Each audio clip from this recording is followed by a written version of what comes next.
This film is purely fictional. Please do not imitate it. Your like and subscribe are the motivation for me to update.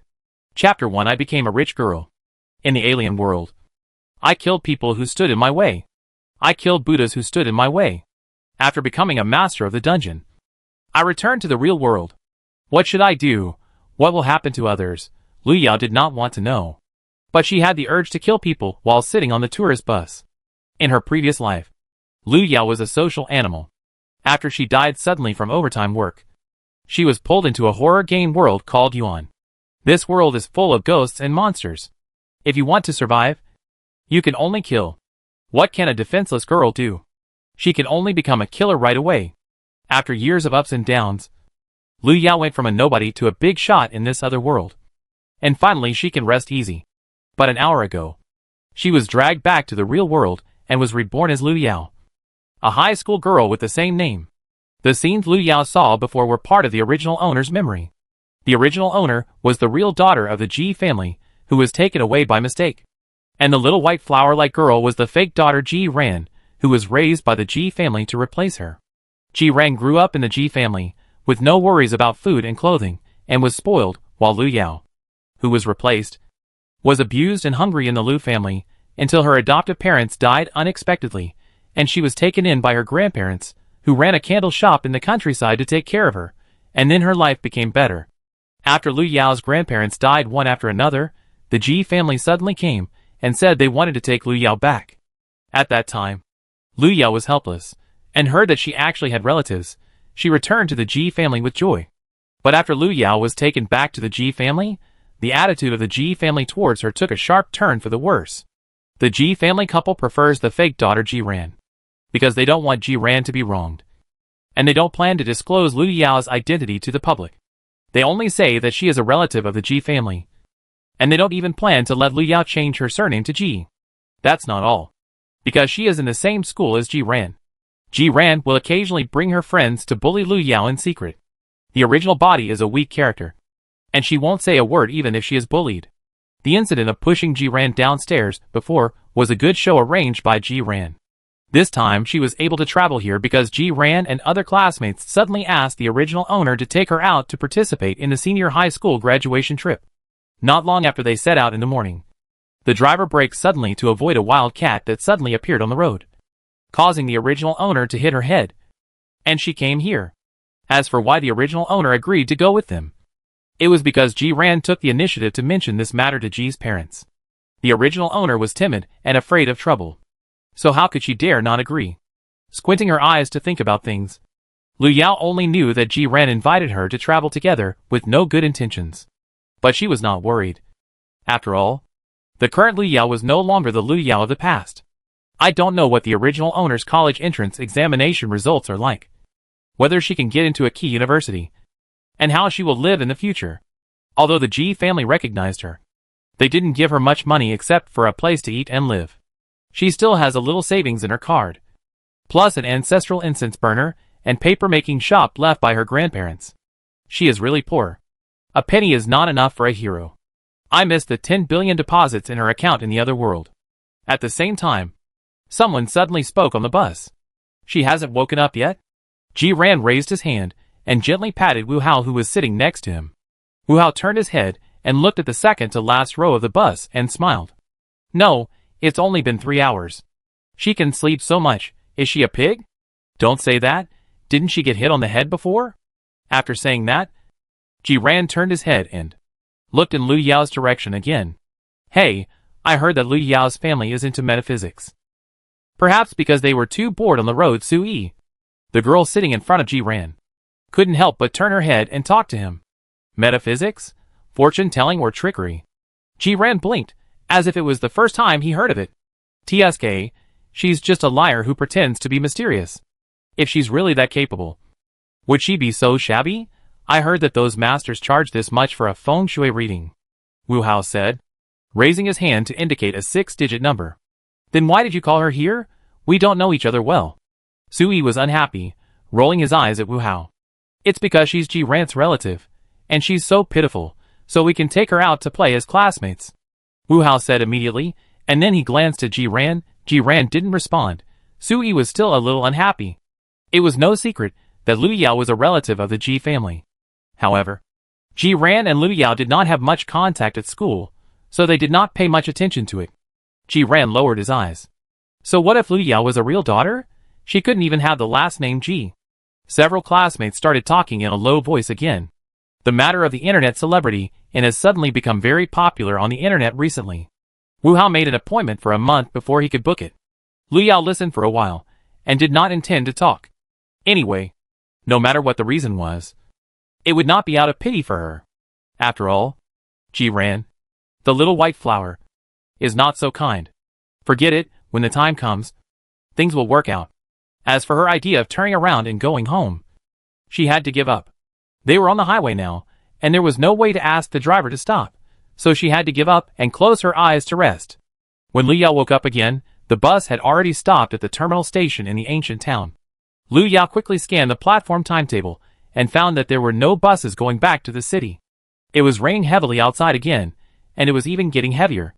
Lu Yao frowned. This kind of weather was the most annoying, humid and sticky, and it made people depressed. There were not many passengers on the bus now. Most people got off the bus quickly after arriving at the stop. Only a few of their classmates were still on the bus. Ji Ran, who was sitting in the row in front of her, suddenly turned his head and looked at her. Lu Yao, you finally woke up. Did you bring an umbrella? It was still sunny before they got on the bus in the morning. No one would think of bringing an umbrella. Lu Yao pulled up his backpack and took out a folding umbrella from it.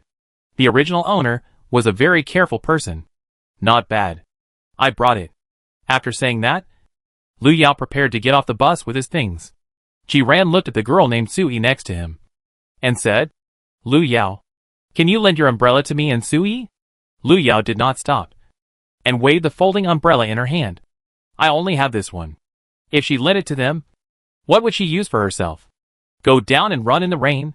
Ji Ran's brain is interesting, but don't think about it. She doesn't have the spirit of self-sacrifice. Lu Yao walked to the door, opened the umbrella, and got out directly.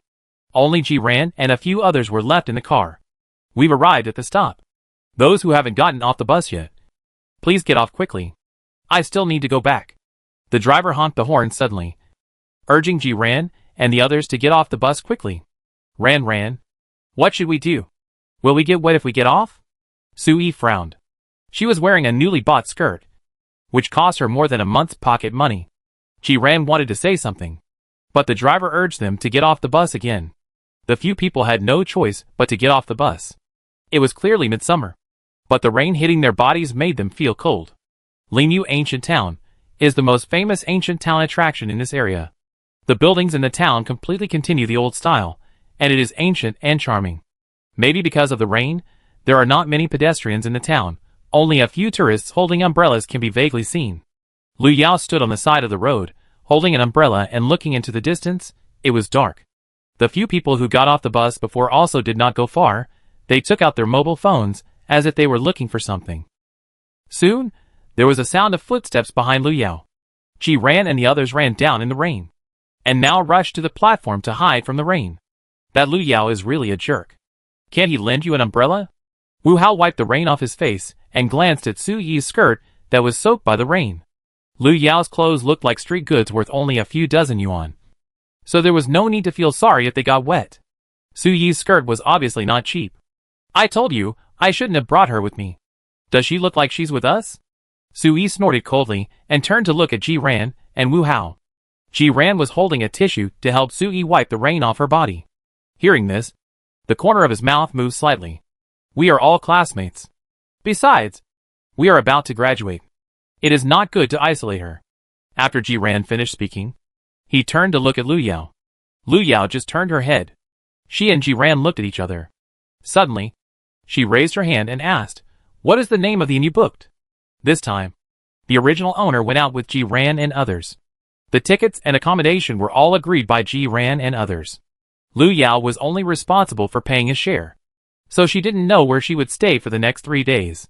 Ji Ran's face tensed up, but soon returned to normal. She took out her phone and looked at it. It's an inn called Xiaowu, but it's a bit far from here. Lu Yao raised his eyelids and walked towards Ji Ran's back with an umbrella.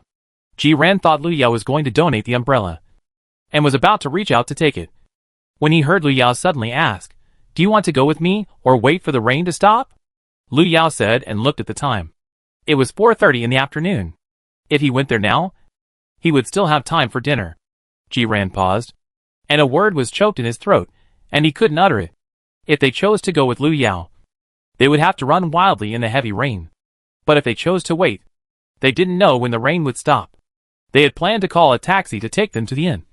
But at this moment, there were very few people on the street, not to mention taxis. A few people looked at each other and hesitated. And then, they heard a low male voice from behind. "Let's go together," the boy in black said, looking up, and a silver suitcase was placed at his feet. As he spoke, he had already pulled the suitcase out of the platform. Dense raindrops fell on him. But the boy didn't seem to care.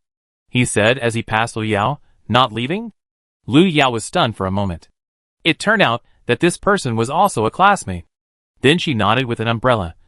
"Let's go." On the bus before, he didn't say anything when Wu Hao and others talked about Lu Yao. In addition, the original owner didn't know him well. Lu Yao, who had just come here not long ago, didn't notice that there was such a classmate. "Hui Yilan, wait for me." Jiran saw Hui Yilan leaving, and immediately chased after him with his suitcase. Behind him, Wu Hao looked at Sui, who was in a dilemma, and said, "How about we go too?" Sui could only nod and agree, although he was reluctant. The buildings in the town were completely ancient, and so was the style of the inn. 10 minutes later, Lu Yao looked at the dark red door of the inn in front of her, and for no reason she felt that the surrounding atmosphere was familiar and made her want to draw her knife. It was not that she smelled some familiar smell, but a sixth sense, and she was numb. Lu Yao looked at the time, and before she could speak out to stop him, she saw Wu Hao had already stepped forward and knocked on the door. The next moment, the door of the inn was opened. Inside the door, a woman in a green dress stood there. She held an oil paper umbrella in her hand, and her long hair was scattered behind her. When she raised her head, a smile appeared on the corner of her mouth. "Welcome." Before the woman finished the word Lin, the door in front of her was suddenly closed. Chapter 2. The abyss follows you like a shadow. "Lu Yao, what are you doing?" Jiran was about to walk in, but was almost hit on the nose by the door that suddenly closed. Lu Yao slapped the door with one hand. His face was a little gloomy. But even so, he was still a step too late. The moment the door of the inn was closed, the familiar mechanical sound had already sounded in Lu Yao's ears. The conditions for opening the copy Ancient Town Night Rain have been met. The countdown to opening is 10, 9, 8. What sound? Jiran paused while pressing the tip of his nose. "What copy? What's going on?" Wu Hao was startled, but before he could finish, the door in front of him was pushed open again. Lu Yao wanted to curse. Damn, this group of stupid classmates, who are looking for death, are really here to pit the original owner. At this moment, the woman inside the door was still standing there with an umbrella, but the smile on her mouth had a little more weirdness. She swept her eyes over the people outside the door. "Welcome to Xiaowu Inn." Just as the woman finished speaking, there was a sudden sound of footsteps in the yard. As the footsteps approached, a group of 7 or 8 people came out. "Why are you still standing there? The dungeon has already started. Why don't you come in?" The man who spoke was a middle-aged man with a ferocious face. He waved at Lu Yao and the others. The few people who didn't know what happened wanted to escape subconsciously. But at the moment they took a step, the people appeared in the yard automatically. Wu Hao and the others were all terrified. How could they suddenly teleport into the yard? It was too scary. Did they encounter a ghost? Sui was about to cry. "Brother Lu, it seems that they are newcomers." Qirui leaned over from behind Lu Cheng and glanced at Lu Yao and the others. "You probably don't know the situation yet. Let me explain it to you." Qirui looked like a good-tempered person. He waved at Lu Yao and the others and began to explain the current situation. According to Qirui, they have now triggered the dungeon area formed by the erosion of the horror game. Those who enter the dungeon must complete the dungeon mission to survive. Otherwise they will die in the dungeon. About a year ago, many places across the country began to suddenly pull people into various mysterious dungeons. In the dungeons, ghosts and monsters were rampant, and death became commonplace. It didn't matter if you were old or young, or rich, it just depended on your personal luck and ability. This year, most people who entered the dungeons died, but some survived and left the dungeons. It is currently known that people who enter the dungeons can only leave here alive if they complete the dungeon tasks. If they fail to complete them, they will stay in the dungeons forever, becoming ghosts in the dungeons. And the area in the real world will completely become the territory of the game system, and fall into darkness. The country knew about this at the first time, and the country has formed a team to explore these strange dungeons. But the news was not announced to the public to avoid causing panic among the people. After all, this dungeon cannot be triggered anywhere. Unfortunately, the Yuye Ancient Town dungeon was triggered a few days ago, and Lu Yao and his friends happened to be there and entered the Xiaowuan dungeon. When he said this, Wu Hao and his friends changed their expressions, and Lu Yao frowned. This familiar taste and familiar formula are a bit similar to the abyss in her other world. Don't worry. We have all been through several dungeons. As long as you are obedient and cooperate, Brother Lu will definitely take you out safely, Qi Rui said, as he introduced the people behind him to Lu Yao and the others. Lu Cheng's team has a total of 8 people. They are a team that specializes in exploring dungeon areas. Once they successfully complete the dungeon and leave here, they can sort out the clearance process they have experienced, and then sell it to the official or other players in exchange for high income. However, there is no need to tell these young high school students. Now the people in Lu Cheng's team plus Lu Yao's 5 people, a total of 13 people. Before we found this place had been opened at least twice, but unfortunately no one has been able to leave alive so far, Qi Rui said with a slight movement of his mouth. He was not trying to scare Lu Yao and the others, but wanted to make them realize that this was not the game they imagined, and once something happened, there would be no possibility of resurrection. Will we really be okay? Wu Hao shrank his neck. He still couldn't believe it. What kind of dungeon world? You can save equipment by playing games, and their students were powerless. What could they do? Su Yi was already standing by and almost fainted from crying. She was a rich lady. Why did she come here to travel? Ji Ran was relatively calm, and stepped forward to pat Wu Hao's shoulders and Su Yi. Don't worry. It will be fine. Thinking of this, Ji Ran couldn't help but look at Lu Yao behind him. She couldn't figure out why Lu Yao suddenly closed the door. But wasn't it her first time entering the dungeon? And she felt that something was wrong with Lu Yao from the beginning. She didn't look like her timid and useless sister at all. Lu Yao stood there alone, with his head down. She was thinking.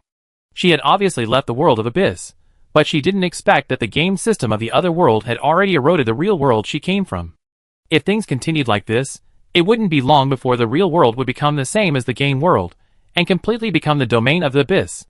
There is no doubt that the Abyss is trying to devour the entire real world. Lu Yao, you stopped us from opening the door before. Did you already know something? Ji Ran's voice suddenly sounded, interrupting Lu Yao's thoughts. Lu Yao raised her head and restrained the emotions in her eyes. Yes. Lu Yao just closed the door suddenly, which scared me. Su Yi stopped crying immediately and stared at Lu Yao. For a moment, Wu Hao and others looked at Lu Yao with a different look. They all suspected that this was not Lu Yao's first time entering the dungeon. So would she know something? Why? Didn't you tell us in advance? Wu Hao questioned. This idiot. Lu Yao raised her head, and before she could speak, she heard Qi Rui suddenly speak. This is easy. Everyone who enters has his or her own system panel. If you are a newcomer, your score level will be 0. Qi Rui, looking at the girl who had been particularly cold since entering the venue, was also a little curious. All the high school students looked terrified, but she was the only one who looked calm, looking a little special. Qi Rui said as he approached Lu Yao. Players of a higher level have the right to check the level of a player of the same level or lower level at will. If you want to know if your friend is a newcomer, let me take a look and I'll know. Lu Yao did not move, still maintaining the same expression as before, letting Qi Rui look at her. 2 seconds later, Qi Rui spread his hands. Okay. Your friend is a pure rookie. A 0-level rookie. Qi Rui only took a glance and determined Lu Yao's level. Before that, Lu Yao had already checked his system panel with ease. Name, Lu Yao. Level, 0. Points, 0. Usable props, /unknown. Lu Yao was as calm as a chicken. She was now a genuine 24K pure rookie. Lu Yao, who thought she would never meet the Abyss again in this life, moved her lips slightly. Now it seems that wherever she goes, the Abyss follows her. Damn it, this Abyss follows me everywhere. I should have blown it up right away. Qi Rui confirmed Lu Yao's new identity, although he looked a little surprised, but he didn't think much about it. Some people are gifted, may not be afraid of these mysterious and strange worlds. By the way, Lu Yao, I heard that your ancestors were tricksters. As long as you are willing to protect me, after the dungeon is out, I will let my father give you 1 million. Sui suddenly said loudly, except Jiran. The others immediately looked at Lu Yao hopefully. When Qirui and his friends heard the chattering of the high school students surrounding Lu Yao, their eyes changed when they looked at Lu Yao. Although it was a dungeon world, people who had experienced dungeons several times had noticed that people who understood metaphysics, feng shui, and could draw talismans did have a much higher survival rate than ordinary people in this strange dungeon. Lu Yao looked at the changes in the expressions of the people, and was speechless, his face motionless. My grandfather's generation knew a little bit about feng shui. If I could catch ghosts, wouldn't I have made a fortune long ago? After saying that, he rolled his eyes at Wu Hao and others. Teenagers? Do you remember the ridicule on the bus? Wu Hao and his friends blushed immediately. They had been irritating Lu Yao for several hours before. Lu Cheng and Qirui looked at each other, and then Qirui asked them to go into the inn with him first, so that they would not be caught in the rain outside. The woman holding the umbrella had been standing aside, and when she saw Lu Yao and the others were finally going in, she stepped forward to lead the way. This is the owner of this inn. In layman's terms, she is actually the NPC of this dungeon. Qirui did not forget to popularize science while leading Lu Yao and the others in. Lu Cheng and the others came in earlier, but because the dungeon needed to meet certain conditions to open, they had been trapped here for half a day before Lu Yao and the others arrived. The lobby of the inn is much more spacious than expected. The overall decoration is completely modeled after the ancient style, perhaps to its style. Dozens of wallpaper umbrellas are hung upside down above the high enough ceiling. The color of those wallpaper umbrellas is uniform. The only difference is the patterns on them. Whether it is birds, beasts, mountains, rivers, flowers and plants, everything is available. At a glance, everything is antique. The group walked in, and the wooden floor under their feet made a slight sound. Wu Hao looked around and couldn't help taking out his mobile phone. He wanted to take a photo, but then he found that his mobile phone had no signal. Chapter 3. Sorry, Lu Yao. Why is there no signal? Wu Hao's face turned pale. This is a dungeon world, and the communication tools outside cannot be used.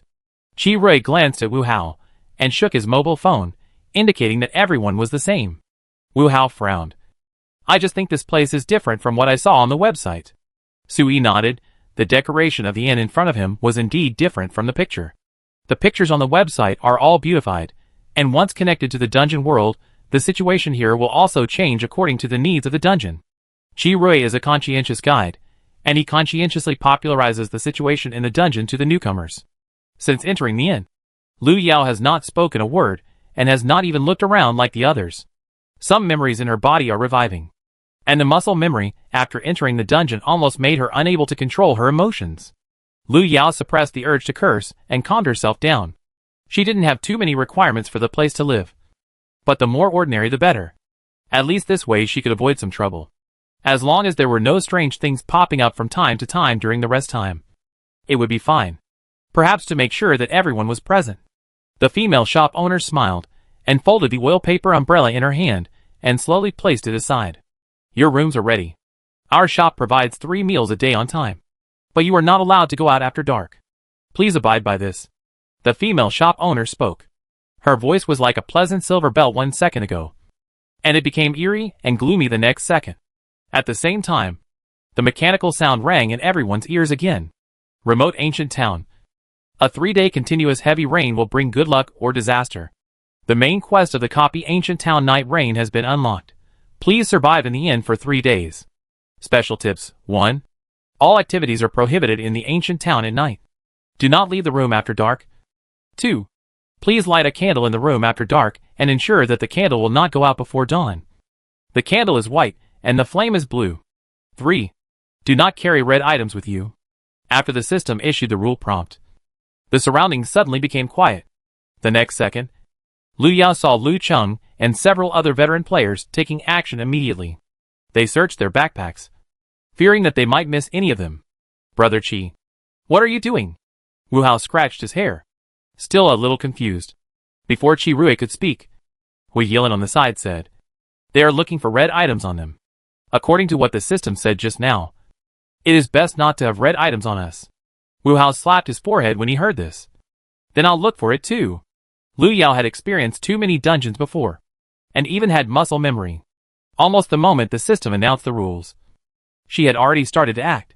She didn't bring much with her, and after searching through the baggage to make sure there were no red items, she stood up. I brought something red. What should I do? Suddenly, Su Yi's voice rang out. Everyone looked over, and saw that she needed to take out a dark red skirt from her luggage. That was what she had planned to wear when taking photos in the ancient town. I have one here too, Hui Yilin said, as he took out a key ring from his backpack. The key ring was white in color, but there was a red part on the pattern. Brother Qi, what should we do with this? Hui Yilin looked at Qi Rui and asked. Qi Rui and his friends also found some red things, but there was only one thing, which was a hat. Hearing this, Qi Rui looked at Lu Cheng beside him. Lu Cheng sighed and said, before it gets dark, find a place to hide the things, as long as you don't carry them with you. It should be fine. Su Yi subconsciously looked at Lu Yao while holding the skirt. Lu Yao, help me hide the skirt. After the dungeon is out I can. Before Su Yi finished speaking, Lu Yao had already picked up his backpack and took the room key. Deal with your own things. After that, Lu Yao went straight to his room. Why is she like this? Su Yi pulled her skirt with an ugly look on her face. Then she looked at Hui Yilin, who also brought a red item. Hui Yilin was about to go to the yard and nodded. Let's go together. He also needed to hide his things anyway.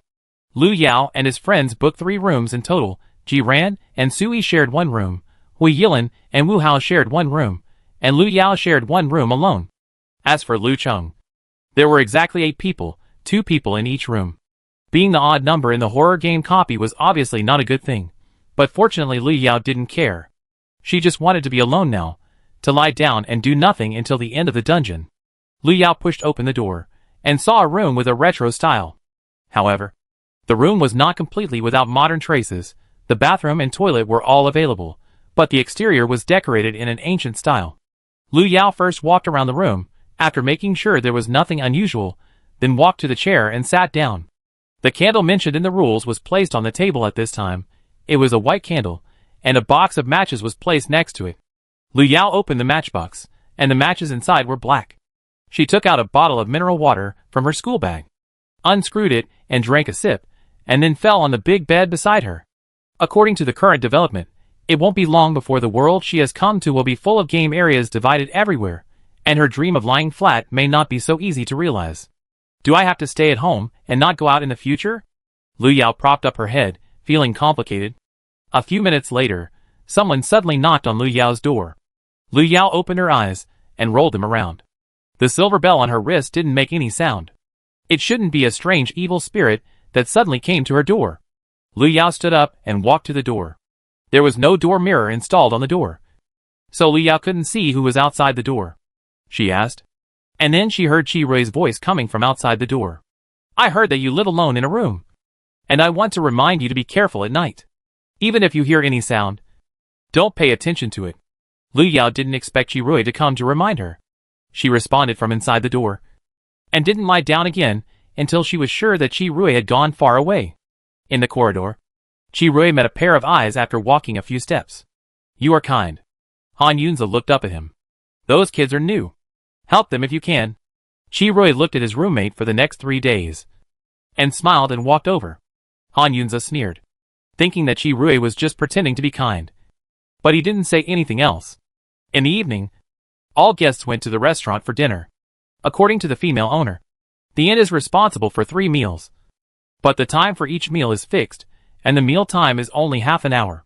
When Lu Yao appeared in the restaurant, Ji Ran and others were already there. Ji Ran looked at Lu Yao, and suddenly smiled. Sorry, Lu Yao. We just forgot to invite you to join us. Chapter 4 I'll go with you. Lu Yao walked over and sat down. Whether she forgot or deliberately didn't call her, the others knew it clearly. She has never been a generous person, but she was too lazy to argue with them over such a small matter. The food provided by the inn is simple. Lu Yao is not picky about food. What kind of suffering did she not suffer when she was first pulled into the game? She accepts anything that can be eaten. Lu Cheng came earlier. Several people ate quietly, while whispering something. Lu Yao looked across and found that there was one person missing from Lu Cheng's side. Thinking of the sneaky figure she saw when she came over, Lu Yao couldn't help but slow down her eating. She remembered that the man seemed to have been sneakily following the female owner. Did he find any clues? Thinking of this, a figure suddenly hurried in from outside the restaurant. Sorry, I'm late. The thin man smiled and walked over. As he spoke, he quickly walked to Lu Qing's table and sat down. Old Wu, why are you so slow? Qi Rui looked up at Wu Ren and handed him the bowl and chopsticks. Wu Ren took it with a smile and suddenly lowered his voice and said something. Lu Cheng and the others looked at each other after hearing it. And then, they sped up their eating speed. Tell me, what did that person say just now? I see that the speed of eating over there has become faster. Wu Hao bit his chopsticks and asked in a low voice. Who knows? I think they seem to be deliberately hiding something from us. Ji Ran frowned. The food in the inn looked average. And the taste was even worse. She couldn't eat it. Hui Yilin looked up when he heard the voice. They have helped us a lot. There is no reason for them to tell us everything they want to do. But what if it is a matter of life and death? Will they have found a way to leave the dungeon? Sui pulled Ji Ran beside her. Why should a young lady like her suffer this? Sui, we will definitely leave safely. Ji Ran patted Sui's shoulder to comfort her. Sui sniffed and leaned on Ji Ran's shoulder. I was just too scared. Lu Yao did not participate in the whole process, but just kept an eye on Lu Cheng's movements from time to time. She had a premonition that something was going to happen. Bang! Suddenly, a muffled sound came from the side. Lu Yao turned her head and saw that Wu Ren, who was originally sitting next to Lu Cheng, had fallen to the ground. He put his hands on his face and was constantly scratching and tearing his face. Soon, the skin on Wu Ren's face was covered with bloodstains, and finally became a bloody mess. Wu Ren rolled on the ground, but his throat seemed to be blocked by something, and he couldn't make any sound. Seeing this, Lu Cheng immediately asked someone to come forward and try to hold Wu Ren down. But several people couldn't hold down the thin Wu Ren. Wu Ren suddenly jumped up from the ground, breaking through the crowd and rushing straight to the door. Follow him, Lu Cheng shouted, and immediately led his men to chase him. Seeing this, Lu Yao put down his chopsticks and stood up, and was about to follow. Hui Yilin, who was standing beside him, also stood up. I'll go with you. He saw that Lu Yao was going to follow and see what was going on, and it just so happened that he was thinking the same thing. You two are going, then I'll go too. When Wu Hao thought of Wu Ren's face, he almost vomited out the dinner he had just eaten, and he hesitated for a moment before standing up. Sui couldn't help shaking while sitting on the chair. She was a little scared instinctively. She didn't want to go. Seeing Ji Ran standing up, she subconsciously pulled Ji Ran. Ji Ran, are you going too? Ji Ran hesitated for a moment. I'll stay here with you. It was gloomy outside, with only a few lights on. When Lu Yao chased him out, Wu Ren was standing in the rain in a daze, with rain falling from his head, washing away the blood on his body. Lu Cheng was about to lead people forward, when he saw Wu Ren move his hands away from his face, and then move them down to his neck and shoulders, and finally to his heart. Seeing the dark red ball in Wu Ren's hand, Lu Cheng subconsciously stopped. Brother Lu. Wu Ren. Qi Rui gritted his teeth and wanted to step forward, but was stopped by his companions. Don't be impulsive. The people around Qi Rui pulled him back. Now was obviously not the time to rush forward. Lu Yao looked at the situation in front of him, and knew that things were not over yet. After a few seconds, Wu Ren, who was standing in the rain, suddenly roared, and then he began to tear himself apart. Soon, a complete human skin was torn off by Wu Ren himself. He slowly turned his head and stared at them with his eyes wrapped in blood vessels and muscles. The people present met Wu Ren's gaze and couldn't help but tremble. It was a feeling of being stared at, as if silently saying that it would be their turn next. Fuck. Fuck. That guy. Wu Hao's face turned pale, and he took a few steps back, holding onto the wall and retching. He regretted it. He shouldn't have followed him out of curiosity. Hui Yilin looked away, obviously not wanting to look anymore. Only Lu Yao stared at the figure in the rain, as if he wanted to see something from him. Why did Wu Ren suddenly go crazy? Is there any specific taboo triggered by the rain here? Lu Yao supported his arm, was thinking about whether to observe further, but saw Wu Ren in the rain tremble violently, and then suddenly disappeared in the rain. Brother Lu, Wu Ren is gone. The people on Lu Cheng's side finally came to their senses after seeing this. Lu Cheng's face was gloomy. Someone in the team was in trouble, and of course, he was responsible for stabilizing the situation as the captain. Wu Ren can't be saved, The rest of you follow me back to the restaurant first. When the group returned to the restaurant, Lu Cheng and his men gathered together to discuss something, and Lu Yao and others were excluded again. Lu Yao walked back to the dining table and sat down. He saw Ji Ran suddenly raised his head and asked, "What happened?" Several people looked unhappy. Hui Yilan told Ji Ran and Sui what happened just now. "Stop talking. Stop talking. It's terrible," Sui suddenly shouted. Lu Yao sat in the same place. He noticed Hui Yilan's gaze and raised his head. "Something happened?" Hui Yilan nodded. "I don't think this matter is that simple." Lu Yao, "Did you find anything special?" Lu Yao shook his head. "I have been with you all the time. I didn't find anything." Before Hui Yilan could say anything else, the voice of the hostess of the inn sounded again. "Dinner time has passed. Please leave the restaurant. In addition, the curfew time in Lingyu town is 7 o'clock in the evening. Please do not leave your room after 7 o'clock. Everyone was still unclear about why the man suddenly got into trouble. The uneasiness on his face became more obvious after hearing this. Finally, Lu Cheng spoke up and signaled everyone to go back to their rooms. "Okay. Everyone go back to your rooms first. Remember the rules here. Don't run around at night." Lu Yao looked at the female shop owner, who had turned around and left. She was still holding the umbrella in her hand. She didn't know if it was her illusion, but when she turned around, she seemed to see the umbrella suddenly move. It seemed that a drop of dark red liquid dripped from the umbrella. Chapter 5. How did she sleep? After returning to the room, Lu Yao immediately took out a few yellow papers and a black pen from her bag.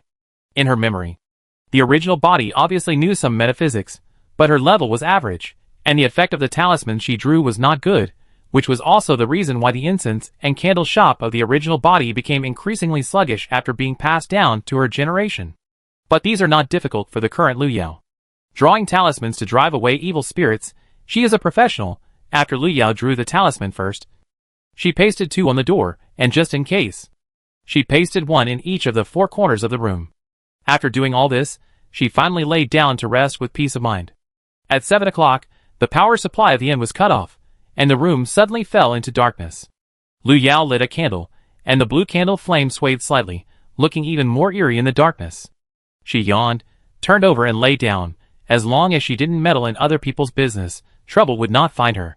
Late at night, Lu Yao was sleeping soundly, and was suddenly awakened by a series of footsteps outside the door. The footsteps were sometimes light, and sometimes heavy, and it was annoying. Lu Yao had a spell on the door, so the strange and evil spirits outside the door could not get in, so they could only wander around the door, trying to use sound to influence the guests in the room and lure them out. Lu Yao covered her ears in annoyance, but the sound seemed to come from right next to her ears, and she couldn't block it at all. It wasn't until she heard a girl screaming outside the door that Lu Yao opened her eyes with a sullen face. She didn't want to meddle in other people's business, but the screams outside the door were too miserable. And there was a strange aura floating in from outside the door, which made it even more difficult to fall asleep. Damn!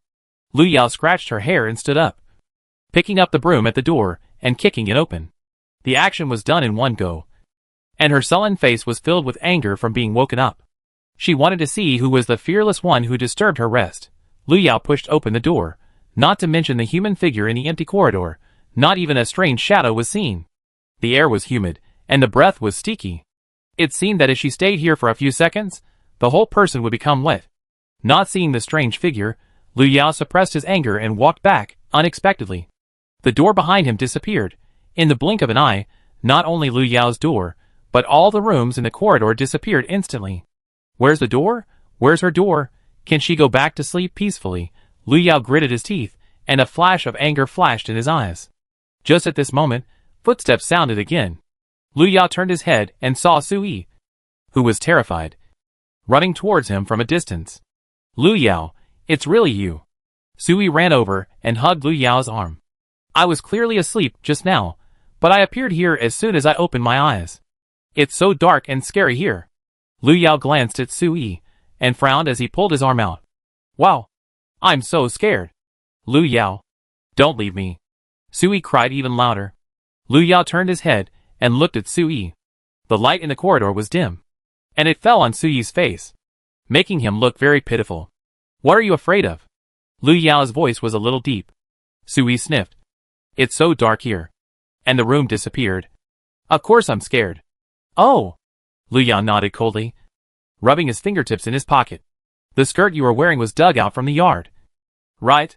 Didn't you shake off the mud on it before wearing it? Sui. Lu Yao. What are you talking about? What's wrong with my skirt? Lu Yao pointed at the blood trail behind Sui. A skirt cannot replace human skin. Don't you know how bloody you are?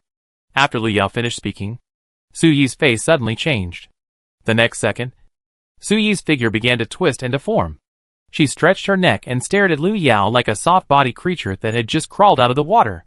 At this distance, Lu Yao could clearly see her face without skin, and the exposed muscles and blood vessels kept contracting and wriggling as she twisted, and black and red blood splashed. Lu Yao took 2 steps back in disdain to avoid being splashed with blood. As early as when Sui approached, she had already discovered that this Sui was fake. After all, Sui was so timid, how could she dare to run around in that red skirt, not to mention that the voice was not right. Perhaps stimulated by Lu Yao's reaction, Sui suddenly let out a roar. She dared to despise herself. It would peel off the skin of this living person. The Sui in front of her was too eye-catching, and the anger of being disturbed during her rest instantly emerged. Lu Yao raised the hand holding the broom suddenly, and fell on the strange monster. Dare to disturb her rest. Dare to stretch your neck to scare her. Looking for death. The strange monster in front of him had never seen such a player who didn't follow the routine. It struggled to fight back, and the broom hit its forehead. With a muffled sound, the body of the strange monster suddenly froze for a moment, and something was pressed on its head. The next second, the talisman flashed on its head. The strange monster didn't have time to roar, and soon disappeared in front of Lu Yao. Lu Yao shook her wrist. This body was much inferior to hers. In the past, she could just wave her hand to get rid of the monster in front of her. The monster disappeared, and the corridor returned to normal. Lu Yao picked up the broom and planned to go back to the room, but she saw a person lying on the ground. If Lu Yao hadn't appeared in time, the monster might have attacked the person on the ground first, and peeled her skin first. Lu Yao looked at the skirt that fell on the ground, and then looked at Sui who fainted beside her, and felt a little worried. She didn't want to touch the bloodstained skirt, nor did she want to help the girl who fell to the ground. While Lu Yao was hesitating, Sui woke up by herself. Sui felt a chill all over her body. She shivered from the cold, and when she opened her eyes, she saw someone standing opposite her. Looking at her, she was about to scream subconsciously. "Can you stand up?" Suddenly, a voice without any emotion came from the opposite side. Sui came back to her senses, and moved tremblingly, and at the same time, she saw Lu Yao holding a broom in front of her. The broom split, and it looked like it had just been through a fierce battle. Lu Yao? The moment she saw Lu Yao, Sui burst into tears. "Whoa, Lu Yao! I almost thought I was going to die." Sui cried miserably, totally losing her image as a young lady. She was originally sleeping in her room, but for some reason she appeared in the corridor, and then she saw a skinless monster standing there wearing the skirt she had buried. I was so scared at the time. She was worried about being caught by the monster, so she ran away desperately, but she was caught after running a few steps, and then fainted. Lu Yao looked at Su Yi's reaction, thinking that I was also very scared when you cried like this.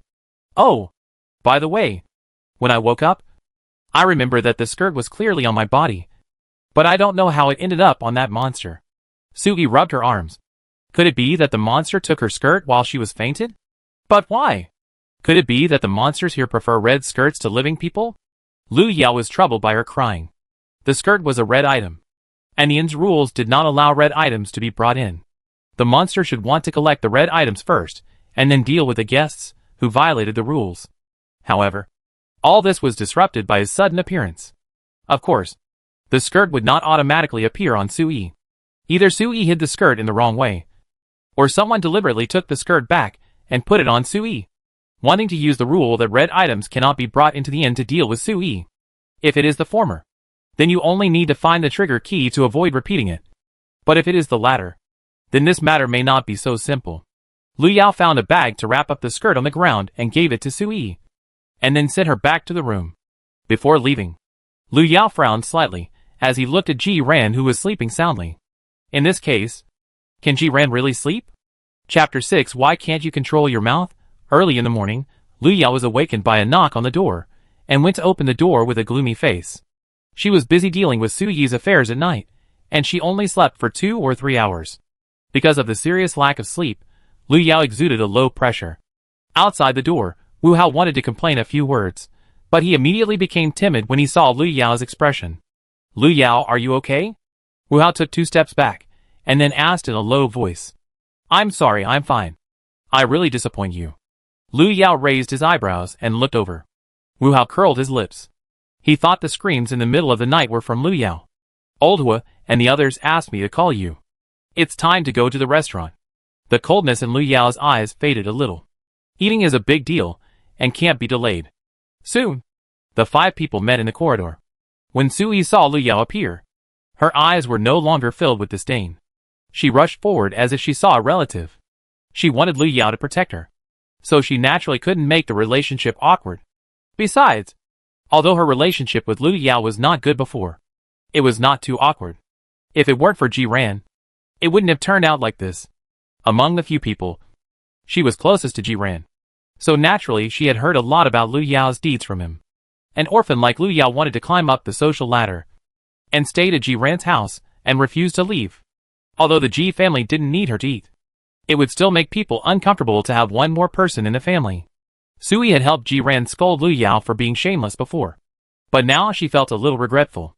By the way, did you all hear the screams in the middle of the night yesterday? Wu Hao suddenly spoke, interrupting Su Yi's thoughts. When this was mentioned, several people immediately had different expressions. I heard screams at the time, but I didn't dare to go and see. Wu Hao rubbed his nose. He didn't know which unlucky person was found, but fortunately, they were all fine. Ji Ran turned her head subconsciously when she heard this. She already knew what happened last night.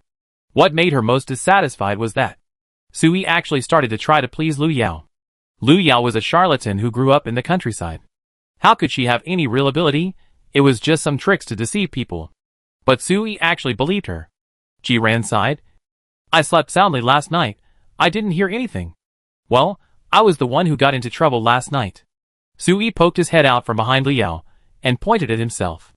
After hearing what Sui had experienced last night, Wu Hao opened his mouth wide. No way, that person turned out to be Sui, and the person who saved her was Lu Yao. Lu Yao, for the sake of our classmate, can you protect me too? Wu Hao suddenly looked at Lu Yao in a flattering way. After Wu Hao finished speaking, Hui Yilin on the side could not help but turn his head to look at Lu Yao. They were all ordinary students. It was the first time they encountered such a situation. If there was a way to save their lives, they would definitely not refuse. Lu Yao was stared at by several people. She raised her eyebrows slightly. Now you know how to play the emotional card with her? Who knows what will happen in the next second in the copy? It is better to find a way to survive on your own than to ask for protection. The rules in the copy world are like this. The strong survive, and the weak die. If you want to survive, you have to make yourself stronger.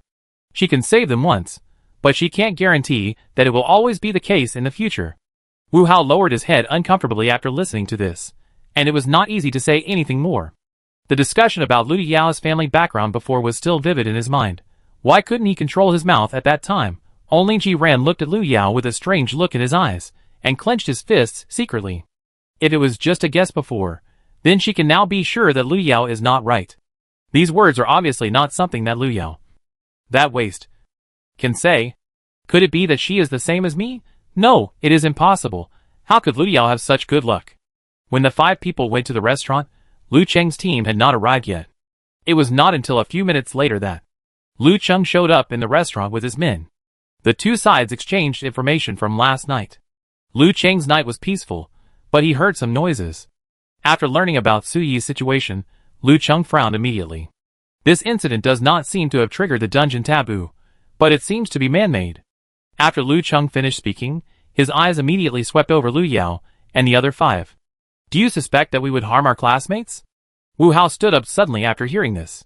He looked at Lu Cheng and the others, stiffening his neck. We are traveling together, and we were dragged into this shitty dungeon for no reason. Do we want our companions to die? What good will this do for us? Lu Cheng's face darkened, and he was about to get angry. Qi Rui hurried forward. Brother Lu, it's their first time experiencing a dungeon, and it's normal for them to be unable to accept some things. Qi Rui cleared his throat after speaking, and turned to Wu Hao and the others. You don't know. In some dungeons, Even players will attack their companions. Of course, this situation is usually accompanied by specific conditions. That is, the monster threat in the dungeon controls a certain player, forcing him to attack his companions. According to what you said, it may also be done by one of you.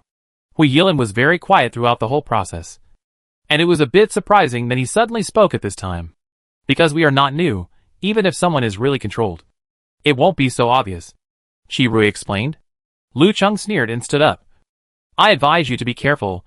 This is not a school. We can remind you once or twice, but we can't protect you every time, so you can only wish for the best. In such a situation, even if they need to be vigilant, to prevent that person from endangering them.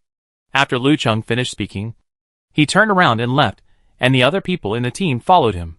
Qi Rui stayed at the end, trying to ease the atmosphere. Don't think Brother Lu's words are harsh. The dungeon world is like this.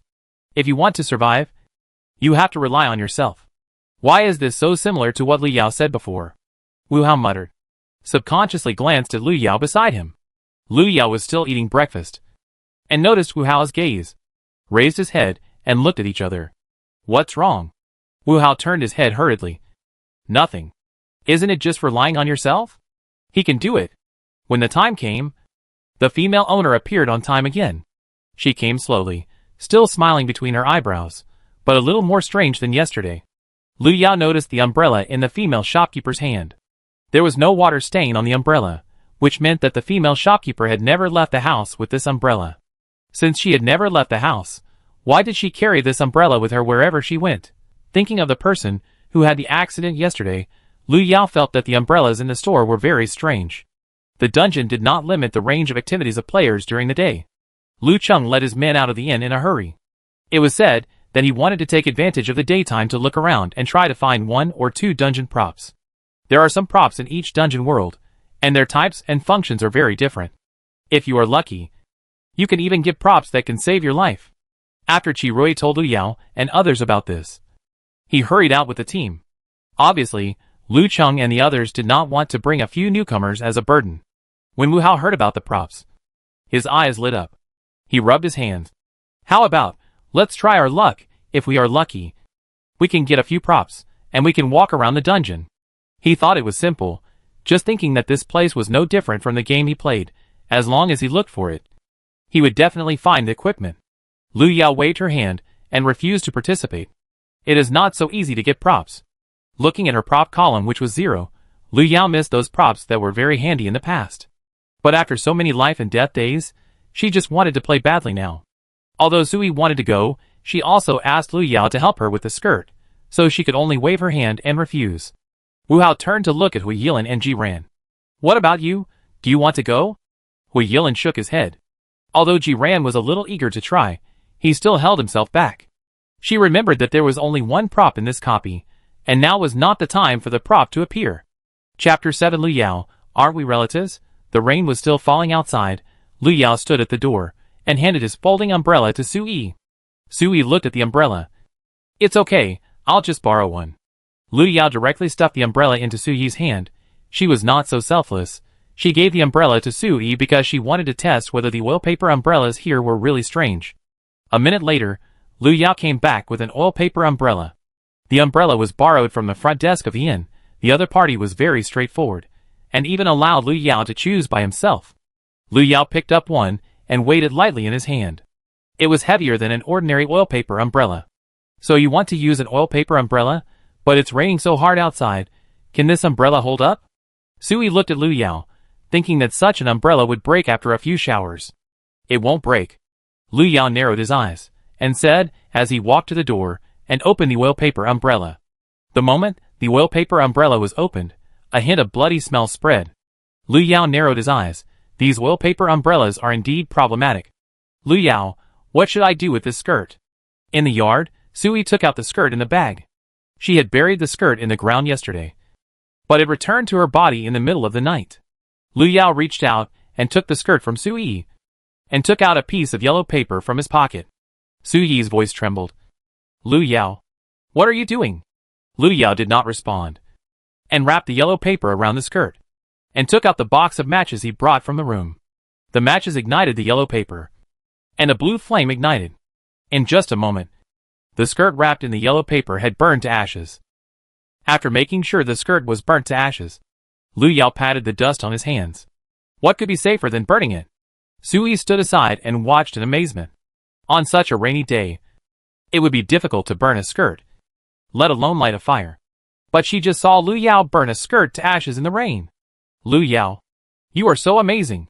Sui blinked, her tone full of excitement. Lu Yao is so amazing.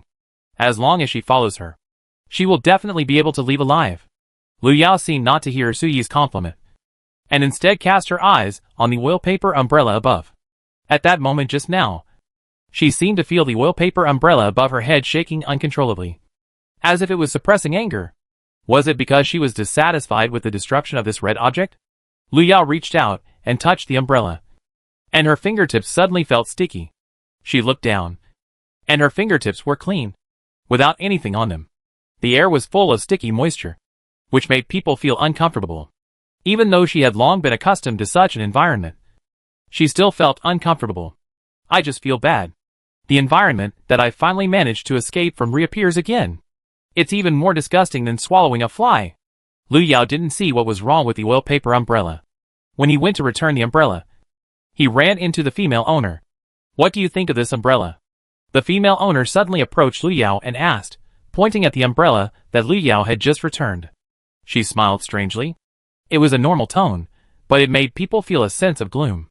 Lu Yao put down the umbrella and tapped it lightly with his fingertips. The material is good. The female owner narrowed her eyes and smiled again. As long as the customer is satisfied. After that, the female owner left on her own. Lu Yao looked in the direction where the female shop owner left, and turned his head to look at the oil paper umbrellas hanging upside down.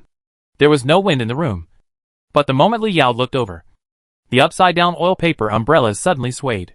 The familiar smell of blood came again.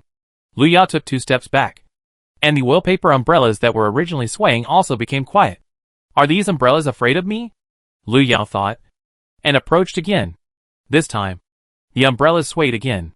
After going back and forth for a few times, Lu Yao clearly felt that the temperature around her had dropped by several degrees. She retracted her gaze and turned back to the room. At dinner time, Lu Yao noticed that Lu Cheng and the others had become particularly quiet. It seemed that they had not gained much today. As for Lu Yao, except for Lu Yao herself, the others obviously had no appetite. During this time, Lu Yao clearly felt that someone was staring at her. But every time she raised her head, the sight disappeared again.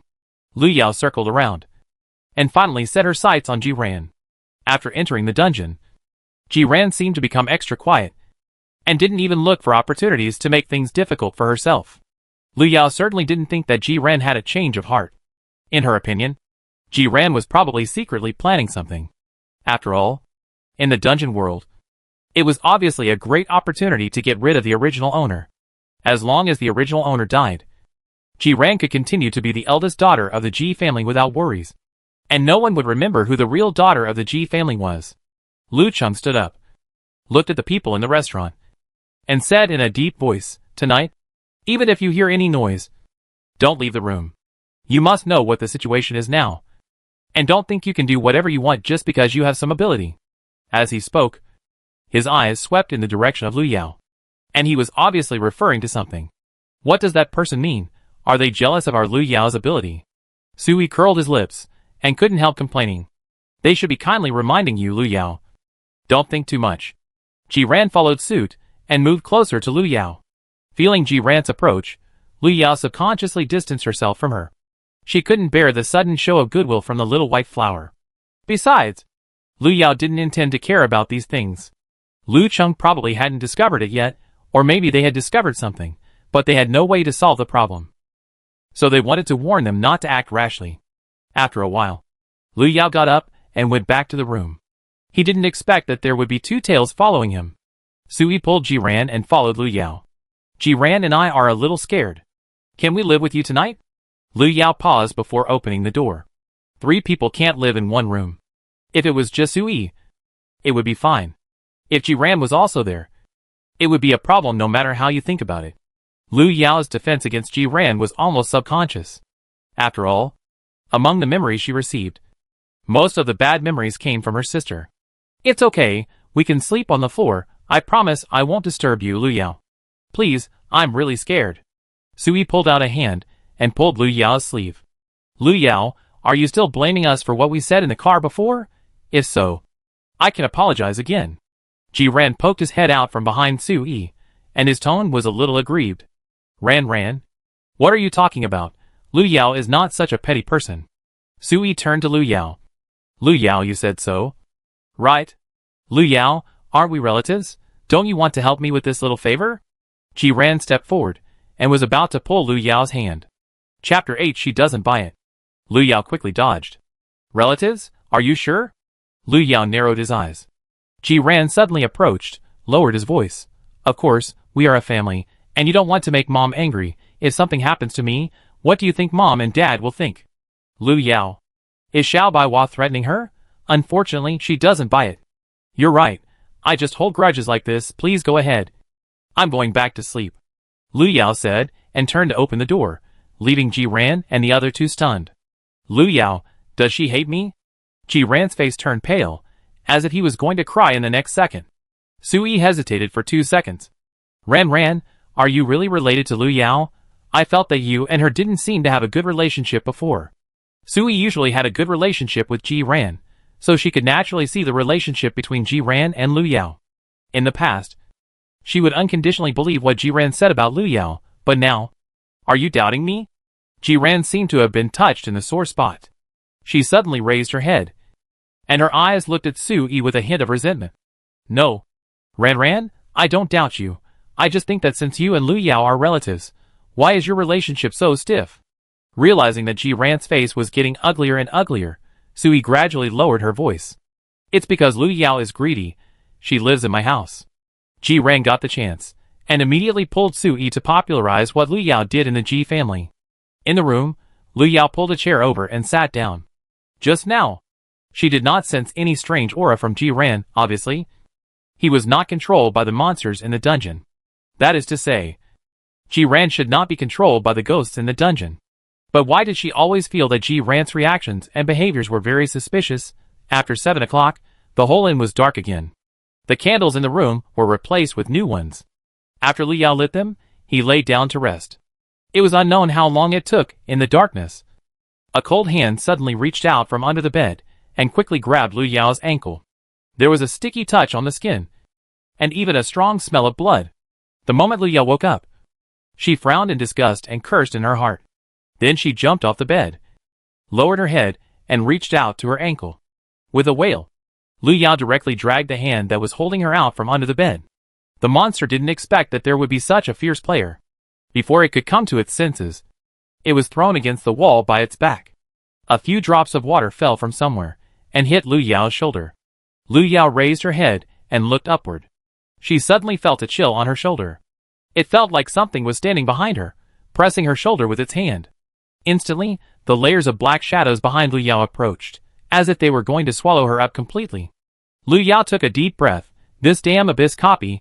She just wanted to lie down until the copy was over. She reached into her pocket with her backhand, pulled out 2 pieces of talisman paper, and threw them directly over, giving herself a chance to break free. Just when Lu Yao was about to escape, the candle on the table suddenly went out. The moment she fell into darkness, the shadows seemed to have suddenly gained strength and rushed towards Lu Yao. The darkness came too suddenly, and Lu Yao was almost trapped by the shadows. After a while, Lu Yao stepped on a black ball and relit the candle. She looked around, and the monster that had pulled her before had disappeared. It seemed that it had run away. It ran away. Lu Yao rubbed her wrist, stared at the monster under her feet, picked up the split broom on the ground and hit it again. The monster wailed under the heavy load. Lu Yao was annoyed and stepped down again. Thinking of what he had just touched in his pocket, Lu Yao frowned and reached into his pocket. Lu Yao spread out his hand. In his palm was a brooch the size of his palm. Red. Lu Yao was sure that this brooch was not among the things he carried with him. It was obvious that someone had put it in her pocket on purpose. The person who put the brooch in her pocket was obviously planning to make her violate the rules, which was why those monsters attacked him tonight. The ghost in the inn cannot enter the guest's room at night without permission, unless the guest has red items on him. So those ghosts will still appear in her room with the talisman, and even attack her. Sui said that she woke up last night and found herself standing in the corridor. It seemed that someone helped her change her skirt and took her to the corridor to avoid being implicated. It seems that only that person could help Sui change her skirt without being noticed and put the brooch in his pocket. But what is the purpose of doing this? To get rid of her and Sui? What kind of hatred would make people want to kill them? Lu Yao held the brooch and looked towards the door. The corridor was quiet. Sui and the other two had already gone somewhere. Da-da-da. Da-da. Just as Lu Yao was about to go find someone, footsteps suddenly sounded. The footsteps were clear and heavy. Every step seemed to be stepping on the heart, making people feel cold. Lu Yao just felt a burst of irritation. Some memories were engraved in her flesh and blood like instinct, making her subconsciously want to use the simplest and most direct way to solve some situations when she encountered them. Lu Yao picked up the broken broom thrown on the ground, and walked out with her wrist pressed down, and saw a long string of wet footprints left on the floor of the corridor. The footprints went forward all the way, and finally disappeared in the deep corridor. Lu Yao turned her head, and saw the talisman paper that was torn in half. It should have been torn off when Sui and the other rushed out just now. Soon, the footsteps came back again. This time, Lu Yao saw the owner of the footsteps. The female shopkeeper in a black dress approached slowly, with an umbrella. She squinted her eyes, had a strange smile on her face, held the umbrella handle with one hand, and raised her head slightly, as if staring at something. When she came in front of Lu Yao, she stopped and asked in a hoarse voice, "Have you seen my umbrella?" Lu Yao raised his head and pointed to the top of the female shopkeeper's head. "Isn't her umbrella in her hand?" The shop owner shook her head. "It's not this one." As the shop owner finished speaking, a familiar mechanical sound suddenly sounded in Lu Yao's ears. Player Lu Yao triggered the dungeon side quest. Finding an umbrella. Please help the shop owner find the lost umbrella before dawn. Complete the quest to get a chance to draw a lottery with the system. If not completed, 50% of the health will be deducted. The moment the mechanical sound sounded, Lu Yao was already cursing in her heart. She almost forgot that everyone in the dungeon world has health points. Once the health points are 0, even if she survives until the end of the dungeon, there is no way to get out of here. After going around in circles, she still couldn't escape the dungeon quest. As for the system lottery, she never got anything good. Chapter 9. Are newcomers so scary nowadays? Can you help me find an umbrella? The female shopkeeper, who was nearly half a head shorter than Lu Yao, suddenly looked up at Lu Yao. Lu Yao suddenly smiled. Okay. The female shopkeeper's cloudy eyes turned, licked her lower lip with her blood-red tongue, and there was a hint of excitement in her narrowed eyes. My umbrella is a black umbrella, with no patterns on it, with 24 ribs, very beautiful. Lu Yao took note of what the female shopkeeper said, but found that the female shopkeeper still did not leave her sight. Lu Yao thought of the brooch in his pocket, and took it out immediately. The moment she saw the brooch, the female shopkeeper's eyes changed, and the energy around her became heavier. Lu Yao threw the brooch across the corridor before the female shopkeeper rushed over. Female shopkeeper. Lu Yao clapped his hands. Now I don't have any red items on me. And? Are you going to chase her? The female shopkeeper pulled the corner of her mouth. Do you think she is a dog? As a copy monster? Does she have no face? However, the female shopkeeper hesitated for only 2 seconds, and suddenly turned around and walked towards the direction where the brooch was thrown. With an amazing speed. Her shop does not allow customers to bring red items. Absolutely not. Lu Yao watched the female shop owner walk away, and came to her senses, and began to think about where to find the black umbrella. She had seen the oil paper umbrellas in the shop before, and none of them were black. However, the system would not give tasks for no reason. Since it said to find it, then this one must have it. Sui didn't know why she had to run out of the room with Ji-ran in the middle of the night. Maybe she had a brain twitch. Looking at Ji-ran pacing back and forth on both sides of the corridor, Sui subconsciously shrank her neck. Ji-ran, are you looking for something? Ji-ran slapped one hand on the wall of the corridor, and turned her head when she heard the sound. Her face looked a little ugly, and her tone was irritable. Nothing. She clearly remembered that the props of the copy would appear on the second night. Did Lu Yao really have to be present to get them? Then should we go back? It's too dangerous for us to run out in the middle of the night like this. Sui looked behind him. It was so dark here, and he always felt as if a monster would run out at any time. Ji-ran seemed to realize the danger and nodded. Well, let's go back. Gurgle. In the corridor, there was a slight sound, as if something was rolling down from the opposite side.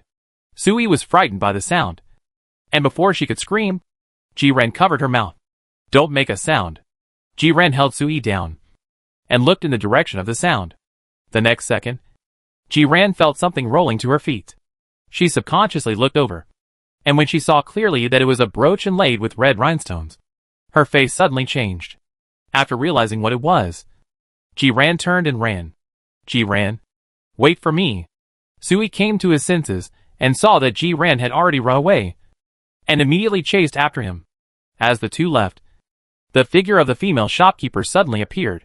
She leaned over to pick up the brooch on the ground, and threw it directly into the folded umbrella. The next second, the chewing sound rang out in the empty corridor, and the female shopkeeper narrowed her eyes in satisfaction, and left with a smile. In the lobby of the inn, Lu Yao stood under the upside-down umbrella array and looked up. Almost at the same time, the wallpaper umbrellas that had been quiet and motionless began to shake. It felt like they were shaking. Lu Yao stood below, occasionally moving her eyes. As her eyes moved, the wallpaper umbrellas that Lu Yao was watching shook more violently. Lu Yao touched her face. She was not a monster. Was she so scared? Not finding the black umbrella, Lu Yao decided to change places. The system asked her to find the black umbrella before dawn, and now there were only 3 hours left. Lu Yao, a living person, wandering in the inn late at night will naturally attract the attention of some monsters.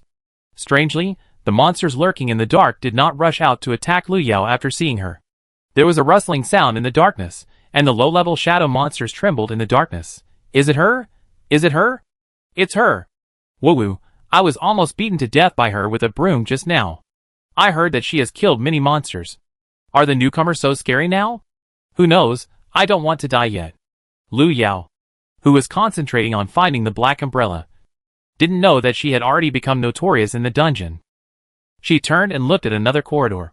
During the day, she saw the man named Wu Ren follow the female shop owner and go in the back, although she didn't know what was there. Judging from Lu Cheng's reaction, Wu Ren should have discovered something. What could it be? Lu Yao suddenly became curious. Thinking about it, Lu Yao had already stepped into the dark corridor. The corridor was pitch black, and the wooden floor made a creaking sound.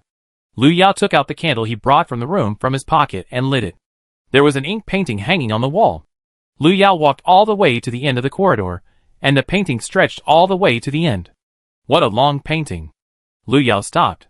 There were no doors, windows, or other hangings except the painting on the wall. Suddenly, the painting on the wall moved. Lu Yao approached curiously, and a pale and skinny hand suddenly stretched out from the painting. Before Lu Yao could react, he was pulled into the painting by the hand. The dazzling light hit him. It took Lu Yao a few seconds to finally adapt. When she opened her eyes again, she found herself on the streets of the town. The painting in the inn was like a door connecting here. Lu Yao couldn't tell whether this was the real street of the ancient town or the world in the painting. But she knew that the ancient town had a curfew, and living people were not allowed to move around freely after dark. However, this rule did not restrict monsters, and it was undoubtedly extremely dangerous for her, a living person, to appear on the streets of the ancient town at night. Lu Yao still had a mission. Even though he knew that the streets of the ancient town were dangerous at night, he had to grit his teeth to avoid having half of his life deducted by the garbage system. Lu Yao wiped the rain off his face and saw several figures coming out of the alley opposite. Each of those people held an umbrella of a different color, but unfortunately none of them was black. Even so, Lu Yao's eyes lit up for a moment. Since there are so many colors, maybe we can really find a black one. At the same time, those people obviously discovered Lu Yao. They turned their heads to look at Lu Yao, with a hint of excitement in their eyes. Lu Yao clearly saw the faces of the umbrella-holding people, which were skinless and only a blurry mass. Seeing that the situation was not good, Lu Yao ran away. A good man would not suffer a loss in front of him, and neither would a girl. Although she could fight, she was not as good as before. She was now a pure rookie, without even a prop in her hand. 1 or 2 monsters would be fine, but now, with so many chasing after her, she had to choose the safest way. Running away. Chapter 10. The girl is running away like the wind. Lu Yao ran wildly in the rain, at a very fast speed. Just when Lu Yao crossed the alley and stepped into another street, the strange monsters that were chasing him behind him slowed down. The strange monsters holding umbrellas watched Lu Yao disappear on the opposite side, and their eyes wrapped in purple blood vessels turned quickly. That place was not something they could get close to. Until the footsteps behind him gradually faded away, Lu Yao stopped to take a breath. Those strange monsters did not catch up with him. Was she thrown away by herself? She looked around. The buildings on both sides were shabby, and looked like they had been abandoned for a long time. It stands to reason that in an internet-famous ancient town like this, even if there are dilapidated areas inside, they will try their best to disguise them, and such areas should not appear. Soon, Lu Yao used her rich experience in dungeons to determine that the area she was in was probably the forbidden zone in the dungeon. Dungeon restricted zone, as the name suggests, is an area with a very high risk factor. In some dungeons, even dungeon monsters dare not easily set foot in such areas. Thinking of the strange monster that had just chased her, Lu Yao became more determined in her judgment. She really couldn't believe her luck. It was just like she wanted to play it safe, but somehow ended up in the most dangerous area of the dungeon. Good luck had never come to her.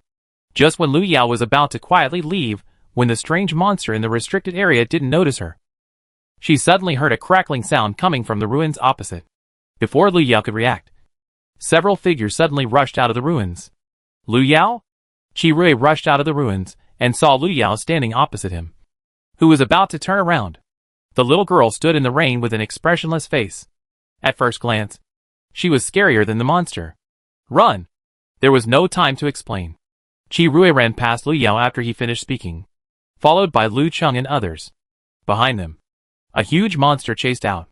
The monster was dark red, and its shape was similar to the umbrella monster Lu Yao had seen before, but its size was several times that of those monsters. Its body was covered with blood vessels and muscles. During its movement, the dark blue blood vessels kept trembling, and black blood splashed everywhere. Lu Cheng and his friends really knew something, otherwise they wouldn't have come to the town in the middle of the night and caused trouble for the restricted area. Lu Yao cursed them for asking for death, and immediately rushed out before Lu Cheng and his friends passed him. Just as Lu Yao was about to run out of the street, he heard two muffled sounds from the front. Damn, what's going on? Why can't I get out?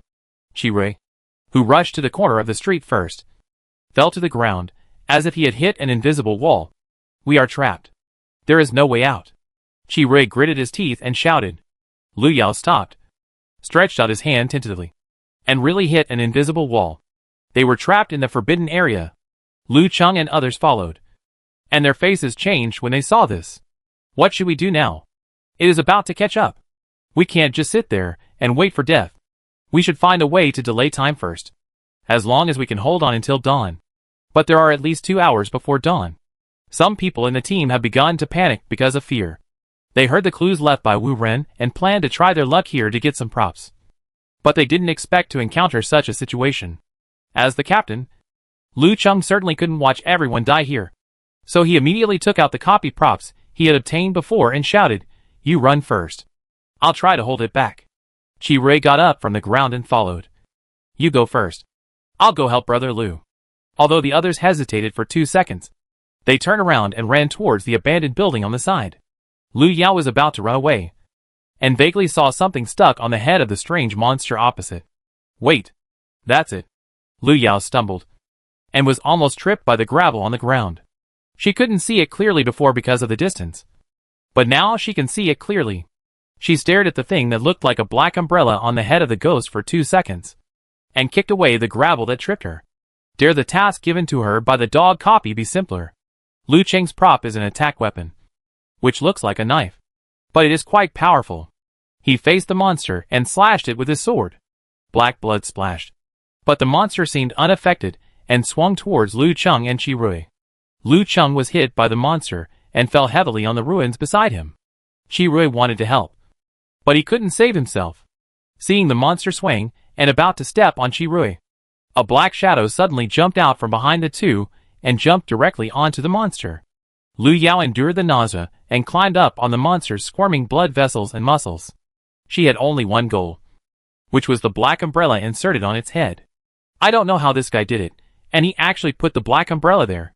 Thinking of the monsters he encountered at the beginning, Lu Yao felt that this might be the characteristic of the monsters in this copy. Each monster must be equipped with an umbrella. Lu Yao didn't intend to waste time. She took advantage of the moment when the monster was stunned and climbed on top of its head. Half of the black umbrella was exposed, and the other half was submerged by the blood vessels and muscles of the monster. Lu Yao tried to pull it, but the black umbrella didn't move at all. She took a deep breath, stepped hard on the monster's head a few times, and then pulled it hard. With a puff, the black umbrella was pulled out with blood. Lu Yao took 2 steps back to avoid being splashed by blood. At the same time, the whole body of the monster under his feet kept shaking. Lu Yao's feet were unstable, and he was thrown out by the monster from the top of his head. Seeing the monster turn its attack target to himself, Lu Yao waved the black umbrella, turned around and ran behind him. Chi Rui got up from the ground and saw Lu Yao attracting the monster to run away, and opened his mouth for a long time before making a sound. "Brother Lu." She went to the direction of the monster's lair. "I didn't expect that little girl to be so courageous. She actually took the initiative to help us attract the attention of the monster." Lu Cheng touched his head. He had just hit his head, and was still a little dizzy. Chi Rui said, "Ah, if he hadn't been injured." He really wanted to rush up and shake the water out of Lu Cheng's head. Lu Yao was not helping them to attract the attention of the monster. She had just taken something from the monster's head, and was running away now. "No. It's too dangerous over there. It took several of us to escape together. I'm afraid that little girl would die alone." Lu Cheng stood firm against the wall, and picked up the props that fell on the ground. "We have to save her. After all, if it weren't for Lu Yao just now, he and Chi Rui might have died." Chi Rui wanted to say something, but he saw Lu Cheng had picked up a knife and chased after him. Chapter 11 Lottery System. Lu Yao rushed forward with the black umbrella. Of course, she knew that the direction opposite was the lair of the strange monster, but her current direction of movement was not under her control.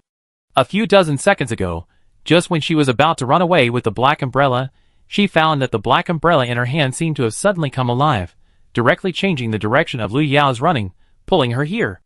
Seeing that she was about to step into the ruins, where the strange monster rushed out, Lu Yao immediately grabbed the wall beside her and began to pull with the black umbrella. The black umbrella rushed into the ruins on its own, and was suddenly pulled by a force. The umbrella body swayed and suddenly opened, heading towards Lu Yao. As if to check what happened, Lu Yao held onto the wall, and was about to pull the black umbrella back when it opened. At the same time, the monster behind him had caught up. It shook its body, and black blood splashed on Lu Yao, and he felt a burning pain. The blood splashed by the monster was actually corrosive. Seeing that the monster was about to approach in the next second, Lu Yao immediately let go of his hand holding the wall, and was pulled by the black umbrella and fell into the ruins, landing silently. Lu Yao thought he would be injured if he fell in like this, but he didn't expect the ground in the ruins to be so soft. Apart from the sticky smell of blood, it felt like stepping on a sponge. Lu Yao got up from the ground. Black umbrella didn't move after entering, and the monster outside the ruins didn't follow in. The situation in front of him showed one thing. That is, there is not only the monster outside in the ruins, and the monster hiding here must be much higher than the one outside. So the monster outside dare not come back easily. Black umbrella wanted to return here, probably to attach itself to a higher level monster. Lu Yao held onto black umbrella tightly, and tentatively moved toward the entrance of the ruins. The monster here was much more difficult to deal with than the one outside. If she had to fight, she would certainly choose the weaker one.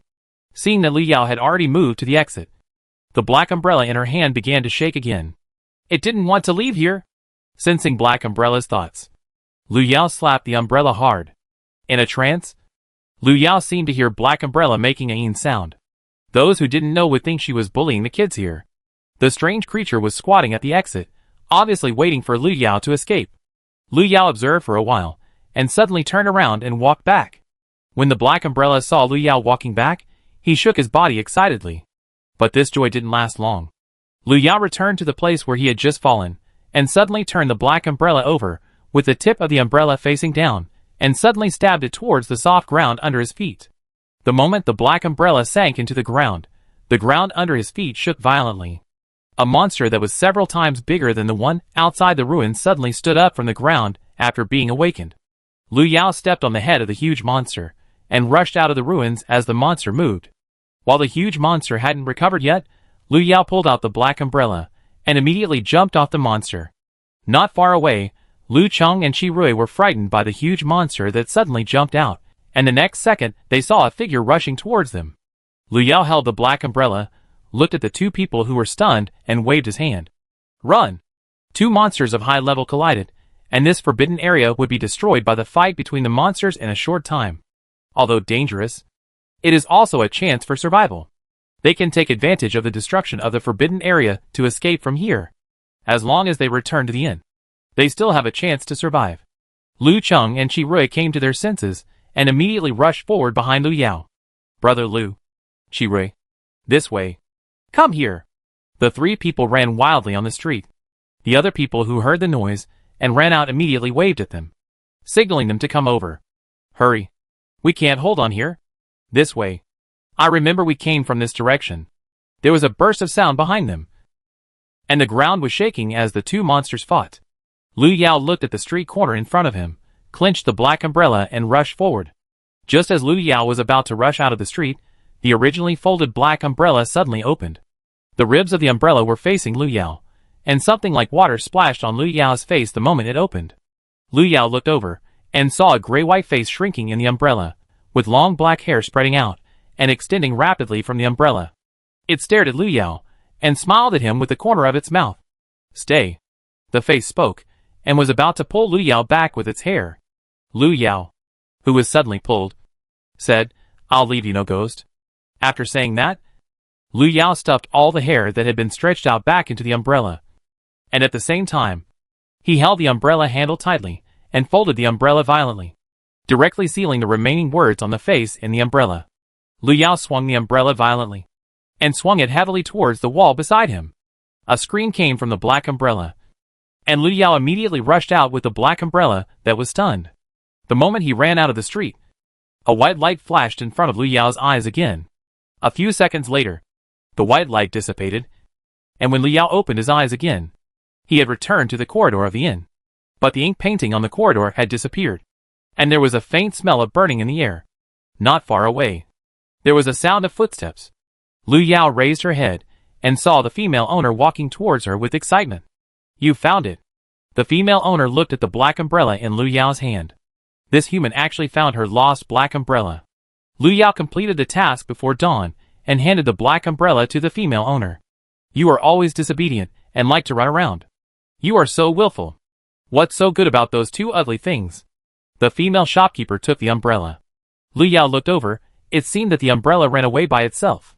Great, you're finally back. The female shopkeeper smiled happily, and subconsciously wanted to open the umbrella. Lu Yao. If it's okay, I'll leave first.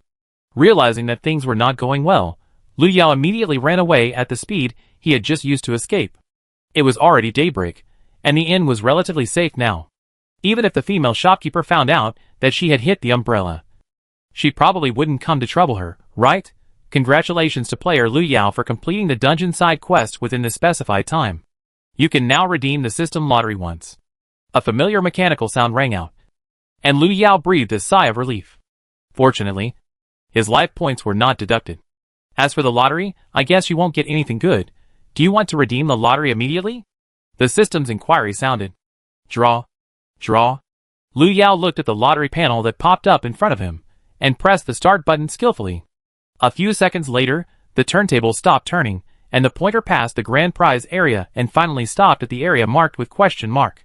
The question mark grew bigger in front of Lu Yao's eyes, and finally bloomed with a ball of white light. Chapter 12. If you draw it, you win. The next second, Lu Yao already had a colorful folding umbrella in his hand. Congratulations to player Lu Yao for obtaining the system's special item Small Flower Umbrella. Item Small Flower Umbrella. Level, Primary, currently not upgradable. Function, defensive item in the system, can resist one attack from a weird monster, but the quality is poor, and the effect is average. Lu Yao looked at the introduction given by the system, with no expression on her face. After all, she had even drawn the thank you for participating before. If you win, you win.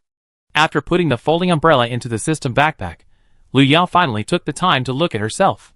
Her body was soaked by rain, and there were traces of blood burns on her back. Although it was not serious, it still needed to be treated as soon as possible. Wu Hao looked at the somewhat empty restaurant, and inexplicably felt a sense of fear. Why is there no one here?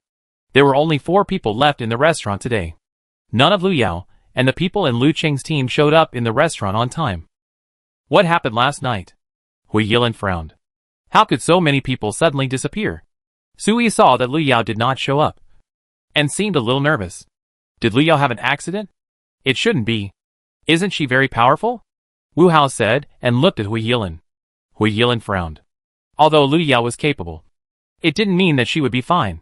If she really was, go to her room and look for her, Hui Yilin said and stood up. They didn't hear any strange noises last night. Maybe Lu Yao was just delayed by something or overslept. Ji Ran was still in a trance. She finally came to her senses after being pushed by Sui. Ah! After coming to her senses, Ji Ran rubbed her forehead. Lu Yao was dead. But she still didn't find the prop. She searched for so long last night, but still got nothing. If she couldn't get the prop, what should she do next? She died in this copy in her previous life. Without the prop, could she really leave this copy safely? For the first time, Ji Ran doubted herself. She was reborn a week ago. In her previous life, she died in this ancient town dungeon, while Lu Yao and the others walked out alive. In order to avoid death, she originally wanted to stay at home to avoid danger. But when she thought that even Lu Yao, the waste, could leave alive in her previous life, and she was the only one who died here, she wanted to drag Lu Yao and the others to die together. Why can they live? She was unwilling. With the memory of her previous life, even if it was a risk this time, she had to let Lu Yao and the others die here. Moreover, she would live in a world where game dungeons could be opened anywhere in the future. She knew that she needed a life-saving item. Ji Ran knew that there was such a life-saving item in the ancient town dungeon. In the previous life, such an item was obtained by Lu Yao. Ji Ran couldn't understand why the item fell into Lu Yao's hands, when she was obviously inferior to him in every way. In order to get such an item, Ji Ran decided to plan this trip, and planned to let Lu Yao die in the dungeon. But she didn't expect that as the dungeon opened, the development of things gradually exceeded her cognition. Lu Yao's personality not only seemed to have changed, but he also became very powerful. Ji Ran gritted his teeth in anger, but he could only pretend to be worried about Lu Yao. Lu Yao had better be in trouble. Hui Yilin was about to go find someone when he heard footsteps outside the restaurant door. The four people raised their heads at the same time and saw Lu Cheng walking in with a team of people. Several people looked unhappy and exhausted, as if they had just experienced a life-and-death battle. Lu Cheng sat down first. He looked around and made sure that Lu Yao was not there before he asked, "Where is Lu Yao? We are looking for her too." Wu Hao raised his head and muttered. They also wanted to know where Lu Yao had gone. They had not seen her alive or dead. "Brother Lu, could she have been left there?" The person next to Lu Cheng asked in a low voice. They were looking for something last night according to the clues left by Wu Ren. But they did not expect that the little girl was there. But later Brother Lu said that the little girl helped a lot, and he wanted to thank her in person. But he did not expect that she was gone. Lu Cheng couldn't help but frown when he didn't see Lu Yao. If Lu Yao was really left in the restricted area, then there would be no way out. Although the team felt tired, they had no appetite to eat. Qirui looked at the porridge in the bowl and sighed. Otherwise, they could erect a monument for Lu Yao after they left the dungeon. At least he would have a home. Duh. There were footsteps outside the restaurant again. This time the footsteps were a little heavy, like the sound of something dragging on the ground. Lu Cheng and the others, who were already exhausted, had no choice but to cheer up and look towards the door. Lu Yao pushed the door open in her slippers, and was greeted by the gazes of everyone in the restaurant. Lu Yao? Sui looked at Lu Yao, who appeared in front of the door, and almost couldn't believe his eyes. They were just saying that Lu Yao might have died. How come Lu Yao appeared now? What's wrong? Lu Yao yawned. She went back to pack up and rushed over to eat. She was almost starving after a night of tossing and turning. You didn't commit suicide? Qirui blinked, and suddenly stood up. Lu Yao raised her eyebrows and looked over. You didn't commit suicide. Why would I commit suicide? They escaped from the same place. It didn't make sense that they were fine. But I died. I'm glad you're fine.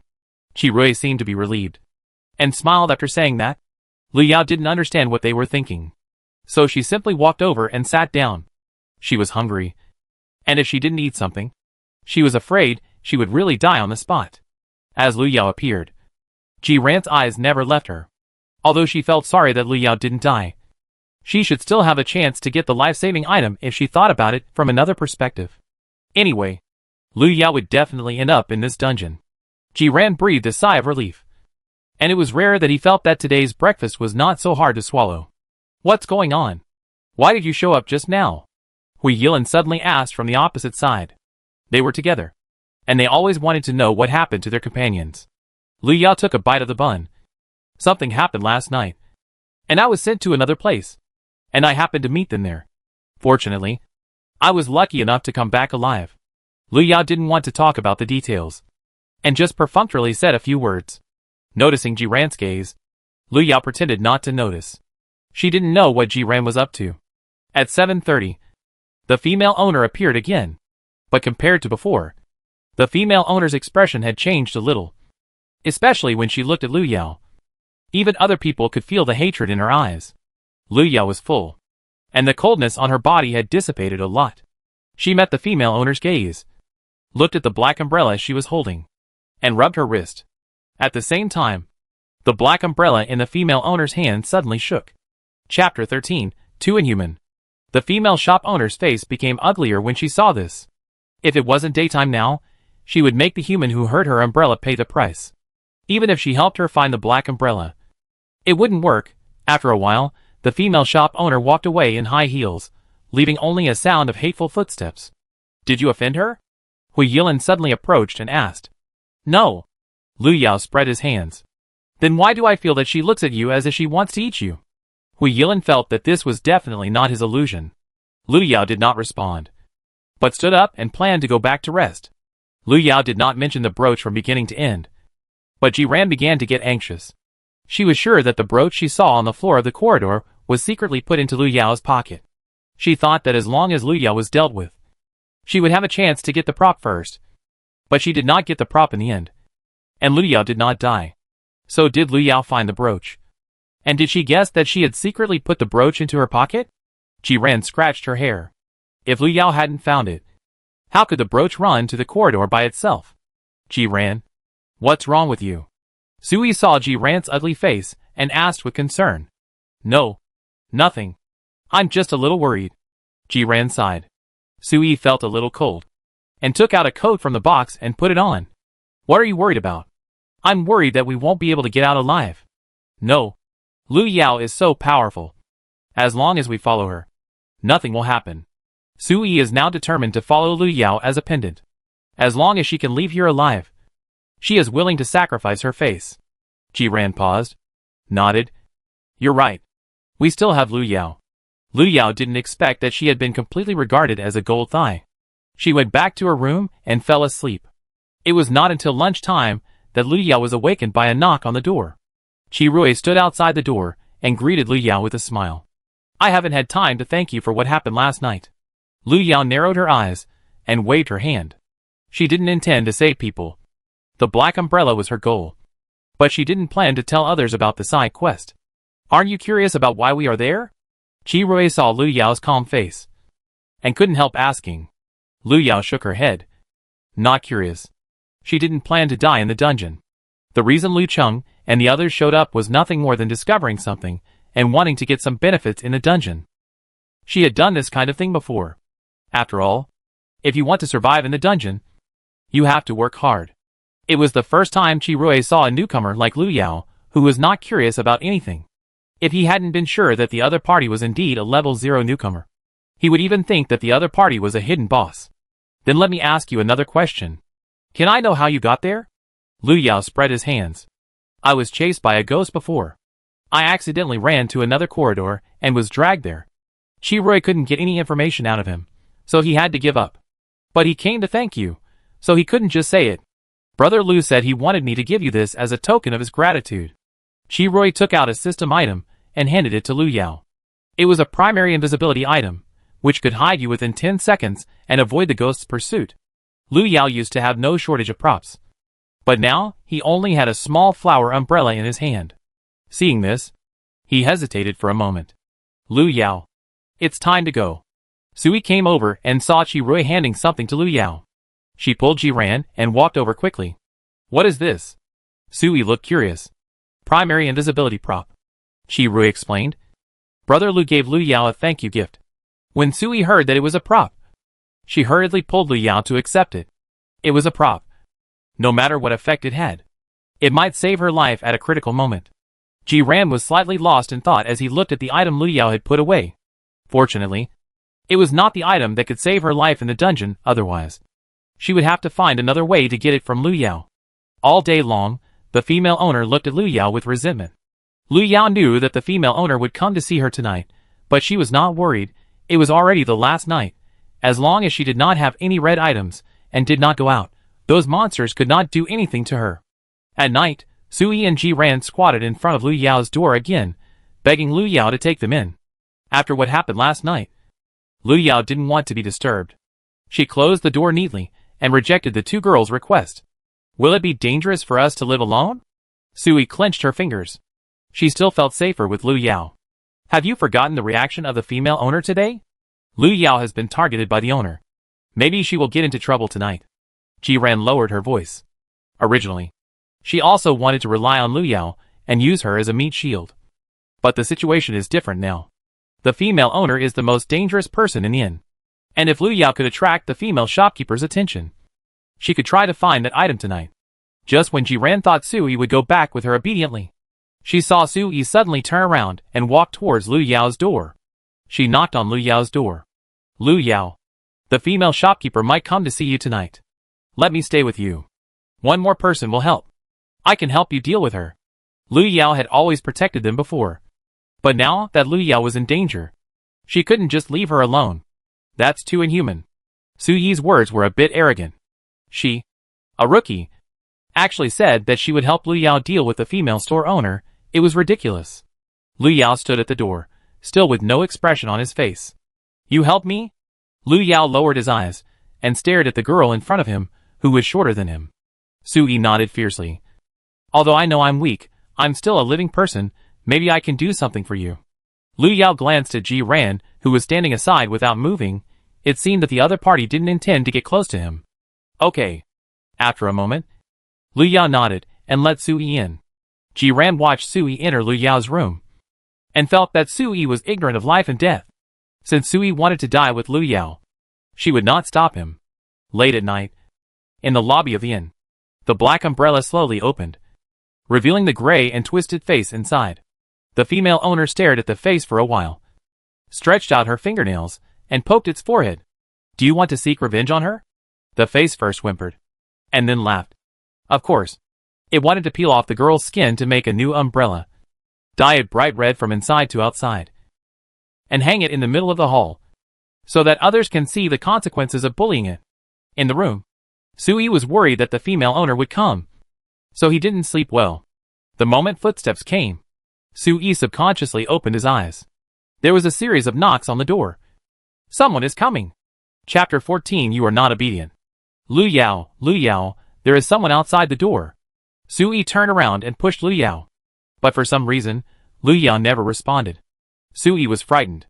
She was worried that the person outside the door would suddenly rush in, and she subconsciously grabbed the metal stick at hand. The stick was removed from the hanger.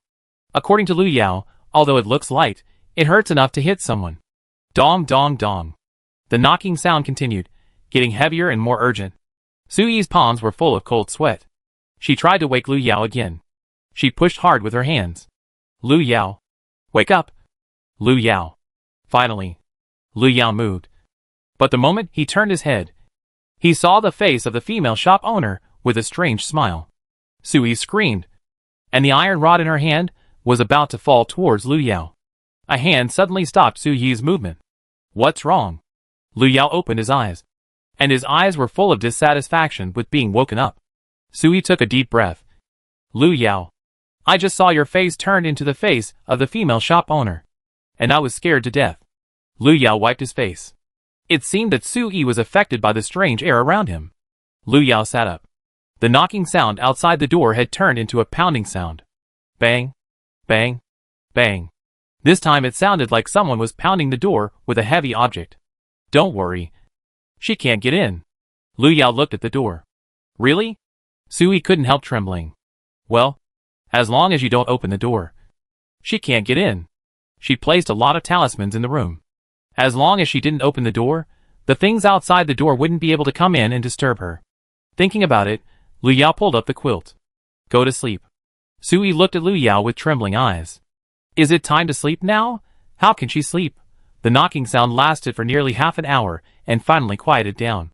Sui hadn't slept during this time. She held a stick and stared at the door, fearing that some monster would rush in the next second. On the other side, Ji-ran heard the sound of knocking on the door from next door, and guessed that it must be the female owner who went to find Lu Yao. She waited until the noise outside the door stopped. Then she got up carefully and pushed the door open. Tonight was the last chance to find such a prop. The corridor was unusually quiet. Ji-ran stepped out of the door carefully, and suddenly felt someone patted his shoulder gently. Who? Ji-ran was startled and turned his head sharply. The next second, a black umbrella suddenly appeared in her sight. The female owner's face slowly emerged from under the umbrella. No one is allowed to walk around the inn at night. Little girl, you are not obedient. Why are you here? Shouldn't she go to find Lu Yao? When Ji-ran saw the female owner and the black umbrella, she felt that she was finished. She knew that the female owner's hobby was to collect human skin and make them into umbrellas. The umbrellas hanging upside down in the front hall were made of the skins of previous players, and the remaining flesh and blood would be fed to the black umbrella as nutrients. In her previous life, she was skinned because of that brooch. When Wu Ren died, she knew that he must have done something to offend the female owner, which led to his fate. She couldn't just die here. There must be a way to get out. There must be. Ji-ran tried to calm herself down. Seeing that the female owner's nails were about to cut the skin on her forehead, Ji-ran suddenly shouted, "As long as you let me go, I can let you get the skin of everyone except me. Today is the last night. You should really want those people's skins. As long as you let me go, I can help you." The female owner's favorite thing is human skin. As long as she can trick others out, then the female owner can use the excuse of violating the inn's rules to attack them and get everyone's skin. Everyone. The female shop owner paused.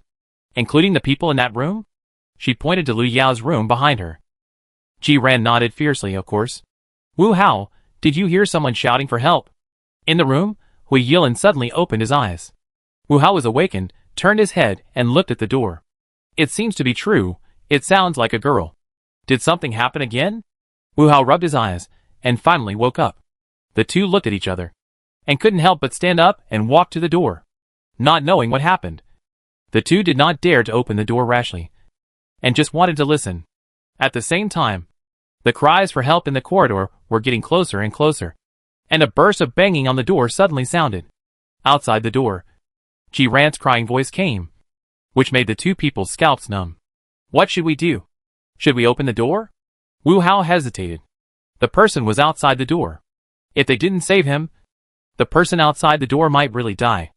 Hui Yilin was obviously hesitant. I'm Ji-ran, Hui Yilin, Wu Hao. Save me, save me. Outside the door, Ji-ran shouted loudly. Fuck, it's Ji-ran, old Hua. Should we first open a crack to make sure whether the person outside the door is the real Ji-ran? Hui Yilin gritted his teeth and pushed the door open a crack. What's that noise? Why is it so loud? Han Yunza raised his head from the chair, and his eyes swept through the door. The inn was also noisy the previous 2 nights, but it was not as noisy as tonight. It makes people feel upset. Chi Rui yawned and wiped the knife on his hand. Maybe it was the female owner who was making trouble, after all. Today is the last night. Go find that Lu Yao. I think I heard a girl crying. Han Yunza was very interested. He did not participate in the action last night. He was responsible for squatting at the inn to provide support, so he did not see Lu Yao's heroic deeds with his own eyes. It's unlikely.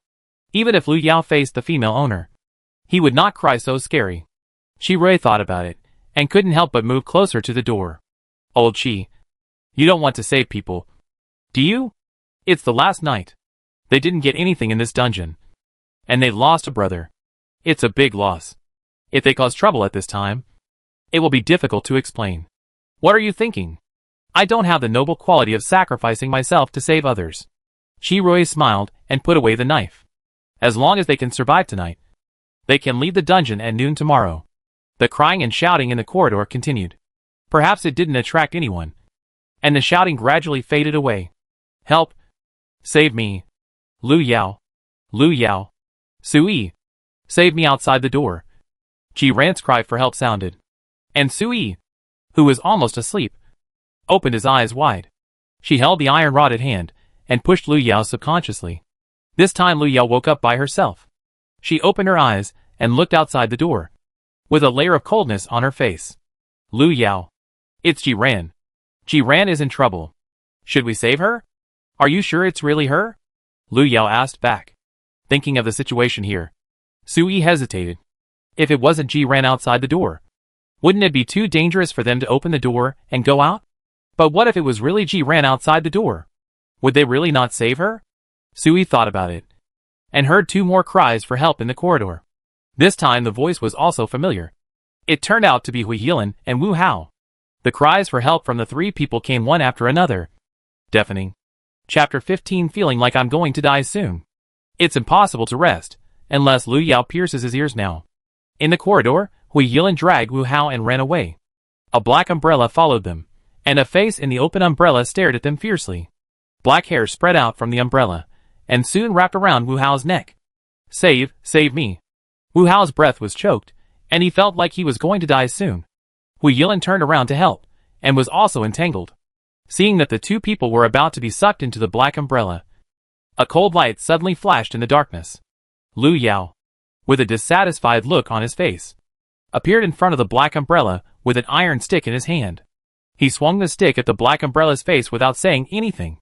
The stick hit the face with full force. The black umbrella wailed and released Hui Yilan and the other two who were entangled.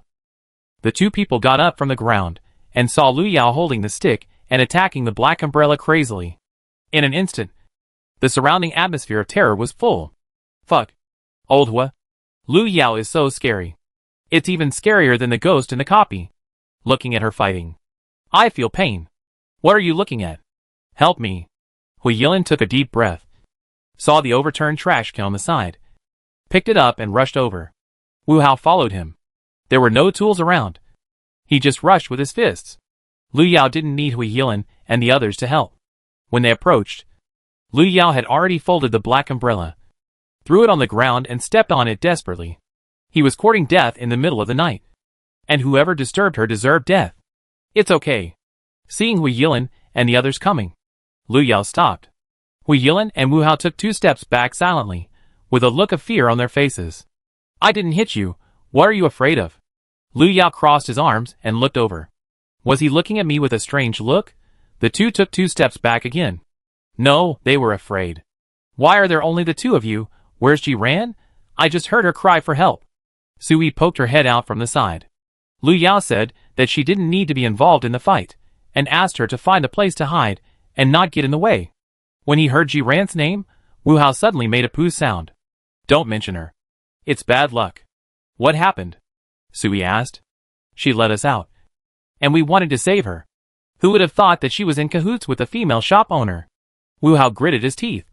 He still wanted to save her. His kindness was wasted. How could it be? Sui was shocked, unwilling to believe it. Lu Yao, what do you think? She turned and looked at Lu Yao. Maybe that was not the real Jiran. Lu Yao was sure that the black umbrella under his feet was no longer moving. I was suddenly targeted by the monster last night because someone put a brooch in my pocket. A red brooch. At this time, Lu Yao did not hide it. She had long guessed that the brooch was secretly put in her pocket by Jiran. After all, that night only Jiran had tried to get close to her several times, and deliberately knocked over the candle. And, plus Suyi's skirt before. Only Jiran had the conditions to commit the crime. Why did she do that? Sui gritted her teeth in anger. If the skirt incident was also done by Jiran, then Jiran really deserved to die. Who knows? Lu Yao spread his hands. It was understandable that Jiran targeted him, but it was a bit strange that she targeted everyone in the copy almost indiscriminately. Sui clenched her fists. She had no grudges against Jiran, and she had even been helping her before, but she didn't know that she would even target herself. Lu Yao, watch out behind you. Hui Yilan suddenly shouted. Lu Yao came to his senses, and felt someone pressing down on his shoulder. The next second, a chill ran up from behind Lu Yao, and the strange voice of the female shop owner sounded. I caught you.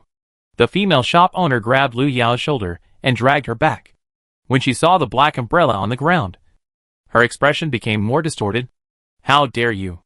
Lu Yao picked up the iron rod on the ground with his backhand, and without waiting for the female shop owner to finish her words, he swept it behind him. The female shop owner was hit, and Lu Yao took the opportunity to break free, holding the iron rod and signaling Su Yi and others to go back to the room. Hui Yilin and two people pushed open the door next to them and hid inside. Lu Yao was entangled by something when she was about to step into the room. Don't try to run. Don't try to run. The female shopkeeper's voice was strange and hoarse. She took the iron rod from Lu Yao's hand and pressed Lu Yao heavily against the wall. A sharp pain came from behind, and Lu Yao was shocked to spit blood. A few drops of blood splashed on the wall, and Lu Yao clearly felt that the wall behind her suddenly sank. Before she came to her senses, she suddenly felt a wave of coldness in her palm. In the darkness, a talisman light suddenly exploded. At the same time that Lu Yao threw out the talisman paper, he grasped the weapon he had just obtained with his backhand. It was a short silver-white knife. The blade was thin and shiny. A hint of cold light appeared in the darkness. The next second, the knife light flashed. It fell directly towards the female shopkeeper in front of him. The sharp blade cut through the flesh and split the bones, cleanly and neatly. With the female shopkeeper's roar, the surroundings were suddenly filled with a strong smell of blood. After a moment, Lu Yao stood up, looking at the female shopkeeper lying on the ground with her head and body separated, and exhaled. Congratulations to the player for obtaining the item. Silver Blade. Item Silver Blade. Level, Intermediate, currently not upgradable. Function, attack item in the system, medium quality, and the effect can be enhanced after upgrading. The mechanical sound of the system rang in Lu Yao's ears. Unexpectedly, by some strange coincidence, she actually picked up an item. Lu Yao, are you okay? At the same time, Su Yi and the others had already rushed over.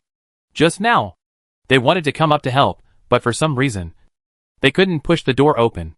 I'm fine. Lu Yao shook her head. She wasn't seriously injured. The body of the female shopkeeper on the ground suddenly moved. Dark red blood flowed from under her body, and quickly spread around. Go back to the room, Lu Yao shouted. There was something wrong with the blood. If you accidentally touched it, it might cause trouble.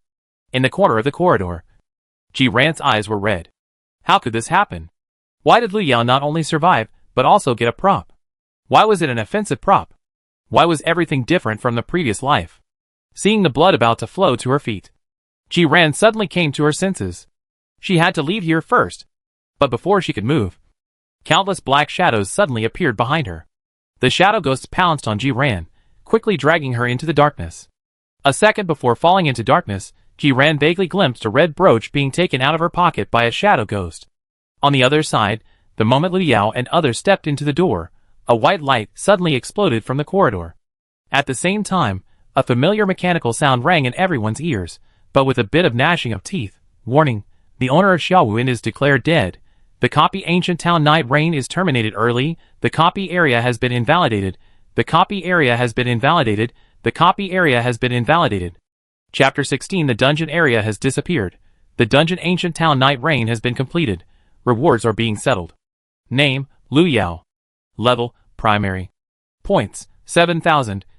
Usable props. Small flower umbrella, silver blade. Players get special rewards for clearing monsters. Luck value +1. The system prompts that sounded one after another woke Lu Yao up. She opened her eyes, and found herself lying in a ruin. Lu Yao stood up. Had she left the dungeon world? Su Yi and a few others were lying next to her, and they woke up one after another soon after.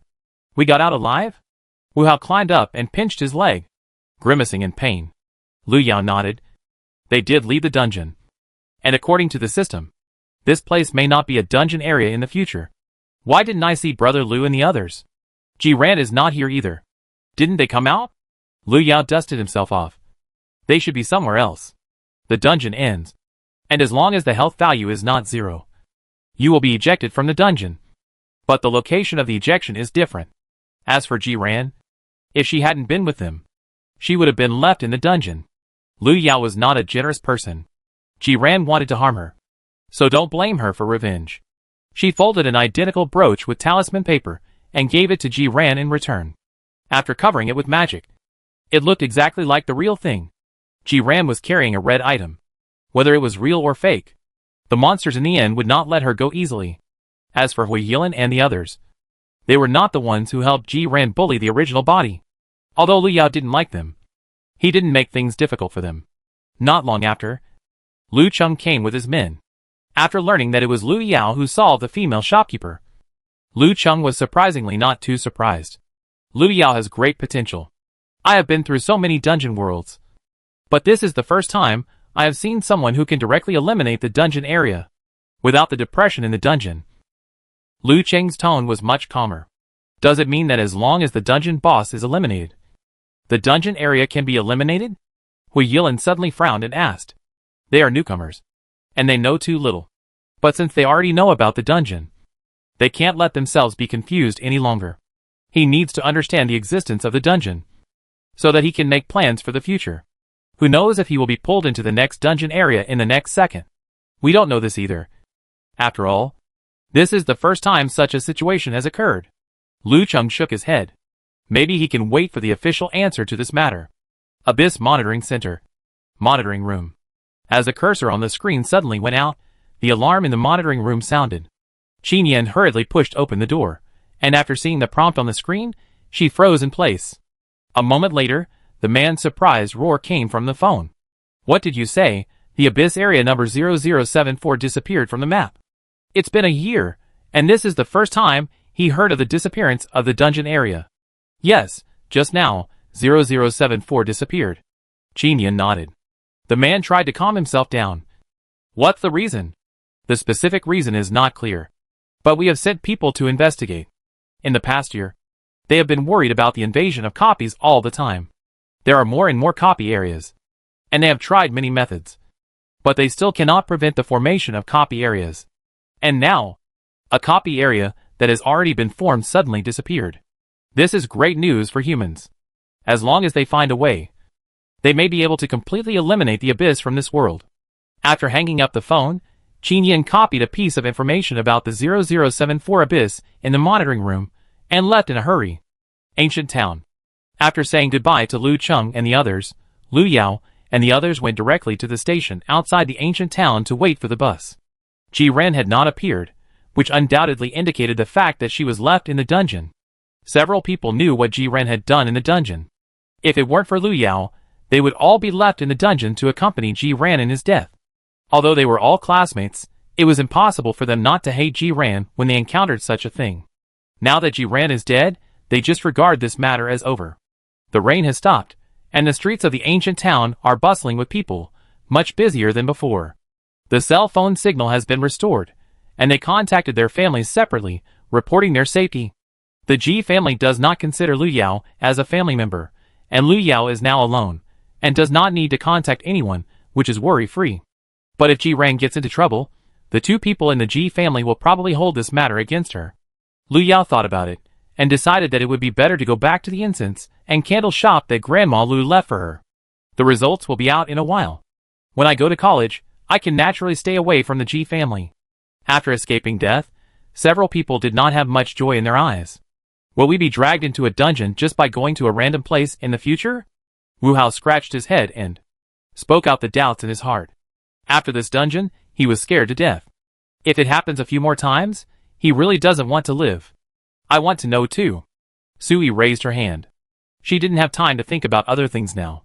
She couldn't help trembling when she thought that she might be dragged into the dungeon world again.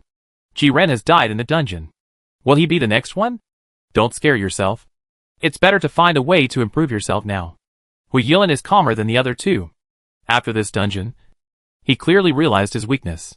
They must make themselves stronger, and can't always rely on others to save them. Old Hui is right. We must work hard to become stronger so that we can survive. Wu Hao slapped his thigh. He didn't believe that he couldn't beat that dungeon. Sui sobbed a few times. Although she also wanted to become stronger. Could she really do it? Lu Yao stood aside without saying a word, looking at the three people in front of her, and thought of her past self. She had been confused when she was just pulled into the abyss. But fortunately she persisted. She had been doing well in the abyss world before. She just didn't know if they would miss her if she suddenly disappeared. Lu Yao looked down at her palm. She thought she could completely get out of the abyss. But she didn't expect that she couldn't escape the influence of the abyss even here. As for the future, let's talk about it later. If she had a chance to do it again, she just wanted to lie down and live a leisurely life. The sound of an engine came from a distance. A bus approached from a distance and finally stopped in front of the station. The bus to take them back has arrived. Lu Yao, let's get on the bus. Sui took the luggage and turned around to wave at Lu Yao. Lu Yao raised his head, looking at the blue bus parked in front of him, and frowned slightly. This bus was not the one they took when they came here. At the same time, Sui and the other two had already walked over. Lu Yao took her things and got on the bus last. When she saw the dozen people sitting neatly in the car, she turned around subconsciously. Something was wrong. The door had closed the moment Lu Yao turned around. The man sitting in the front row adjusted his glasses and spoke first. Don't worry, we are not bad people. Chapter 17. The green blooming above the head. Bad guys usually don't admit that they are bad guys. The people in the car were wearing the same clothes, and they looked at Lu Yao and the others with obvious curiosity. Let me introduce myself. We are the staff of the Abyss Research Institute. We came here to find out the reason why the Abyss area number 0074 disappeared. Liao Yu stood up after saying that. Hui Yilin and Wu Hao looked at each other, and immediately stood in front of Lu Yao and Sui. What research institute? Why haven't we heard of it? Wu Hao asked in a hoarse voice. Fortunately, he still had the strength to shout, but his voice was hoarse. Liao Yu's expression did not change. He raised his hand, and someone behind him had already picked up the briefcase and stepped forward. The existence of the institute is temporarily kept secret. If there had not been a problem in the 0074 copy area, we would not be here, Liao Yu said. But his tone became colder and colder. He took the briefcase and opened it in front of Lu Yao and others. Now, please cooperate with us. We need to know what happened in the 0074 copy area. Oh, I forgot to explain that the 0074 copy is the code name of the ancient town Rainy Night copy you just experienced. Sui subconsciously looked at Lu Yao after hearing this. They wouldn't be taken to some research institute as experimental subjects. Right? Lu Yao raised her hand and touched her chin. The focus of her attention was not on the research institute, but on the disappearance of the dungeon area. So it was because she killed the dungeon boss. So the dungeon area that was eroded by the real World Cup also disappeared? Thinking of the system prompt sound that appeared before, Lu Yao felt that she seemed to have discovered some rules. Lu Yao, what should we do? Can these people really be trusted? Seeing that Lu Yao did not respond, Sui simply pulled Lu Yao's wrist and asked. Although Lu Yao had never heard of any research institute, he had heard some news from Lu Cheng and his team before. The dungeon area was no longer a secret. Even an exploration team like Lu Cheng and his team had already matured. It was not impossible for another research institute to emerge. Lu Yao patted Sui Yi's shoulder to signal her to calm down. Liao Yu had obviously lost his patience. He took out a bottle of green liquid from his suitcase and waved to Hui Yilin, who was standing in the front. Let's start with you. His tone was calm, but inexplicably gave people a feeling of superiority. Hui Yilin's face changed slightly, but he still walked over. The moment Hui Yilin approached, he and Liao Yu seemed to be surrounded by a barrier. Lu Yao could not hear what they were saying, but he could see the reactions of the two. A few minutes later, Hui Yilin was released. His forehead was covered with cold sweat, and he looked a little weak. Old Hua, are you okay? Wu Hao said as he went up to support him, but was stopped by Liao Yu's voice. Don't touch him for now. He will be fine after a rest. Liao Yu pointed at Wu Hao and said, You'll be the next one. Wu Hao paused. Me? Looking at Hui Yilin's appearance, Wu Hao suddenly felt uneasy. I'll go first. Lu Yao opened her eyelids and stood up. She was tired of waiting, and went to a seat nearby and sat down. Those people in the institute were a little dissatisfied, but they didn't say anything. It was a bit surprising that Lu Yao took the initiative to raise her hand. Liao Yu looked at Lu Yao, as if he wanted to see something from her face, but the little girl in front of him looked calm, and even yawned at him. Isn't she nervous at all? It didn't matter who went first or last. Liao Yu waved his hand, and motioned Lu Yao to go over. Lu Yao walked over, and saw Liao Yu taking out a part of the potion. What is this? Lu Yao glanced at the green potion. At first glance, it looked like liquid, but when you looked closer, it looked more like a slime-like gel. It even moved in Liao Yu's hand. Lu Yao. She hated this kind of soft and sticky thing the most, not to mention that this one in front of her could move. Read the potion, it can automatically read your memories in the copy. Liao Yu rarely opened his mouth to explain. Lu Yao frowned. If she was the original Lu Yao, it would be fine. But now it would be terrible if the memories of the previous copies were read by that bug-like thing. Just when Lu Yao was thinking about how to get out, Liao Yu had already put the potion in Lu Yao's hand. The green slime moved slowly in Lu Yao's palm, but after a moment, It bounced off her palm, as if stimulated by something, and finally fell on Liao Yu's head. Even Liao Yu was stunned for a moment. Just when he was about to take off the green piece on his head, the potion instantly exploded on his head. Could it be expired? Liu Yao blinked, with a curious look on his face. The Research Institute's medicine has limited bearing capacity, and it is obviously unable to carry the memories left by so many copies in Liu Yao's brain. After a moment, the barrier disappeared. Everyone looked at Liao Yu with an ugly face, and then looked at Liu Yao, who turned around calmly. The contrast between the two was too obvious. Data extraction failed. Change to the next one. Liao Yu took the tissue with a sullen face and wiped off the medicine on his head, and turned to look at Sui and Wu Hao.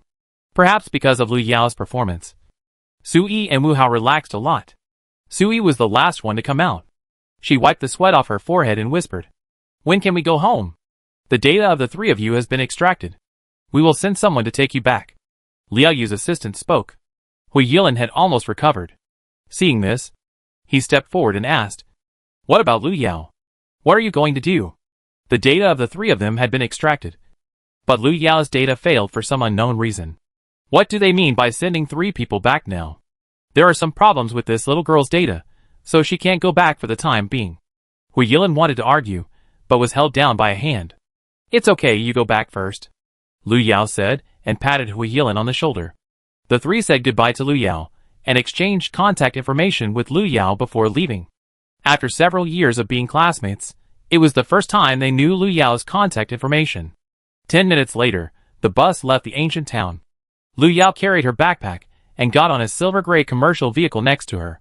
"Aren't you worried about what we might do to you?" In the car, Liao Yu suddenly asked. Liu Yao squinted her eyes, looking a little sleepy, said seriously, "When is dinner?" After so much trouble, she was already hungry. Liao Yu. The car was moving very fast. An hour later, Liu Yao was taken to the Abyss Research Institute. The girl who was in charge of taking over Liu Yao gave her a portion of bread and milk, signaling her to eat some first. "Sorry, the institute doesn't have any other food." Liu Yao is not picky about food. As long as he can eat enough, he doesn't forget to look around while biting the bread.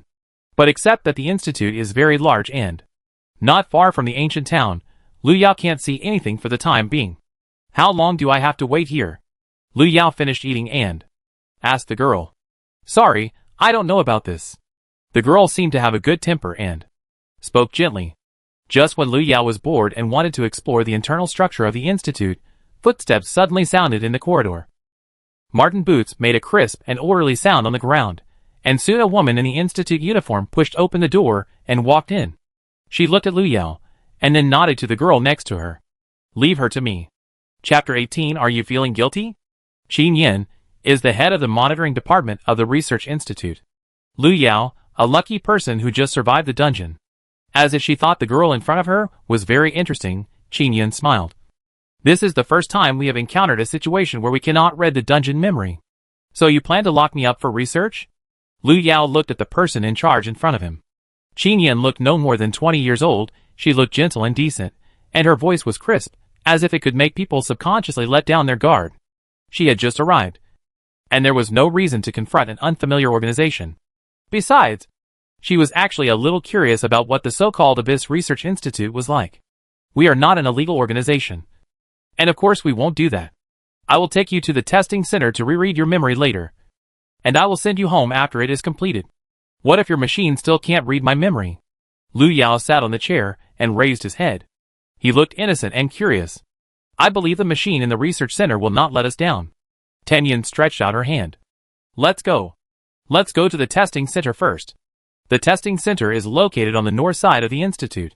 When Liu Yao was brought in, he saw the huge instrument placed in the center. Tan Yin put a magnetic disc on Liu Yao's forehead, and the instrument started to work. 10 minutes later, Tan Yin looked at Liu Yao's data reports full of garbled characters and frowned. Why is this happening? Tan Yin also saw such a weird data report for the first time. The instrument in front of him was the most sophisticated in the entire research institute, but even it couldn't read Liu Yao's memory of the copy. It was really too weird. "Sister Yin, could there be something wrong with that girl?" The assistant leaned over from the side. She had been with Tan Yin for so long, and had never seen such a situation. Tan Yin frowned. "It is still uncertain. Because the test could not produce any results, Tan Ying could only verbally inquire about the situation in the ancient town copy.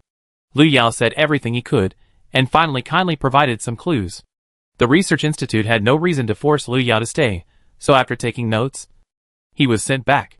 Before leaving, Qin Yan exchanged contact information with Lu Yao, indicating that Lu Yao could contact her if he needed anything or had any questions. Lu Yao felt that this was more like a disguised surveillance by the institute. After all, he was the first survivor they had ever encountered who could not read the memory in the copy. It was dark when Lu Yao was sent out of the institute. She got in the car, and the driver greeted Lu Yao with a smile.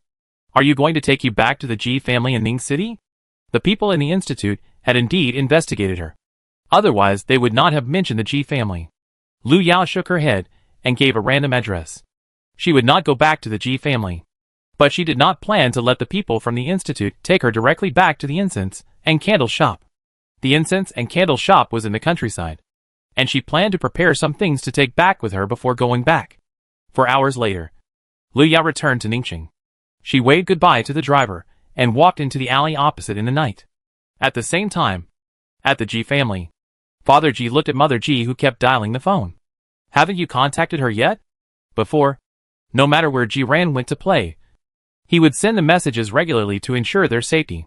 But now 3 days have passed, and there is no news from Ji Ran at all. Mother Ji was anxious. "I don't know what happened. I can't get through to Ran's phone. Even the classmates who went out with her are the same. The Abyss incident has been so serious recently. I told you that you shouldn't let Ran run around. But you didn't listen. Now you can't even find her. What if she is really involved in that game?" Father Ji sat down next to Mother Ji with a gloomy face. "Where's Lu Yao? Call her. Didn't she go out with Ran? Why don't you call her?" Seeing Mother Ji sitting there motionless, Father Ji simply reached out to grab Mother Ji's phone. Mother Ji was stunned for a moment, then sighed. "I don't have Lu Yao's contact information." Although Lu Yao had been found for some time, Mother Ji didn't like her own daughter. In addition, Lu Yao had been staying at home quietly, so she didn't ask for her number. Anyway, as long as she wanted to see him, Lu Yao would appear in front of her at any time. "How do you act as a mother?" Father Ji was angry. Mother Ji immediately collapsed and shouted, "Ji Lang, you only know how to talk about me. I don't have Lu Yao's contact information. Do you have it? Why don't you speak? Are you feeling guilty?" Seeing Father Ji sitting there motionless, Mother Ji slapped him and pushed him hard. Father Ji turned his head slowly. He grabbed Mother Ji and suddenly raised his hand and pointed out the window. "A Yuan? Look, is there anyone outside the window?" Mother Ji snorted coldly and looked in the direction Father Ji pointed. "What do you mean someone? You must be dazzled." The next second, the expression on Mother Ji's face changed. Ran is back." At 9 o'clock in the morning, Lu Yao got on the bus to Tongxiang Town. It takes about an hour and a half from Ningxing City to Tongxiang Town, and Grandma Lu's incense and candle shop is in the town. Since Lu Yao was taken back to the Ji family, the incense shop has been closed. No one has taken care of it for more than half a year, and it is not known whether people can still live there. If not, she will have to find a way to repair it, at least to have a convenient place to stay. Lu Yao got off the bus at the station, dragging 2 boxes of luggage to the incense shop. The incense shop sells funeral supplies, and the location is relatively remote. Lu Yao walked for 10 minutes based on his memory before finally finding the door of the shop. The key to the shop door is still at Ji's house. Looking at the locked door in front of him, Lu Yao thought about it and let go of the box in his hand. Turned around and walked to the corner to pick up half a brick. After 2 bangs, Lu Yao successfully broke the door lock. Just as she turned to pull the suitcase, the door of the shop next to her was suddenly pushed open, and a tall woman rushed out immediately. How dare this little thief steal in broad daylight? The woman stopped scolding in the middle of her scolding. She looked at Lu Yao standing in front of the door, and slapped her forehead after a while.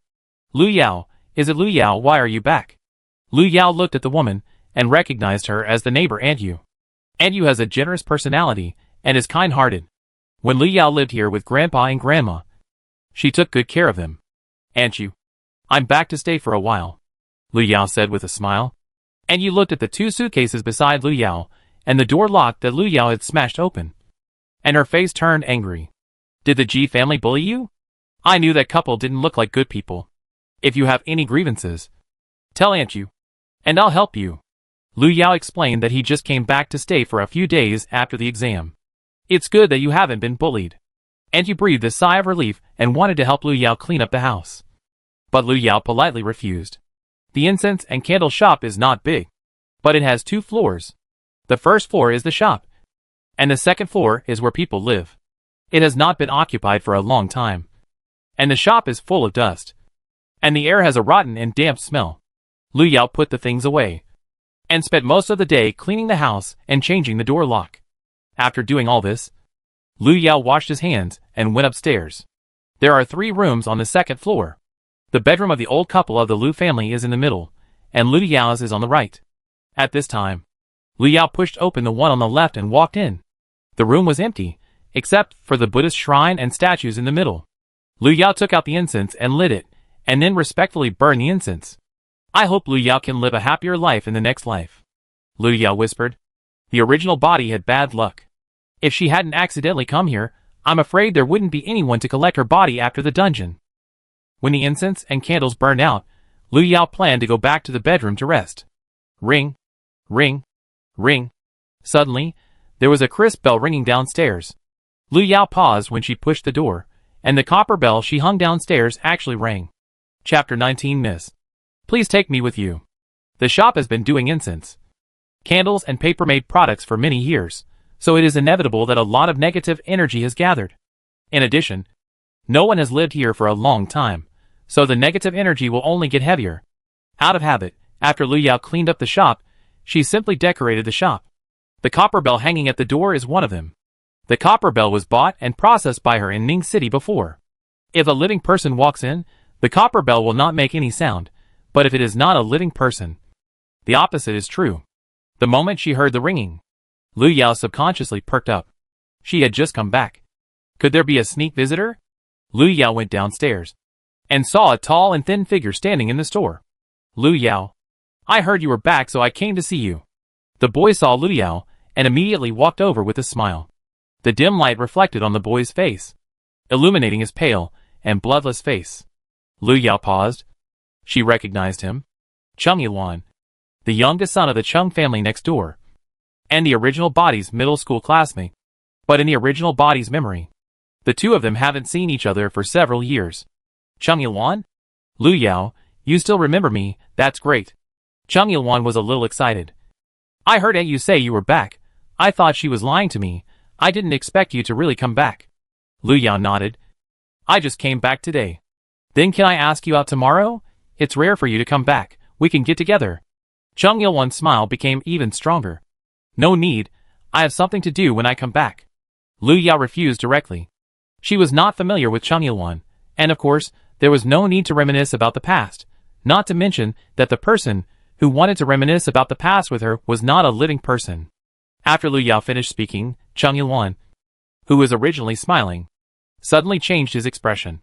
He seemed to remember something, and the expression on his face changed several times. Now that you are a child of a rich family, do you not want to stay with me? Lu Yao, you were obviously not like this before. Under the light, Chung Yuan's expression gradually became distorted and weird, and a black shadow stretched out from under his feet, twisting and wriggling. Lu Yao secretly said that it was not good, and he had already pulled out 2 talisman papers. However, before Lu Yao's talisman papers fell on Chung Yuan's head, the surrounding scene changed instantly. A slightly sticky sound of water came to his ears. Lu Yao rubbed his forehead and looked at the well in front of him and the iron bucket at his feet. The iron bucket was filled with half a bucket of water. The water surface was shaking slightly under the moonlight. Lu Yao looked over, but the water surface did not reflect her appearance. At that moment just now, Lu Yao did not even have time to scold Chung Yuan, and he was already here. Lu Yao touched her forehead. Just now, she was about to deal with Chung Yuan. Who would have thought that she would appear in this place in the next second? Now she is here. Chung Yuan seems to have disappeared out of thin air. As a veteran horror game player, Lu Yao almost subconsciously recognized the situation in front of her. Only one day after the last dungeon, she, Lu Yao, was once again pulled into the dungeon world. Lu Yao, what are you dawdling for? Hurry up and bring the water in, we're about to start working. A man's rough shout suddenly came from a distance. Lu Yao glanced at the half-full bucket at his feet and responded. At the same time, A familiar mechanical sound rang out. The conditions for opening the copy incense and candle factory have been met. The countdown to opening is 10, 9, 8. There is an incense and candle factory in the town. It is said that only one red incense and candle will be produced here every year. The person who gets this incense and candle will have good luck. The copy incense and candle factory has been opened. Copy mission. Please find all the materials for making incense and candles and make a red incense and candle. The copy is limited to 24 hours. If the task is not completed within the specified time, the copy will be wiped out. With a sound of ding, the copy officially began. Lu Yao rubbed her ears.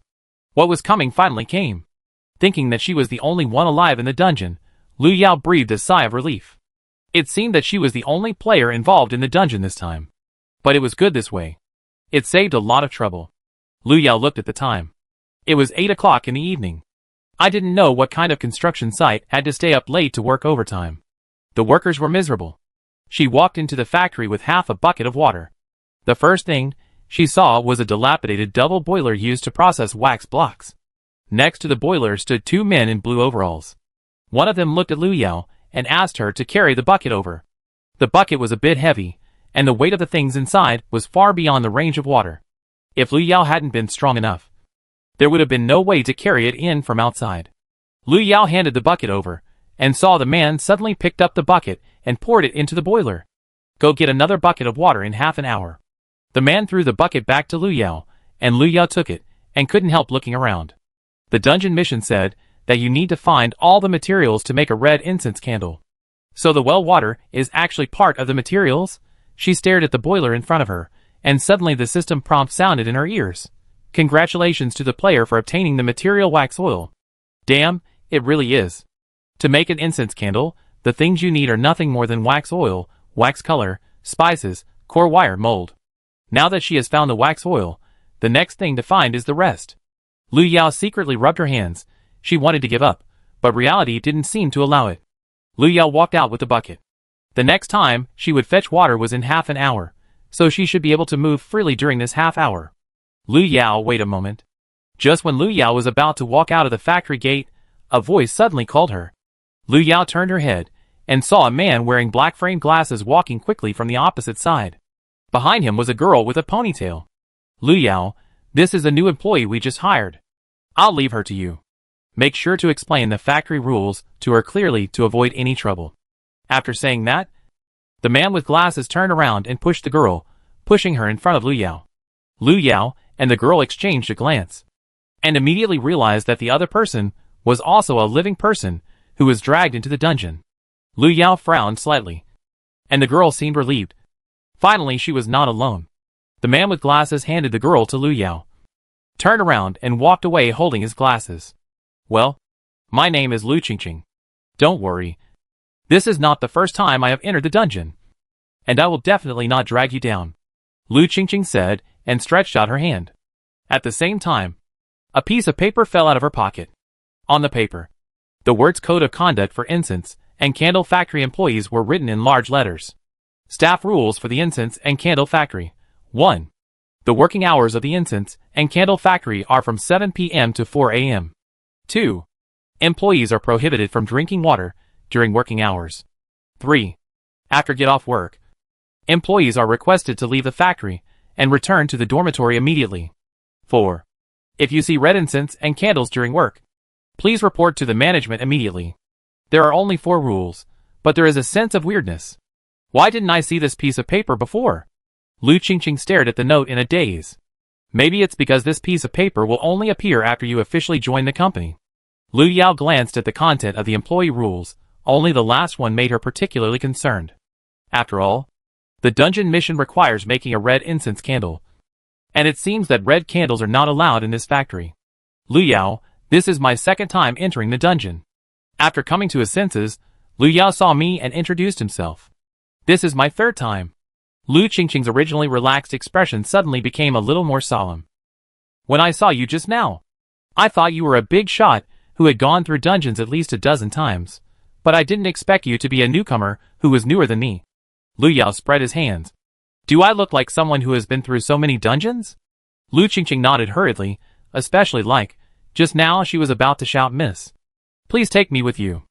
Chapter 20, I didn't say we can't fight. The man with glasses asked Lu Qingqing to learn from Lu Yao, and gave Lu Qingqing the task of fetching water next time. Lu Yao took her to the well, and told her to start fetching water in half an hour. Although Lu Qingqing was still a little confused, she agreed after hearing that. While Lu Qingqing was guarding the well, Lu Yao took a walk in the backyard.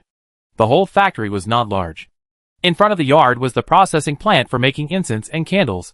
On the left was the staff dormitory, on the right was the canteen.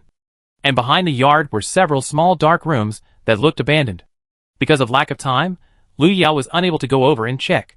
This time, the copy is different from the previous one. Although there is a time limit, you still need to complete the task before you can leave.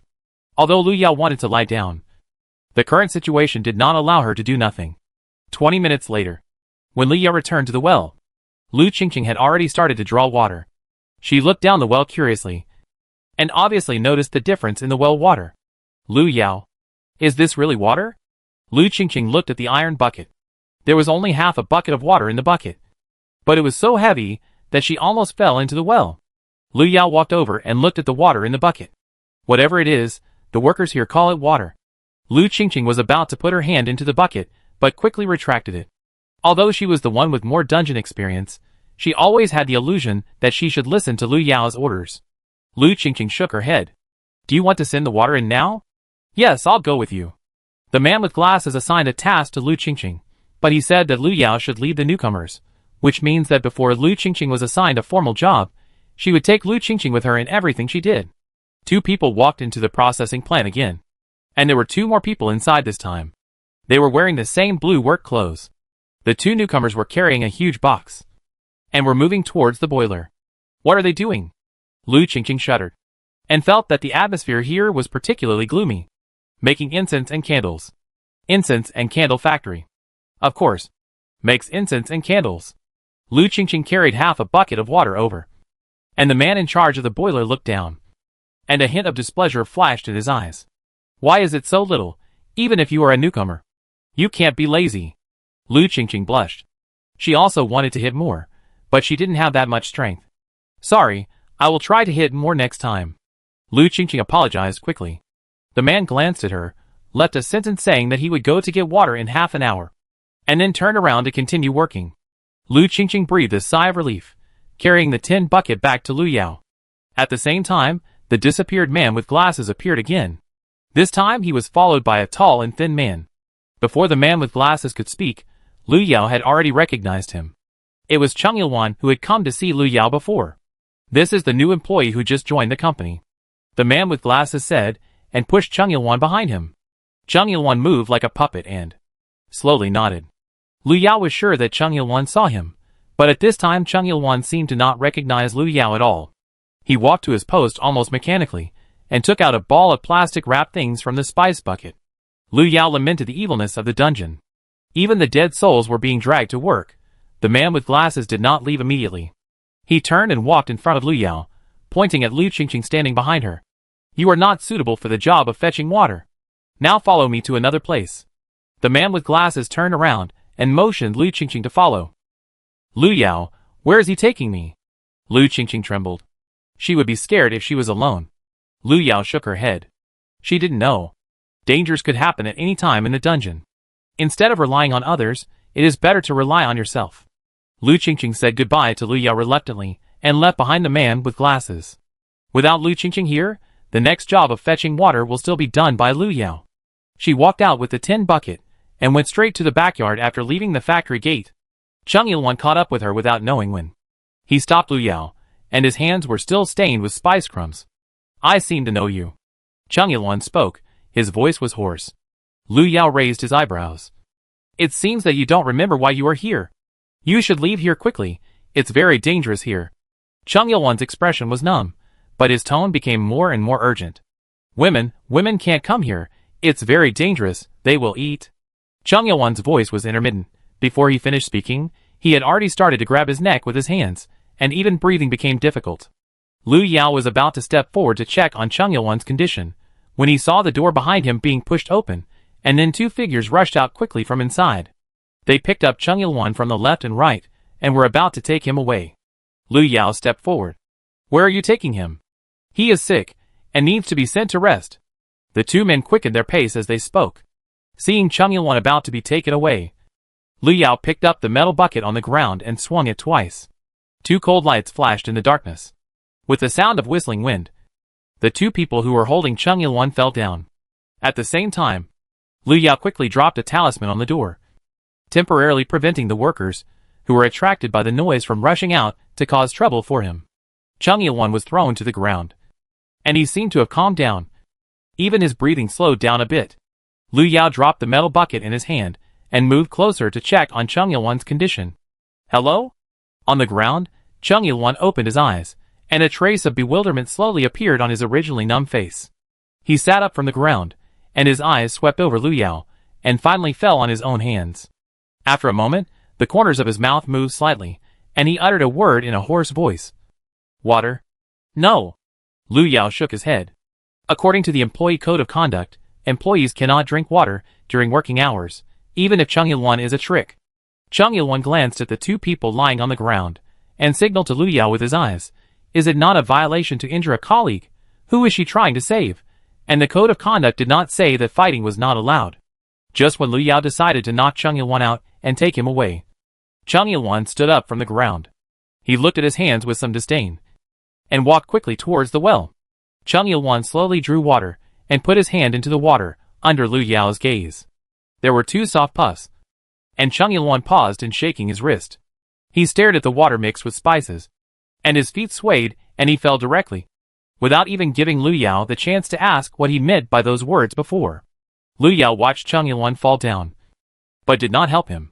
There was something wrong with Chung Il-won. She stared at the water in the bucket, and saw a layer of something like grease floating on the surface of the water. The grease mixed with the water gave off a rotten smell. Lu Yao just took a look, and could not help but take 2 steps back. Chapter 21 Canteen Window, Practice Handshake. The stuff mixed in is not spices at all, but more like corpse oil. Good guy, as expected of the incense and candle factory in the dungeon world. They actually use this stuff as spices. Looking at Chung Il-won, who fainted on the spot, Lu Yao somewhat understood his behavior. After all, after realizing what was on his hands, even a weirdo like Chung Il-won might not be able to accept it for a while. Congratulations to the player for obtaining the material spices. The system prompt sounded in my ears, and at the same time, the spices that were miserable in the water condensed into a ball, and were collected in a transparent bottle together with the previous wax oil. Lu Yao didn't expect to get the spice unexpectedly, but whenever she thought about the ingredients of the spice, she felt a stomachache. Wax oil and spices were available, and the remaining ones were the wicks and molds. Lu Yao had observed the situation in the factory before, when she went in with a bucket for the first time. There was only a huge boiler in the entire factory, but the second time, there was an additional spice bucket. Does it mean that she needs to go in a few more times if she wants to find all the materials? Bang bang bang sounded in the factory. It seemed as if someone would break out of the door in the next second. Lu Yao glanced at the direction of the door, and pulled Chung Il-won on the ground to the side. Chung Il-won was already dead, but perhaps because he was in the dungeon, he became like a living person. Lu Yao thought about it, threw 2 talismans on him to hide him, and then picked up the metal bucket on the ground and walked towards the door. The crashing sounds inside the door were getting louder and louder. When Lu Yao walked over, the talisman paper on the door was almost cracked by the shock. Lu Yao tore off the talisman paper, and the door in front of him was knocked open. A group of figures in blue work clothes rushed out of the door. They looked at Lu Yao. Their facial features were stiff and twisted, and the skin exposed outside the clothes was like dry bark, wrinkled and full of cracks. It seemed that they would surround Lu Yao and tear him to pieces in the next second. Bang! The iron bucket fell to the ground with a muffled sound. Lu Yao stood in front of the door with his arms folded, looking at his colleagues, who had turned back into weirdos. Are you guys off work? The workers who had turned into weirdos were about to take action when they heard Lu Yao ask this question. The next second, their bodies suddenly twitched a few times. In the blink of an eye, they turned back to their previous appearance as workers. Workers have the consciousness, even if they become ghosts. They cannot be late or leave early. The man with glasses held the frame of his glasses, squinting his eyes, and looking at Lu Yao. After all, Lu Yao did not violate the employee code of conduct, so it was not easy for the man with glasses to do anything to Lu Yao directly. Knocking out a colleague did not count, and locking a colleague in the factory did not count either. Lu Yao came over to open the door just because she saw this point. After all, she still needed to find a few other materials for making incense and candles. This job doesn't seem to suit you. I plan to transfer you to another position. The man with glasses pointed to the right side of the yard. I think that place is more suitable for you. Lu Yao was about to carry the metal bucket to collect materials. But she paused. She subconsciously looked in the direction the man with glasses pointed. There. The employee cafeteria? Half an hour later, Lu Yao stood at the cafeteria window, holding a plate in her left hand and a spoon in her right hand, and began to practice how to shake her hands more naturally. The lunch at the incense and candle factory is equivalent to the midnight meal. There is still an hour before lunchtime, but the cafeteria has already prepared the food. Lu Yao glanced at the food in front of her. It was similar to the food in the cafeteria in her memory, except that there was no soup, and even the stir-fried dishes were all dry pots of different types. Of course, drinking water was not provided here, because the rules counted lunchtime as working hours. Lu Yao was very curious about how the food was prepared without water, but she couldn't even get into the kitchen. After observing, Lu Yao found that she was the only girl in the cafeteria, and all the people who cooked, prepared, and cleaned up were men. They went back and forth in the kitchen and dining room, with basically no communication. After coming to his senses, Lu Yao began to ponder what Chung Il-won had said before. Women cannot come here, it's very dangerous, let's go. After a few hours, Lu Yao had indeed only seen Lu Qingqing and himself. Two girls, who were pulled into the dungeon world. It was as if there were no women in the original dungeon world. Lu Yao wanted to wake Chung Il-won up to ask him clearly, but the guy had not woken up since he fainted, and he lay there like a real corpse. At lunchtime, Lu Yao saw Lu Qingqing again. The little girl looked exhausted, looking like she had been dragged to the construction site to move bricks all day. When she was getting her lunch, Lu Yao gave her an extra chicken leg, so that she could eat more. Lu Qingqing grinned, looking uglier than crying. Lu Yao, do you know what I was transferred to do? At the dining table, Lu Qingqing said and ate a mouthful of rice. They actually asked me to move goods, I'm a girl, and they actually asked me to move those packaged incense sticks. That's really hard work for you. Lu Yao didn't expect Lu Qingqing to be taken to move bricks, and handed her a tissue. Lu Qingqing gritted her teeth, quickly picked up a piece of meat from Lu Yao's bowl, and stuffed it into her mouth.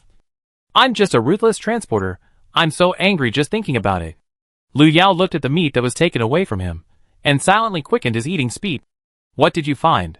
Ahem, not completely nothing, I found that there seemed to be no other girls here except you and me. I also found this, so I plan to go to other places later, maybe there will be some discoveries. Only 2 things needed to make incense and candles have been found so far. Where are the pigments for making red incense and candles, and the most important candle wicks? Then take me with you. I don't want to move bricks anymore. Lu Qingqing raised her head suddenly, and her eyes brightened when she looked at Lu Yao. Are you sure that the man with glasses won't come to trouble you? Lu Yao put down his chopsticks. Lu Qingqing felt a chill on her back for no reason. Okay, but you must tell me if you find anything. We are the only 2 people here who depend on each other. Lu Yao nodded, and got up and went back to the kitchen. There was a rustling sound from the half-man-high weeds. After a while, a pair of hands suddenly stretched out from inside. Ahem, what is this place? Chi Rui opened his eyes, pushed the weeds covering his head, and sighed. He pulled his sleeves and looked at his hands. The things on his hands were gone. He didn't know whether they were rubbed off or Lu Yao kindly cleaned them for him. Chi Rui shook his head. Lu Yao obviously didn't seem to be so kind. He finally found some clues and wanted to sneak into this dungeon area that had not yet been fully formed to find out. He didn't expect that he would meet Lu Yao just after he'd found the host to possess. The moment he saw Lu Yao clearly, Chi Rui was obviously surprised. If it weren't for his good acting skills and Chung Il-won's body being in a state of stiffness at that time, I'm afraid he would have been exposed on the spot. Chi Rui shook off the things on his body and got up from the ground. Although it was unexpected to meet Lu Yao, there shouldn't be any trouble as long as he was careful to avoid her. He came here for another purpose. And now it's time to get down to business. Chapter 22. Catch the gangster in the small dark room.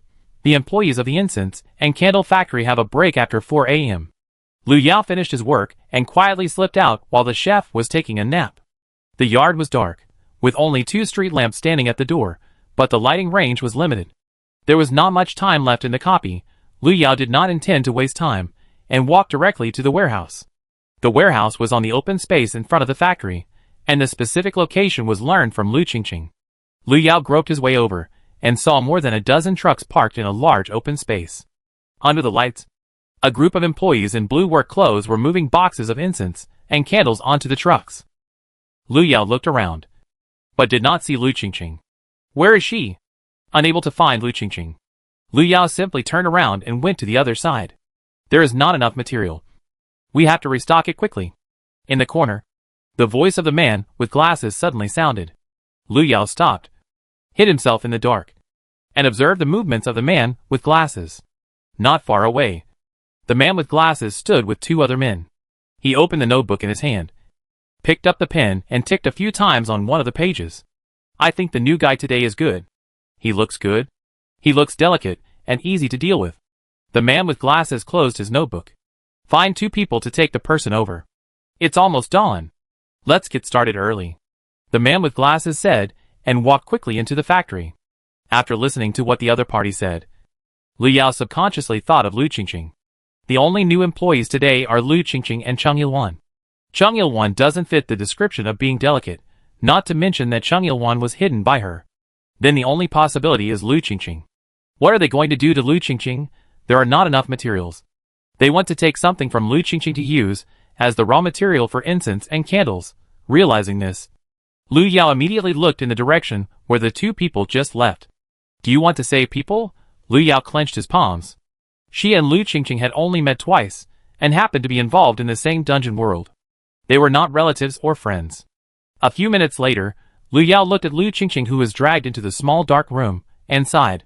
Didn't she say that she would start to lie down and lie down? Why did she come to save people? Now that she was here, Lu Yao didn't intend to just abandon Lu Qingqing. When the 2 workers walked away, Lu Yao approached the small dark room. The small dark room was as dark as its name. Even the outer wall was black, and it didn't look like it could be lived in. The door was locked, but it was not a sophisticated electronic lock. Lu Yao glanced at the familiar half brick at her feet, and after thinking for a while, she reached into her pocket for tools. Breaking the lock would attract other people, so she could only hope that her lock-picking skills would not deteriorate. With a click, the door lock was pried open by Lu Yao. The door of the small dark room was slowly pushed open, and a strange smell wafted out of the room. It was like the burning incense was mixed with animal or human blood. In short, it was strange and smelly. Lu Yao held her breath and looked inside tentatively. There was only one white candle lit in the room, and next to the candle was a chair. And at this moment, a person was sitting on the chair. Lu Qingqing? Lu Yao looked at the figure with his back to her and called out. The person on the chair was motionless, as if he had completely merged with the chair. Helplessly, Lu Yao had to go in. However, just in case, Lu Yao did not close the door. She tentatively approached the person, and then she found that the other person had his back to her, and his straight back was covered with long, thick black hair, which was about the same length as Lu Qingqing's. Lu Qingqing, can you hear me? I'll take you away from here first. Lu Yao stretched out his hand and waved it in front of the other person. The next second, Lu Qingqing suddenly raised her hand. She grabbed Lu Yao's wrist and pulled her towards her. Caught off guard, Lu Yao crashed into the other person. Realizing that his current position was like sitting on the other person's legs, Lu Yao subconsciously tried to get up, but was suddenly pressed on the back of his head, and his jaw was pressed down and forced to lean on the other person's shoulder. Even if Lu Yao was a pig, he should have realized that the person in front of him was definitely not Lu Qingqing. Not to mention that Lu Qingqing didn't have such strength, even her body shape didn't match. The person in front of him was at least 1.9 meters tall. Because he was facing away from Lu Yao, and the room was too dark, it was not obvious. And now Lu Yao was leaning on his shoulder. There was no way he could be mistaken. Who are you? Lu Yao was pressed down, and for a while, he couldn't break free. The man raised his head, and his long black hair slid across Lu Yao's face. He seemed to want to say something, but he didn't make a sound. A trace of displeasure flashed in the man's eyes. He looked at the back of Lu Yao's neck, and leaned over and opened his mouth. The moment the canine teeth pierced her skin, Lu Yao instinctively opened her eyes wide. For a moment, she could even clearly feel the blood gushing out from the back of her neck, and finally sank into a coldness. Shit, what kind of hungry ghost dared to bite her? Lu Yao was furious. How could she be bitten obediently? In the backhand, A thin and shiny blade had fallen into her palm. As soon as the silver blade came out, the man seemed to finally come to his senses. He reluctantly let go of the hand that was holding Lu Yao, and stood up from the chair. The tip of the bloody tongue licked the blood from the corner of his mouth. And the man laughed instead of getting angry. The laughter came, and there was a hint of bewitching in the coldness. Lu Yao held the silver blade in his hand. Although he couldn't see the other person's face clearly, he didn't intend to give him time to react. However, at the moment when the silver blade stabbed the man's tall figure disappeared out of thin air like mist. Lu Yao's knife missed. And when he looked at the chair again, he saw Lu Qingqing's face full of fear. Lu Yao, let's talk it over. Don't do it. Lu Qingqing's voice was crying. God knows how scared she was when she saw Lu Yao holding a knife towards her, as soon as she opened her eyes. It seemed as if he was going to chop her down in the next second. Lu Yao stopped in time, and then looked around Lu Qingqing. Lu Yao, what are you looking for? Lu Qingqing was still in shock, and couldn't help shrinking her neck when she saw Lu Yao's appearance. Catch the gangster. Lu Yao responded. The man from before was really gone. I don't know if it was her illusion, but she actually felt that the figure was familiar, as if she had seen it somewhere before. Are you looking for gangsters? Are there other people here besides you and me? Lu Qingqing opened her eyes wide. Could Lu Yao be possessed by the dirty things in the copy? Lu Yao stood up, slowly exhaled. Nothing. You come with me first. It's not safe here. After all, he didn't forget that he was here to save people. After saying that, Lu Yao directly pulled Lu Qingqing on the chair, and was about to go out. Those workers could come back at any time. It's better for them to leave first. The two of them left the small dark room. Lu Qingqing finally couldn't help but ask curiously, why did they capture me? Could it be that she was lazy and was discovered? But this is a copy world. Is it okay to be lazy? Because there are not enough raw materials for making incense and candles, they plan to use you as a substitute. Chapter 23. Don't you have a dream? Lu Yao briefly explained what he had heard. Lu Qingqing almost fainted after hearing it. It's terrible. They actually want to use people as materials. No, the incense and candles they made before couldn't be. Such things are not strange in the dungeon world. Lu Yao didn't have time to explain to Lu Qingqing. She took the person out and planned to send Lu Qingqing directly to the staff dormitory as soon as 4 o'clock came, so as to avoid being discovered by those people. Lu Qingqing was still a little worried, but she had no choice at the moment. She had to choose between being caught by the workers and used as raw materials for incense and candles, or hiding in the staff dormitory with Lu Yao. Of course, she chose the latter. After all, the latter still had hope of survival. If she was caught by those people, there would be only one fate waiting for her. Not long after Lu Yao and the other two left, 2 people in blue work clothes hurried back. They were holding 2 metal buckets in their hands. And the moment they opened the door, their faces suddenly changed. The person is gone! Lu Yao looked at the slightly white sky, and pulled Lu Qingqing to open the door of the staff dormitory. Each person's name was posted on the dormitory door. Lu Yao's dormitory was at the innermost side of the corridor. Lu Yao, the smell here is so strange. Lu Qingqing felt like she was about to suffocate as she breathed in the air here. Hold it. Do you want to go out and wait for them to catch you? Lu Yao found the dormitory key on his body and unlocked it decisively. Lu Yao's dormitory was a 4-person dormitory. Perhaps because Lu Yao was the only female employee in the dormitory before, she was the only one living in the dormitory.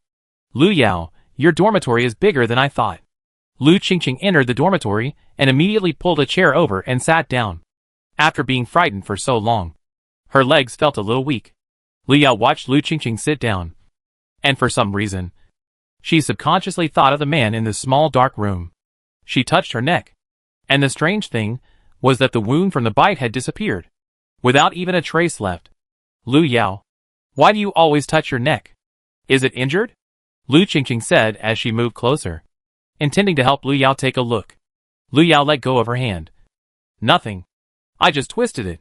You stay here first. I'll go out and take a look. When the break time came, the workers of the incense and candle factory should have returned to the dormitory to rest. If you can take advantage of this time to go around the factory, you may get unexpected gains. Half of the 24 hours given by the copy had passed. Lu Yao hadn't slept all night, but he didn't feel sleepy at all. Lu Qingqing nodded and watched Lu Yao leave the room. She was a burden now, and she didn't want to cause trouble for Lu Yao again. Lu Yao just stepped out of the door and turned back. She stretched out her hand and threw 3 talisman papers to Lu Qingqing. Wear one on your body. And the other 2. One on the door, and one on the window. Lu Qingqing stared at the talisman paper in her hand for a moment, and slapped her thigh suddenly. Lu Yao. You are a Taoist priest. Lu Yao raised an eyebrow. She was still a monk. My family runs a candle and paper-making shop. So I learned some. My feeling was right. Lu Yao.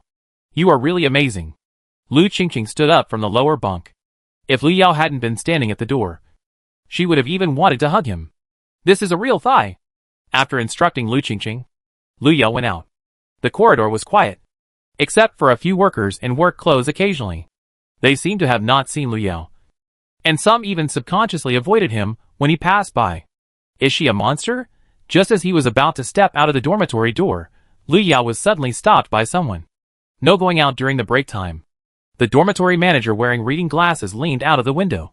He widened his eyes, his old face was full of wrinkles, and he mechanically repeated a sentence. No going out during the break time. Lu Yao was a little annoyed by the noise, and pushed the door open. The moment the door opened, the scene outside the door was no longer the backyard of the factory. The first thing that came into view was a not very wide road. Across the road, several shops opened early for business, and a breakfast stall had been set up in front of the restaurant. The morning light was just beginning to break. A few people were passing by the street. They were in a hurry, but they were smiling. Through the door, Lu Yao saw not the horrible scene in the dungeon world, but the lively city life. Snap! Lu Yao subconsciously patted her forehead. Is it not an illusion? The street scene and pedestrians outside the door were extremely real, and she was now at the junction of 2 worlds. On one side was the horrible and twisted dungeon world, and on the other side was the harmonious and peaceful normal world. At the same time, a bewitching voice automatically sounded in Lu Yao's mind. Go out. Step out of this door. You can leave here completely and regain your freedom. Almost instantly, Lu Yao had already taken uncontrollable steps. Very good. One more step. Just one more step forward and you will be free. There was more laughter in the voice, and the tone became more gentle. When she was about to step out of the door, Lu Yao suddenly turned her head. She looked at the security guard behind her, who was still repeating the sentence, no going out during the break time, and asked, Uncle, can you lend me some money? No going out during the break time. The security guard's hand froze. He turned his gray eyes. His mouth twitched, and even the sound he made became distorted and weird. Get lost. I don't have any money. After saying that, the security guard seemed to be still unsatisfied, and even shouted the words of prohibiting going out with a hint of anger. He only made a few cents a month, and you dared to ask him for money. You are committing a sin. Voice. Why the hell did you ask someone to borrow money? Lu Yao shrugged, turned his head and looked at the breakfast shop opposite. Waved his hand. I don't have money to buy breakfast. I won't go. What breakfast? How come people nowadays have no dreams at all? Is it important to have breakfast freely? Doesn't she want to leave that terrible factory? Voice. Don't you want to leave here? Go out from here, and you will find the real world. With a muffled bang, Lu Yao closed the door before the voice finished speaking. And just as the voice scolded Lu Yao suddenly opened the door again. Voice. Fuck. Have you decided to come out? Lu Yao shook his head, pointed to the opposite side. How much is a bun? Eat. Eat. Eat? Is eating the only thing in your eyes? Don't you have a dream? Don't you want to leave that dirty place? The voice was obviously irritated by Lu Yao. The crazy voice echoed in Lu Yao's ears. Finally, at the moment when the voice was about to collapse, Lu Yao spoke again. I need a bottle of water. Lu Yao stood where he was, said calmly. The manufacturing plant only stipulates that drinking water is prohibited during working hours. And now it is rest time. No. I don't have any water. The voice refused coldly. Lu Yao said, and the hand on the door moved. He suddenly asked, Don't you want to replace the incense and candle factory and occupy this dungeon area? The tone was exactly the same as when the voice tried to seduce Lu Yao just now. Chapter 24, Dungeon Game, Help You Get Rid of It, Voice. A bad start, met a colleague. Lu Yao had sensed something was wrong when the voice appeared. Adding the few words he had heard from the research institute before, Lu Yao quickly deduced that the copy of the incense and candle factory where he was probably a copy area that had not yet been fully formed. After all, it is impossible for a copy world to have 2 completely contradictory situations at the same time. the incense and candle factory that works at night and rests during the day, the street that appears after dawn, and the voice that can bewitch people, the rule that prohibits leaving this door during rest time. Compared with the completely opposite world outside the door, it is obvious that the two copies are playing against each other. If you help me, I will help you destroy the incense and candle factory. This will be your dungeon area, Lu Yao said slowly. Having dealt with dungeons for so long, Lu Yao can be said to have a very clear understanding of the temperament of some dungeons. Moreover, the dungeon in front of him has not yet been fully formed. The voice outside the door hesitated. Are you serious? Of course. After all, I don't like the incense and candle factory. If possible, you look more comfortable. Lu Yao nodded and said, while not forgetting to pay attention to the situation behind him. Since this door was opened, the other workers in the corridor did not seem to approach here. But this is normal. As an NPC in the incense and candle factory dungeon, of course, he would subconsciously choose to distance himself from other dungeons. And Lu Yao, as a human being involved in the dungeon, was not affected. 2 minutes later, Lu Yao had a bottle of water in his hand. The original plan to explore the incense and candle factory during the break was thwarted. After all, as long as he walked out of that door, he would enter another dungeon world. The gain would not outweigh the loss. The name of the voice copy is Young and Street. Its ability is to materialize imagination. However, because it has been suppressed by the incense and candle factory, it has not been able to exert its full strength for the time being. The street that Lu Yao saw before was the initial state of the Young and Street copy. What do you want a bottle of water for? The voice couldn't help asking when it handed the water to Lu Yao. Lu Yao didn't answer at that time, to be precise. She couldn't confirm her guess for the time being, and she would only know after it was confirmed.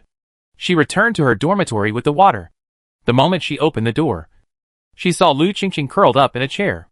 Lu Yao, you are finally back. Lu Qingqing cried. What happened? Lu Yao looked at the intact talisman paper on the doors and windows. There should be no dirty things coming in. Lu Qingqing raised her face. Her eyes were red from crying. And after a while, she pointed to her back. I always feel like there is something on my back, as if it is going to pull out my bones, Lu Qingqing said as she lifted her clothes and turned her back to Lu Yao. There were 2 red handprints on her back, located on both sides of her spine. Lu Yao put the water bottle aside and took a closer look. On the other hand, Lu Qingqing, after seeing the water bottle Lu Yao put on the table, suddenly reached out and took it. Lu Yao, I haven't had water for a long time. I'm so thirsty. After saying that, she unscrewed the bottle cap. When Lu Yao was about to stop her, he saw Lu Qingqing had already raised her head and drank 2 sips. This water, hiccups. Lu Qingqing jumped up and rushed directly into the bathroom. A few minutes later, Lu Qingqing, who had finished vomiting, walked back with her feet feeling dizzy, and almost collapsed on the ground. Lu Yao, what exactly did you give me to drink? Lu Yao shook the water bottle in his hand. Let's be clear. You want to drink it yourself.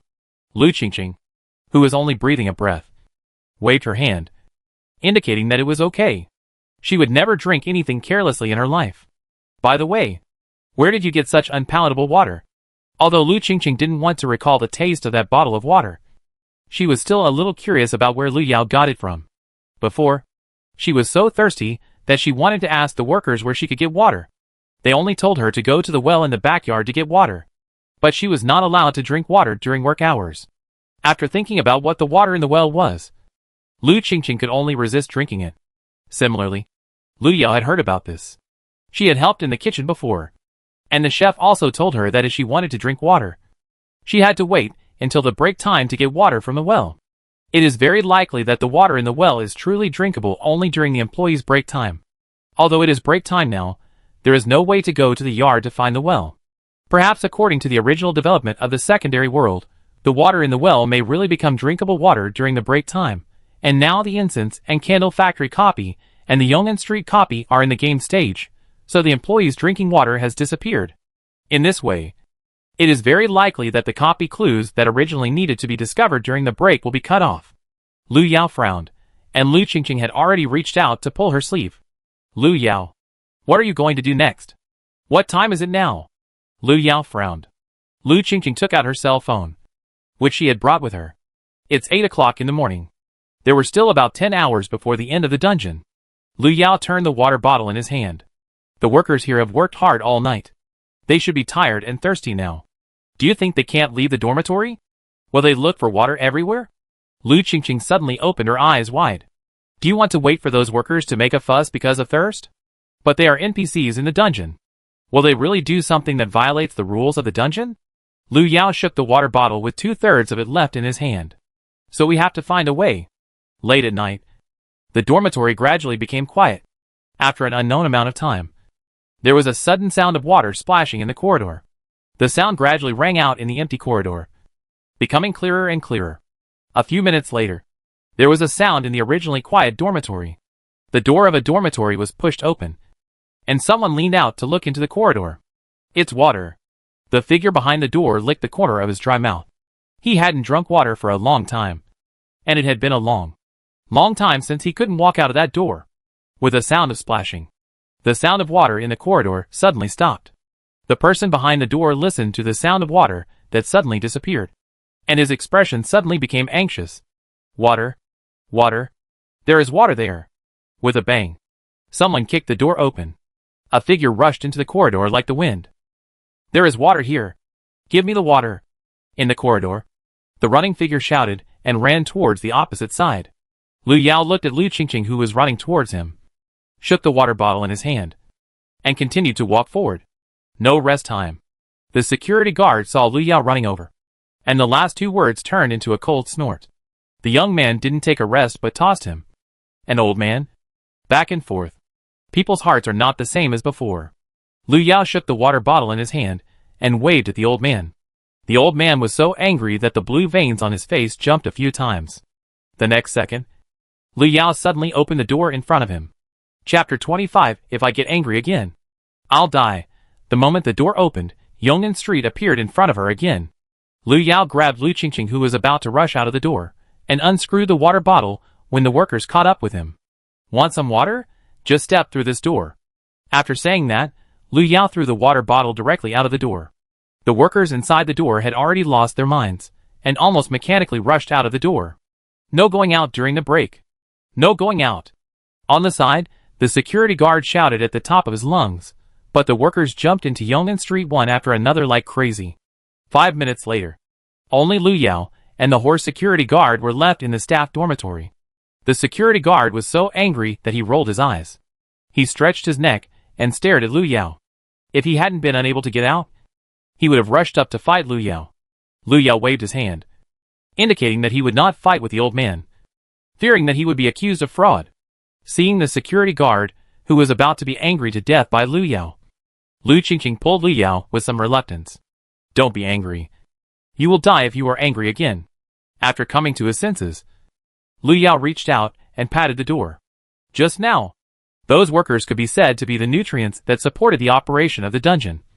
And now those nutrients have entered other dungeons, which is definitely a big blow to the incense and candle factory dungeon. The next second, the voice of the Yongnan Street dungeon came again. Too full. Too full. After receiving so much nutrients at once, the Yongnan Street dungeon is now a little indigestible. You digest it slowly. Don't rush. Lu Yao narrowed his eyes and smiled, and then suddenly pushed open the door in front of him. The door was pushed open, but it was no longer Yongnan Street. Looking at the familiar courtyard in front of him, before the Yongnan Street copy could come to his senses, Lu Yao had already rushed out with Lu Qingqing. In the gap between the 2 copies, Lu Yao found the right opportunity to rush out with Lu Qingqing, and went to the backyard of the incense and candle factory. Familiar courtyard. Familiar well. Lu Yao looked at the iron bucket that she had thrown on the ground before, and felt more comfortable. The sun was shining brightly in the courtyard, dispelling some of the gloomy feeling in the copy. Lu Yao planned to go to the factory first to see if she could find other materials for making incense and candles. Lu Yao turned around and planned to call Lu Qingqing to come with her, but found that Lu Qingqing was no longer in the yard. Where is she? Lu Yao frowned. She remembered that she had brought Lu Qingqing with her. Unable to find anyone, Lu Yao could only go to the factory to check the situation first. But before that, Lu Yao went to confirm the situation in the well water. As she thought, the water in the well had turned into real water during the day, not melted wax oil. The factory door was closed, but Lu Yao was not troubled by unlocking it. A few seconds later, Lu Yao had walked in. Those workers had become the nutrients of the Yongnan Street copy. And the entire incense and candle factory became unusually quiet. Lu Yao did not find anything else in it except wax and spices. But when she opened the spice barrel, she found a small piece of cloth on the edge. The light gray material, unlike the blue work clothes on the workers, looked somewhat familiar. Just as she was thinking, Lu Yao suddenly heard a hurried sound of footsteps. Turning her head, she saw someone walking in quickly from outside the door. It turned out to be Cheng Yilwan, who was previously hidden by Lu Yao. Lu Yao was thinking about whether to greet him, but Cheng Yilwan had already walked past her and walked to the boiler opposite. He was wearing the blue work clothes of the incense and candle factory, and was tidying up the place with quick movements. Is it an illusion? Lu Yao rubbed his eyes. Cheng Yilwan in front of him was still busy, but he still couldn't see Lu Yao's presence. Soon, Cheng Yilwan finished his work and prepared to rest. Just as he was about to go out, a girl's scream suddenly came from outside the door. The scream was mixed with a cry for help, and Cheng Yilwan's movements obviously paused for a moment. He hesitated for a moment, and finally gritted his teeth and pushed the door open and walked out. What happened in front of him seemed to belong to Cheng Yilwan's memory. After Cheng Yilwan was sucked into the incense and candle factory copy, he, as a ghost, his memories seemed to be integrated with this place. Lu Yao held his chin up and decided to follow them to find out what was going on. The woman shouting in the yard continued. When Cheng Yilwan walked out, he saw two people dragging a girl to the small dark room next to him. Behind him followed the man with glasses he had seen before. The man with glasses noticed Cheng Yilwan's gaze and turned his head to look at him. Boy, if you don't want to die, don't meddle in other people's business and do your job well. After saying that, the man with glasses took out a notebook from his pocket and followed him into the small dark room. Cheng Yilwan stood there. Lu Yao clearly saw the expression on his face change several times, and finally shook his head helplessly. At the same time, a woman's sharp scream came from the small dark room. The voice was shrill, and there were dull collisions. Lu Yao frowned and walked forward, even though he knew that what he saw in front of him might have happened in Cheng Yilwan's memory. Lu Yao still couldn't let himself sit back and watch. As Lu Yao walked over, Cheng Yilwan, who had stopped in place, suddenly moved. He clenched his palm suddenly, and directly knocked open the door of the small dark room. With a bang, the door was kicked open. The girl in the room was pressed on a long couch. Her clothes were mostly taken off. Her back was exposed, and the man standing on his left was about to fall with a boning knife.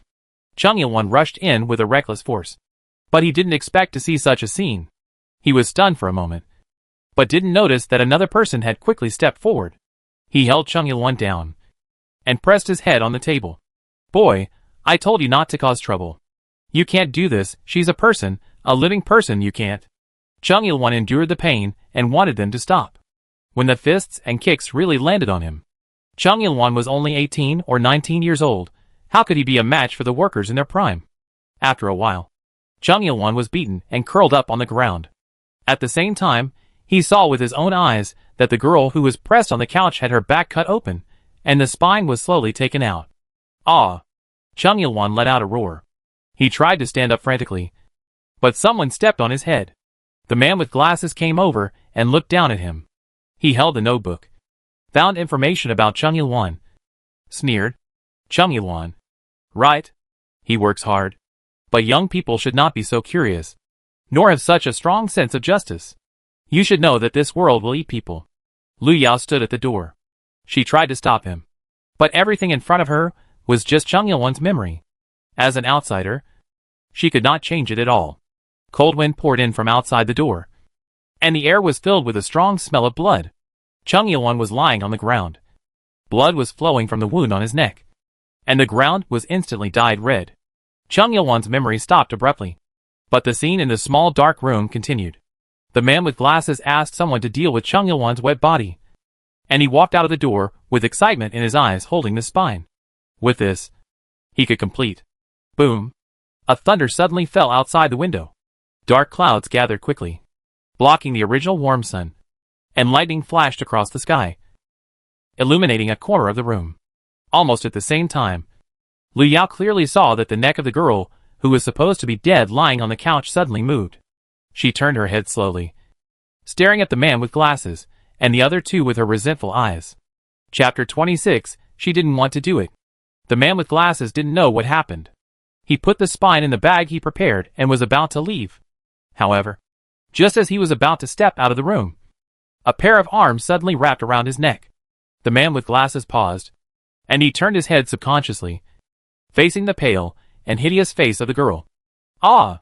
Ah! At the same time as the man with glasses screamed, another scream sounded in the room. At the moment the scream fell, the man with glasses and several others suddenly disappeared, and the memory scene belonging to Chung Yilwan faded away. When Lu Yao came to his senses, he saw that there was suddenly another person in the room. Lu Qingqing suddenly appeared, and was running around in fear, covering her head, like a cat whose tail was stepped on. Lu Yao looked at Lu Qingqing, and his mouth moved, but he didn't speak first. A few minutes later, Lu Qingqing finally calmed down. She looked at Lu Yao and approached him pitifully. Lu Yao, do you know what I just saw? Lu Yao looked over, and his eyes swept across the light gray sweater on Lu Qingqing's body. What did you see? I saw. Lu Qingqing hugged her head tightly. She was not sure if she really saw those. But? Lu Yao, I saw myself lying here, I saw myself. Lu Qingqing suddenly choked up. She squatted on the spot with her face covered. Lu Yao walked over and stretched out his hand to pull her up from the ground. And just when Lu Yao touched Lu Qingqing, the girl who was squatting on the ground and sobbing suddenly raised her head. She opened her eyes wide, and her eyes were filled with resentment and hatred. You saw it. Why didn't you run away after you saw it? Lu Qingqing grinned, her face turned pale in an instant, and her gray eyeballs almost popped out of her eye sockets. Just now she remembered. She remembered everything. She was not some unlucky person who was dragged into the dungeon. She had died long before. She was killed here by the human sharks in the incense factory. They cut out her spine and used her body to make spices. Even her hair was not wasted, which was used as part of the candle wick. In the air, the strong smell of blood came again, but Lu Yao did not move. She stared at Lu Qingqing in front of her, and she was a little unable to overlap her with the girl in Chung Yilwan's memory. However, the reality is that Lu Qingqing is the girl who was killed by the shark. She took off her disguise in the dungeon and turned back to her dying appearance. Why don't you run? Aren't you afraid? Lu Qingqing's hoarse voice sounded again. While speaking, her eyes were still staring at Lu Yao, as if she wanted to see something from her face. Run? Lu Yao didn't intend to escape in the first place. Or after she realized that Lu Qingqing was the girl who was killed. She didn't intend to just let it go. Lu Yao had never doubted Lu Qingqing's identity before. Not only because she didn't feel any death from her, but also because she didn't want to believe that the cute and smart girl would be killed by such a cruel shark. I won't leave, Lu Yao said, as he walked towards Lu Qingqing. Lu Qingqing pulled the corner of her mouth and laughed. You want to pretend to pity me, and then get the things from me to complete the task? When she was captured here, she prayed for someone to save her. Later, she waited for the person who wanted to save her. But what happened in the end? Not only was she not saved, but even the boy who came to save her was killed. She could not forget how desperate she was at that moment. Perhaps it was because she was too miserable that she had the opportunity to take revenge herself. The space of the incense and candle factory was involved in an unfinished copy, and those workers also fell into the copy world. That was why she had the opportunity to kill them again and again, to avenge herself and the boy who came to save her, however. As the copy world gradually became complete, some things could no longer be controlled by her. She was forced to complete the plot arranged in the copy, and only when it was close to completion would she recover her memory, remember herself, and remember what had happened before. Lu Qingqing believed that Lu Yao was just a dungeon player who wanted to complete the mission. She was not that kind. However, she did not lie to Lu Yao. She had indeed experienced 2 dungeons. Therefore, she knew that if Lu Yao wanted to leave here, he had to complete the dungeon mission. She wiped the smile from the corner of her mouth and pulled her messy hair. Why do you want to leave? Stay with me. Why should I bear this alone? Those people deserve it. Everyone deserves it. Lu Qingqing yelled madly and began to run away. The long black hair was like a fast-growing vine, and instantly filled the entire room. Lu Yao's wrists and ankles were tied up by the hair. She looked at the hair that was about to wrap her up like a mummy, and sighed helplessly. She hadn't intended to do it really. With just a turn of her hand, the silver blade was already in Lu Yao's hand. The blade flashed, and the long hair in front of her was cut off. Lu Yao moved swiftly, and she had already gotten out of the long hair in almost an instant. She didn't give Lu Qingqing a chance to react, and while reaching for her pocket, a talisman paper was already in her hand. With a fingertip, the talisman flashed, and the talisman paper fell on Lu Qingqing's forehead. Lu Qingqing opened her eyes wide. She didn't even have time to react to what happened. Everything was over so quickly. She was unwilling to accept it. Lu Yao kicked the long hair at his feet, and was about to tear off the part that was stuck on his body, when he heard the system prompt sound in his ear. Material candle wick collection progressed 50%. Lu Yao looked at the hair, and then looked at Lu Qingqing, who was staring at him. The material of the wick is usually hair, so could the other half be Lu Qingqing's spine that was dissected? Lu Yao felt that the copy was making things difficult for her. Where could she find a spine to serve as the material for the candle wick? Now she was looking for someone to kill. Coincidentally, just when Lu Yao was worried, a figure suddenly rushed in from outside the door. The man with glasses glanced at the scene in the room, and a flash of fear flashed across his face. According to the development of the plot, it was time for the man with glasses, the culprit, to appear. Lu Yao looked back at the man with glasses, and caught him before he could escape, and finally threw him in front of Lu Qingqing. The man with glasses was so frightened that he wanted to crawl away, but he was trapped in the spot and couldn't move. Lu Qingqing looked down at the man with glasses, and hatred surged in her eyes. If this man hadn't tricked her here, what happened next wouldn't have happened. Lu Qingqing couldn't remember how many times she had killed the other person in the dungeon, but every time the time came, he would be resurrected again and appear in front of her. Lu Qingqing rolled her eyes, and set her sights on Lu Yao. Chapter 27. Only one person can leave alive. If you want to complete the task, you must first get my bones and blood. Only by mixing all the materials, and throwing them into the furnace can you make red incense sticks. Lu Qingqing has given up struggling. Just as she felt before she recovered her memory, Lu Yao is a very powerful person. She is not Lu Yao's opponent, and even has the idea of not wanting to hurt him. Lu Qingqing lowered her eyes. Once the copy is formed, she will stay here and repeat the previous plot again and again. Although she was very reluctant, this was her fate. Want to leave here? Lu Yao suddenly asked. Lu Qingqing's expression changed. Leave? How could it be possible? She had become part of the dungeon. She couldn't leave here. Lu Yao pinched her wrist and searched her pocket for a while. Fortunately, she usually carried some things with her. At present, the incense and candle factory dungeon was not fully formed. If she tried, she might be able to rescue Lu Qingqing from the dungeon loop. Let me try. Lu Yao reached out and patted Lu Qingqing's shoulder gently. Lu Qingqing froze in place. She was a little confused. Why should she help a monster living in the dungeon? She couldn't figure it out, but she felt that Lu Yao would not lie to her. Lu Yao fumbled out a few things from his pocket, and then walked towards the man with glasses. Perhaps because the Yong'an Street dungeon had eaten up a lot of the power of the incense and candle factory dungeon, the incense and candle factory dungeon at this time had already shown signs of collapse. Lu Yao walked up to the man with glasses, reached out his hand to drag him up from the ground and shook him. The next second, a transparent bottle and a notebook fell from the man with glasses. Lu Yao threw the man away and picked up the bottle and notebook from the ground. The bottle was filled with gray-brown powder, without any label marks, and looked like an ordinary sand bottle. Congratulations to the player for obtaining the material candlewick dot.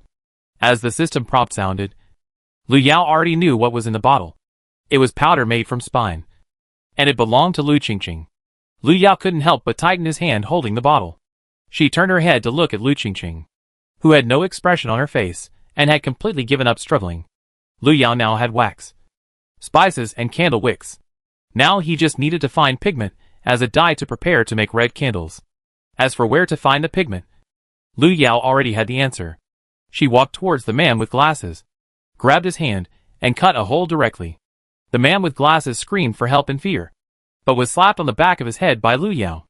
The man with glasses calmed down, and Lu Yao collected a bottle of blood, and then heard the system prompt. The current purity of the pigment is too low. Please continue to collect. Lu Yao did not expect that the man with glasses was useless.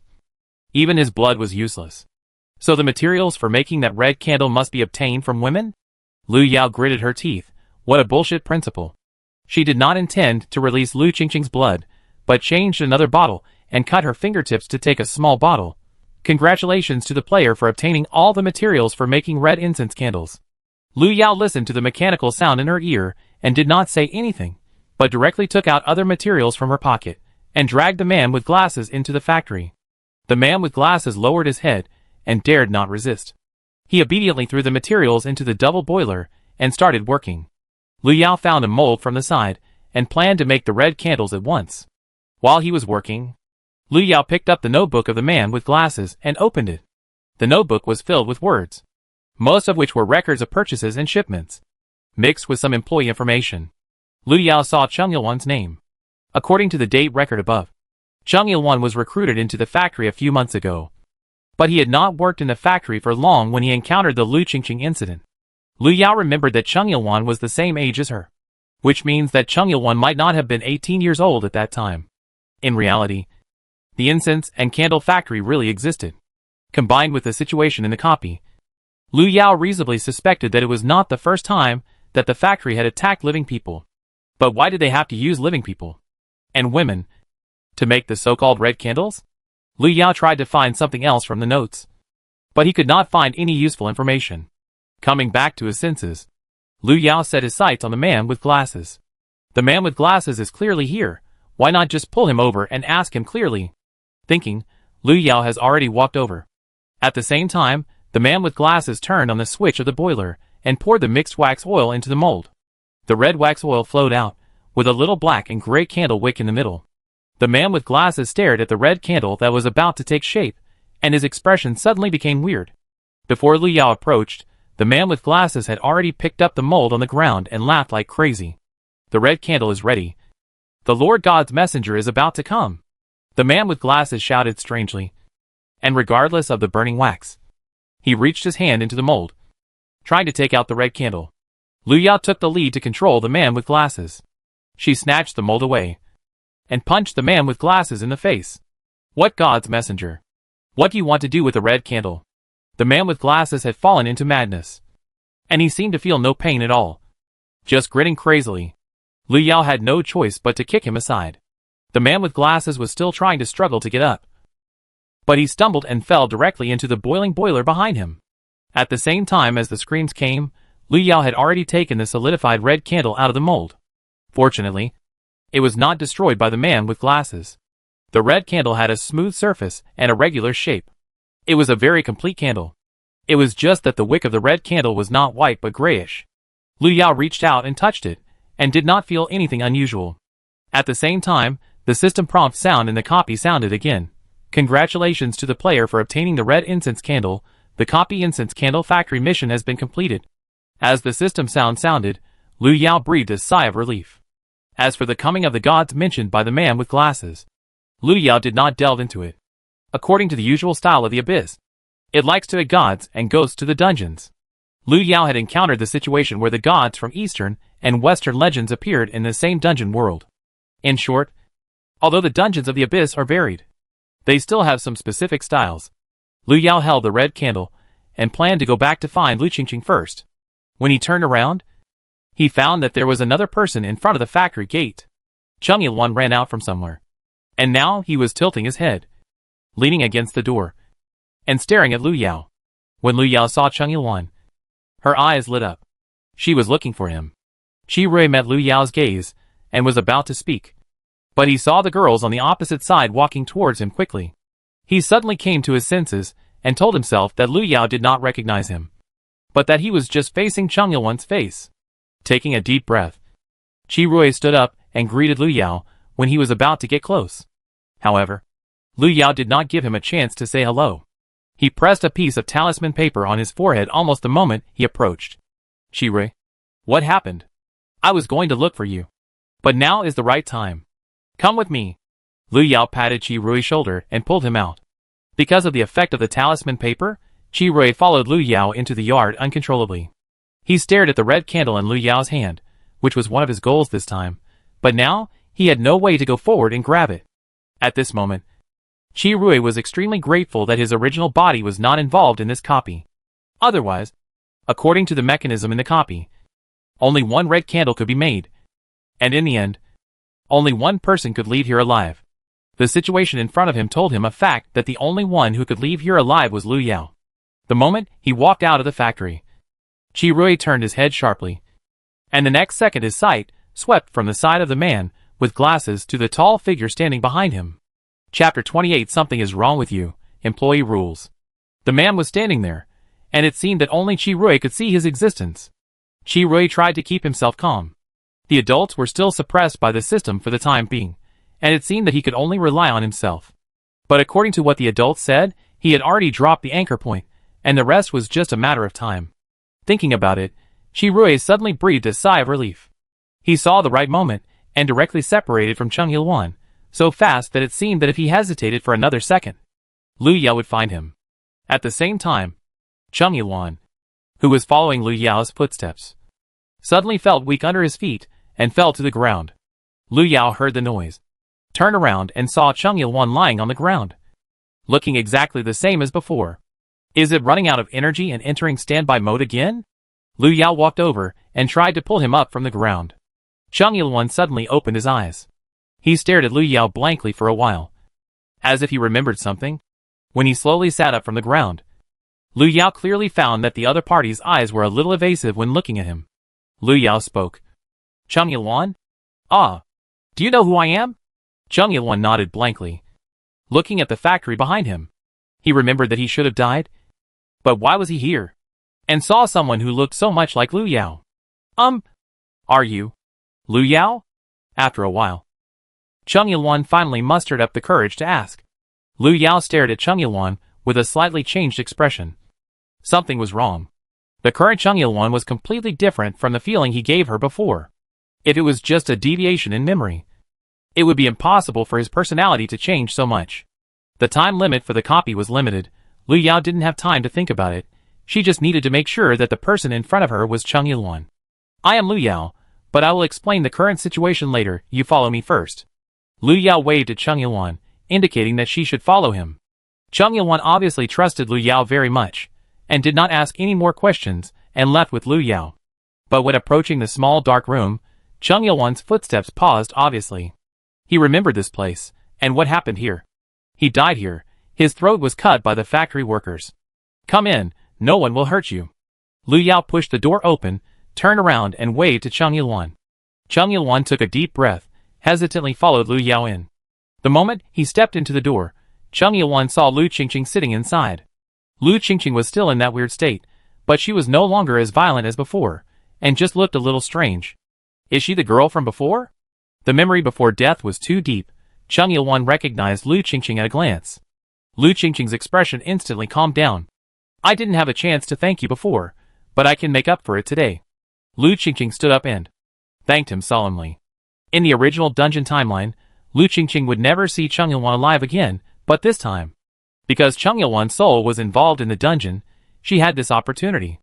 Lu Yao looked at it from the side, turned around and began to arrange. The dungeon mission has been completed. As long as the time is up, Lu Yao can leave the dungeon world. But before that, she had to try to do one thing.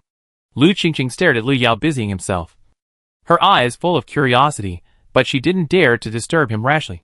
So she and Chung Il-wan had to stand by like two fools, until they saw Lu Yao take out a red candle from his pocket. Chung Il-wan's expression changed. A paragraph of text flashed quickly in his mind, and he slowly stood up and tried to move towards the door. Article 4 of the Employee Code of Conduct. Please report to the management immediately if you see red candles. But who is the management and where is it?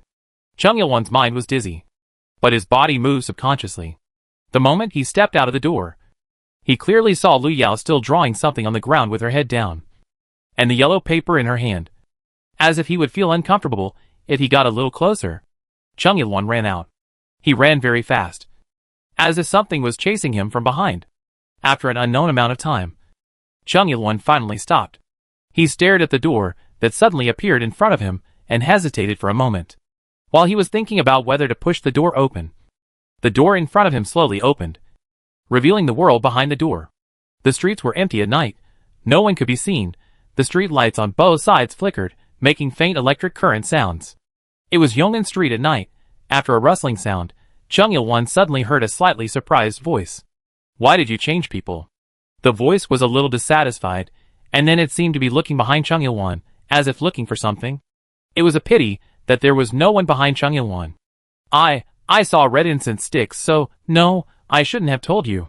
I want to find a manager. A manager? Chung Il-won's mind was in a mess. Due to the employee code of conduct, he was eager to find the management staff and tell them that he had discovered the red candle.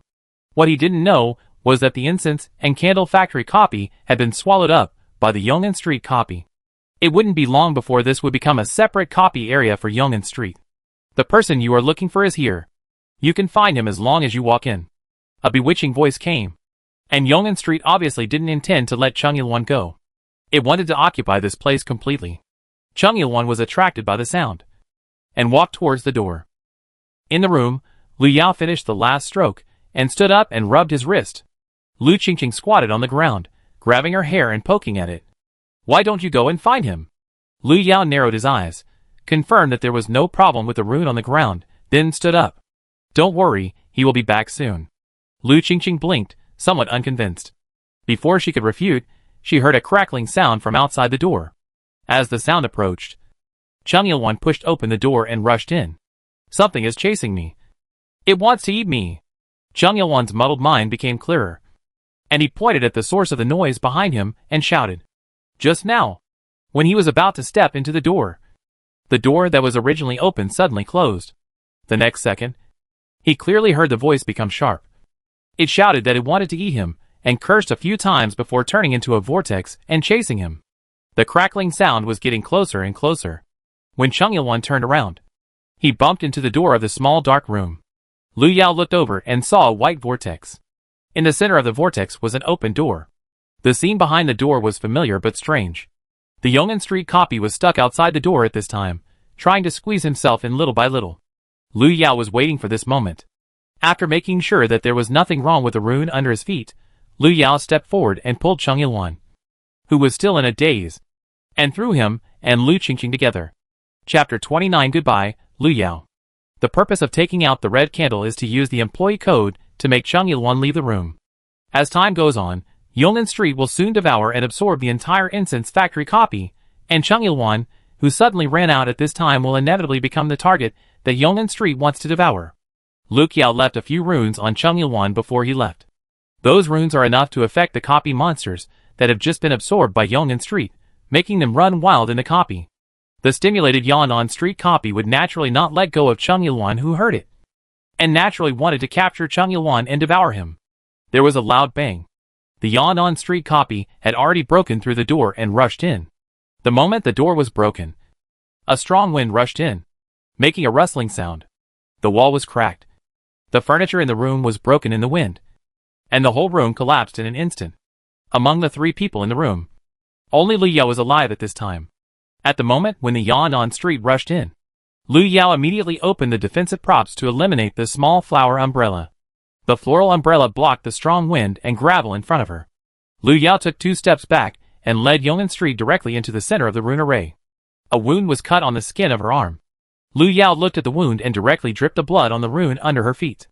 In an instant, the effect of the rune array used to seal and suppress Yongin Street was also enhanced. Lu Yao felt sorry for her own blood. Originally, she didn't intend to let herself get injured, but the situation was urgent. Naturally, she couldn't care about these. The Yongin Street dungeon was suppressed by the talisman array, and it barely managed to squeeze out a sound. It roared at Lu Yao, "You liar!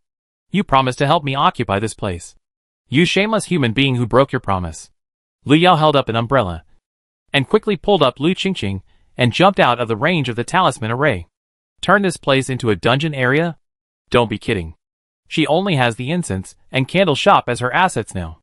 If it becomes a dungeon area, will she have to sleep on the street and beg for food?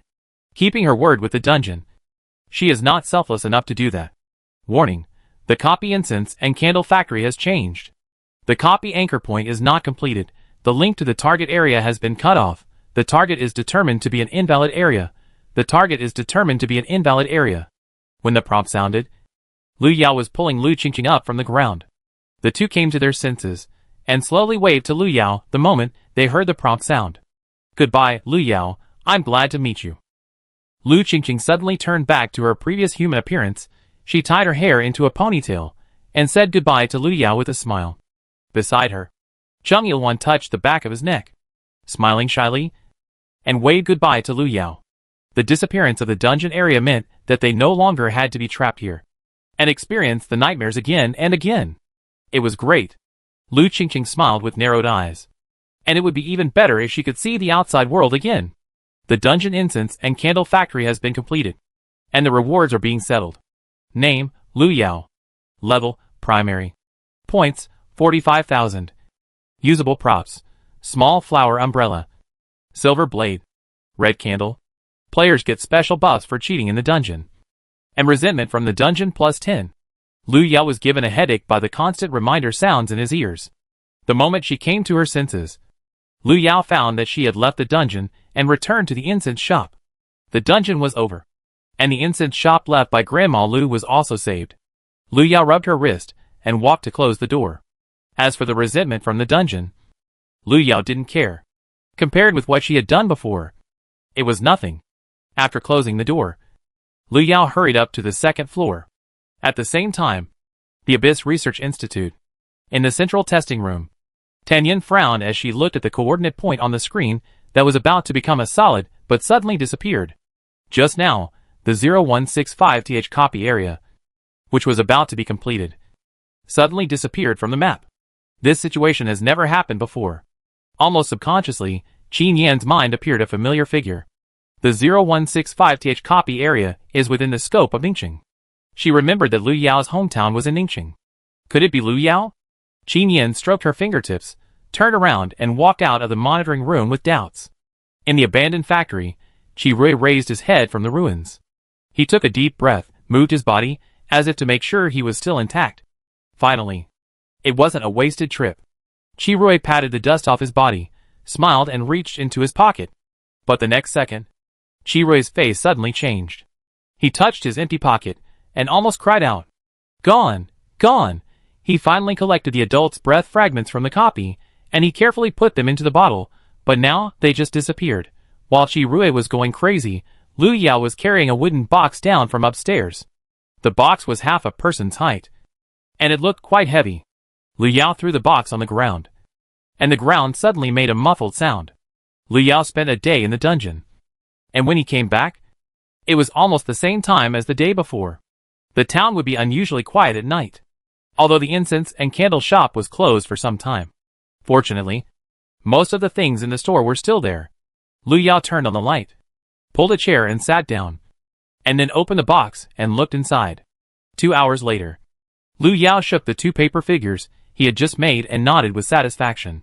Although I haven't done it for a while, my craftsmanship hasn't deteriorated. The paper figures were made of colored paper, 1 male and 1 female. Before they were painted with eyebrows, eyes, and facial features. Lu Yao flattened them and placed them on the table. Looking at the paper figures in front of her, Lu Yao took out 2 pieces of rolled-up talisman paper from her pocket. She spread out the 2 pieces of talisman paper and shook them, and then pressed them on the foreheads of the 2 paper figures. After a few seconds, the paper figures on the table suddenly moved. The first to move was the female paper figure on the left. The female paper figure looked around with a face without facial features, and finally lay back on the table with a snap. Get up. Stop pretending to be dead. Lu Yao took the pen and poked the female paper figure's face. The next second, the female paper figure suddenly screamed. What's going on? Didn't I disappear? Lu Qingqing's voice rang out in the incense and candle shop, full of disbelief. The copy was destroyed. Shouldn't she have disappeared as well? Even if she didn't disappear, she shouldn't be here. At the same time, the male paper figure on the right also moved. Compared to Lu Qingqing, the male paper figure seemed more reserved. What on earth is going on? Cheng Yilwan's voice sounded, and he subconsciously looked at Lu Yao. Lu Yao turned the pen in his hand. I brought you out. In order to get Lu Qingqing and Cheng Yilwan out of the dungeon world, Lu Yao spent a lot of effort. Fortunately, the result was satisfactory. At least Lu Yao's efforts were not in vain. You can actually bring the ghost out of the dungeon? Even though Lu Qingqing had returned to the real world at this time, she still couldn't believe it was true. Lu Yao nodded. She had planned to do this after she knew what happened to Lu Qingqing and the others. Lu Yao, you are really amazing. Lu Qingqing's tone gradually became more joyful. She did not forget to poke Cheng Yilwan next to her. Cheng Yilwan, you said so? Right? Yeah, Lu Yao is amazing. Cheng Yilwan nodded. The 2 paper figures came together. The picture was strange but harmonious. Lu Yao knocked on the table and reminded, "Don't be in a hurry to praise me. Wait until I finish drawing your faces." Chapter 30. It depends on this face. Lu Qingqing calmed down immediately after hearing about face painting. She laid down again, seriously. "Master, please help me make it look better. I want big eyes, double eyelids, long eyelashes. The corners of my mouth should be slightly upturned." "Miss, do you know that you are just a paper man now?" Lu Yao crossed his arms. Asking her to achieve such a requirement on a paper man's face. Does he think she is giving her plastic surgery? Lu Qingqing smiled after hearing this. Okay, you can do whatever you want, but try to make it look better. I will rely on this face in the future. Lu Yao quickly painted the facial features of the two. Lu Qingqing immediately jumped up to find a mirror, while Cheng Yilwan sat on the table, with a lot on his mind. Compared to Lu Qingqing, who was alone, Cheng Yilwan had family members. He died suddenly, and he didn't know how his family was doing now. Lu Yao asked about the situation and promised Cheng Yilwan that he would go back to Cheng's house tomorrow to check on the situation. Cheng Yilwan's house was not far from the incense and candle shop, so Lu Yao could just make an excuse to pass by.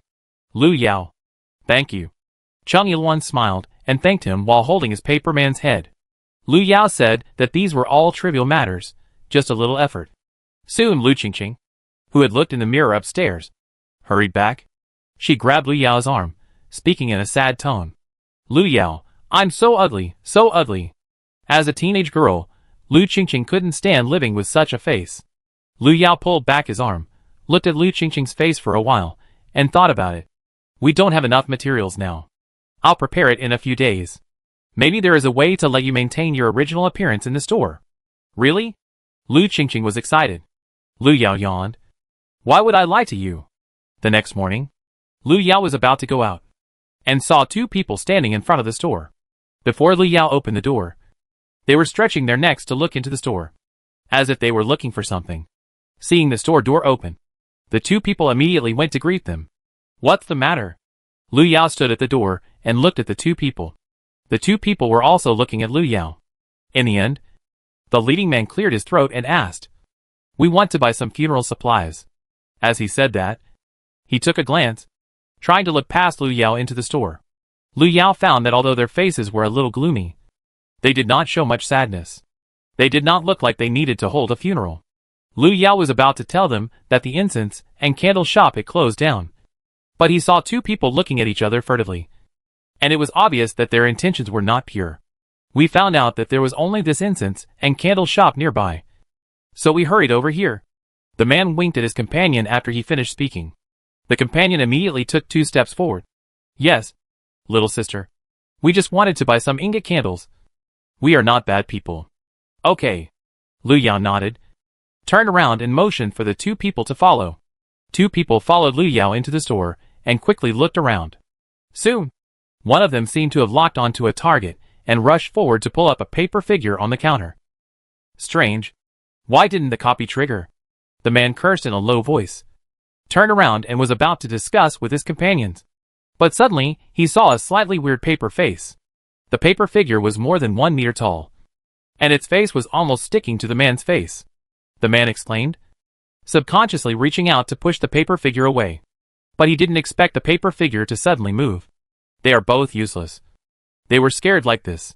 Lu Qingqing stared at the two people on the ground and waved her paper fist in boredom.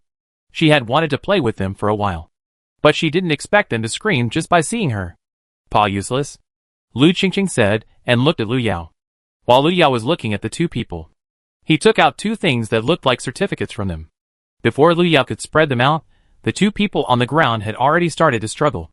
"Small postpartum care center? What?" Lu Yao stared at the words. "Did you two run away from the hospital?" The two people on the ground struggled again, and saw that Lu Yao didn't know their origins, and then they were slightly relieved. "Yes, we are employees of the nursing center, and we are here to buy funeral supplies." The man pulled his lips. "But I clearly heard you mention the dungeon before. How do you know there is a dungeon here that can be triggered?" Lu Yao looked at the two people. If the two people's behavior was not too strange, it would not have attracted her attention. What's more, they clearly mentioned the word dungeon just now. After all, if she hadn't come back suddenly, this place might really become an area occupied by dungeons. Realizing that Lu Yao was not a little girl who knew nothing, The two of them shut up immediately. The mission had already failed, and they could not cause themselves any more trouble. You don't want to tell me? Then forget it. Lu Yao stood up and waved to Lu Qingqing as the two of them breathed a sigh of relief. These two people are in your hands. Do whatever you want with them. Just don't leave any traces. Lu Yao smiled and patted Lu Qingqing's head. The hair on her head was flattened, and Lu Qingqing snorted in dissatisfaction, then happily jumped in front of the two people and laughed a little pervertedly. Hee hee, she handed you over to me. I'll take you to a fun place. No. No. No, I'll tell you. Seeing Lu Qingqing approaching him, the younger man immediately collapsed and shouted. They came here just to make some money. There's no reason to risk their lives. How can you give in like this? The older man gritted his teeth when he saw this. If you're not afraid of death, don't take me with you. We're just a cooperative relationship. Don't think of dragging me to death with you. The young man said, and was about to crawl towards Lu Yao. The two were tied to the ground, and they could only crawl on the ground to move. But before he could crawl to Lu Yao, he heard a roar from behind him. Let me tell you, he doesn't know as much as I do. The young man crawled halfway. Damn. What happened to your promise to die rather than surrender? You are so proud. You are so proud. Lu Yao moved a chair and sat down, and took the melon seeds brought by Cheng Yilwan, and asked, Tell me, what are you doing here? And what is the Smile Postpartum Care Center? The older man cleared his throat. My name is Song Qing, and his name is Wang Yi. We got news that there is a newly formed copy here, so we plan to try our luck. If we can be the first to pass it, we can sell the information inside and make a fortune. According to what Song Qing said, they hurried over after getting the news. But I didn't expect to see the dungeon area, but was pressed here to rub. The source of this information is an organization called Smile Postpartum Care Center. The care center also resells this kind of information? Where do they get the information from? Lu Yao threw away the melon seed shells in her hand, while a glass of water was handed to her. Lu Qingqing came over attentively. Boss, please drink Coke. Lu Yao, do you want to make it seem like she is some kind of black-hearted gang? In this world now, the care center is actually a cover. There are many people like us who want to buy and sell dungeon information. Everyone wants to make a living. As for the information channel of the care center, it is said to be very secretive, and it is not something we can know. Song Qing had obviously given up struggling, and answered whatever Lu Yao asked. Chapter 31. A Sure-Win Business. The nursing center certificates in the hands of the two people are even simpler. As long as you have bought information from the center will issue one to everyone, which is almost the same as a purchase certificate. Lu Yao narrowed his eyes. The business of the two people in front of him is actually the same as Lu Qing's team. Their main business is an information gap.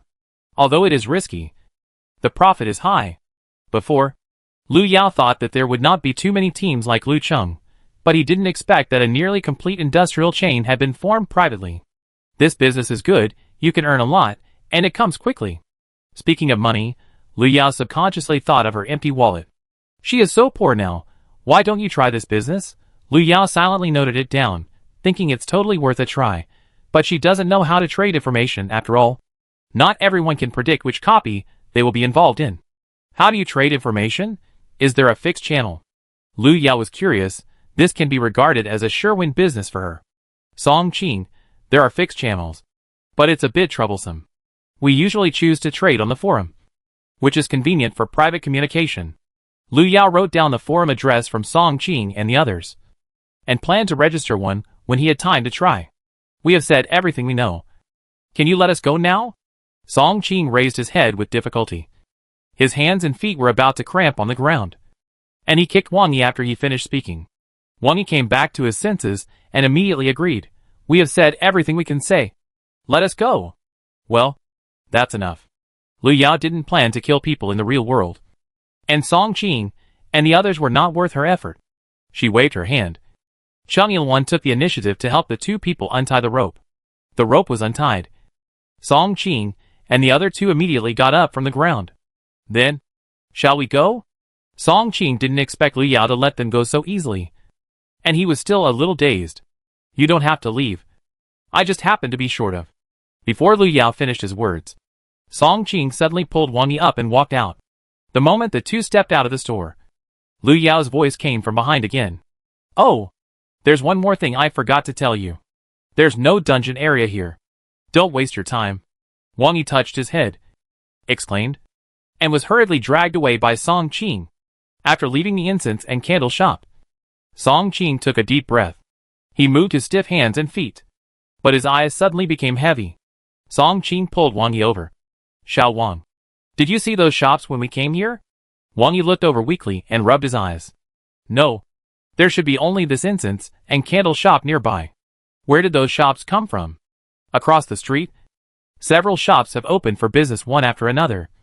And even the breakfast stalls on the corners have been surrounded by people without knowing when. Wang Yi stared at the breakfast stall and swallowed his saliva. He said uncontrollably, Brother Song, why don't we go eat something first? Lu Yao watched the two leave. And then she remembered that she should go to Cheng Yilwan's house. After packing up her things, Lu Yao pushed open the door and walked out. She didn't know if it was her illusion, but the moment Lu Yao kicked open the door, she clearly felt a strange wave in the air. It was as if something separated the space in front of her and kept her out. Lu Yao, I always feel that something is wrong. After thinking for a while, Lu Yao turned back to the store. 2 minutes later, Lu Yao looked at the empty box and cursed. The Yong'an Street copy that she had sealed before ran away. Is there something wrong with the rune? Lu Yao fell into deep thought. It stands to reason that her runes are all specially made. There should be no problem, unless the power of the Yong'an Street copy is much stronger than she expected, which is why it broke free from the seal and escaped. No wonder I felt something was wrong when I went out just now. Lu Yao stood up and turned downstairs. Lu Yao still failed to find the Yong'an Street copy, perhaps knowing that Lu Yao would chase after it after finding it. Yong'an Street completely hid itself. As long as the copy was not completely triggered, Lu Yao could not accurately locate its existence. Lu Yao originally wanted to contact Tan Yin, but when he thought that she was still unclear about the details of the Abyss Research Institute, he had to give up in the end. Because of what happened in the morning, Lu Yao did not go out until near noon. She went to Cheng Yilwan's house, but found that the door of the Cheng family was locked. Helplessly, Lu Yao went to ask the neighbors nearby, and only then did he know that since Cheng Yilwan's disappearance, the Cheng family had been asking around for Cheng Yilwan's whereabouts, and no one has returned for 2 months. Cheng Yilwan's family was poor. He was raised by his mother and grandmother since he was a child. Later, because his grandmother was sick, he chose to drop out of school to work. But he didn't expect that something would happen soon after he entered the incense factory. This news was undoubtedly a blow to Cheng Yilwan. He wanted to find his family, but he was afraid to see them. He was already dead. He couldn't imagine how desperate his mother would be when she knew the news. Lu Qingqing raised her hand and patted Cheng Yilwan on the shoulder. If it wasn't for saving me, it wouldn't be like this. It's not your fault. It's those people in the incense factory. It's all their problem. Cheng Yilwan shook his head violently. He never blamed Lu Qingqing. Lu Yao looked at the reactions of her 2 paper figures, took the backpack and put it on her shoulders, and told the 2 paper figures not to run around before leaving. Lu Yao went to the incense and candle factory according to the address given by Cheng Yilwan. But when she found the incense and candle factory, she found that it had already become a ruin. It is said that the incense and candle factory had closed down half a year ago, and then it was sold to a group of people, but 2 months ago, the group suddenly disappeared. Lu Yao calculated the time. 2 months ago was probably the time when Lu Qingqing had the accident. But Cheng Yilwan should have been recruited into the factory before Lu Qingqing got into trouble. According to the information Lu Yao had found out, the incense and candle factory had closed down at that time, so it was actually the group of people who hired Cheng Yilwan later. What did they want to do by buying an abandoned factory? Could it be related to the so-called envoy of God? Lu Yao stood in front of the factory gate, thinking deeply, and did not see a figure walking towards him from a distance. Qi Ruichen's face. He lost the important items he brought out from the copy, and now he wanted to dig 3 feet into the ground here. If I can't find her, I don't know if the master will let me die next time we meet. Qi Rui sighed. The next second, he saw Lu Yao standing in front of the factory. Did this girl install a positioning system on me? Why can't I meet her everywhere? Qi Rui rubbed his eyes in disbelief. After he was sure that the person opposite was Lu Yao, he almost instinctively wanted to run. However, before he ran a few steps, he was stopped by a voice behind him. Where are you going in such a hurry? Mr. Qi? Lu Yao's voice came. And the girl who was far away just now was now behind Qi Rui. Chapter 32. This name is in vain. Lu Yao patted Qi Rui on the shoulder, walked to the opposite side of him and stopped. Just now. I thought I recognized the wrong person when I saw him from a distance, but I didn't expect it to be such a coincidence. Lu Yao was carrying a school bag, squinting and smiling as she looked over, looking very harmless. However, Chi Rui knew that Lu Yao was definitely not a simple and innocent little white rabbit. If he angered this little wolf cub, she would probably bite him on the spot, with both bones and flesh. It's quite a coincidence. Chi Rui nodded, not intending to take the initiative to bring up the topic, and even wanted to leave immediately. Lu Yao didn't give him this opportunity. It's a rare meeting. I just happened to want to ask Mr. Chi about something. I wonder if it's convenient. Lu Yao said, and took out 2 cards from his backpack. Chi Rui is a member of Lu Qing's team. He must know something about these things. Now that he happened to meet him, Lu Yao simply wanted to find out. Seeing that Lu Yao had already taken out the things, Chi Rui had no chance to refuse, so he had to put on a fake smile.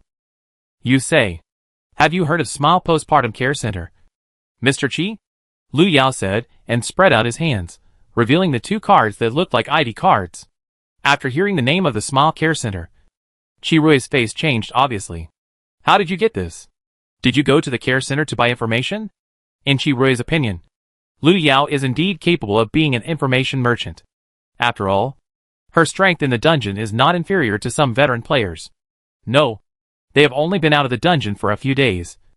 And she can start a business by herself? This is not mine. I stole it from others. Cough. Lu Yao nodded, and almost told the truth. Chi Rui was not surprised at how Lu Yao got the card. He hesitated for a moment before admonishing, try not to contact the nursing center. There are many hidden dangers there. This was definitely not Chi Rui's alarmist talk. He had previously met some people from the nursing center with Lu Cheng and his team. In short, all of them were cold and snobbish. They would not be friendly to you just because you were a customer. They would even refuse to cooperate because they were dissatisfied with the customer. Moreover, the copy information they bought from the nursing center was not necessarily first-hand and exclusive information. They would even sell some non-buyout information to multiple teams at a high price. In this way, there will be multiple teams in the same dungeon. If there are dungeon areas with limited number of people, teams outside the dungeon will fight for the opportunity to enter the dungeon first. Chi Rui sneered. The name of the Smile Care Center is a waste. Lu Yao thought that they dared to use the postpartum care center to do business, which was enough to make money. I understand, thank you.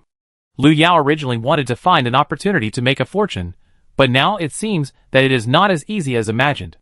If she had the money to buy high-priced information, why would she sell duplicate information? Lu Yao came here to find out the situation of the incense and candle factory, and to see if she could find the traces of Cheng Yilwen's family. Although there are some clues at the moment, they have nothing to do with Cheng Yilwen's family. She wanted to find out why Chi Rui appeared here, but Chi Rui kept changing the subject, so she had to give up in the end. After all, everyone has their own secrets. Seeing that it was getting dark, Lu Yao planned to go back first. Chi Rui sent Lu Yao away, and subconsciously wiped the cold sweat from his forehead. It was a close call. I was almost asked about the incense and candle factory. The things had not been found yet, but Chi Rui did not give up, and turned around and continued to walk into the abandoned factory. 2 days later, Lu Yao finally found out about Cheng Yilwen's mother and grandmother. When Lu Yao followed the address, Cheng's mother was sitting in the yard of the sanatorium with old lady Cheng to bask in the sun. Although the sanatorium in front of them looked ordinary, it was not something that the poor Cheng family could afford to live in. Lu Yao went over to greet Cheng's mother. Cheng's mother recognized Lu Yao, and actually took the initiative to talk to Lu Yao about Cheng Yilwen. According to Cheng's mother, there was no news of Cheng Yilwen before, so they started looking for him everywhere, and later went to the incense and candle factory, but found that it was empty. Originally, we planned to go back first because we couldn't find Luan after all. Luan's grandmother was seriously ill, but just a while ago, someone suddenly found us, saying that they were Luan's friends, and gave us a large sum of money, and helped us with the hospitalization procedures, just saying that Luan made a lot of money, and let me accompany his grandmother to recuperate here with peace of mind. Cheng's mother touched the corner of her eyes. But I can't contact Luan. I don't know how he is doing outside. Lu Yao frowned. Cheng's mother certainly couldn't find Cheng Yilwen, after all. He was dead. But who pretended to be Cheng Yilwen to take care of Cheng Mu and the others? Could it be related to the people who bought the incense and candle factory before leaving? Lu Yao found an excuse to give 2 amulets to Cheng Mu, and said that he would come to see them next time if he had the chance. When he returned to Tongxiang town, it was already dark. Lu Yao pushed open the door of the store, and saw his 2 paper figures sitting in the room in a daze. What happened to you? Lu Yao put down his backpack, and walked to Lu Qingqing. She looked down at Lu Qingqing. She had no missing arms or legs, her makeup was not smudged, and her hair was not broken. Cheng Yilwan was quieter than usual. He sat on the ground with his hands propped up. He looked more like a sculpture than a paper man. So what happened? Lu Yao couldn't figure it out. So he just asked directly. Lu Qingqing came back to her senses, and scratched her hair. Lu Yao. We are so boring. She and Cheng Yilwan could only stay in the store every day. Although it was good to be able to see the world.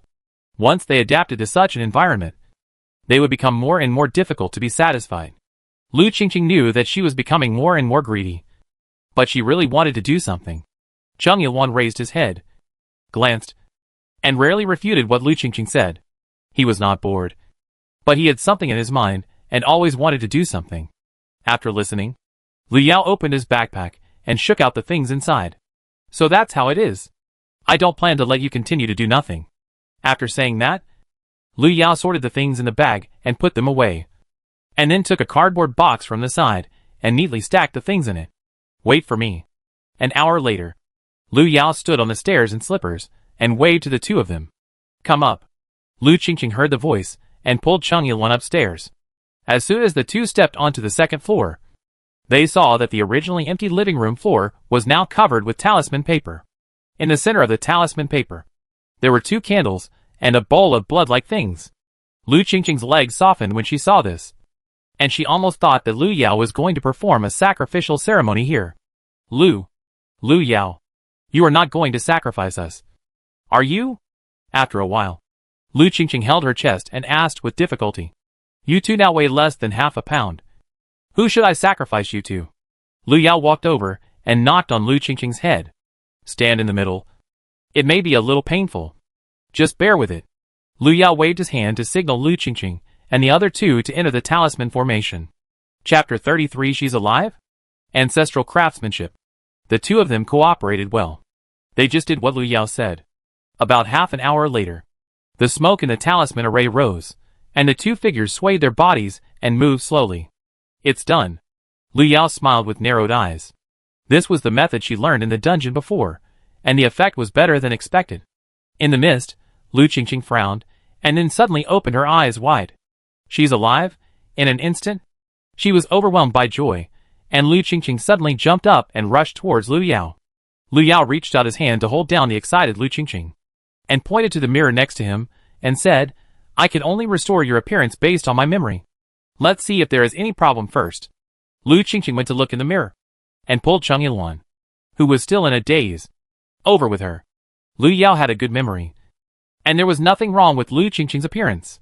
However, Lu Yao helped Cheng Yilwan adjust it a little, so that he would not be accidentally recognized by the neighbors later. Cheng Yilwan did not object to this, and he was already very satisfied to be able to do this. After the 2 calmed down, Lu Yao explained the current situation to them. Although the magic array set by Lu Yao allowed them to live like living people, it was limited to this place. Once they left the door of the incense shop, they would turn back into paper figures. But what does this have to do with the boredom we talked about before? Lu Qingqing frowned. Although they looked more like people, they still couldn't walk out of here. That's what I'm going to say next. Lu Yao cleared his throat. I plan to keep this incense shop open. The store is short of staff. Lu Yao said this. How could Lu Qingqing not understand? Lu Yao planned to open a store, and the 2 of them were worried about having nothing to do. So they could stay in the store to help, which would not only help Lu Yao, but also not be bored because they could not see anyone here. It was really killing 2 birds with 1 stone. After Lu Yao arranged the affairs of Lu Qingqing and Cheng Yilwan, he told Cheng Yilwan about the affairs of Cheng's mother and Cheng's mother. The reason why he said it now was actually because he was worried that Cheng Yilwan's mood would be unstable, and something might happen. Now with the blessing of the talisman array in the store, Cheng Yilwan's soul condition has stabilized, and it is suitable to know what happened to the Cheng family. Are you saying that someone is taking care of my mother and grandmother in my name? Cheng Yilwan was a little confused after hearing this. He couldn't think of who the other party would be, and why he would do this. Lu Yao asked Cheng Yilwan about his work in the incense and candle factory. But the people Cheng Yilwan came into contact with were nothing more than a few men with glasses. And those people had disappeared with a copy of the incense and candle factory. Chung Il-won had no clue for the time being. But Lu Yao did not intend to give up. The bridge is straight when it reaches the bow. If the people behind the scenes really have some purpose, they will reveal their true colors sooner or later. Lu Yao, do you have a way to let me meet them? Chung Il-won hesitated for a while, but still asked. Lu Yao nodded. She had thought about these things. Don't worry. I will arrange it if there is a chance. Lu Yao seemed to become another extreme when he was not giving up. Extreme action. She would do her best to accomplish what she wanted to do as quickly as possible. In less than 2 days, Lu Yao had reopened the incense and candle shop. She still had some savings, which was barely enough to buy a batch of goods to open the shop. However, Lu Yao did not intend to live on buying incense and candles, because it was too slow to make money, and it did not meet her expectations. She found the forum address she had gotten from Song Qin before, registered an account, and lurked to observe the situation. The forum was called Abyss Alliance, and the overall style was rather dark, and at first glance it looked like a funeral-style homepage. 2 days later, Lu Yao, who was familiar with the situation, posted on the forum, selling homemade talismans, not limited to talismans for exorcism and protection, but with a full range of varieties. People in the forum had already seen this, and thought Lu Yao was a charlatan who had sneaked in. User 333, the host. Please save your breath. There are so many liars now. Who knows if your talisman is real or fake? Don't talk. Who remembers that someone asked for a talisman from a master last month? But he died as soon as he entered the dungeon. Stay away from the dungeon to stay safe, remember. Remember? That brother patted his chest before entering the dungeon to guarantee that he would be safe. But he died faster than anyone else. User 658, the host. Please stop lying. People here are not fools, and will not believe you. Lu Yao looked at the comments, and was not in a hurry to explain. Her post did not violate any rules. Even if some people couldn't stand it, they couldn't report it for deletion. That night, Lu Yao received a private message from the forum. She clicked on the content, and saw a message from a netizen named Shuwu. Shuwu, is the boss there? Shuwu, are your talismans really useful? I need a few to drive away evil spirits. Shuwu, boss, are you still there? I saw the reply. Lu Yao scanned the message, and immediately opened the dialog box to reply. Xuanlu Incense and Candle Shop, our shop has inherited craftsmanship. Drives away ghosts and evil spirits. Eliminates disasters and solves problems. Professional service. And quality assurance. Xuanlu Incense and Candle Shop, how many exorcism talismans do you need? Lu Yao sent a message, and thought she would have to wait for a while. But Shuwu replied almost immediately. Bookcase, 10, I need 10. Bookcase, boss, it's urgent, I need help urgently. Xuanlu Incense and Candle Shop, okay, please go to the store to place an order, we will arrange for delivery as soon as possible after payment. Lu Yao had already registered an online store when she was planning to do this business. Whenever she needed it, she could place an order directly in the store, and she would be responsible for delivery. In this way, the buyer and seller do not need to meet, which naturally saves a lot of trouble. The exorcism talisman costs 10,000 yuan per piece. Lu Yao's pricing is reasonable in terms of effect, but it is not cheap in the eyes of outsiders. The bookcase was obviously really anxious. He placed the order without hesitation, and then added the shipping fee, hoping that Lu Yao could deliver the talisman paper as soon as possible. 10 talismans for exorcism were not difficult for Lu Yao, because it was his first business. Lu Yao also gave him a talisman for free. A few days later, Lu Yao unexpectedly received a call from Su Yi. When they separated in the ancient town, several people left Lu Yao's contact information. But Lu Yao was busy during this period and rarely touched his phone. Before, Lu Yao was thinking about how to survive every day in the Abyss system. Playing with her phone had lost its appeal to her. Lu Yao looked at the friend request in the list, and clicked agree amid Su Yi's pleading. The next moment, Lu Yao's phone began to ring non-stop. Countless message notifications popped up, and Lu Yao had a headache and simply turned off the sound. You are looking for me just to get me to agree to the friend request? Lu Yao stared at the screen and glanced at the messages sent by several people. Hu Yilin was still normal, while Wu Hao and Su Yi were bombarding her with emoticons, and their mental state was evident. Of course not. It's actually like this. Su Yi cleared his throat. Your admission letter was sent to the school, and the teacher couldn't contact you. So I tried to see if you would answer my call. Chapter 34 False Advertising? The boss is a god. The original body was not liked by G's parents before, so he did not leave the address of G's family, but simply used the address of the school. Calculating the time, the admission letter should have been delivered. In the previous life, Liu Yao's major was law-related, and he didn't know what school and major the original body filled in for himself. Liu Yao tried hard to search in his memory, but found that he did not inherit any memory about this matter. Rubbing his eyebrows, Liu Yao said that he knew. Liu Yao, when are you coming to pick up the notice? We can get together. Su Yi forced herself to cram a lot of copy knowledge during this period, and asked her family to be careful. She is no longer the laggard now. I will contact the teacher and ask her to send it to me. I won't go to Ningxing. Liu Yao refused directly. Ji's parents are in Ningxing. She doesn't want to meet them now. Although Su Yi was a little disappointed, she didn't force it.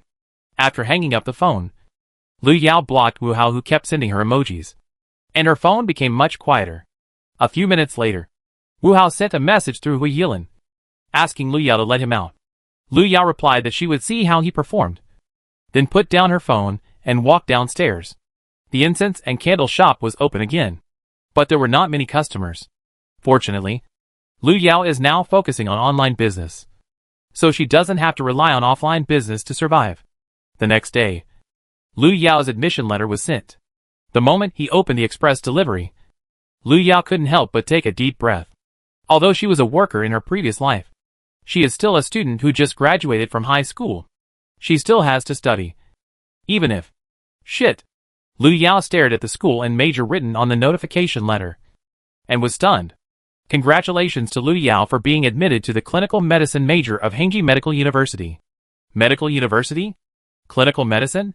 The original body actually wanted to study medicine, which Liu Yao never expected. Although Liu Yao was full of resistance, she could not help but pack her bags and report to the school instead of repeating another year. Fortunately, the original body did not choose a more outrageous major. Liu Yao tried to convince himself that it was barely acceptable. Barely acceptable? Hengji Medical University is not far from Ningxing, and it takes about 3 hours to get there by plane. Liu Yao checked the location and planned to prepare for the start of school. Fortunately, I saved enough tuition before the start of school, otherwise I would really have to drop out of school and stay at home. Liu Yao checked the balance in the account, calculating the time.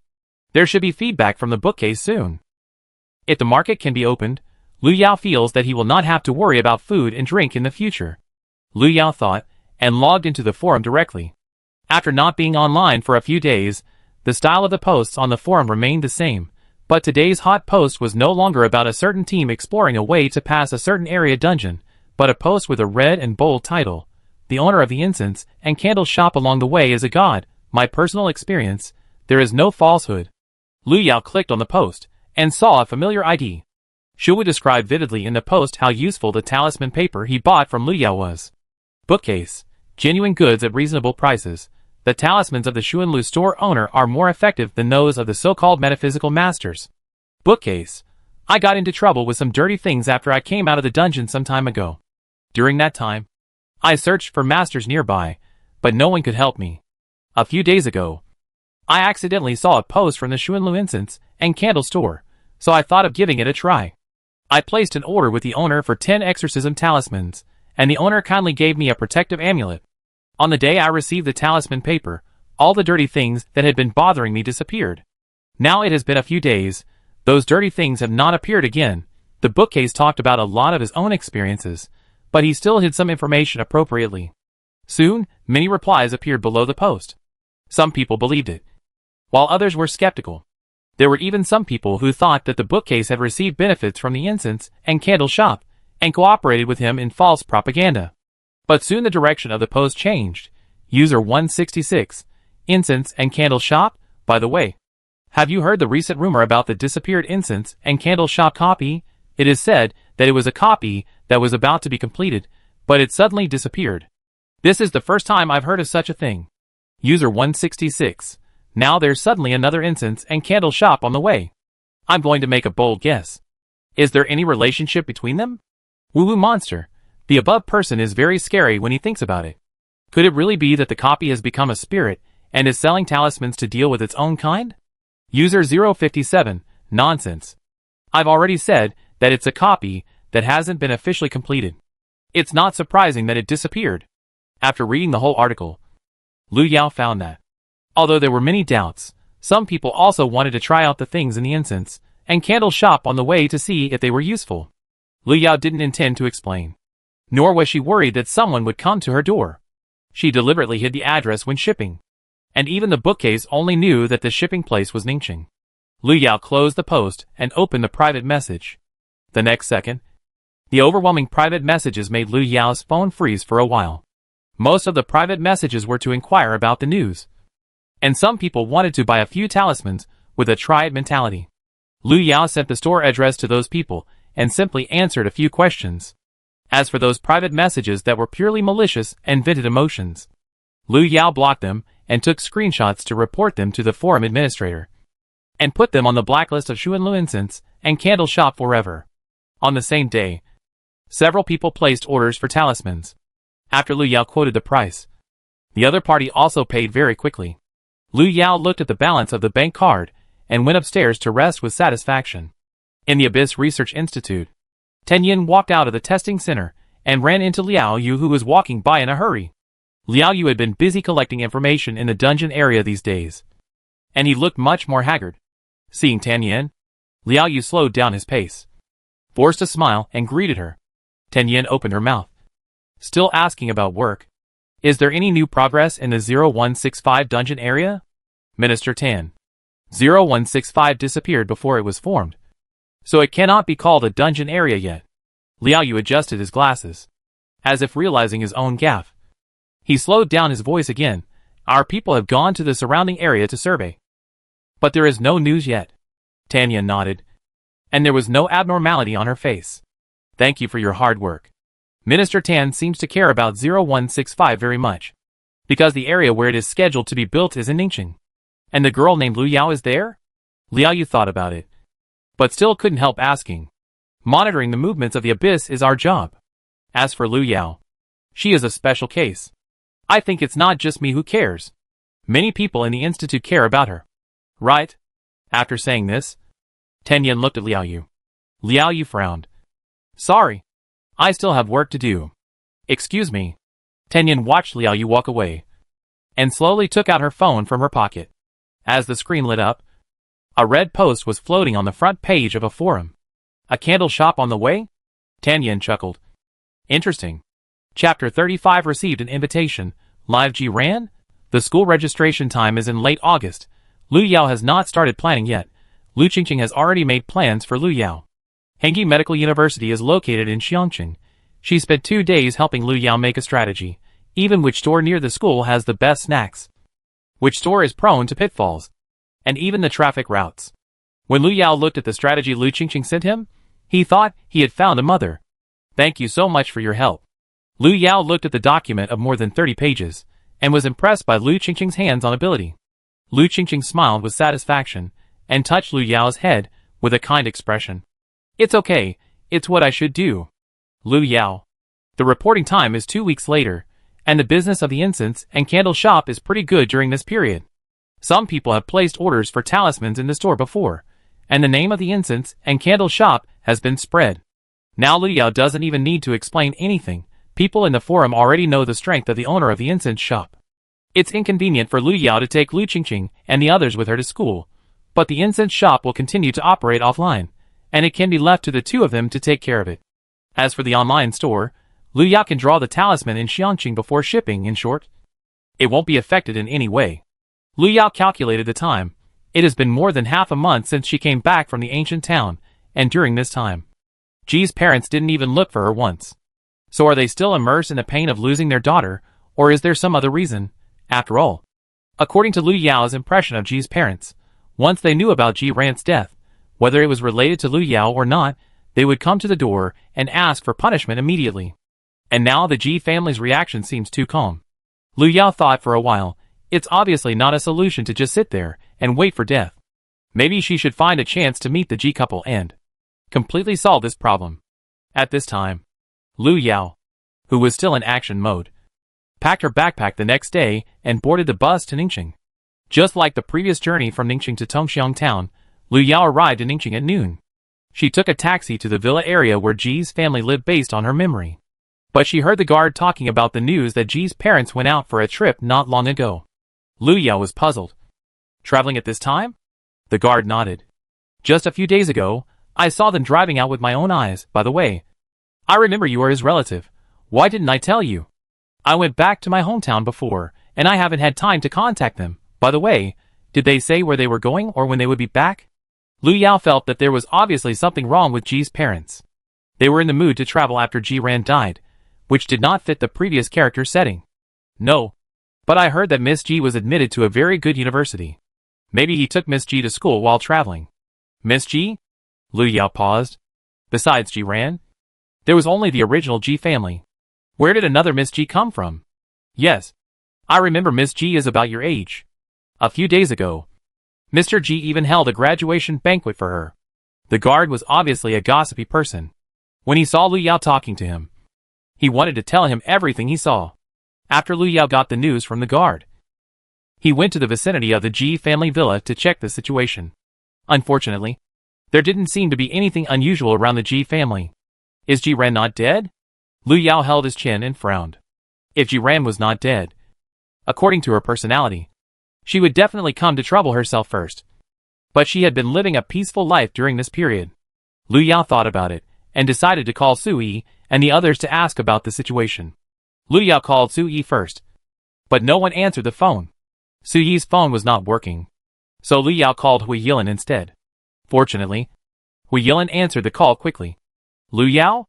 Are you looking for me? Hui Yilin's voice was full of doubts. But overall it was normal. Lu Yao went straight to the point.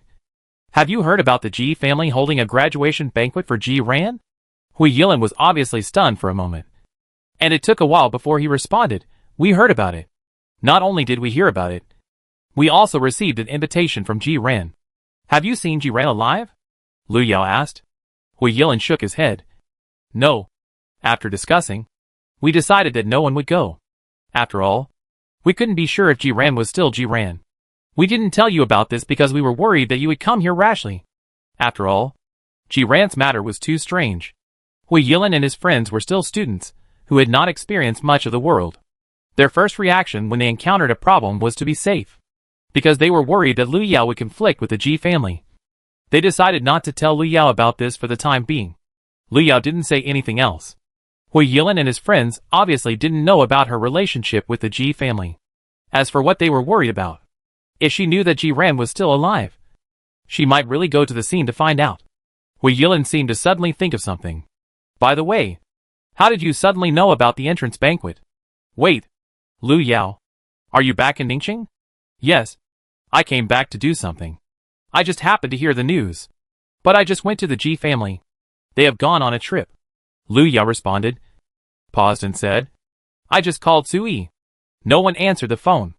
I'm not sure if she's in trouble, although it's just a guess. According to Su Yi's personality of never leaving her phone, it's impossible for her not to answer the phone. Hui Yilin was silent for a moment, and finally sighed and said, Lu Yao. Su Yi didn't refuse to answer the phone, but fell asleep. Lu Yao, are you together? We are at the station, and are planning to take the next bus to your house to see you. Hui Yilin's voice gradually became lighter. Su Yi had said before that he wanted to give Lu Yao a surprise, but now the surprise may have turned into a shock. Lu Yao didn't expect Su Yi and the others to come to find him. But how did they know his address? Seeing that Lu Yao didn't say anything for a while, Hui Yilin continued to explain, I got your address from the teacher, and I wanted to say hello to you in advance. But Su Yi said that this would be a surprise. Lu Yao pulled the corner of his mouth. It was indeed a surprise. But she was the one who was surprised. And others were happy. Lu Qingqing and Cheng Yilwan were still in the store. Lu Yao did not intend to let Hui Yilin and the others go over. I'm in Ningxing now. You don't have to go to the countryside to see me. Why not just find a place to meet? Lu Yao rubbed her forehead. She really didn't expect Su Yi and the others to want to find her. I'll ask Su Yi, Hui Yilin responded. Lu Yao waited for a while, but suddenly heard a sharp electric current sound from Hui Yilin's side. Hui Yilin? Lu Yao frowned. What happened? Lu Yao, it's weird here. We were suddenly forced to get on the bus. They said that if we bought the ticket, we must have. Chapter 36 Safe Bus. Zila. Hu Yi's intermittent voice suddenly stopped with another sharp electric sound. Lu Yao held the phone in silence for a moment. Station bus, catch the bus? There is no doubt that Hu Yilin and his friends are in trouble. It is indeed more convenient to take a bus from Ningxing to Tongxiang town. Because of the road conditions, taxis rarely take orders from there. But Sui and Hu Yilin are not short of money. Lu Yao can't understand why the two of them must go to the station to take the bus. Lu Yao thought for a moment, and finally decided to go to the station to see the situation. Ningxing station is not far from where Lu Yao is. 20 minutes later, Lu Yao got off the bus and hurried towards the waiting room. The waiting hall seemed particularly quiet today. When Lu Yao entered, he could only see a few people. The bus from Ningxing to Tongxiang town is an inner-city bus, so a special passage was open near the edge. Lu Yao went over and saw the ticket inspector shouting in a cold voice. The bus to Tongxiang will stop checking tickets soon at 2:41. On the inner-city bus. Before Sui came to her senses from her dream, she was pushed into the car by a group of people. She stayed up late to watch TV series last night and went to bed in the morning. If Hu Yilin hadn't called her, she would probably still be lying at home. Brother Hua, do you think we will? Sui looked at the people in the car and suddenly asked in a low voice. Hu Yilin frowned. Although he didn't want to admit it, the situation in front of him was very likely.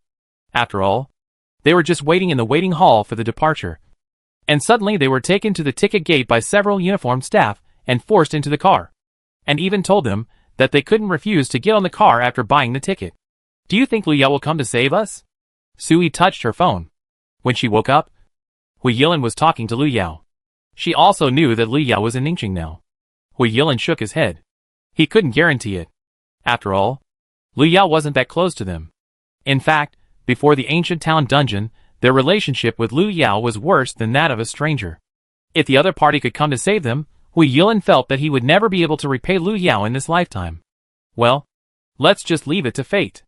Actually, I haven't done nothing during this period. I now have a wealth of dungeon knowledge. Maybe we can save ourselves this time. Sui let out a long breath and tried to cheer himself up. Without Lu Yao, they can also survive by their own efforts. It will definitely work. After Sui finished speaking, the door of the bus suddenly opened. The driver stepped on the bus, and behind him was the attendant in the same uniform. Everyone, welcome to the Ping'an bus.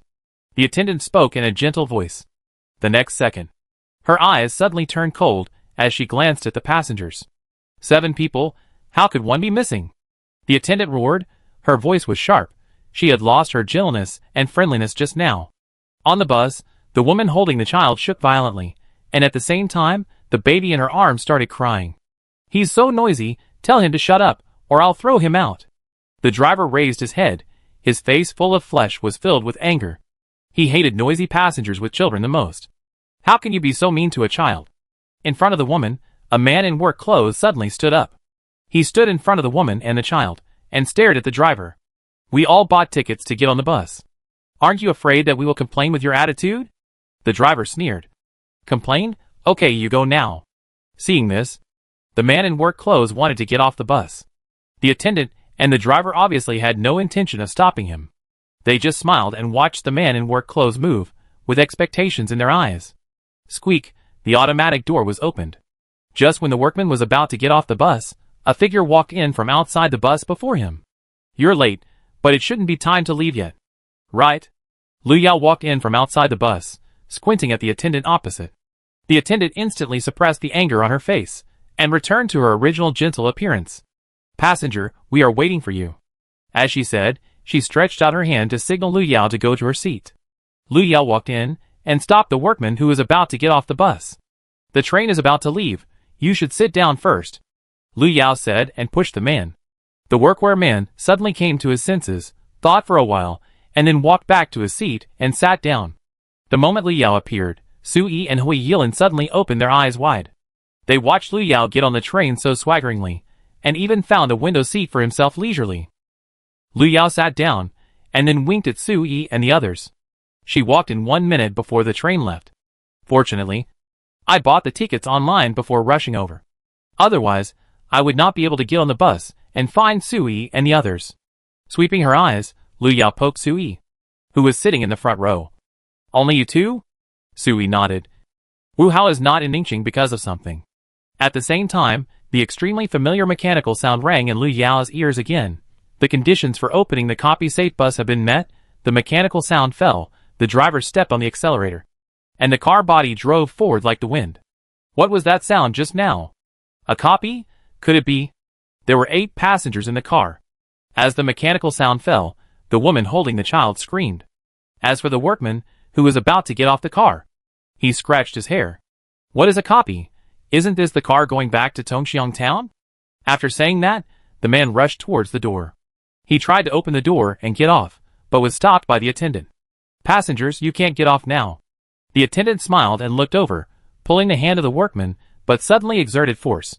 The workman screamed, and was thrown back to his seat. At the same time, the mechanical sound sounded again. A bus heading home, carrying passengers with different thoughts. The copy-safe bus is officially launched. Copy mission. Please complete this journey until you arrive at the terminal safely. Is that it? Sui was about to take out his mobile phone to make a record. But he didn't expect the mechanical sound to stop abruptly. It's terrible. I reviewed so much knowledge. And now you tell me that what I reviewed is all outside the scope of the test points? Sui hit his head on the back of the chair. Obviously hit.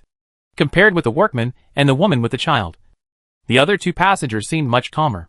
The copy is no longer a secret. And many people have even come into contact with the copy world. Coincidentally, the other 2 people on the bus are people who have come into contact with the copy world. Chapter 37. It's time to put what you have learned into practice. The elite man in a suit stood up suddenly. Please calm down. We have been drawn into the dungeon world. What we need to do now is to find a way to survive. After saying that, the elite man glanced at the long-haired woman beside him. The woman smiled and stood up. If you want to survive safely, please don't act rashly, otherwise we can't save you. The 2 people were obviously old people who had experienced several dungeons. After the elite man explained the situation of the dungeon, he pulled the woman to sit down. The workman raised his head from his seat, gritted his teeth, and looked at the back seat with anger. What a bullshit dungeon world. If that girl hadn't stopped me just now, I would have gotten off the bus now. As he said this, the workman looked at Lu Yao viciously, his eyes full of resentment. Lu Yao leaned on the window with one hand, seeing this. He didn't argue, but just silently met the workman's gaze. When the other saw Lu Yao didn't move, he suddenly stood up from his seat. He was defeated by the flight attendant, and now he just wanted to find a chance to vent his anger. At this moment, he was no longer the man who had stood up for the mother and son before. The elite man stopped him before he could get close to Lu Yao. If she hadn't interrupted you, you would have probably died just now, the elite man said, and pushed the workman back. Elite man, you should know that once you violate certain rules in the dungeon, only death awaits you. The workman gritted his teeth, although he was dissatisfied. He didn't say anything else. Although the dungeon mission sounded simple, they only needed to reach the end alive. But who knows what will happen while the car is driving? The elite man temporarily stabilized the situation. While the driver was concentrating on driving and the attendant was resting, he said again, "We are in the same car now. It is better to get to know each other first just in case." After he finished speaking, he immediately cleared his throat and introduced himself. "My name is Wu Dingtian, I am a financial consultant, and I went to Tongxiang to visit the elderly at home." After Wu Dingtian finished speaking, the long-haired woman sitting next to him continued, "My name is Zhou Qianqiu, I am a colleague of Dingtian, and I am with him."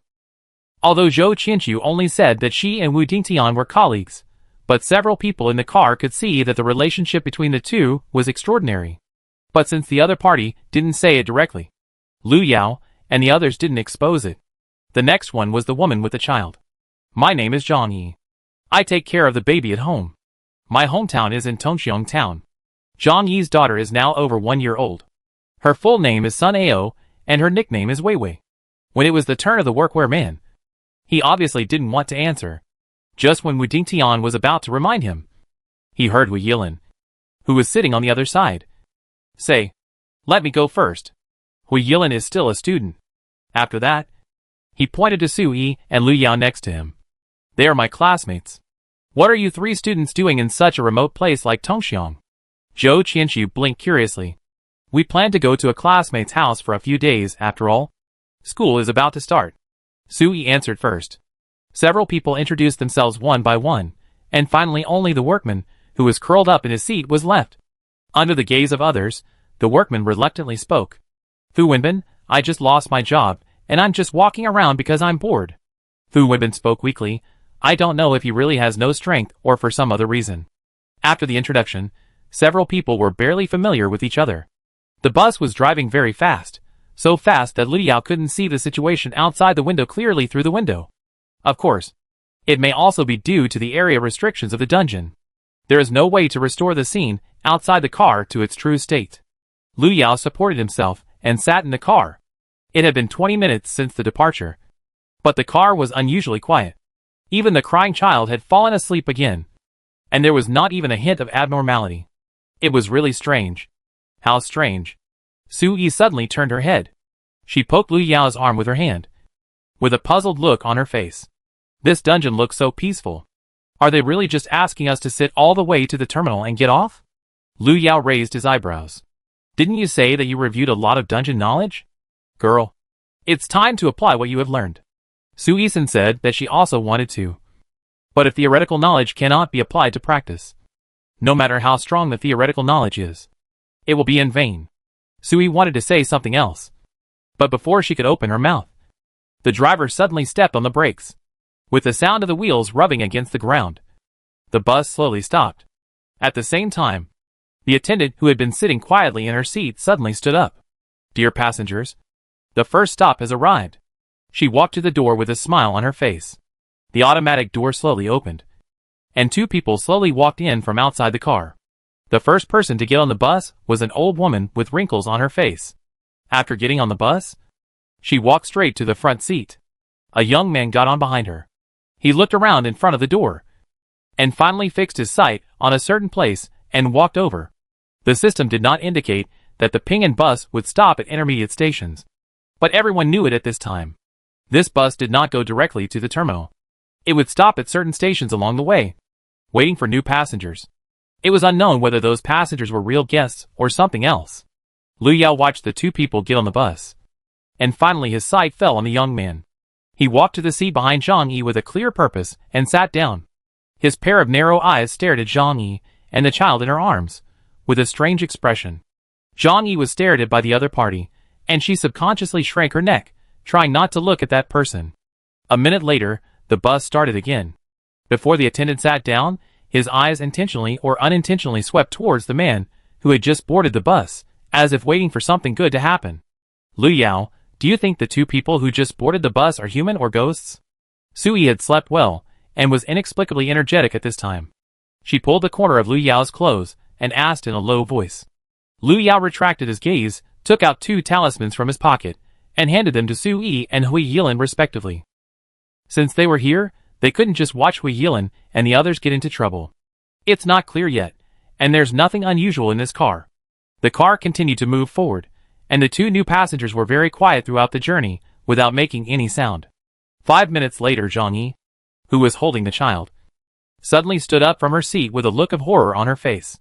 The next second, she suddenly ran forward like crazy. At the same time, he was shouting, "Don't hit me! I know I was wrong. I won't dare to do it again." Others in the car looked over immediately, and Wu Dingtian, who was sitting in the front row, stood up and tried to stop Zhang Yi. However, before he could reach out his hand, he saw Zhang Yi falling to the ground in a mess. Even so, she still hugged her daughter tightly to prevent her from getting hurt. Su Yi stood up suddenly and wanted to see the situation, but was stopped by Hui Yilin.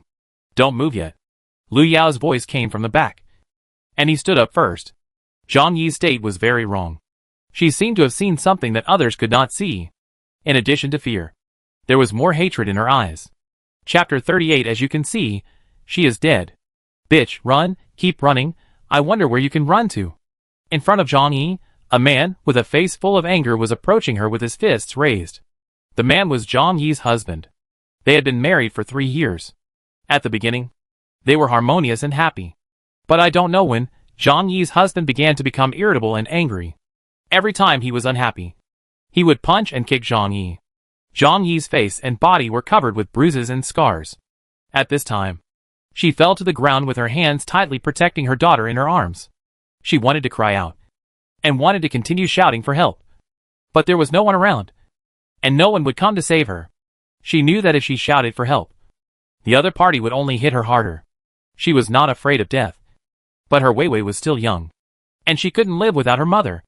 With a bang, the man's fist hit Zhang Yi's face. She tilted her head, and blood flowed from the corner of her mouth and nostrils. But she still gritted her teeth and didn't make a sound. The man seemed dissatisfied with Zhang Yi's reaction. He stepped in front of Zhang Yi, grabbed her hair, and was about to hit her head to the ground. Bang, bang, bang, one after another. Zhang Yi never cried out in pain. She just instinctively protected her daughter in her arms. She was not afraid of pain or death. She was only afraid that something would happen to her daughter. Suddenly, the man let go of Zhang Yi's hand, and a pair of angry eyes fell on the daughter Zhang Yi was holding. Realizing what the man wanted to do, Zhang Yi could no longer bear it. She raised her head suddenly, trying to resist, but this gave the man an opportunity. He grabbed the swaddling clothes holding her daughter, and at the same time pushed Zhang Yi away. Zhang Yi was pushed to the ground again. She watched her daughter being picked up by the man with one hand, and was about to be thrown far away in the next second. No, Zhang Yi screamed suddenly, and she stood up from the ground desperately. However, she was a step too late. The man slammed the swaddling clothes to the ground, and cursed at the same time. Bah! A cheap woman gave birth to a money-losing thing. It's better to die. The swaddling clothes fell to the ground, and the baby only had time to cry before he died. Zhang Yi stared at the man's back as he turned around, and glanced at the axe placed in the corner. In the car, Zhang Yi fell down in the aisle, and her expression gradually became ferocious. The next second, she suddenly had a huge axe in her hand. Just when Wu Dingtian wanted to help her, the axe blade turned, and suddenly chopped at him. Wu Dingtian was frightened and stepped back, and the axe fell on the armrest of the chair, making a heavy muffled sound. I'm going to kill you! I'm going to kill you! Zhang Yi's eyes turned blood red in an instant. She swung the axe, and didn't even notice that her daughter, who was protected in her arms before, had fallen to the ground.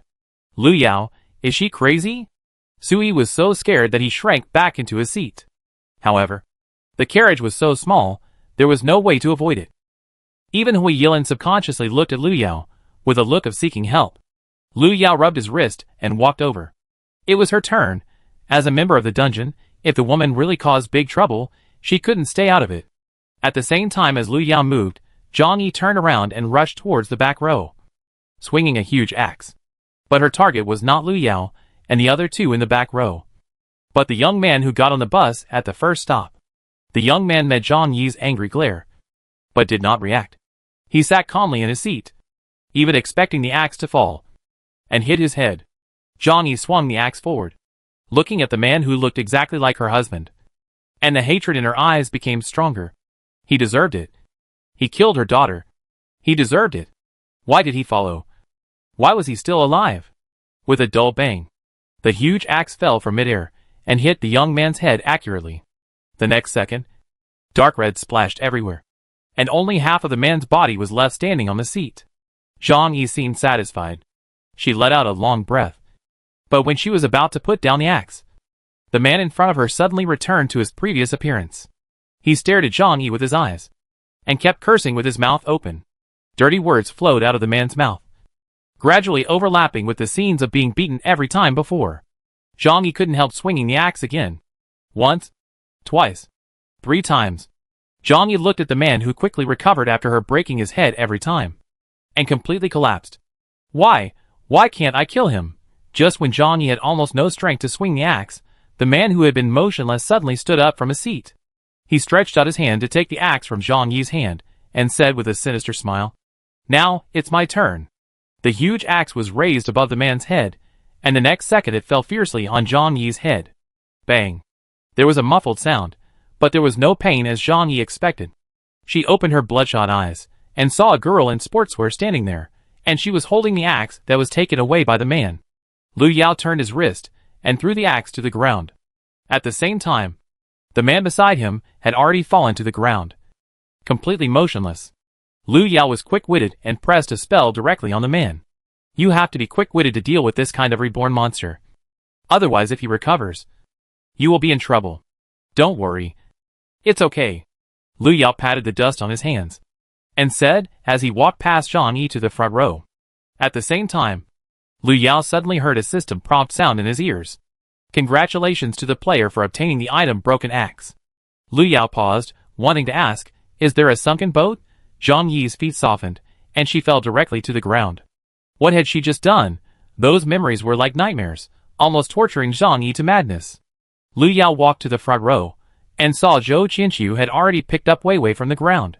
But when she looked at Wei Wei's face in the swaddling clothes, she couldn't help but let out a cry of surprise. Wei Wei's gray face was covered with large and small stone spots, and it was obvious that she had already stopped breathing. Leave it to me. Lu Yao stepped forward, stretched out her hands, and took the child in her arms. However, she was inexperienced, so her movements were inevitably a bit rough. What happened to this child? She has already. Zhou Qianqiu looked at Lu Yao, who remained calm in front of the corpse, and couldn't help but look at her. When Lu Yao made her move just now, she and Wu Dingtian saw it all. The girl in front of them was obviously not an ordinary person. As you can see, she is already dead, Lu Yao said, holding Wei Wei, and walked back. But we clearly heard crying before. Zhou Qianqiu frowned. Before Lu Yao got on the bus, they clearly heard the child crying. Lu Yao had already returned to Zhang Yi with the child in her arms. She handed the child to Zhang Yi, then pulled her up from the ground, and then turned around and said, "What you heard should be the recording played on the phone." After Lu Yao finished speaking, everyone in the car couldn't help but look at Zhang Yi. No wonder the flight attendant said 7 people before. I thought that if Lu Yao was included, there should be 8 people. It turns out that the child has. Sui sighed, and felt a little depressed for some reason. Chapter 39. I'll just fight him at worst. Zhang Yi recovered from the nightmare. She had released the recording to deceive others in order not to arouse suspicion. After all, if others knew that she was riding with a dead baby, it would only cause trouble. So when Fu Wenbin helped her, she felt a little sorry. It took Zhang Yi a while to calm down, and then she told him what had just happened. When Zhang Yi finished her experience, the faces of several people in the car suddenly became uglier. Your husband is a piece of shit. He deserves to die. Su Yi's face was full of resentment. After listening to Zhang Yi's experience, she wanted to chop the man with an axe again. Don't you care that I killed someone? Zhang Yi held Wei Wei and lowered her eyes. We are in a dungeon now. We don't know if we can get out alive. Who would care about these things? Besides, that kind of trash is not enough to die 100 times. Zhou Qianqiu stepped forward and patted Zhang Yi's shoulder. As for your child, it's better to bury him as soon as possible. Zhang Yi nodded. If I can get out alive, I will. After burying Wei Wei, I will turn myself in. Maybe what happened just now made Zhang Yi think clearly. She told herself that she could not escape anymore. She killed the man, and could only flee with her dead daughter in a hurry. She had nowhere to go. She remembered that she still had a house in her hometown in Tongxiang. So she thought about going back. I said the copy was not so kind. After comforting Zhang Yi, Sui stamped his feet. Hui Yilin added, so we are likely to meet people we don't want to see in this car, and repeat the things we don't want to happen in our memories? When they thought that they might see the people or things they least wanted to face again, several people's faces looked unhappy. Very likely. Lu Yao nodded. Maybe more than that, after all.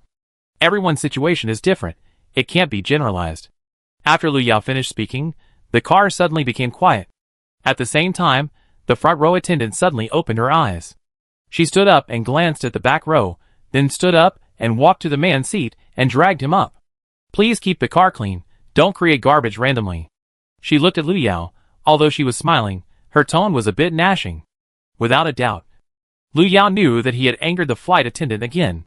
After the flight attendant left, several people returned to their seats. Compared with the others, Fu Wenbin curled himself up into a ball, hating to be seen by anyone. Although he was there the whole time, he never spoke. I don't know if he thought of something, but his eyes always glanced at the front row, intentionally or unintentionally, at the old woman who got on the bus with the young man. There was such a big commotion just now, but the old woman seemed to have seen nothing at all.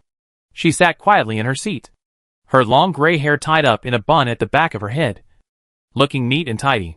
After Zhang Yi's incident, several people couldn't help but be concerned about the old woman. No one was sure whether the next person to fall into the memory hallucination would be themselves, and whether the old woman would become a deadly threat like the young man. 10 minutes later, the bus arrived at the second stop. The attendant stood up and walked to the door to greet the passengers as usual. But this time, before she could speak, she was pushed away from behind. Fu Wenbin, who had been curled up in his seat before, suddenly stood up. He pushed the attendant away and jumped straight to the door. The moment Fu Wenbin jumped down, the attendant's expression became more ferocious. She glared outside the car, but a strange laugh came out of her mouth. After Fu Wenbin jumped out of the car, he instinctively wanted to escape. He didn't believe in the bullshit copy rules. He wanted to escape from here now, and escape far away. As long as he left the car, they would have no way. But soon Fu Wenbin stopped. What's going on? Fu Wenbin rubbed his eyes. It was still daytime when he got on the bus. But now it was pitch black. No! Cold sweat oozed from Fu Wenbin's forehead. He had just run for a long time as if he had lost his life. He didn't know how long he had been running and where he had run to. Looking at the dark surroundings, Fu Wenbin was not even sure if he was still on Earth. It was too weird and too quiet. Swish.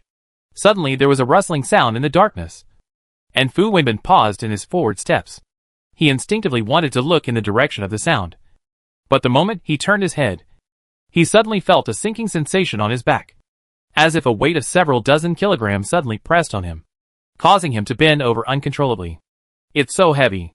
Fu Wenbin gritted his teeth, and subconsciously reached behind him, and immediately felt a cold touch on his palm.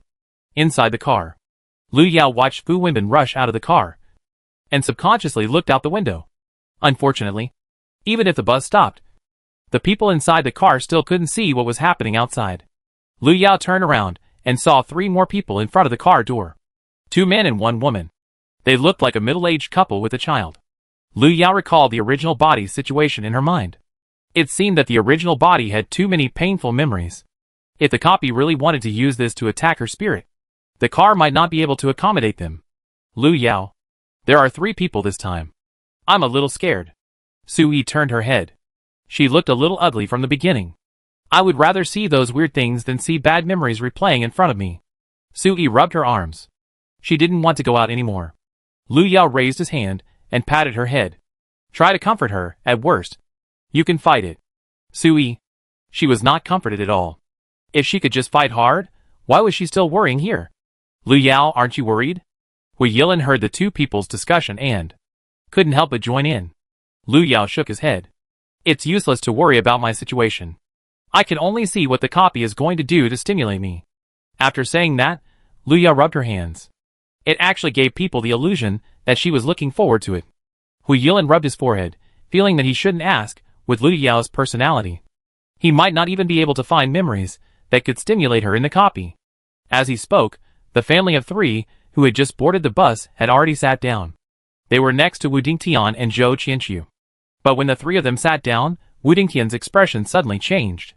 The bus started again, but the driver suddenly hummed a song. The song was unpleasant, even a little harsh. Lu Yao saw Sui and Hui Yilin take out their headphones, and put them on at the same time, and then took them off again quickly. The headphones are useless. They can't block out the noise at all. Sui gave up on himself. Luckily, the driver stopped humming after just a few minutes. Lu Yao, should we try to get off at the next stop? Suddenly, Hui Yilin turned his head and asked in a low voice. Fu Wenbin ran off the bus before. The attendant and the driver did not chase him, maybe as long as he left this bus. He could leave the dungeon and leave here in advance. I advise you to give up. The dungeon will not allow such bugs to exist. Lu Yao's tone was calm. If it was really that simple, the driver and the other 2 would not let it go. Hui Yilin rubbed his forehead, as expected. He was too naive. At the same time, the originally stable car body suddenly bumped. The driver cursed, but a strong smell of blood suddenly spread in the car. Chapter 40 Plotting against her? Then wait for death. Lu Yao raised his head suddenly, and saw the old woman, who was sitting in front of him, suddenly shaking. The bun on the back of her head was shaken, and the gray hair was all over her face. The next second, she suddenly had a pair of scissors in her hand. Lu Yao clearly saw that she pointed the scissors at her abdomen. With the sound of piercing beer meat, the old woman's stomach had been cut open with a long cut. Lu Yao held Sui and the other 2, and was about to get up to check the situation, and saw a black head being pulled out of the old woman's stomach. It's Fu Wenbin. Lu Yao stared at the person who was pulled out, and said in a deep voice, Sui, who was about to come closer, immediately covered his mouth, and took 2 steps back in fear. Wu Dingtian and Zhou Qianqiu, who were sitting near the old woman, also had ugly expressions. Didn't Fu Wenbin jump out of the car? Zhou Qianxu clenched Wu Dingtian's sleeves. Will they be the same as Fu Wenbin? He can't escape. He was caught back by the copy. Wu Dingtian frowned and spoke. He had thought about escaping from the car before. But now it seems that the result of escaping from the car is obviously more dangerous than staying in the car. The old woman gave birth to Fu Wenbin, and her body shrank rapidly, and finally turned into a pool of blood on the ground. Seeing this, everyone was no longer in the mood to explore the relationship between Fu Wenbin and the old woman. The only thing they could feel now was the gloomy fear. Just when Lu Yao was about to get closer, Fu Wenbin, who was thrown on the seat, suddenly opened his eyes. He stared at Lu Yao, and a smile appeared on his lips. It's all because of you. If you didn't stop me from getting off the bus, I wouldn't have. Fu Wenbin spoke in a hoarse voice. And then he suddenly grabbed the scissors on the seat and stabbed Lu Yao. At this time, Fu Wenbin obviously could no longer be described as a human. He was more like a ghost in the dungeon, with a ferocious face and a hostile aura. Lu Yao took a step back to avoid the scissors that were stabbing at him. At the same time, when Fu Wenbin was about to get closer, he swung an axe from behind. The axe hit Fu Wenbin's body and knocked him to the ground. Looking at Fu Wenbin, who was flattened on the ground, Lu Yao rubbed his wrist. The system's axe was useful, but it was too heavy. Lu Yao retracted his hand and heard a burst of hurried footsteps approaching. The flight attendant walked closer in high heels, and her smile towards Lu Yao had become more ferocious, as if she wanted to throw Lu Yao out of the car. However, as a qualified flight attendant, she couldn't do this if the passenger didn't clearly violate the rules. I'll say it again, please keep the car clean and don't create garbage randomly. After saying that, the flight attendant dragged Fu Wenbin away and stuffed him into a huge black bag. From Lu Yao's angle, he could even clearly see the white label on the bag. Abandoning a seriously ill mother is considered non-recyclable garbage. Lu Yao, she seems very angry. Suddenly, Sui popped out from behind Lu Yao. It was too scary just now. She was too timid to come over, knowing that he had offended the flight attendant, but Lu Yao didn't care. Offending once is offending twice is also offending in short. Before the end of the copy, there will not be a harmonious relationship between passengers and flight attendants. Lu Yao stared at the scissors that were taken away by the flight attendant as garbage, and was a little disappointed. It seems that the scissors are not props. The next half an hour was relatively peaceful. The family of 3 who got on the bus at the second stop were quiet throughout the journey, and did not make any moves. Perhaps because she had adapted to the environment in the car, Lu Yao actually felt a little sleepy. She propped her elbows on the window, and could not help yawning. In a trance, Lu Yao felt that someone sat down next to her. Although no sound was made, Lu Yao could clearly feel the other person's presence. Almost at the same time, Lu Yao smelled a very faint fragrance, not like the fragrance of flowers, nor like some kind of spice, but more like a wisp of wood fragrance brewed in a closed space for years. Lu Yao, wake up, wake up. Lu Yao was suddenly pushed awake. She opened her eyes, and saw a round and cute baby face. What's wrong with you? Did you fall asleep? The baby-faced girl frowned at Lu Yao, and stretched out her hand, and waved it in front of her. Looking at the familiar figure in front of her, Lu Yao was in a trance for a moment. What's wrong? Lu Yao rubbed her eyelids. Why did she fall asleep? Hurry up and get up, the dungeon is about to end, we haven't found the props yet. The girl said, as she was about to pull Lu Yao up. Lu Yao was pulled up. I know we'll go now. She remembered that she was in a dungeon called Abyss Museum. At this time, she and the others who entered the dungeon together had completed the dungeon release mission. Now they just had to wait for the dungeon to end so that they could leave here. During this time, she and the girl she was traveling with decided to try to find the props rewards in the dungeon. As the saying goes, since you are here, it is not good to leave empty-handed. Lu Yao followed the girl forward, and soon came to the underground storage room of the museum. This was originally a prohibited exhibition area in the museum, but was later discovered by Lu Yao. If there is any place in the dungeon area where there may be props, then this is undoubtedly the most likely place. The moment she entered the underground storage room, Lu Yao clearly smelled a hint of woody fragrance. The smell was not pungent, but it made her feel a little sleepy. Lu Yao yawned, and then she and the girl went to look for it separately. A few minutes later, Lu Yao found a secret door. Just when she was about to call the girl to join her, she was suddenly pushed from behind. The secret door in front of her opened, and Lu Yao was pushed straight in. The moment she fell into the secret door, Lu Yao clearly heard the angry scolding of the baby-faced girl behind her. "What are you doing? Let me go, Lu Yao, Lu Yao!" The girl struggled desperately to pull Lu Yao back, but was held down from behind. The moment she fell into darkness, Lu Yao's eyes suddenly flashed with a hint of ruthlessness. Plotting against her? Then wait for death. It was pitch black inside the secret door, but the previous wood fragrance became more and more intense. Lu Yao fumbled to stand up from the ground, and a wound was cut on his wrist. Blood dripped along the wound, and quickly seeped into the wooden platform below. Lu Yao didn't care much. She just wanted to go out and kill the person who plotted against her. It took Lu Yao some time to come out of the secret door. The first thing she did when she came out was to find the person who pushed her into the secret door and then sealed it. The copy was not over yet. Lu Yao found the person quickly. It was a boy who looked no more than 20 years old. At that time, he was holding the baby-faced girl, not allowing her to look for Lu Yao. Seeing Lu Yao appear, both of them were shocked. The baby-faced girl was about to speak, but was stopped by the boy next to her. "I pushed you in, it has nothing to do with Xiaoyu. Why did you lock me in?" Lu Yao crossed her arms and looked over. "The dungeon mission was over. Why did you lock her in at this time?" "Because I want you to die." The boy did not hesitate, pushed Xiaoyu aside, and rushed towards Lu Yao. Lu Yao had a lot of props on her, and killing people for treasures was not unfamiliar to her. Chapter 41 Being Entangled. Lu Yao felt her wrist go numb, as if something hit her hard. At the same time, a pair of hands were holding her tightly from behind, not letting her take another step forward. Lu Yao came back to her senses, and was stunned for a moment. What happened? Lu Yao. Calm down, that's Wu Dingtian, not the ghost in the copy. Su Yi's voice came from behind. She was almost losing strength holding Lu Yao's hand. Even so, she still didn't dare to let go. Su Yi? Lu Yao frowned. She looked at Su Yi, and then she realized that she was standing in the aisle with a broken axe. In front of her were two bodies that were no longer recognizable, and a terrified Wu Dingtian. Su Yi was holding her from behind, and Hui Yilin was standing beside her with the escape hammer in the car. Lu Yao stared at the escape hammer in Hui Yilin's hand, and then looked at her wrist, which was a little purple. What else is there to not understand? Sorry.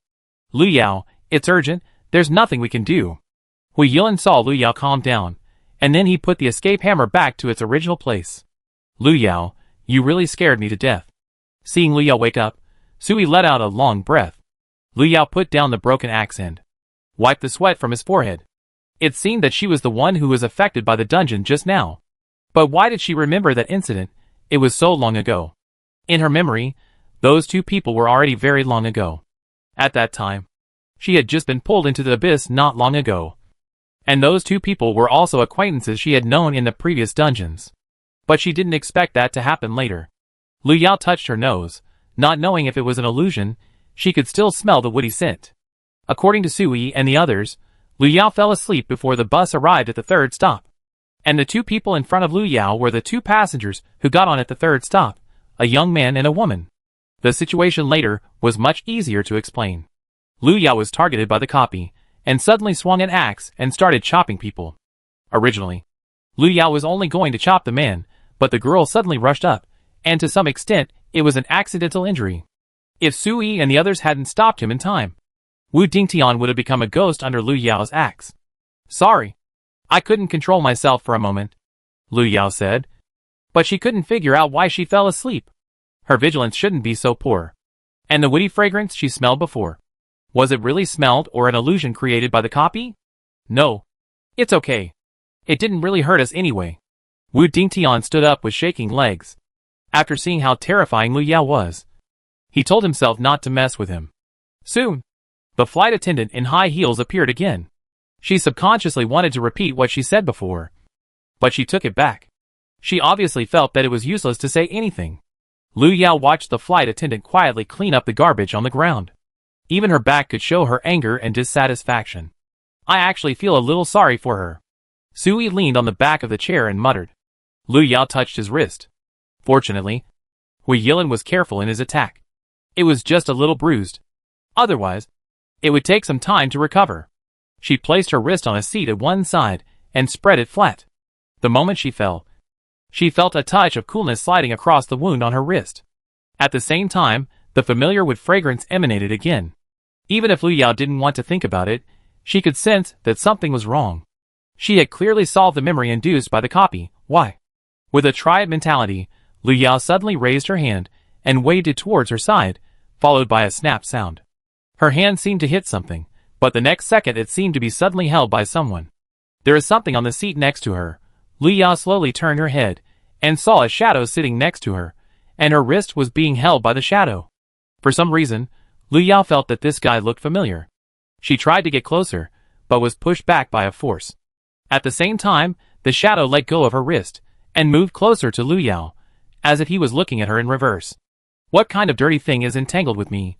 Lu Yao thought, and had already pulled out a talisman from her pocket and waved it at the shadow. The next second, the talisman paper passed through the phantom and fell directly to the ground. The phantom sitting next to her was not affected at all. In the front row, Sui and the other two turned their heads after hearing the noise, and saw Lu Yao sitting there in a strange posture. Lu Yao, what's wrong with you? Are you feeling uncomfortable? Suyi's tone was a little worried. Lu Yao shook his head, thought for a while and asked, "Did you see anything?" "No. You are not having another hallucination."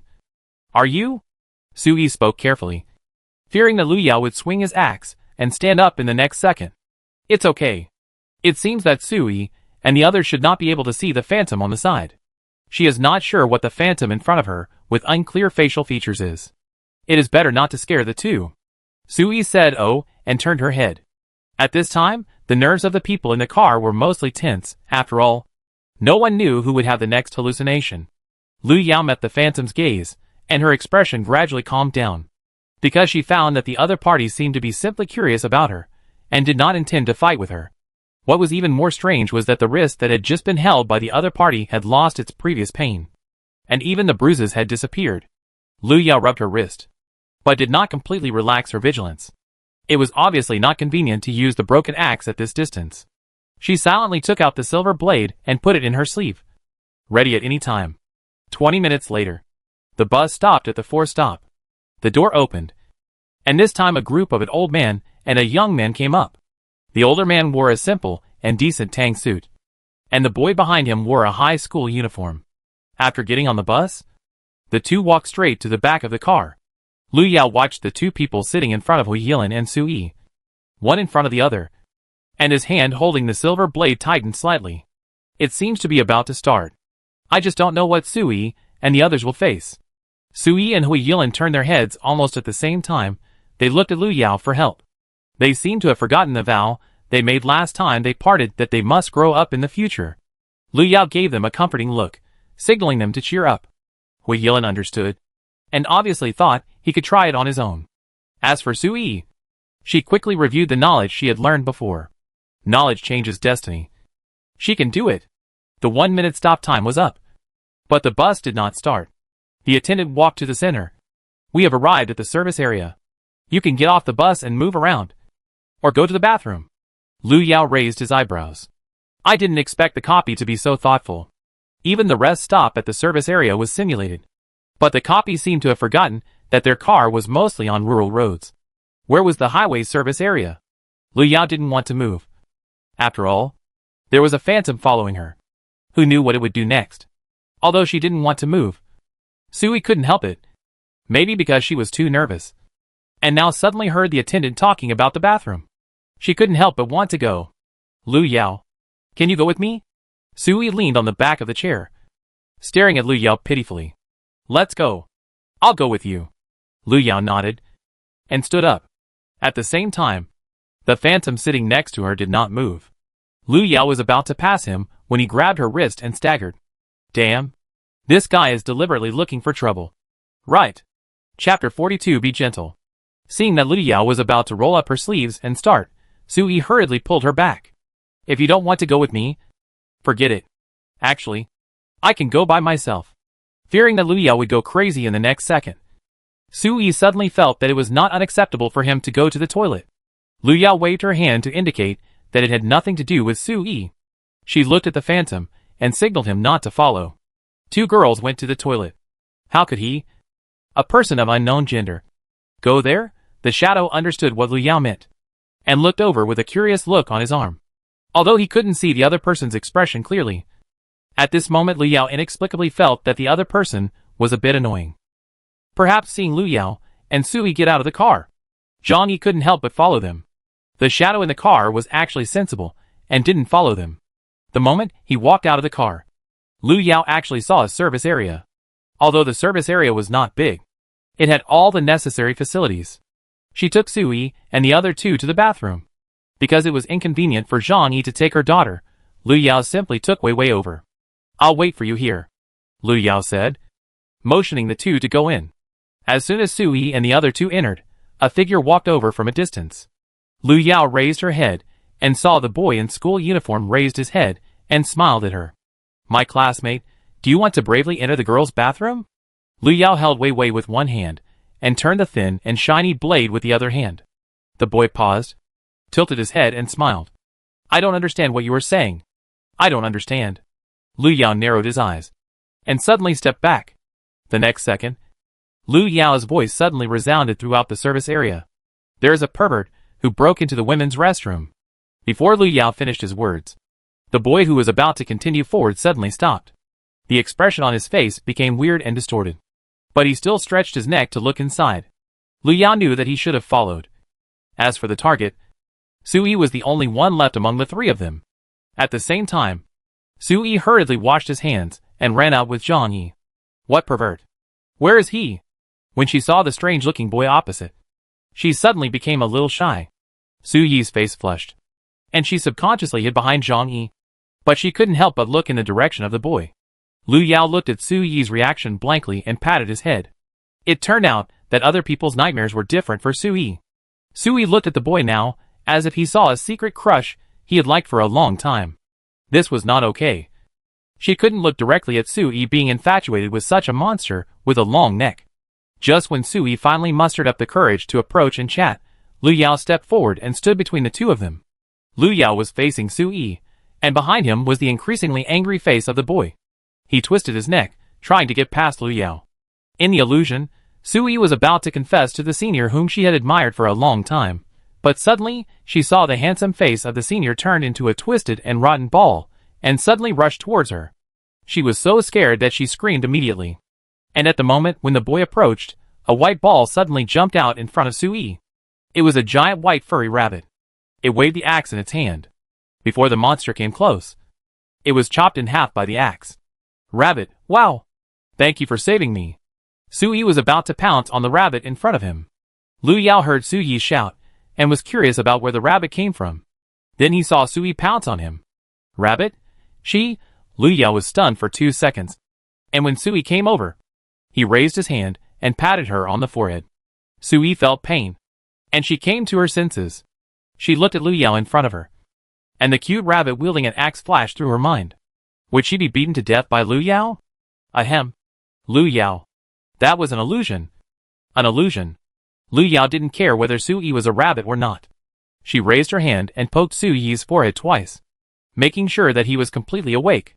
Sui pouted in disdain after coming to her senses, and pointed at the boy who was chopped in half by Lu Yao and said, "I thought he was a boy I pursued in high school before, but I was rejected when I confessed to him, and it was a bit embarrassing in the end." She didn't expect that the copy would arrange such a section for her, although it was not as dangerous as she imagined. It was disgusting. Miss Su was rejected the first time she confessed her love to someone, and was ridiculed in public. It was really embarrassing. After dealing with Sui, the three of them planned to go back to the car. Sui looked at the black bag that Lu Yao had taken out from nowhere, and was a little curious. "What are you doing?"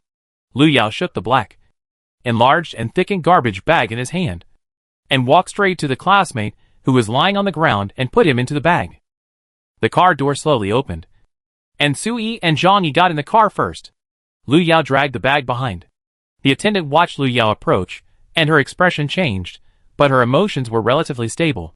When Lu Yao threw the bag behind her, the attendant could no longer control her expression.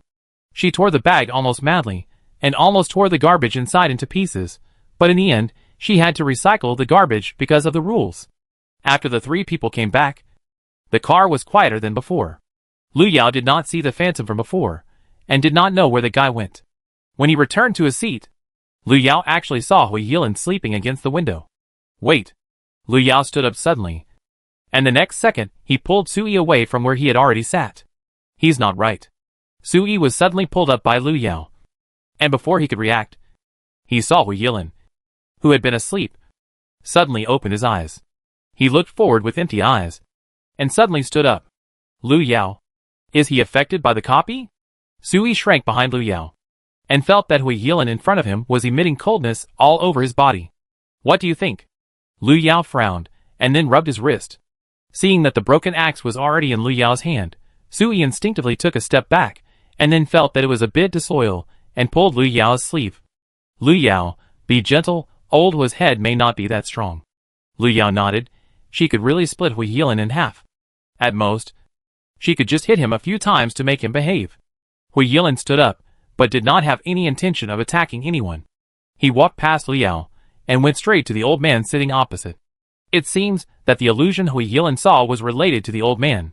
Hu Yilin had no aggression, but the dungeon would not let him go so easily, just like the boy Sui met before who rejected her confession. If the player himself had no ill intentions, then the malice and danger must come from the illusion the other party saw. Lu Yao stood up and followed. Hu Yilin stopped in front of the old man. Lu Yao didn't know what he saw at this time, but the broken hair on his forehead was already soaked with cold sweat. At the same time, the old man on the seat suddenly moved. He raised his head, revealing a wrinkled face, and carefully stroked the cane in his hands with both hands, and the corners of his mouth slowly opened up. Hu Yilin moved closer, half crouched in front of the old man, making himself much shorter than the old man sitting. Lu Yao looked at Hu Yilin's reaction, and suddenly wondered if she looked so stupid before. But before she could think about it, the old man on the seat suddenly moved.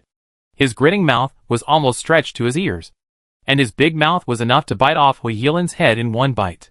He could completely bite off little friend Hua. In fact, the old man did intend to do so. He looked at Hu Yilin in front of him, opened his mouth, and bit down. Chapter 43 Garbage Disposal Fee. Lu Yao rushed to retrieve Hu Yilin before his head was bitten off. At the same time, he turned his wrist, and swung the broken axe directly to the old man's head.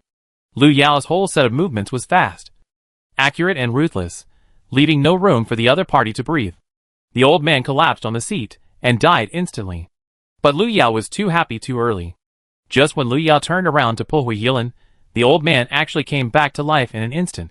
He opened his mouth, revealing the saw-like fangs in his mouth, and bit Lu Yao directly. Lu Yao, we agreed to only attack the target. Are you planning to attack indiscriminately now? The space in the car is limited, and it is very inconvenient to dodge. So Lu Yao simply didn't plan to deal with the monster in front of her. She clenched the broken axe and chopped it down on the head of the monster again.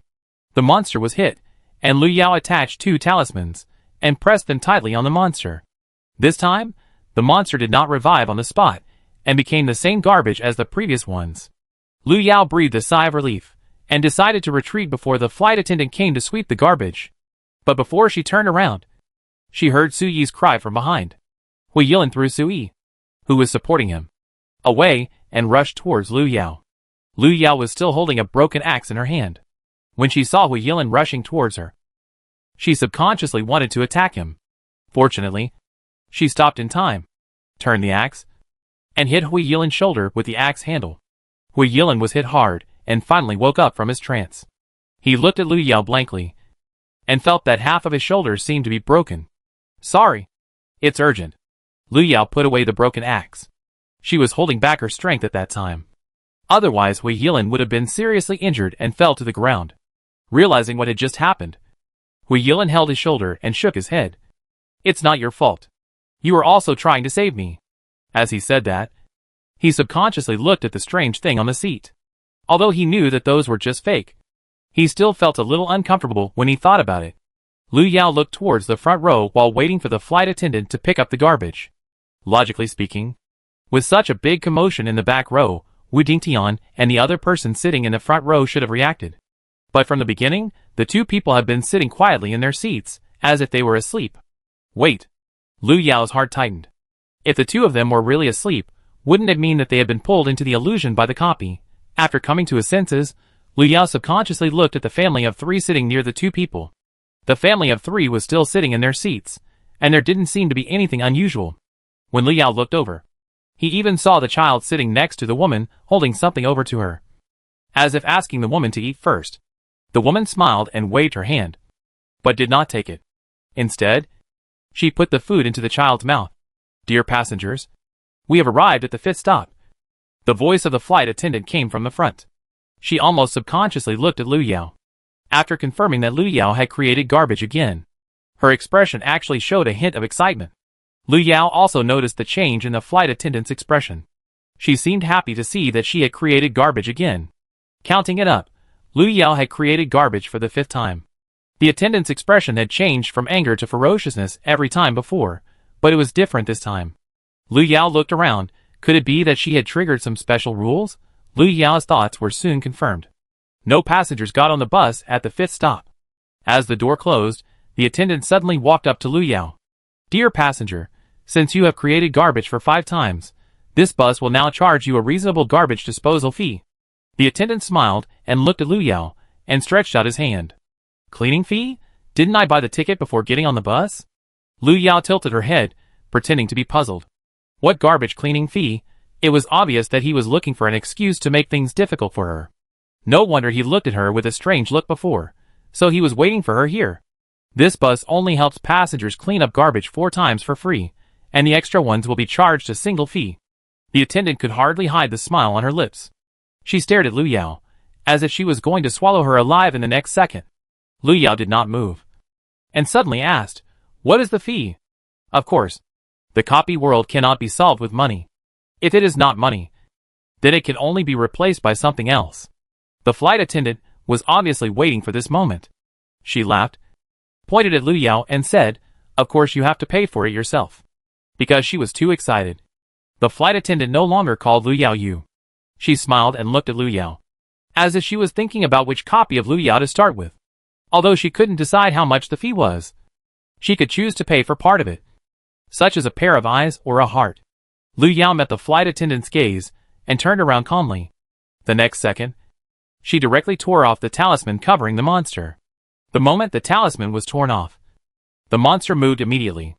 At the same time, Lu Yao directly handed the broken axe to Hui Yilin, who was standing still. "Come on. You have to solve your own nightmare by yourself." After saying that, Lu Yao directly put the axe in Hui Yilin's hand. "Go, young man. Face your nightmare bravely." Hui Yilin came to his senses and saw that the monster on the seat had been resurrected. It opened its mouth and looked at Hui Yilin, as if it would pounce on him in the next second. Hui Yilin did not hesitate. Just as Lu Yao said, he had to solve his nightmare by himself. He swung his axe and went straight to meet it. The monster collapsed on the seat again, and Lu Yao quickly pressed the talisman paper on the monster again to prevent it from resurrecting. "Okay. Now I didn't create this pile of garbage." Lu Yao waved at the flight attendant. "Since each passenger has the right to clean up the garbage for free 4 times, the 5th time should be someone else's turn." The flight attendant's face turned pale. She didn't expect that Lu Yao would take advantage of her. She was just 1 step away from getting rid of this troublesome girl. So angry. So angry. But she still had to keep smiling. The flight attendant looked mad and was about to run away. But in the end, she still quietly took away the garbage because of the rules. Hui Yilin did not explain what he saw, and Lu Yao and Sui did not ask any more questions. There was no need to recall such bad memories. A few minutes later, the car fell into silence again. Lu Yao returned to his seat and tried to find the shadow in the car, but it seemed that the guy had completely disappeared. Lu Yao searched almost the entire car, but could not find him. Gone again. Lu Yao touched his chin. The guy appeared suddenly and disappeared completely. He always felt that something was wrong. Chapter 44. I'm so sorry. What's missing? Sui just took a breath, turned his head when he heard the voice. After so much trouble, I don't know how many more stops it will take to reach the destination. Nothing. Lu Yao waved his hand, signaling Sui and the others not to worry. Now only Wu Dingtian and Zhou Qinqiu are fine. Next time it should be one of them. Right? Hui Yilin rubbed his shoulder and suddenly spoke. His injury was not serious, but it really hurt.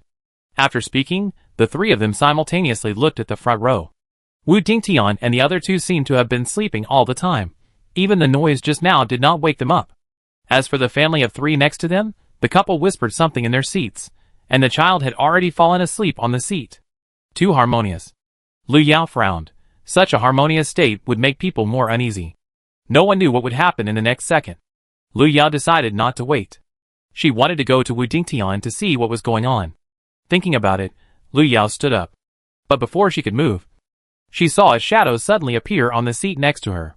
That clingy guy appeared again. Although he was called a shadow, his appearance was clearer than before. At least Lu Yao could now distinguish his long hair. Long hair. Lu Yao suddenly remembered the robe she had seen in the incense factory dungeon. Almost at the same time, Lu Yao felt a sharp pain on the back of his neck.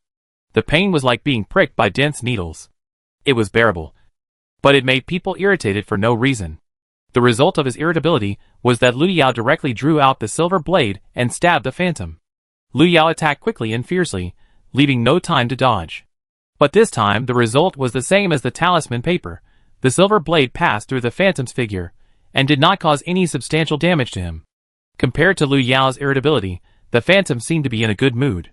He sat there, as if watching a good show, and even stretched out his hand, and waved it in front of Lu Yao's eyes. So bad, Lu Yao tried several times, and found that he could not touch the other party at all, so that all the means became meaningless. Lu Yao became more and more angry, and decided to fight him. She stared at the face of the phantom, took out a talisman from her pocket, and pressed it directly on the back of her neck. With a slight sound, Lu Yao felt the tingling sensation on the back of her neck suddenly intensified, and a woody fragrance spread in the air. Almost instantly, the phantom that was originally sitting beside her shook and disappeared in front of her.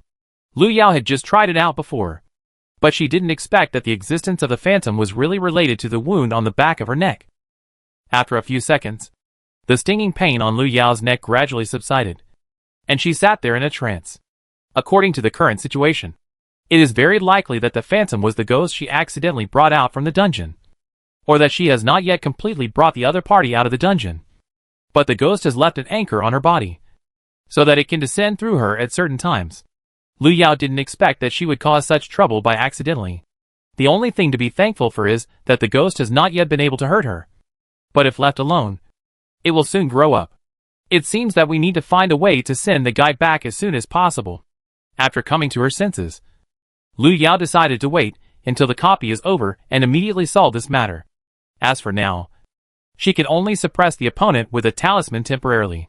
After calming down, Lu Yao decided to check on Wu Dingtian and the other two as originally planned. As soon as she took a step, she saw the two people in the front row stand up together. Lu Yao calmed down. Before Sui could finish his sentence, Lu Yao held his head. What do you mean by calm down? Lu Yao was convinced by the two students in the front row. We just saw you waving a knife and getting angry in your seat, and thought you were affected by the copy again. Hui Yilin turned his neck with some difficulty, and pointed behind Lu Yao. You still have a talisman on your neck. Lu Yao let go of Sui, and touched the back of his neck. I'm just in case, you two don't move, I'll go check on Wu Dingtian and the others. After saying that, Lu Yao had already walked over first. Sui and Hui Yilin looked at each other, and after confirming that Lu Yao was still normal for the time being, they breathed a sigh of relief. Lu Yao walked to Wu Dingtian's side. He and Zhou Qianxi were both sleeping soundly, and their faces were even rosy. They didn't look like they were in a nightmare at all. Noticing Lu Yao's appearance, the flight attendant suddenly turned her head. She glanced at Lu Yao coldly, and her lips slightly raised, which was quite provocative. However, Lu Yao ignored her, and turned to look at the family of three next to him. Hello. Hearing the voice, the woman in the seat slowly raised her head. Hello. What can I do for you? The woman smiled and looked at Lu Yao. Her expression was lively, unlike the numbness and stiffness of the previous passengers. Facing the woman's smiling face, Lu Yao slowly said, Excuse me. Do you know how long it will take to reach the terminal? A light bang sound came from Lu Yao's side. The attendant jumped up as if startled. However, Lu Yao did not make garbage for the fifth time. The attendant had no right to stop Lu Yao from doing anything. He could only watch Lu Yao ask questions to the passengers. Or to be more precise, to inquire about the news. Lu Yao knew that the attendant would not tell him about the terminal, so he might as well try to ask other passengers. In fact, Lu Yao's bet was right again this time. The woman looked at the time and replied, It's probably another hour's drive. Lu Yao thanked her and turned around. Behind her, the attendant stared at her with a ferocious look, then turned to look at the driver and said silently, Don't let them know where the terminal is. The driver pulled the corner of his mouth. What would it matter if they knew? Anyway, they would arrive at the station soon. Lu Yao turned around and tried to wake up Wu Dingtian and Zhou Qianqiu, but the two seemed to have fallen asleep, with no sign of waking up. Just when Lu Yao was about to call for more help, the flight attendant appeared in front of her. Please don't disturb other passengers' rest. Lu Yao didn't intend to continue to conflict with the flight attendant, but quietly left 2 talismans on the tube before leaving. Lu Yao, did you find anything? Seeing Lu Yao coming back, Sui asked hurriedly. The 3 people in the front row looked strange because they were too normal. After all, with a previous experience, none of the passengers who got on the bus midway were normal. Lu Yao frowned. I don't see any problem for now. That family can even communicate with us. If they didn't get on the bus midway, I even suspect that they are alive like us. Is it possible that they are alive? Sui whispered while holding the back of the chair. After all, it has been so long, that family has never done anything. Although they chose to sit near Wu Dingtian and his friends, Wu Dingtian and his friends didn't have any problems. Right? If they were alive, then their experience should be the same as ours. Lu Yao spoke, directly denying Su Yi's guess. If the family were all human, there was no reason for them to be so calm in front of what happened in the car before. In addition, Wu Dingtian and Zhou Qianqiu were both sleeping, which was obviously not a good sign. Lu Yao thought, and suddenly heard a childish voice in the empty car. Mom, I'm a little hungry. Chapter 45. Don't touch it. The woman smiled and reached out to touch the child's head. We'll be home soon. Can we eat then? The child seemed a little dissatisfied. He turned his head, and his eyes quickly scanned the car, and finally turned back to the woman reluctantly. Okay, but I want to eat a lot when I get home. Of course, as long as you can eat as much as you want. The woman was obviously very satisfied with the child's obedience and understanding. She rubbed his head and coaxed, let's watch TV first. Okay? After the woman said that, she stood up and walked quickly to the flight attendant and whispered a few words. Soon, the attendant stood up. She walked to the front of the bus, pulled down the TV hanging on the roof, and pressed the remote control. The TV on the bus was a bit old, and the edges of the screen were a bit worn. It looked like a second-hand item from somewhere. The attendant turned on the TV, and a blue and white snowflake flashed on the screen. And a few seconds later, the picture finally appeared. Sui counted on his fingers. Why doesn't she just use her mobile phone to show the child? Wouldn't that be more convenient? The TV on the bus was old, and the low-quality screen would only make people's eyes hurt after watching it for a long time.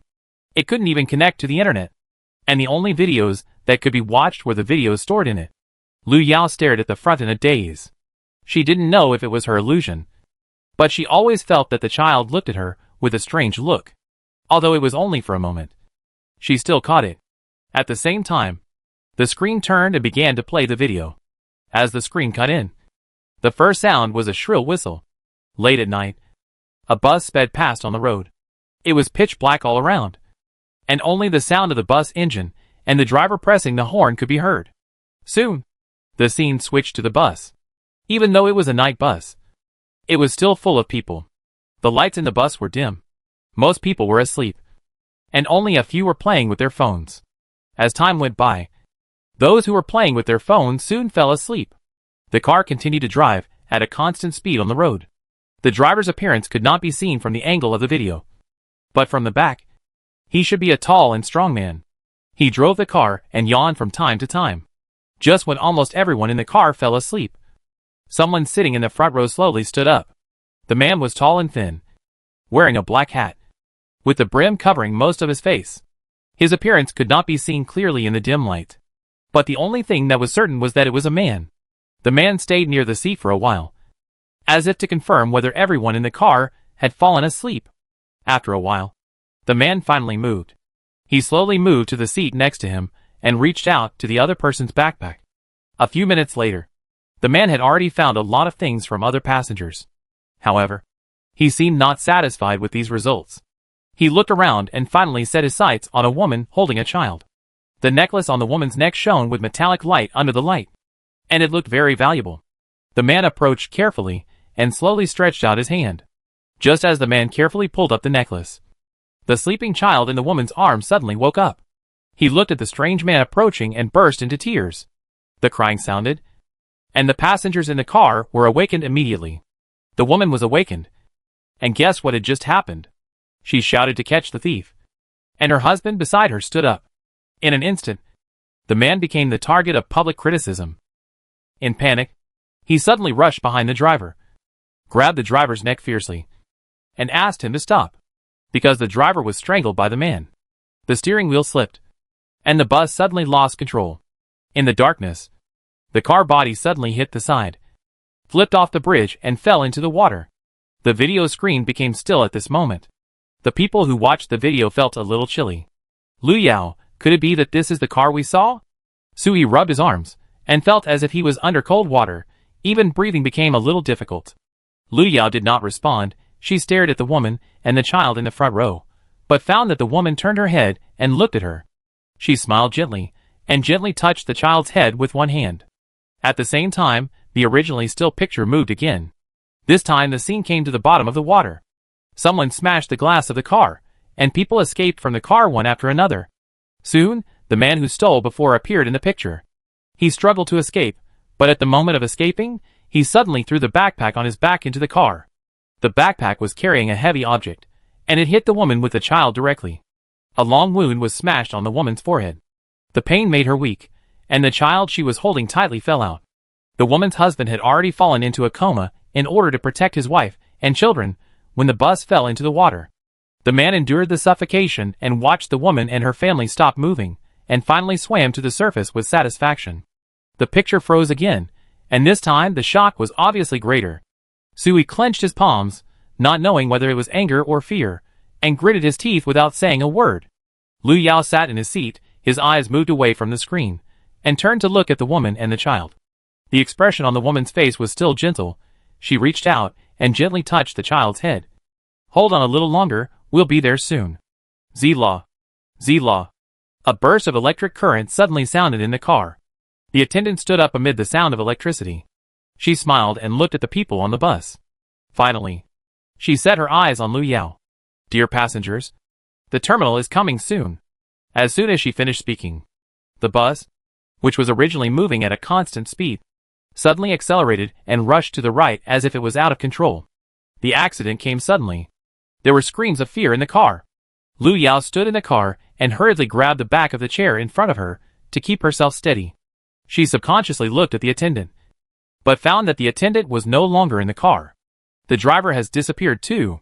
Suddenly, Hui Yilin suddenly shouted. Lu Yao looked over and saw that the driver's fat figure was no longer in the driver's seat. Just a moment ago, the driver and the attendant in the car disappeared together, as if it was an illusion. At this time, the car was rushing forward at a very fast speed. It was pitch black outside the car. No one knew what the car would eventually hit or whether it would fall into the water, as seen in the video. No wonder the attendant said that the terminal was coming soon. The final destination of this car is not Tongxiang town at all, but hell, where only death awaits them. Lu Yao suddenly let go of her hand, and she rushed to the driver's seat. However, when she was about to touch the steering wheel, she was held tightly by a hand. Lu Yao turned around and saw the child beside the woman stretched out his little hand to grab her arm. He stared at Lu Yao with a smile on his face. "Sister, don't touch me." Chapter 46. Let it eat you. "Why?" Lu Yao narrowed his eyes, looking at the child behind him. "Because you will ruin my game. I don't like disobedient toys," the little boy said, and the strength in his hand suddenly increased.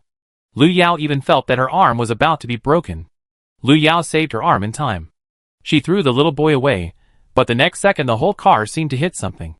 The car body shook violently, and then it fell rapidly downwards. It was unknown how long it took. Lu Yao gradually regained consciousness. She opened her eyes and found herself still on the bus. There were a few dim lights on inside the bus. The bus in front of her was old and damaged. The seats had long been rotten and deformed. Some dark yellow mucus was scattered around, which looked weird and disgusting. It didn't look like the bus they had taken before. Lu Yao looked for Sui and the others in the bus, but found that she was the only one left in the car, along with Wu Dingtian, Zhou Qianqiu, and the sleeping Wu Dingtian. Lu Yao walked over and tried to wake the two people up. This time, the two people woke up quickly. The moment Wu Dingtian opened his eyes, he saw the dilapidated carriage, and he almost jumped up subconsciously. "What's going on?" Wu Dingtian's face turned pale, and he was obviously frightened. Zhou Qianqiu, who also woke up, Took a while to finally stand up. I don't know if something happened while she was sleeping. Her legs were a little weak, and her eyes were red. She was obviously frightened and looked like she was about to cry. Lu Yao briefly explained the situation in front of him, and then looked for Sui and the others again. Logically speaking, the bus should have fallen with them. It doesn't make sense that only she and Wu Dingtian are left now. Also, where did the family of 3 on the bus go? Did we really sleep for so long before? Wu Dingtian tugged at his collar. He was a little nervous, after all. Things turned out like this without him noticing.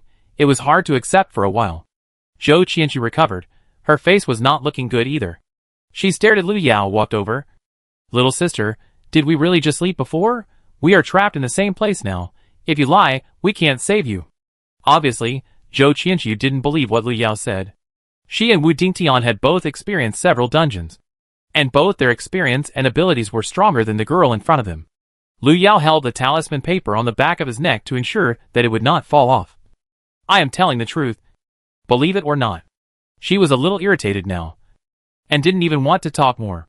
Zhou Qianqu and the other 2 seemed not to notice Lu Yao's impatience, and when they saw that Lu Yao refused to say anything, they asked more questions. Seeing that Lu Yao refused to pay attention to him, Wu Dingtian stepped forward and tried to grab Lu Yao. However, he underestimated Lu Yao's reaction speed. Lu Yao dodged almost the moment he stretched out his hand. The next second, he took out a rusty axe from his back. Lu Yao stared at the broken axe and blinked. She remembered that the axe was broken before, but it was not rusty. What happened to it now? Was it corroded? Wu Dingtian looked at Lu Yao holding the axe and finally restrained himself. We just want to find out what's going on. After all, you don't want to be trapped here forever, right? Wu Dingtian tried to persuade Lu Yao. I said, you were asleep before. Lu Yao moved her wrist. How come these 2 people didn't understand what she said? She had clearly said it so clearly. Sorry, I'm a little confused now. Because of Lu Yao's dominance, Wu Dingtian rubbed his forehead and slowed down his tone. He was just excited. Lu Yao didn't respond. She was only curious about where Sui and the others had gone, and the situation of the family of 3. Obviously, the little boy was the most dangerous among the 3. In Lu Yao's opinion, he was more like the actual controller of this dungeon area. If Sui and the others fell into the hands of the little boy, Lu Yao didn't believe that the newbies could hold on until she could save them. Lu Yao touched her wrist, so she didn't like entering the same dungeon with acquaintances. It was very troublesome. The door of the bus was stuck and couldn't be opened. Lu Yao searched inside the car for a while, and finally set her eyes on the glass next to her. Bang! With a muffled sound, Wu Dingtian behind him found a metal box from somewhere, and smashed it directly against a car window. The box hit the glass with a dull sound. When Lu Yao looked over, Wu Dingtian had already smashed the car window open. It's almost there. Wu Dingtian kept smashing the box. Looking at the box Wu Dingtian was holding, Lu Yao's eyes suddenly darkened. The box looked familiar, as if he had seen it not long ago. Realizing that something was wrong, Lu Yao subconsciously wanted to speak up to stop it. However, before Lu Yao could say anything, Wu Dingtian had already smashed the car window. He looked out the window, his eyes full of excitement. It's okay. I can get out. Wu Dingtian shouted, and was about to climb out of the window. He pressed his hands on the broken glass, as if he didn't feel any pain, and crawled out of the car through the narrow gap that was too narrow for a person to pass through. Behind him, Zhou Qianqu watched Wu Dingtian's movements, and immediately wanted to pull him back. However, Wu Dingtian seemed to be crazy, and didn't care what Zhou Qianqu said. He desperately climbed out, as if he would suffocate if he stayed in the car for another second. Dingtian, what are you doing? Stop it! Zhou Qianqu rushed forward and tried to pull the person back. Wu Dingtian turned his head, and there was a hint of ruthlessness in his eyes. He picked up the box in his hand, and smashed it towards Zhou Qianqu's forehead. Everything in front of him seemed to overlap with the previous video. Lu Yao remembered that the metal box was exactly the same as the one the man smashed at the woman in the previous video. Lu Yao supported Zhou Qianqu, who fell down, and saw Wu Dingtian squinting his eyes, and looking back at him. Wu Dingtian at this moment may no longer be the Wu Dingtian before. His eyes were bloodshot, his face was full of ferocity and resentment. He suddenly broke the glass and got out of the car. The broken glass tore off his flesh and blood, but he was completely unaware. Lu Yao helped Zhou Qianqu to the side, and rushed to the window in a few steps. She stretched out her hand and grabbed Wu Dingtian, who was about to seal the car window. Perhaps because Lu Yao's action was too fast, Wu Dingtian's eyes flashed with panic for a moment. The next second, Lu Yao swung the axe with her other hand and smashed all the glass of the car window, and pulled Wu Dingtian back from the window. The moment she landed, Lu Yao felt a chill rising slowly from behind her. It felt like a hand was on her shoulder, pressing her down little by little. Why do you want to disturb me from watching the show? You ruined my game. I'm going to throw you out and feed it to it. Let it eat you. Behind Lu Yao, the little boy's voice suddenly sounded. At the same time, Lu Yao clearly felt that the air around her suddenly became thinner. The moment she felt suffocated, Lu Yao almost cursed. In just a moment, the whole carriage was flooded. Lu Yao held her breath and saw the little boy with his eyes open, reaching out to her with an almost rotten hand. Lu Yao took a step back. Fortunately, she could swim. Otherwise she would have drowned without the other party taking action. It was not convenient to use a heavy weapon like a broken axe underwater. So Lu Yao simply took out the silver blade and chopped it down the moment the hand approached. The rotten arm was cut off. But the little boy did not react much. He laughed under the water and suddenly moved closer to Lu Yao. Chapter 47. He appears again. Lu Yao was waiting for the moment when the other party approached. She turned the silver blade, pierced her fingertips, and drew a rune on the boy's face with her finger at the moment he rushed over. Lu Yao's blood fell on the boy's face, and was not diluted and dispersed by the surrounding water, but was imprinted on the boy's face like a brand. He let out a painful wail, and quickly curled up into a ball. At the same time, the water around Lu Yao receded in an instant, and the moment he inhaled the air, Lu Yao breathed a sigh of relief. She didn't give the little boy time to react, and walked over with the silver blade in hand. The little boy glared at Lu Yao. What had he done wrong? Their family could have gone home happily. If it weren't for that man, they wouldn't have all died in the car. He hated himself so much. He hated himself for not being able to save his parents. Hated himself for not being able to kill that man. And even hated himself for waking up and crying. If he could do it again, why was he the only one who had to go through that? He was unwilling to accept it. He wanted everyone who came in here to experience the pain of life again. Lu Yao's movements were quick and decisive. She did not hear the boy's inner voice, although she sympathized with his experience. This was a dungeon world after all, and he had dragged so many people into pain. Soon, the boy disappeared, leaving only a necklace alone on the ground. Lu Yao looked at the familiar necklace and picked it up from the ground. Congratulations to the player for obtaining the item really expensive necklace. Item really expensive necklace. Level, intermediate, currently not upgradable. Function, system domain item, which can mark a certain range of space as an exclusive territory. The effect depends on the usage and lasts for 10 minutes. Lu Yao listened to the system prompt sound in his ears and silently put the necklace in his pocket. It was indeed really expensive. But in the final analysis, it was the man's greed that caused the tragedy that followed. The little boy disappeared. But Lu Yao still did not see Sui and the others in the car. Wu Dingtian was covered in wounds and had fallen into a coma. As for Zhou Qianqiu, they were not much better either. The two of them lay on the ground, and it seemed that they only had one breath left. Lu Yao rubbed his eyebrows, but the ground under his feet suddenly moved. At the same time, on the dark road, Hui Yilin pulled Sui forward. They had been searching along this road for a long time, but still hadn't seen Lu Yao and the others. When the incident happened, Hui Yilin only felt a force pulling him out of the bus. When he came to his senses, he realized that it was not only him who was thrown out, but also Sui and Zhang Yi. Are Lu Yao and the others still in the bus? Sui was tired from walking, but she didn't dare to rest. It was so dark here, and she couldn't even hear a sound around. It's very likely. Hui Yilin sighed, and moved the light of his phone towards the two girls. The battery of the mobile phone can't last long.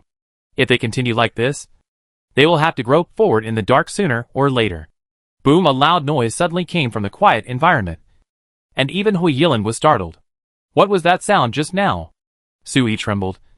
Did they encounter a monster?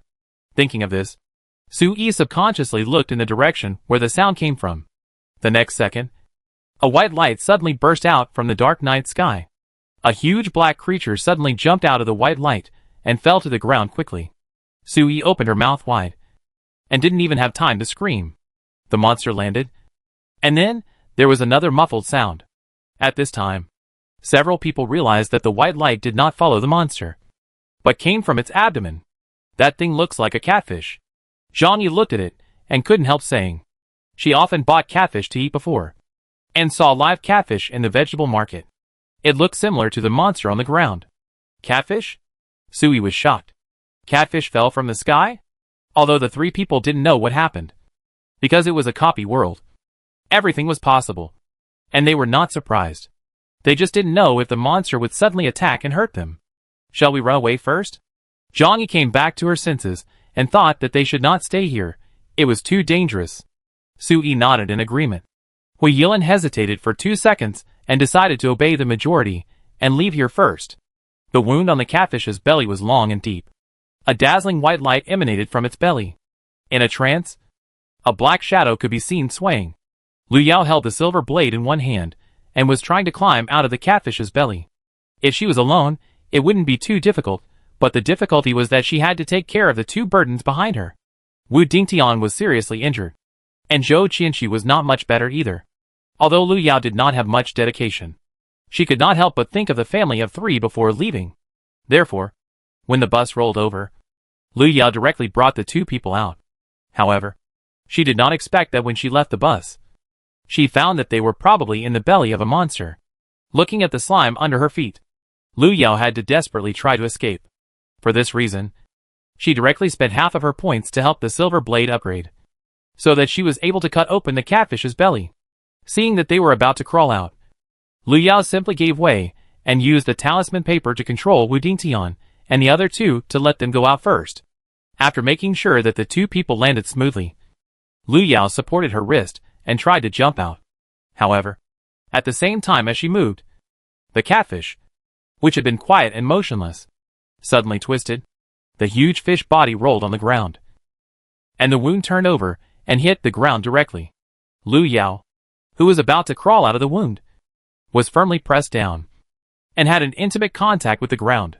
I should have jumped out first. Lu Yao touched her face, making sure her nose was not flattened, and then she tried to crawl out from under the catfish.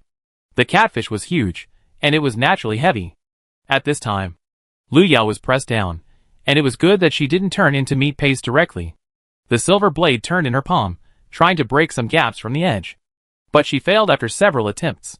Lu Yao was not discouraged. She tried to slow down her breathing, to prevent the catfish from coming back to life and causing trouble again before it was completely dead. After a while, Lu Yao finally opened a small gap from the edge. She stretched out her legs tentatively, trying to move out from the bottom. 10 minutes later, most of Lu Yao's body had been freed. She let out a long breath. Just a little bit. Just when Lu Yao was about to break free, a low sound of footsteps suddenly came from the dark night. As the footsteps approached, Lu Yao clearly saw a figure standing in front of her. Lu Yao paused and subconsciously touched the back of her neck. Lu Yao. The talisman paper that was originally pasted on the back of her neck had long disappeared. The figure standing in front of her at this time was clearly the Gui, whose appearance could not be seen clearly. Without the suppression of the rune, he ran out again. The phantom Gui stood in front of Lu Yao, looking at her. After a while, he seemed to be a little curious, and reached out to touch the top of Lu Yao's head. Lu Yao was almost able to climb out, but she didn't want to give up halfway, so when she met the phantom Gui's actions, she didn't react much. After all, before the other party has a physical body, she should be safe. Perhaps because he felt that Lu Yao looked a little embarrassed. The phantom Gui suddenly grabbed her collar while retracting his hand. The next second, Lu Yao felt her body lighten, and she was rescued from the catfish's belly. The moment she landed, a look of disbelief flashed across Lu Yao's face. This ghost who looked like he deserved a beating would actually help her? Before Lu Yao could think about it carefully, the huge catfish disappeared in front of her. At the same time, the phantom ghost seemed to solidify a little more. Devour? Absorb? Lu Yao felt a chill on her back. Chapter 48 Xingyuan. It was not the first time that she saw the monsters devouring each other in the copy, so when she saw the catfish disappear, she instinctively wanted to take precautions. The shadow monster could devour other monsters today, but next time, it might bite off her neck as a snack. Lu Yao rubbed her wrist. She really wanted to try to take the initiative. If she could get rid of him before he was fully formed, she could avoid a lot of trouble later. Perhaps it was Lu Yao's sight that made the shadow monster suspicious. He slowly turned around, His sight swept across Lu Yao's face, and finally slowly uttered 2 words. Xingyuan? What? Lu Yao was stunned for a moment. Before this, Lu Yao had always thought that the shadow ghost could not speak. Now that he suddenly heard the other party's voice, Lu Yao was surprised and thought that the voice was somewhat pleasant. No. Lu Yao pinched himself suddenly. That voice was bewitching. Almost. Lu Yao was almost affected. We will meet officially soon. I am looking forward to that day, Xingyuan said, and walked towards Lu Yao. Lu Yao stared at Xingyuan, with a defensive look on his face as he approached. At the moment when the other party approached, he sent the silver blade wrapped in talisman paper in his hand forward. This time, the sharp blade did not penetrate Xingyuan's body, but pierced his abdomen directly. Goodbye? She didn't want to have anything to do with the monsters in the dungeon. Instantly, Xingyuan's eyes flashed with a gloomy color, but soon his figure disappeared in front of Lu Yao. At the same time, Lu Yao only felt a burning sensation on the back of his neck. At the moment when the pain came, Lu Yao vaguely saw someone approaching. At the same time, a familiar mechanical voice came to his ears, warning, the safety bus has been damaged. The monsters in the area have disappeared. The dungeon area has been invalid. The dungeon area has been invalid. When he opened his eyes again, Lu Yao was lying in the hospital. She looked at the snow-white ceiling above her head, and it took her a while to recover. Are you awake? A gentle female voice sounded from beside her. Lu Yao turned his head and saw Tan Yin standing next to him. She was still wearing the uniform. Compared with the last time they met, there was a hint of fatigue in her eyes, but it did not affect her capable temperament. Lu Yao blinked, and it seemed that she had left the ping and bus copy. Where are the others? After thinking about it, Lu Yao felt that it was necessary to care about his companions. They are in other wards. Except for the 2 who were seriously injured, everyone else has woken up. Lu Yao nodded. It seems that Sui and the others are fine. Xin Yin confirmed that Lu Yao's condition was stable. Then she spoke. Just a few hours ago, the copy area number 0097 disappeared. I want to know what happened to you in the copy. Lu Yao guessed the other party's purpose when she saw Xin Yin. She drank a sip of water. Just like before, I killed the copy monster and made the copy unable to continue, so it exploded and disappeared, Lu Yao said calmly. What she cared more about now was the guy named Xingyuan. The anchor point he dropped on her body had not disappeared yet, and she injured him, who had just recovered some strength. The next meeting might not end well. We have read the memories of the other 3 people, so I want to try to read your copy memory again, Tan Yin said. And this time she obviously planned to do it herself. Lu Yao nodded, indicating that he would cooperate. A few minutes later, Tan Yin looked at the reading potion exploding above her head, and the expression on her face could no longer be suppressed. Still can't read it? Lu Yao looked at Tan Yin with one hand on his knee. Tan Yin's expression quickly returned to normal. She smiled and looked at Lu Yao. You are very special. She had never seen such a special person before. You don't want to catch me for experiments, do you?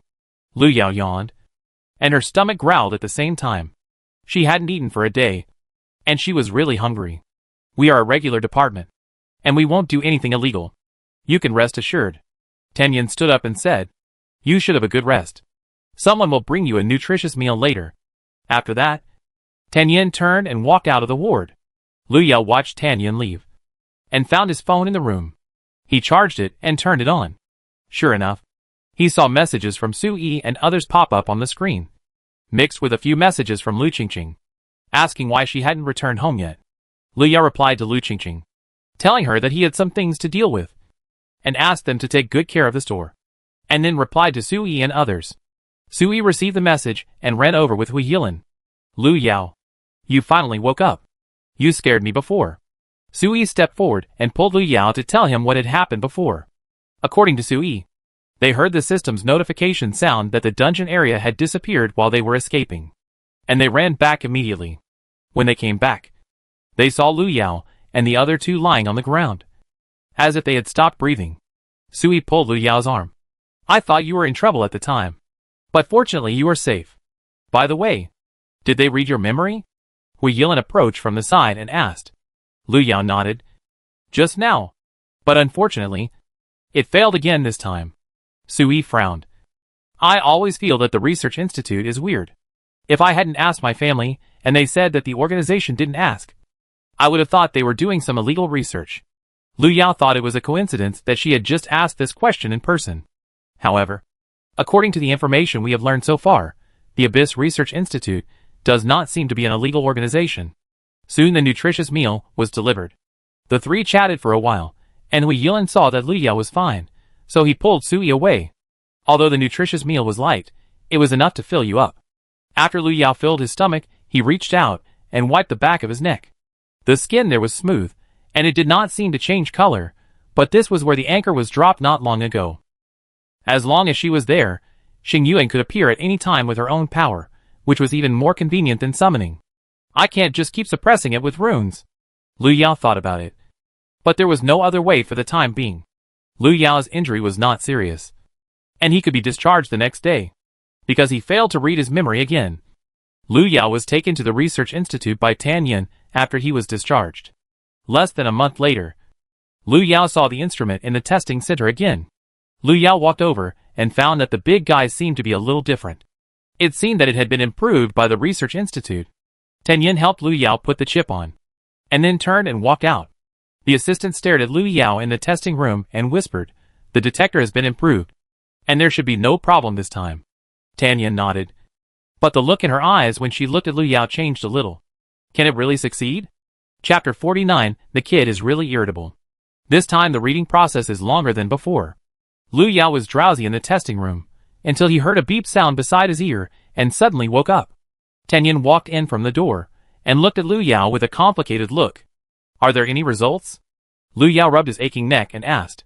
Tan Yin shook her head. "It's still impossible to read, so this time, I still need you to explain the process in detail." Lu Yao had expected this to happen, and nodded immediately.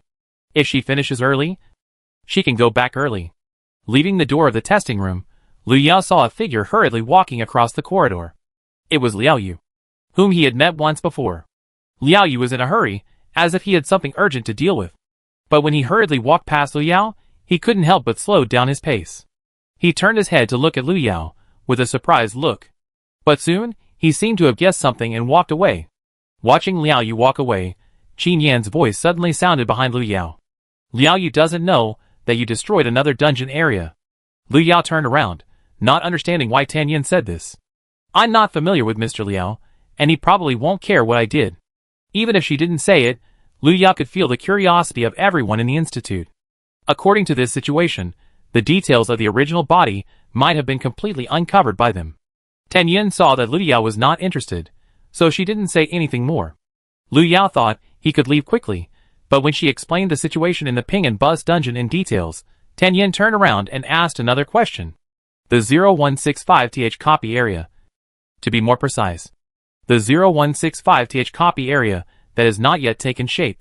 I want to know if its disappearance is also related to you. Tan Yin looked at Lu Yao and asked. Lu Yao looked normal. You mean the incense and candle factory? So that's its name. Tan Yin suddenly smiled. Because it was a copy area that had not yet taken shape. Tan Yin did not know its name. But since Lu Yao said it, it seemed that her previous guess was correct. Tan Yin, can you tell me about it? It refers to the copy of the incense and candle factory. Lu Yao briefly explained the situation. Therefore, she was the only player in the copy of the incense and candle factory, and the Research Institute could not read the memories of other people. Lu Yao simplified and omitted some of the things about Lu Qingqing and Lu Qingqing, but still told Tan Yin the news she had learned from the abandoned incense and candle factory. The Research Institute's ability to collect information is more perfect than hers. Perhaps Tan Yin can find out something from it, and may even find out who is the one who takes care of Cheng's family in the name of Cheng Ilwan. 2 hours later, Lu Yao was sent out of the institute by Tan Yin again. This time, the car waiting at the door was still the same one as last time. Lu Yao opened the car door and looked at the familiar driver, and greeted him with a smile. The driver nodded to Lu Yao, and asked if he would take her back to the place where she was last time. Please go to another place this time. Lu Yao directly reported the address of the incense and candle shop. Sui and Hui Yilin had been taken home. The two said goodbye to Lu Yao before leaving. As for going to Lu Yao's house to play, Sui did not mention it again. Perhaps because of a trauma. Lu Yao felt that this young lady would not dare to go out for a short time. At the same time, in Ningqing Hospital, in the quiet ward, Wu Dingtian suddenly opened his eyes. He breathed in the air, as if he had not yet recovered from the suffocation of drowning. After a while, he finally calmed down. Wu Dingtian tried to move his body, but found that he could not move. Due to multiple injuries, Wu Dingtian's body was almost covered with bandages. Now, let alone moving, even opening his mouth has become difficult. Instantly, a trace of collapse flashed in Wu Dingtian's eyes. Then came anger. A hoarse sound came from his throat. If he hadn't been unable to move, he would have rushed out now. After an unknown amount of time, footsteps suddenly came from outside the ward door. As the door opened, a man walked in. He looked at Wu Dingtian on the bed, and a smile appeared at the corner of his mouth. How pitiful. He is so badly injured. Wu Dingtian couldn't speak, and could only make a sound to express his dissatisfaction and anger. Oh, don't worry. You've already come out. You'll be fine after a while of rest. The visitor gently patted Wu Dingtian's face. Little boy, you're really irritable. It's a pity that I found a way to get you out of the dungeon. Wu Dingtian glanced at the visitor and closed his eyes in dissatisfaction. Ignore me. I was thinking of bringing you food. But since you don't want it, forget it, the visitor said, and was about to turn around. Just as he was about to step out of the ward, Wu Dingtian behind him barely squeezed out 2 words in a hoarse voice. I want it. That's right. Be good. Wait until we help adults get rid of that damn system. And good days are still to come, the visitor said, and took out a few things from his backpack from behind. Half an hour later, the person packed up and walked out of the ward. At the same time, Wu Dingtian's voice came from behind again. Qirui, you'd better not lie to me. It was midnight when Liu Yao returned to Tongxiang town. Liu Yao finally breathed a sigh of relief when he saw Lu Qingqing welcoming him in the store. You were pulled into the dungeon again? Lu Qingqing stared at Liu Yao. She didn't ask what Liu Yao was going to do, but she had obviously guessed it. Liu Yao nodded, and took a bottle of water from the counter and unscrewed it. I ran into some trouble at the station, and then I was called to cooperate with the investigation. Liu Yao breathed a sigh of relief. Not only that, but he also found himself in big trouble. It was just that it was not convenient to tell Lu Qingqing and the others about this matter for the time being. Before knowing what Xing Yuan was going to do, Liu Yao did not intend to involve more people. Lu Qingqing said a few words of concern, and saw that Liu Yao was tired. So she stopped disturbing her. I have cleaned up the bedroom upstairs. You go and rest first. She motioned Liu Yao to rest. I have to say Lu Qingqing is reliable. She took good care of the store in the past 2 days when Liu Yao was away, and even opened a few businesses. Liu Yao had a good sleep and felt much more energetic. She sorted out the things in the store, and prepared some talisman paper, then sat down and opened the Abyss Alliance forum. After not logging in for 2 days, Liu Yao received dozens of private message reminders as soon as she went online. She replied to several messages about ordering talisman paper, saying that the order would be shipped as soon as possible. When Liu Yao switched back to the forum homepage, she saw a hot post floating on the homepage. I heard that the Research Institute has found a way to eliminate the dungeon area. Is it true? Liu Yao took a look. The post was posted an hour ago. At this time, there are nearly 1,000 replies. It can be said that it is a well-deserved hot post in the forum. As for the content of the replies, there are all kinds of things. Some people say that the poster is phishing, and some say that the poster is simply driven crazy by the dungeon. Of course, there are also a small number of people who believe what the poster said. Liu Yao took a general look and found nothing special. Immediately closed the post. At the same time, she noticed another post. Chapter 50 New Students Registration. The poster was denouncing the nursing center for raising prices. The price of information kept rising, which caused him to spend a lot of money only to be beaten to it by others. This was the second time Liu Yao had seen someone mention the nursing center in the forum. What role did this organization that relied on selling duplicate information play behind the scenes? Where did the information they provided come from? Liu Yao was flipping through the posts, and suddenly caught a glimpse of a comment. User 7444. The nursing center has been doing this kind of disgusting thing for more than a day or two, but I heard that they have released much less information recently. I don't know what they are planning. Perhaps because the nursing center style has always been mysterious and disorganized, this comment was not noticeable, and even no one noticed it.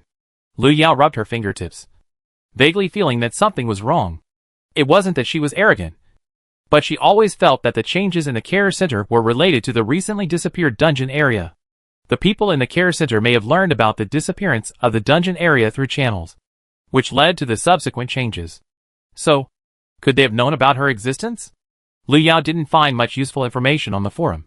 After closing the forum, Lu Yao sorted out the orders in the back end of the online store and planned to send them out together tomorrow. There was no more pain in the back of her neck. Lu Yao guessed that Xing Yuan could only appear through the anchor point when she entered the dungeon. Since she was in the real world, Xing Yuan could not appear in front of her. At least for now.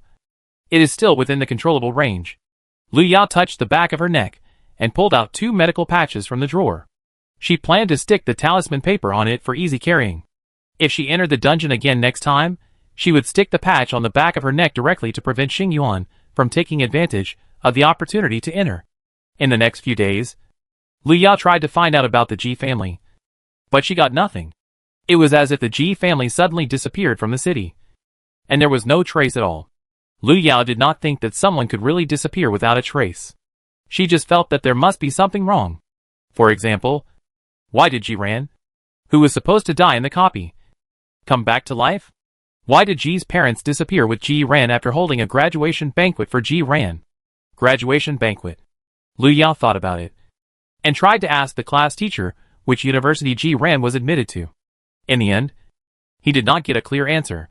As the reporting date approached, Lu Yao was busy handling the business of the incense and candle shop while collecting information everywhere.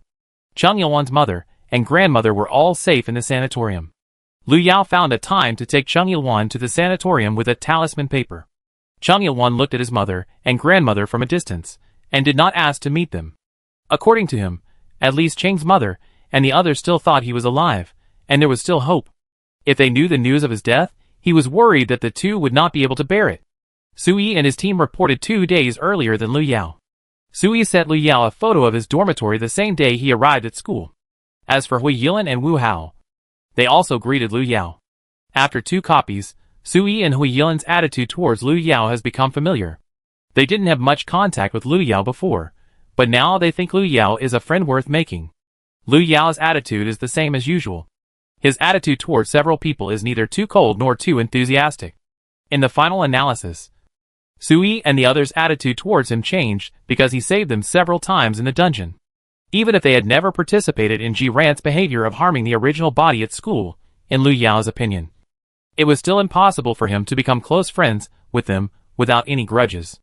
On the day of leaving for school, Lu Qingqing and Cheng Yilwan said goodbye to Lu Yao in front of the store. Lu Yao pulled the luggage and saw 2 people behind him, who looked like parents sending their children to school. The corners of his mouth moved slightly. I will be back when the holiday is over. You take good care of the store. Call me if you have anything. Lu Yao waved his hand. Lu Qingqing touched her eyes. Don't worry. Lao Cheng and I will wait for you to come back. Lu Yao once thought that Lu Qingqing was a little too addicted to acting. If nothing happened, she thought she could learn acting. The entertainment industry needs people like her. Lu Yao got in the car and headed straight to Ningxing Airport. Hengji Medical University is located in Xiangqing, and it only takes 3 hours to fly from Ningxing. In late summer and early autumn, the weather in Xiangqing, which is located in the north, has begun to turn cold. Lu Yao didn't bring much, but because Lu Qingqing prepared everything, it was quite complete. After getting off the bus, she went directly to the school to report. A tall senior schoolmate was in charge of receiving her. The senior schoolmate helped her carry some of her luggage and took her to the registration formalities, and then sent her to the dormitory. As soon as Lu Yao entered the dormitory, she saw a girl in a short skirt running out of it in a hurry. She didn't even have time to say hello to Lu Yao and the others before she hurried downstairs. 2 minutes later, the girl hurried back, still holding a takeaway bag in her hand. It's a close call. I almost starved to death, the girl said, unzipping the bag and sitting down. After eating a few mouthfuls of food, the girl realized something was wrong. She slowly turned her head and saw Lu Yao, who was packing his luggage. Ah! Hello, classmate. The girl rubbed her arms. Sorry. I was just busy eating. Lu Yao put down the things in his hands and replied. She didn't mind these. After all, the girl in front of her almost starved to death just now. Well, my name is Gu Weisheng, from Xiang Province.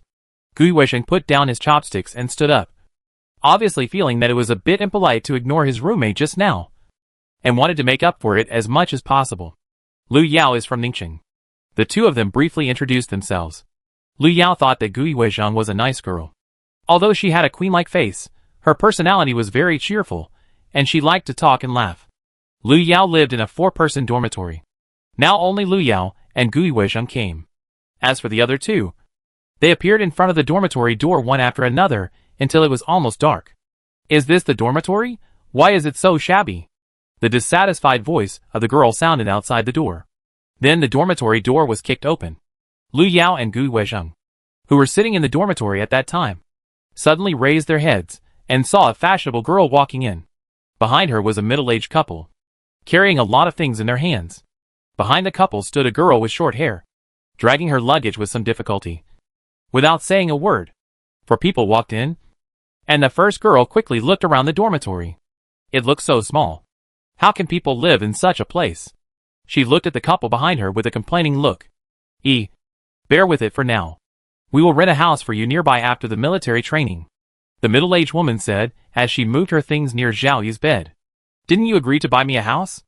Zhao Yi snorted in dissatisfaction, and his eyes turned to the short-haired girl behind him. Zhao Shi, why are you standing there? Come and help me make the bed. Chapter 51 picked up, looks like her. The girl named Zhao Shi put down her luggage and walked over. She kept her head down, as if she had no temper at all. Half an hour later, Zhao Yi's luggage had been packed, but Zhao Shi's luggage was still piled at the door. After Lu Yao packed her things, she saw Gui Weizhang winking at her. The two had added each other as friends during the day. Lu Yao saw the message from Gui Weizhang. Gu. I saw Zhao Shi and Zhao Yi on the dormitory list before, and thought it was such a coincidence that both of them had the last name Zhao, but now it seems that they are not relatives? Lu Yao was not so curious, but the attitude of the Zhao family was indeed a bit confusing. They sent their daughter to report, but treated another little girl, who also reported, as a servant. It is really hard to understand. Lu Yao, I don't know. Gu, oh, I actually wanted to ask just now, but I couldn't ask because the family was busy. Lu Yao, you will know later. Lu Yao replied. At the same time, Zhao's father and mother had helped Zhao Yi pack up. Zhao's mother held Zhao Yi's hand and told him something. Zhao Yi was full of impatience. I know. You have said it many times. It's so annoying. Zhao's mother was not angry when she saw this, but she was slightly absent-minded when she saw Zhao Yi's hand being thrown away. A few minutes later, as if she suddenly remembered something, Zhao's mother suddenly looked at Lu Yao and Gui Weizhang. You are Yi's roommates, right? I was so busy that I forgot to say hello, Zhao's mother said as she stepped forward. She had a smile on her face, but her eyes were looking at Lu Yao and Gui Weizhang. Not only her, but Zhao's father was also looking at them. It was as if he was testing whether Lu Yao and Gui Weizhang had any viruses. In short, Lu Yao felt uncomfortable being stared at. So, she simply couldn't bear it. What's up? Lu Yao put down his phone and spoke directly. Mother Zhao was stunned for a moment, and the smile on her face disappeared. Little girl, I just want to say hello to you. Do you need to stare at us like that to say hello? I thought you were testing for some virus. After dealing with dungeons for many years, Lu Yao has long been accustomed to a straightforward way of communication. Although she has returned to the real world now, this character has long been engraved in her bones. She doesn't need to endure things she doesn't like. Zhao's mother's face changed, and it seemed that she was about to rush up to Lu Yao to argue with him in the next second. But she was stopped by Zhao Yi behind her before she could open her mouth. Mom, what are you doing? Zhao Yi ran over to pull Zhao's mother away, and then smiled apologetically at Lu Yao and Gui Weizhang. Sorry. My mother is just worried about me. Nothing else. Zhao Yi pushed Zhao's mother aside, turned around and greeted Lu Yao and the others. Hello. My name is Zhao Yi. Ahem. Hello. My name is Gui Weizhang. As if worried that Lu Yao would quarrel with his roommate on the first day, Gui Weizhang immediately jumped out to smooth things over. Although she was also dissatisfied with the look of Zhao's parents just now, she was too embarrassed to say it. Lu Yao, on the other hand, why didn't she realize that this little girl was so brave before? After Gui Weizhang finished speaking, he looked at Lu Yao. After all, it was just the beginning of the school year, so it wouldn't be too awkward. Lu Yao started, and then his eyes fell on Zhao Shi, who was bowing his head. Are you a family? Lu Yao asked with a raised eyebrow. Zhao Yi exclaimed. and realized that Lu Yao was asking about Zhao Shi. And the expression on his face suddenly changed. I guess so. She is a child my parents picked up. Zhao Yi lost his smile and turned to chat with his parents. After Zhao Yi sent Zhao's father and mother away, Zhao Shi on the side unpacked his luggage and packed his things. Goo goo goo. Ah, what do you mean Zhao Shi was picked up? Is she an adopted child by his family? Lu Yao looked at the message sent by Gui Weisheng. Lu Yao, maybe, if you are curious, you could ask directly. The people in the Zhao family give people a weird feeling. I always feel like there is something wrong. Goo goo goo. Forget it, I'll just think about it privately. It's not nice to ask someone about their private affairs in person. Gui Weisheng didn't send Lu Yao any more messages after she finished speaking. Because she had put down her phone, she got up to help Zhao Shi pack up. Your name is Zhao Shi, right? I'll help you pack so it's faster. Gui Weisheng tied her hair up casually and went up to help. Lu Yao looked over and saw Gui Weisheng waving at her. Lu Yao, can you give me a hand? She looked over with a smile, which made it difficult for Lu Yao to refuse. Zhao Yi sent her parents away and turned around to see Lu Yao and the others helping Zhao Shi pack his luggage. Her face darkened, and she said in a sarcastic tone, "Why are you pretending to be pitiful?" Zhao Shi paused while pulling the suitcase. Thank you. I can do it myself. Seeing that the atmosphere was a bit weird, Gui Weisheng had to stop. She pulled Lu Yao over. Her facial features twisted, and she looks tangled. I just felt that it might take her a long time to pack by herself, and I wanted to lend a hand. Gui Weisheng lowered her voice. Lu Yao reached out and touched her head. Nothing. You just want to help. The report was over, and the next thing for Lu Yao and his team was military training. The military training at Hengji Medical University was no different from that of other schools. But perhaps because of the recent appearance of the dungeon area, physical training was emphasized during the military training, which at least increased the chances of students surviving after being involved in the dungeon. During this period, the online orders for the incense and candle shop on the way were still quite a lot. And even the bookcase that had not appeared for a while suddenly came online and ordered a batch of talisman paper from Lu Yao. Fortunately, Lu Yao had made preparations before coming, and there was enough inventory, which would not affect the store's reputation. However, the number of posts on the forum has increased sharply in the past few days. Most of them are complaints about the Smile Care Center. Lu Yao clicked on a few posts, and most of what he saw were complaints about the care center suddenly raising prices or directly refusing transaction information. As the number of dungeon areas increases, more and more people are engaged in information business, and the competition is becoming more and more fierce. While Lu Yao was watching those people quarreling in the forum, he received a message from Hui Yilin. After the report, Lu Yao lost contact with Hui Yilin and the others. Lu Yao clicked on the message and saw a photo sent by Hui Yilin. The background of the photo looked like an amusement park, and you could see a Ferris wheel running. Hui Yilin, look at the person in the upper right corner of the photo. I think she looks like Ji Ran. Lu Yao frowned, and then enlarged the photo to observe. There were 5 or 6 people standing in the upper right corner of the photo, because they were too far away. They were a little blurry, and it was impossible to see the faces of those people clearly.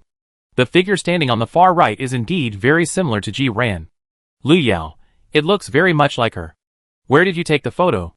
Hui Yilin, the photo was taken at Xiangqing Wonderful Amusement Park. I was too far away from her at the time. By the time I caught up with her, Na and the others had already disappeared. Lu Yao, Xiangqing? Chapter 52. Can't you see her? Lu Yao was a little surprised. After all, she is in Xiangqing now. Hui Yilin, yes, it's Xiangqing. I didn't tell you before that my school is in Xiangqing. Lu Yao, she didn't expect Hui Yilin to be admitted to the same city as her, and the person who was suspected to be Ji Ran also appeared in Xiangqing. Is it a coincidence or? Lu Yao rubbed his eyebrows, just wanted to shout that the ghost is still there. Hui Yilin, what's wrong? By the way, Lu Yao, which city are you in now? Lu Yao hadn't talked too much about school with a few people before. They only knew that Lu Yao went to the medical university, but they didn't know which one it was. Lu Yao, I'm in Xiangqing. Hui Yilin, Hengji Medical University? Lu Yao, yes. Hui Yilin, it's very close to my school. I'll let you know if there's any news. Lu Yao thanked him, and then saved the photo Hui Yilin sent. Wonderful Amusement Park. If that person is really Ji Ran, what is she doing there? If Ji Ran is really not dead, it stands to reason that she should come to trouble me first, but she went back to Ji's house first, then left with Ji's parents, and now she is suspected to be in Xiangqing's amusement park again. Lu Yao rubbed his forehead. Unless Jiren had some other purpose. Or she had hurt her brain in the dungeon and lost her memory of the dungeon. Otherwise it would never develop like this. The Mid-Autumn Festival holiday came soon after the military training. The holiday was only 3 days. And Lu Yao did not choose to return to Ningxing. Coincidentally, the other people in the dormitory did not plan to go back.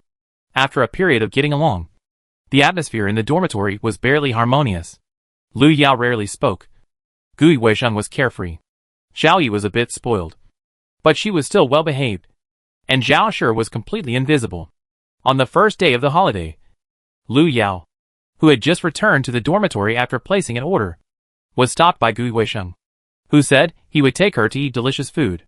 Although Lu Yao was not picky about food, she also liked delicious food. Listen to me. That restaurant is really delicious, Gui Weisheng said as he pulled Lu Yao out. During the holiday, it was bustling everywhere. The last time Lu Yao walked on the street like this, it seemed that she was pulled into a 1,000-person dungeon world in the abyss. The taste of the restaurant that Gui Weisheng mentioned was indeed good. And it was rare that it was delicious and not expensive. The two of them walked out after eating and drinking, unexpectedly. They bumped into Zhao Yi and Zhao Shi standing outside the store. Zhao Yi stood at the door. Zhao Shi was holding her arm behind her. The two of them looked like they had a conflict, but Zhao Yi's expression was a little strange today. Seeing Lu Yao and the other two, Zhao Yi suddenly shook off Zhao Shi's hand holding her, and walked up quickly. Lu Yao, Yu Zheng, what a coincidence, you guys are also here to eat? Zhao Yi did not go home during the Mid-Autumn Festival. It is said that she found it troublesome. But Zhao's mother sent her a lot of things by express delivery. Well, we heard that this restaurant tastes good, so we came to try it, Gui Weisheng said, and pulled Lu Yao. Lu Yao nodded. She just wanted to go back and lie down now. The courses in the medical university were more complicated than she thought. She was really not used to returning to her student days after fighting with terror for so long. Is that so, Zhao Shi? And I also want to try it, Zhao Yi said, and turned around and waved to Zhao Shi. Zhao Shi lowered his head and followed like a puppy. We'll leave first after we finish eating.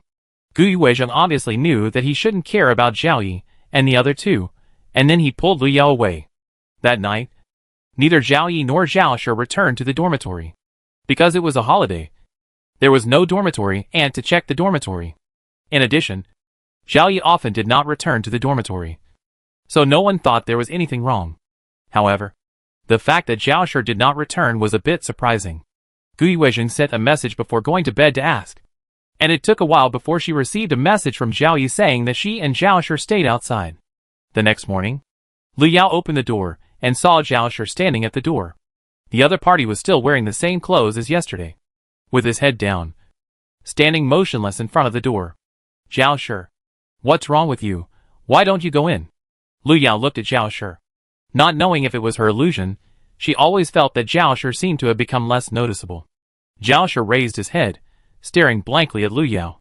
At the same time, Gui Weisheng walked out of the dormitory, reached out, and patted Lu Yao's shoulder, looking puzzled. Lu Yao, who are you talking to? Lu Yao paused, pointed to the opposite side. Zhao Shi, can't you see her? Zhao Shi, where is she? You are not joking with me on purpose, although Zhao Shi's presence is a little weak, haha. Gui just thought Lu Yao was joking, and walked straight out the door. In front of the dormitory door, Lu Yao stared at Zhao Shi who was standing in front of him, and frowned. It was daytime now, and Zhao Shi didn't have any yin qi on her body. She shouldn't be a ghost. So why couldn't Gui Weisheng see her? Zhao Shi, Lu Yao called again. Zhao Shi raised her head. Her face was pale, and her eyes were terrified, as if she had just encountered something terrible. Lu Yao tried to reach out to her. But the next second, he saw Zhao Shi suddenly retreating in panic. Seeing that Zhao Shi was about to retreat to the stairs, Lu Yao had to stop because he was worried that she would miss a step and fall down.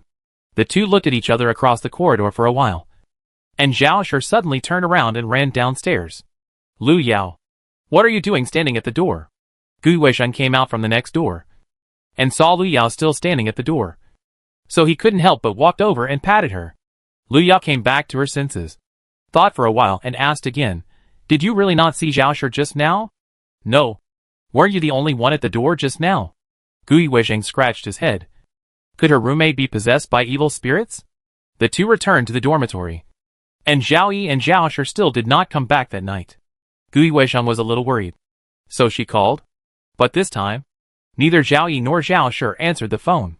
Lu Yao. You said that they didn't reply to messages or answer the phone. Could something have happened? Gui Weisheng was a warm-hearted girl. Even though she didn't like Zhao Yi's temper, she was still concerned about her safety at this time. Lu Yao hadn't thought about Zhao Shi's matter clearly, and nodded. It's possible. Then Gui Weisheng said as she picked up the phone. But before she could say the words call the police, she saw Lu Yao had stood up. Let's go find them. Lu Yao picked up his coat and put a few talismans in his pocket and was about to go out. Zhao Shi's situation was not right. It was useless to call the police at this time. They had to find the person first. Lu Yao. Where are you going? Gui Weisheng saw Lu Yao was about to go out to find someone, and immediately followed him. Shouldn't he call the police or notify the school at this time? Just as Lu Yao was about to go out, there was a knock on the door. Gui Weisheng put on his shoes, and walked over to open the door, with a puzzled look on his face. It's so late, who is it? Chapter 53 disappeared? Could it be Zhao Yi, and the others who are back? Gui Weisheng opened the door expectantly, but what he saw was an empty door. No one. Knocked on the door in the middle of the night and ran away, who is so bored. Lu Yao approached from behind Gui Weisheng, and the next second, he saw Zhao Shi standing at the door dripping wet. Lu Yao. I almost thought I saw a water ghost.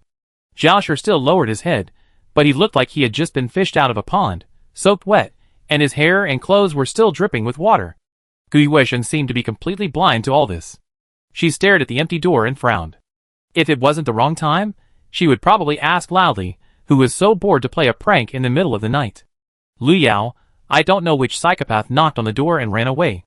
I'm so angry. Gui Weisheng turned around and found that Lu Yao's eyes were fixed on the door. Gui Weisheng. Could her dear roommate really be possessed by evil spirits? Lu Yao? Gui Weisheng tried to speak again. Lu Yao came back to his senses, and signaled to Gui Weisheng that he was fine. Wait for me. I have something to deal with. Lu Yao said, as he pushed Gui Weisheng back into the door. And at the same time reached out, and grabbed Zhao Shi, who was about to escape. We finally found you. Why are you running away? Lu Yao said, as he led Zhao Shi to the door with one hand. The two stood at the door of the dormitory. And Lu Yao looked at Zhao Shi in front of him. It was already midnight. And although Zhao Shi had a yin aura on him, it was not heavy. She was still alive. But it seemed that no one except herself could see her. Zhao Shi looked at the hand holding her, and slowly raised her head. Just as she opened her mouth to speak, the tightly closed dormitory door was suddenly pushed open again. Don't be afraid. Lu Yao. I'm here to save you. Gui Weisheng was holding something like a talisman paper in his hand, and was about to press it on Lu Yao's forehead. In Gui Weisheng's opinion, Lu Yao must have been bewitched. Otherwise he wouldn't be so weird. Lu Yao reacted quickly, and dodged sideways the moment he saw Gui Weisheng coming. However, Gui Weisheng couldn't stop the car, and the hand holding the talisman paper directly hit Zhao Shi at the door. The talisman paper was pasted on Zhao Shi's forehead, and a crackling sound was heard. Gui Weisheng was stunned for a moment, and before she could say anything, she saw a figure slowly emerging in front of her. The water on Zhao Shi's face wet the talisman paper, but the runes on it did not disperse. Lu Yao only felt that the talisman paper looked familiar, but before she could take a closer look, she heard Gui Weisheng scream. Ah! Weird. Gui Weisheng was startled by the sudden appearance of Zhao Shi, and immediately wanted to pull Lu Yao downstairs. Lu Yao quickly grabbed the person, and covered her mouth to avoid calling other people. Fortunately, it was still a holiday, and there were not many people left in the dormitory building. Otherwise, with Gui Weisheng's shout, she would probably have called everyone in the building. Don't shout. Look carefully at who she is. Lu Yao pulled Gui Weisheng over and pushed her towards Zhao Shi. Gui Weisheng grumbled, until she saw clearly who the wet figure in front of her was. And then she finally shut up. Zhao Shi, what's wrong with you? Who bullied you? Gui Weisheng recognized Zhao Shi, and rolled up her sleeves the next second. Whoever dared to bully her roommate, she would beat him to death. Lu Yao pulled Gui Weisheng from behind, signaling her not to be impulsive. She dragged the two back to the dormitory, and took a towel and put it on Zhao Shi. She then looked at Zhao Shi and asked, what happened? It took Zhao Shi a while to come back to his senses from his daze, and his voice was a little hoarse. Zhao Yi disappeared. Gu Weisheng was about to help Zhao Shi get some clean clothes, but she paused after hearing this, and froze in place. What? Disappeared? Zhao Shi nodded. According to Zhao Shi, she and Zhao Yi had originally planned to go back to the dormitory to rest after dinner yesterday. Later, Zhao Yi met a few friends she knew, and went to a nearby bar with them. Zhao Shi didn't want to join in, but was worried that something might happen to Zhao Yi, so he had to follow. Young people naturally forget the time when they are crazy.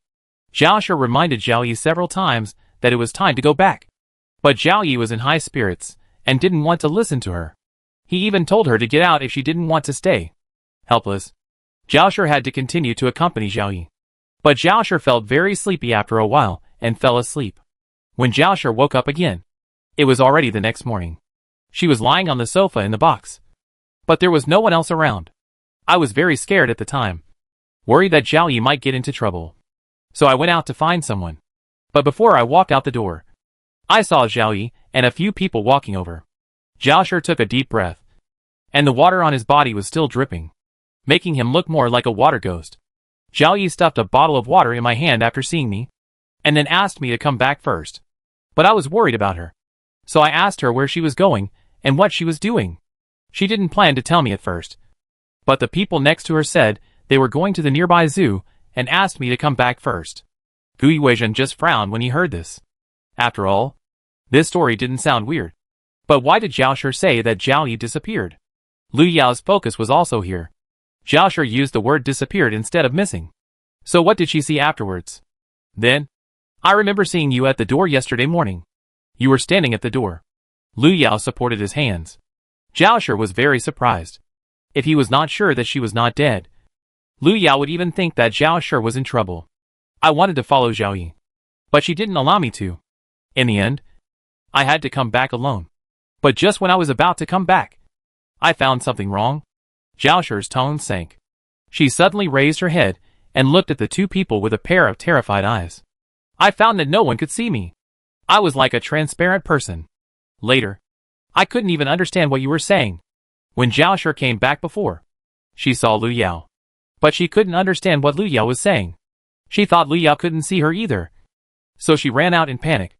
After running out, Zhao Shi tried to contact Zhao Yi. When she finally got through to Zhao Yi's cell phone, she heard Zhao Yi's cry for help. Zhao Yi said she was about to disappear and asked Zhao Shi to save her. The call was quickly hung up. Zhao Shi tried to call again, but it was turned off. Zhao Shi was panicked at the time. Before she could figure out what happened to her, she heard Zhao Yi's cry for help. After that, Zhao Shi ran to the zoo that Zhao Yi and the others were going to. She searched almost everywhere, but couldn't find Zhao Yi. Zhao Shi noticed other abnormalities in herself after dark. Chapter 54 Pollutants. She had been looking for Zhao Yi for the whole day, except for being a little tired. She didn't feel hungry at all. Zhao Shi didn't even want to eat anything except water. I don't know what's wrong with me, but I think Zhao Yi's situation is similar to mine. Zhao Shi took a deep breath, but his face was paler than before. So Zhao Yi may have realized that others couldn't see him, so he said he was about to disappear? Lu Yao narrowed his eyes, while Zhao Shi was talking. Lu Yao was watching her the whole time. To some extent, Zhao Shi did not lie. But Lu Yao was more concerned about other issues. Just now, Lu Yao seemed to have caught a glimpse of something moving near Zhao Shi's skin on her side face. That thing was attached to her jaw, a thin layer, and it looked like, "I'm so thirsty, can you give me a glass of water?" Although Zhao Shi was wet, the corners of his mouth had begun to crack and break, and it looked like he hadn't drunk water for a long time. Gu Weisheng immediately handed her some water. Lu Yao, however, saw that she was still dripping with water, took off the towel that had been placed on her, turned around and went to the bathroom to fetch a basin of water. "You stand inside first." Lu Yao pointed at the basin. Zhao Shi was stunned for a moment, obviously not understanding what Lu Yao meant. Gu Weisheng approached Lu Yao, pulled her and said, "What are you doing? Are you afraid that the water on her body will wet the floor? I say." "Lu Yao, you shouldn't be so." Lu Yao covered Gu Weisheng's mouth with his backhand and motioned her to look at Zhao Shi. The next second, Gu Weisheng's pupils suddenly widened, and the words were stuck in her throat. She actually saw something like cheeks growing on Zhao Shi's face. Gu Weisheng rubbed her eyes. After making sure that what she saw was not an illusion, she subconsciously wanted to pull Lu Yao away. Lu Yao held him down in time. "Did you see it clearly?" Gu Weisheng nodded. She didn't dare to speak now, otherwise she was worried that she would yell in the next second. Xiao Shi, don't think about anything now, just do what I say. Lu Yao made sure that Gu Yuesheng had calmed down, then let her go and walked towards Xiao Shi. Xiao Shi's breathing had become rapid and difficult. And he nodded. Lu Yao pulled her into the basin. And the next second Xiao Shi was like a fish in water, subconsciously wanting to curl up in the basin. The basin in the dormitory was obviously not enough to hold a living person as big as Xiao Shi. The most urgent thing was to find a way to make Xiao Shi recover. Xiao Shi, what did you touch or eat before you became like this? Lu Yao pulled Xiao Shi, trying to get some valuable information before she lost her mind. Xiao Shi opened his mouth and uttered with difficulty. Water. Lu Yao. She wants to drink water, Gu Yuesheng said, as he unscrewed another bottle of water and handed it over. Looking at the bottle of water handed over by Gu Yuesheng, Lu Yao's eyes suddenly flashed. It was water. Xiao Shi had mentioned before that Zhao Yi handed her a bottle of water and asked her to leave. Did you drink the water Zhao Yi gave you before? Lu Yao asked after watching Xiao Shi drink a large bottle of water in one breath. Xiao Shi nodded vigorously. She drank it. I now suspect that there is something wrong with that bottle of water. Lu Yao frowned, and that was usually given to Xiao Shi by Zhao Yi. According to Zhao Yi's usual habits, there was no reason for her to suddenly hand water to Xiao Shi. So she now strongly suspected that there was something wrong with that bottle of water. Lu Yao, what should we do now? Should we just keep letting Xiao Shi drink water? Gu Yuesheng looked at Xiao Shi, and felt that her sanity was dropping wildly, because just now, she found that Xiao Shi looked more and more like a fish. Not a mermaid with a human body and a fish tail, but a fish-headed person with a human body and a fish head. Ah, sharker. Gu Yuesheng looked at Xiao Shi, who was gradually turning into a fish head, and looked at the scales gradually emerging on her neck, and felt that her intensive phobia would erupt in the next second. Seeing that Gu Yuesheng was about to go berserk, Lu Yao pushed her aside and asked her to keep a distance from Xiao Shi for the time being. She is in a very bad condition now. I want to take her to the bathroom. Lu Yao picked up Xiao Shi and walked towards the bathroom. Fortunately, Xiao Shi was thin and small. Otherwise Lu Yao would not be able to move her. Lu Yao turned on the shower in the bathroom and asked Xiao Shi to stay here for the time being while she thought of a solution. Xiao Shi nodded, and his head became more and more fish-like. Lu Yao could not bear to see Xiao Shi, a little girl, become like this. So he took out his mobile phone and opened the Abyss forum. Xiao Shi's situation is actually very similar to what Lu Yao had encountered in some dungeons before. Some living players are affected by some strange things in the dungeon world, and their whole bodies will gradually change, and finally turn into monsters. But Xiao Shi should not have entered the dungeon. Lu Yao couldn't figure it out for the time being, and didn't find any relevant information on the forum, so he simply tried to post a message for help. The name of Xuanlu Incense and Candle Shop had long been familiar to him, so the moment Lu Yao posted, someone came to support the post. Hey, am I seeing things right? The owner of a store on the way actually posted a help post. Am I dazzled? User 1356. The above person is not dazzled, it is the owner himself.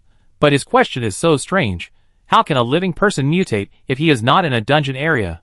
Lu Yao refreshed the page several times, but did not receive any useful replies.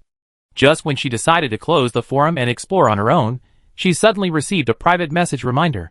Because she wanted to run a business, Lu Yao did not close the private messages on the forum. She clicked on the private message interface and saw an account with the forum's initial avatar pop up. User 0039. What is the specific situation of the mutation you are talking about? User 0039. If the change occurs in a non-dungeon area, then it is very likely that it has been exposed to the contaminants in the dungeon. Shanlu Candle Shop. Dungeon contaminants? Lu Yao did not hesitate and replied directly. Shanlu Candle Shop. Is there any way to solve it? User 0039. We need to find the source of contamination. If we can solve the source of contamination, the affected people will naturally be fine. However, if we want to solve the source of contamination, we must enter the dungeon area where it is located. This is too dangerous. I do not recommend trying. Shanlu Candle Shop. How to find that dungeon area? User 0039. There are not many known dungeon areas at present. The source of infection should not be too far away. You can try to find it. But I still want to remind you that it is too dangerous. Shanlu Candle Shop. Thank you. I know what to do. Lu Yao exited the forum. Although she felt that the user 0039's suggestion was a little timely, she didn't have time to think about it. It seems that I can only give it a try. After coming to her senses, Lu Yao put away her phone. Just when she was about to check on Zhao Shi, she found that Zhao Shi was no longer under the shower. Where is he? Lu Yao frowned, but the next second, she suddenly felt something approaching from behind. Chapter 55 Good Luck. Gui Weisheng sat on the chair, and couldn't help looking in the direction of the bathroom. I don't know how Lu Yao and the other two are doing. Thinking, Gui Weisheng couldn't help rubbing his chin. The moment his fingertips touched his jaw, Gui Weisheng suddenly felt a small piece of something that didn't belong to the skin. Huh? Gui Weisheng frowned, and felt that the hard part seemed to be stuck with something. She subconsciously picked up the mirror and looked at it. Half of Gui Weisheng's face was reflected in the mirror, and she leaned closer to the hard skin to look at it. The next second, the mirror fell to the ground with a snap and shattered. When Gui Weisheng screamed, Lu Yao was holding down the hand of the guy behind her. Rather than a hand, it was more like a claw with webbed feet. Lu Yao felt a sticky feeling on her palm. She turned around quickly, and saw a huge fish head facing her. One of the webbed feet of the fish head was lying on her shoulder, and the other was dangling in the air, looking like it was struggling hard. Without thinking, Lu Yao also recognized what the fish head behind her was. But she didn't expect Zhao Shi to have been transformed to this extent. How could she be taken to the dungeon area? Should she push a large fish tank in? Lu Yao was still racking her brains over how to get Zhao Shi out, when she heard Gui Weisheng's terrified howl from the dormitory. Lu Yao held Zhao Shi down with her backhand, and threw him back under the shower, and turned and hurried out of the bathroom. As soon as Lu Yao opened the door, she saw Gui Weisheng rushing towards her. Lu Yao. Lu Yao. Wow. I'm going to become a monster. She screamed shrilly, and Lu Yao even suspected that someone would call the police soon. She stepped forward and held Gui Weisheng, and looked in the direction of her finger, and saw that a piece of skin on Gui Weisheng's jaw had grown dark green small scales. Old Gu. Calm down first. Lu Yao reached out and touched it, and the touch from her fingertips was hard. But it was a little different from the scales on Zhao Shi's body. Gui Weisheng was already crazy, and compared to dying in the next second, she cared more about her appearance before death. She pulled Lu Yao. What should I do? What should I do? Seeing that Zhao Shi and Gui Weisheng were both in trouble, Lu Yao had to start to doubt the speed of infection of the copy pollutants. If Zhao Shi and Zhao Yi drank the contaminated water, then Gui Weisheng had close contact with Zhao Shi. Wait! Lu Yao came back to her senses and subconsciously touched her face. At present, she didn't have any abnormalities. But if this continued, she might be the next one to change. Seeing that Gui Weisheng was still crying, in order to prevent her from doing something stupid out of excitement, Lu Yao simply raised his hand and knocked her out. Gui Weisheng's condition was not as serious as Zhao Shi's for the time being. Lu Yao settled him down, and then tried to search for information about the dungeon area in Xiangqing. Lu Yao quickly looked through the forum messages, but unfortunately, he did not find any information related to Xiangqing. This was normal after all. The dungeon information that other people got had to be obtained from the nursing center, and it was obviously impossible for Lu Yao to get it without spending a penny. Exiting the forum, Lu Yao thought about it, and then found a number he had saved before. The call was quickly connected, and Lu Yao was a little surprised at the speed. Lu Yao? A slightly low female voice came from the phone. It was Tan Yan. She seemed to have not rested yet, and there was no trace of sleepiness in her tone. Lu Yao briefly explained the situation on his side, and then asked her if she could tell him about the situation in the Xiangqing dungeon area.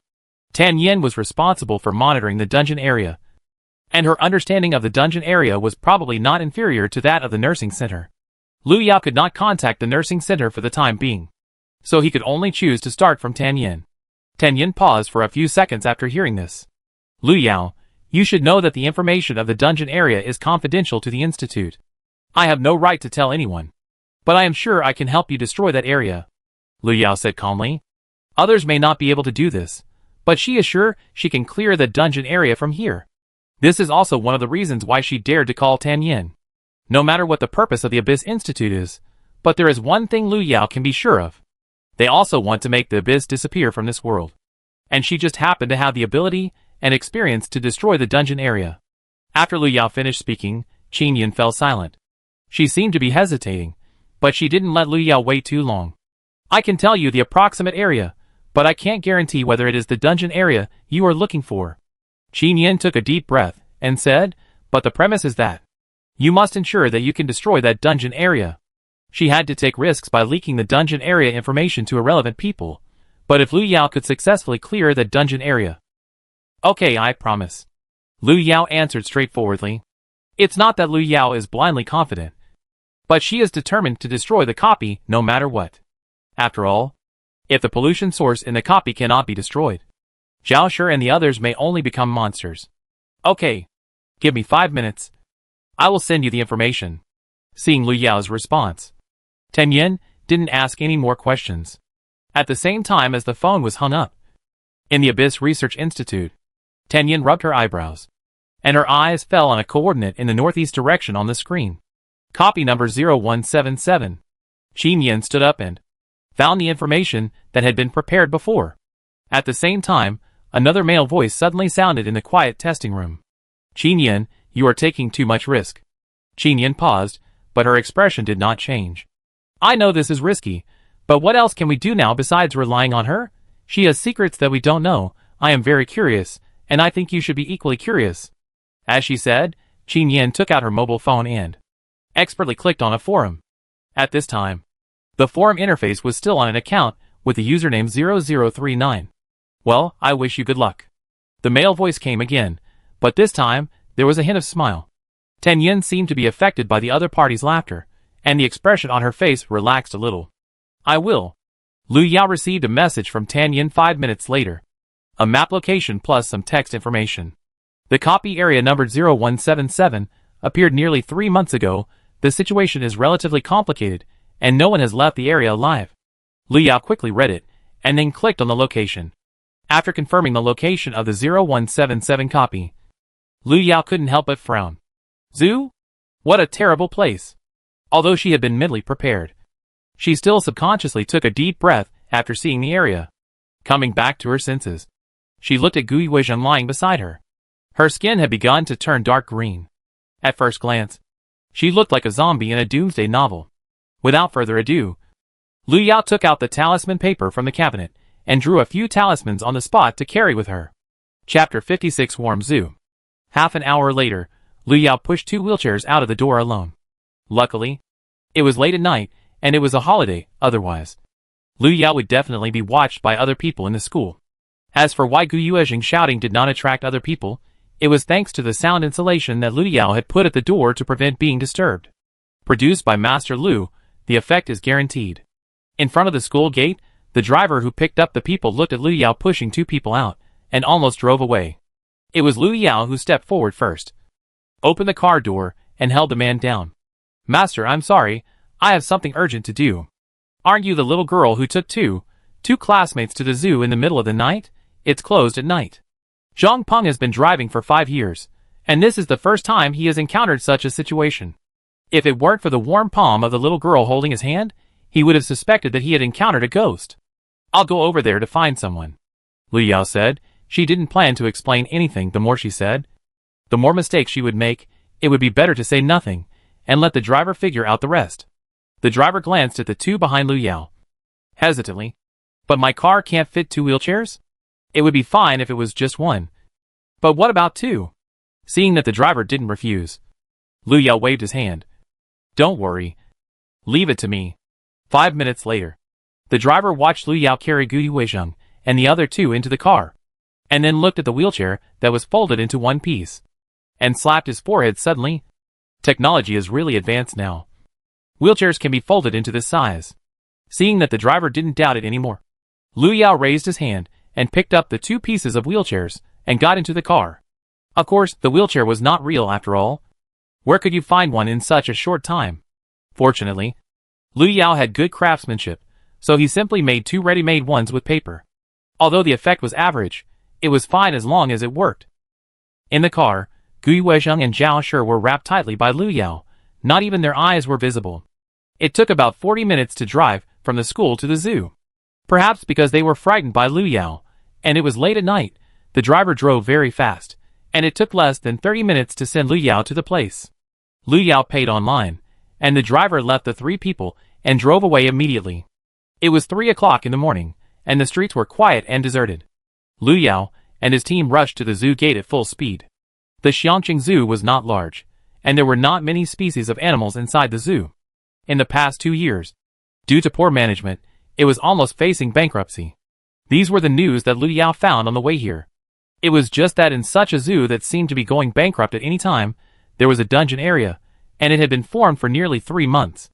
In 3 months, it was reasonable to take corresponding countermeasures, but the problem was that no one had walked out of this dungeon area alive, so even the research institute was not clear about the triggering conditions and specific location of the dungeon. Lu Yao could only try to find the triggering conditions on her own. As long as it was not a dungeon area with a limited number of people, she would be sure to enter successfully. The gate of Xiangqing Zoo in front of her was closed, and the zoo sign above even became particularly shabby. Lu Yao fumbled around for a while, and found that there was no other place to sneak in except the main gate. If she was alone, it would be fine. But now with Gui Huizheng and the other two, there was obviously no way. It was even more impossible to wait until dawn to open the zoo. Let's not talk about whether Lu Yao has the patience to wait until then. Even Gui Huizheng and the others might not be able to wait that long. Behind her, Lu Yao heard Zhao Shi's gurgling sound, which was like the sound of a fish struggling to survive after being stranded. 1, 2. Lu Yao even suspected that if she continued to knock like this, Zhao Shi would have become a dried fish by the time she found the entrance to the dungeon. Perhaps because they thought that no one would come to the zoo in the middle of the night. There was not even a security guard on duty in the Xiangqing Zoo.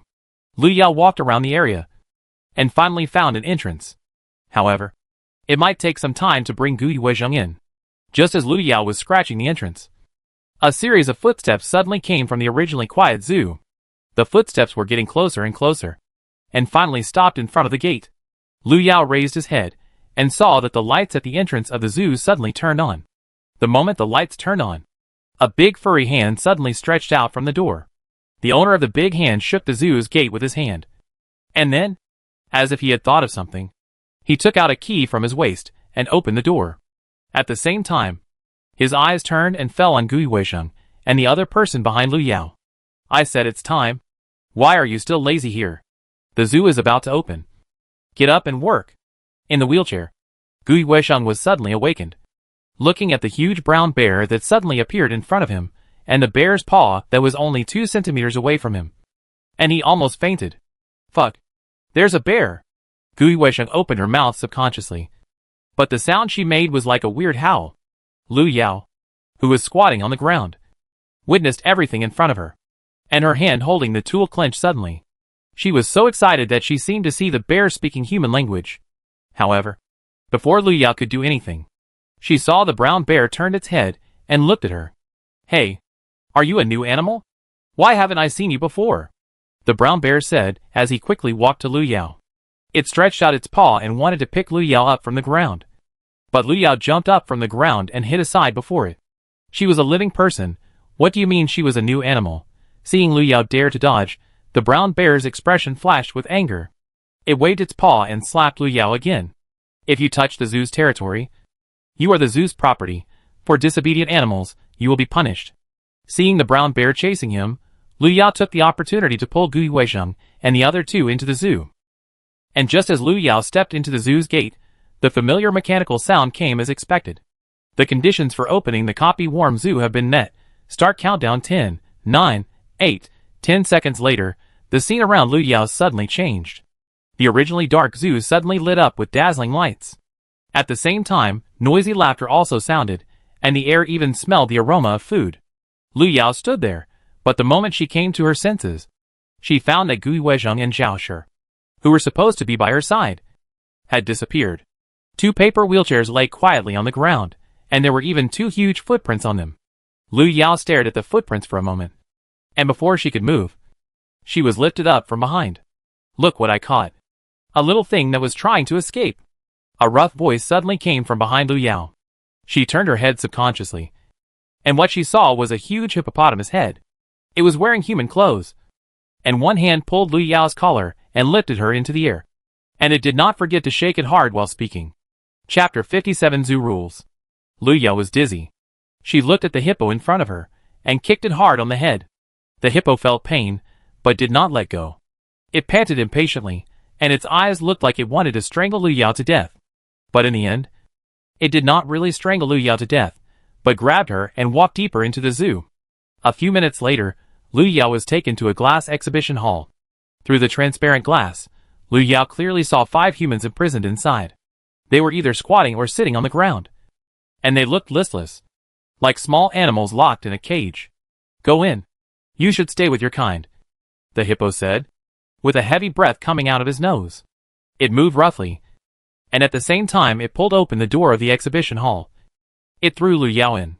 Fortunately, Lu Yao reacted in time, and found the right balance when he was thrown out, and stood firmly.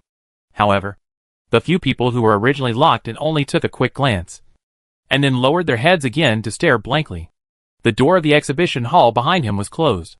The hippo looked at Lu Yao through the glass, and said something before leaving in a hurry.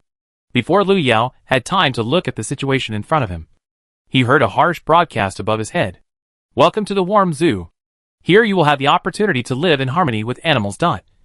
There are 3 types of exhibition areas in the park: Land Exhibition Hall, Aquatic Ocean Hall, and Bird Exhibition Hall.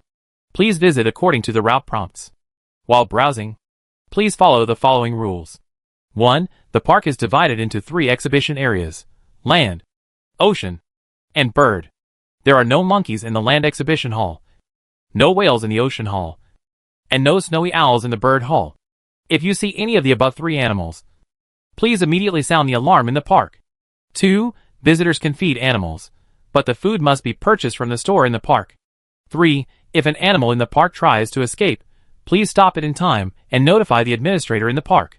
4. Everything in the park is for tourists first. If an animal hurts a tourist, the tourist has the right to deal with it immediately.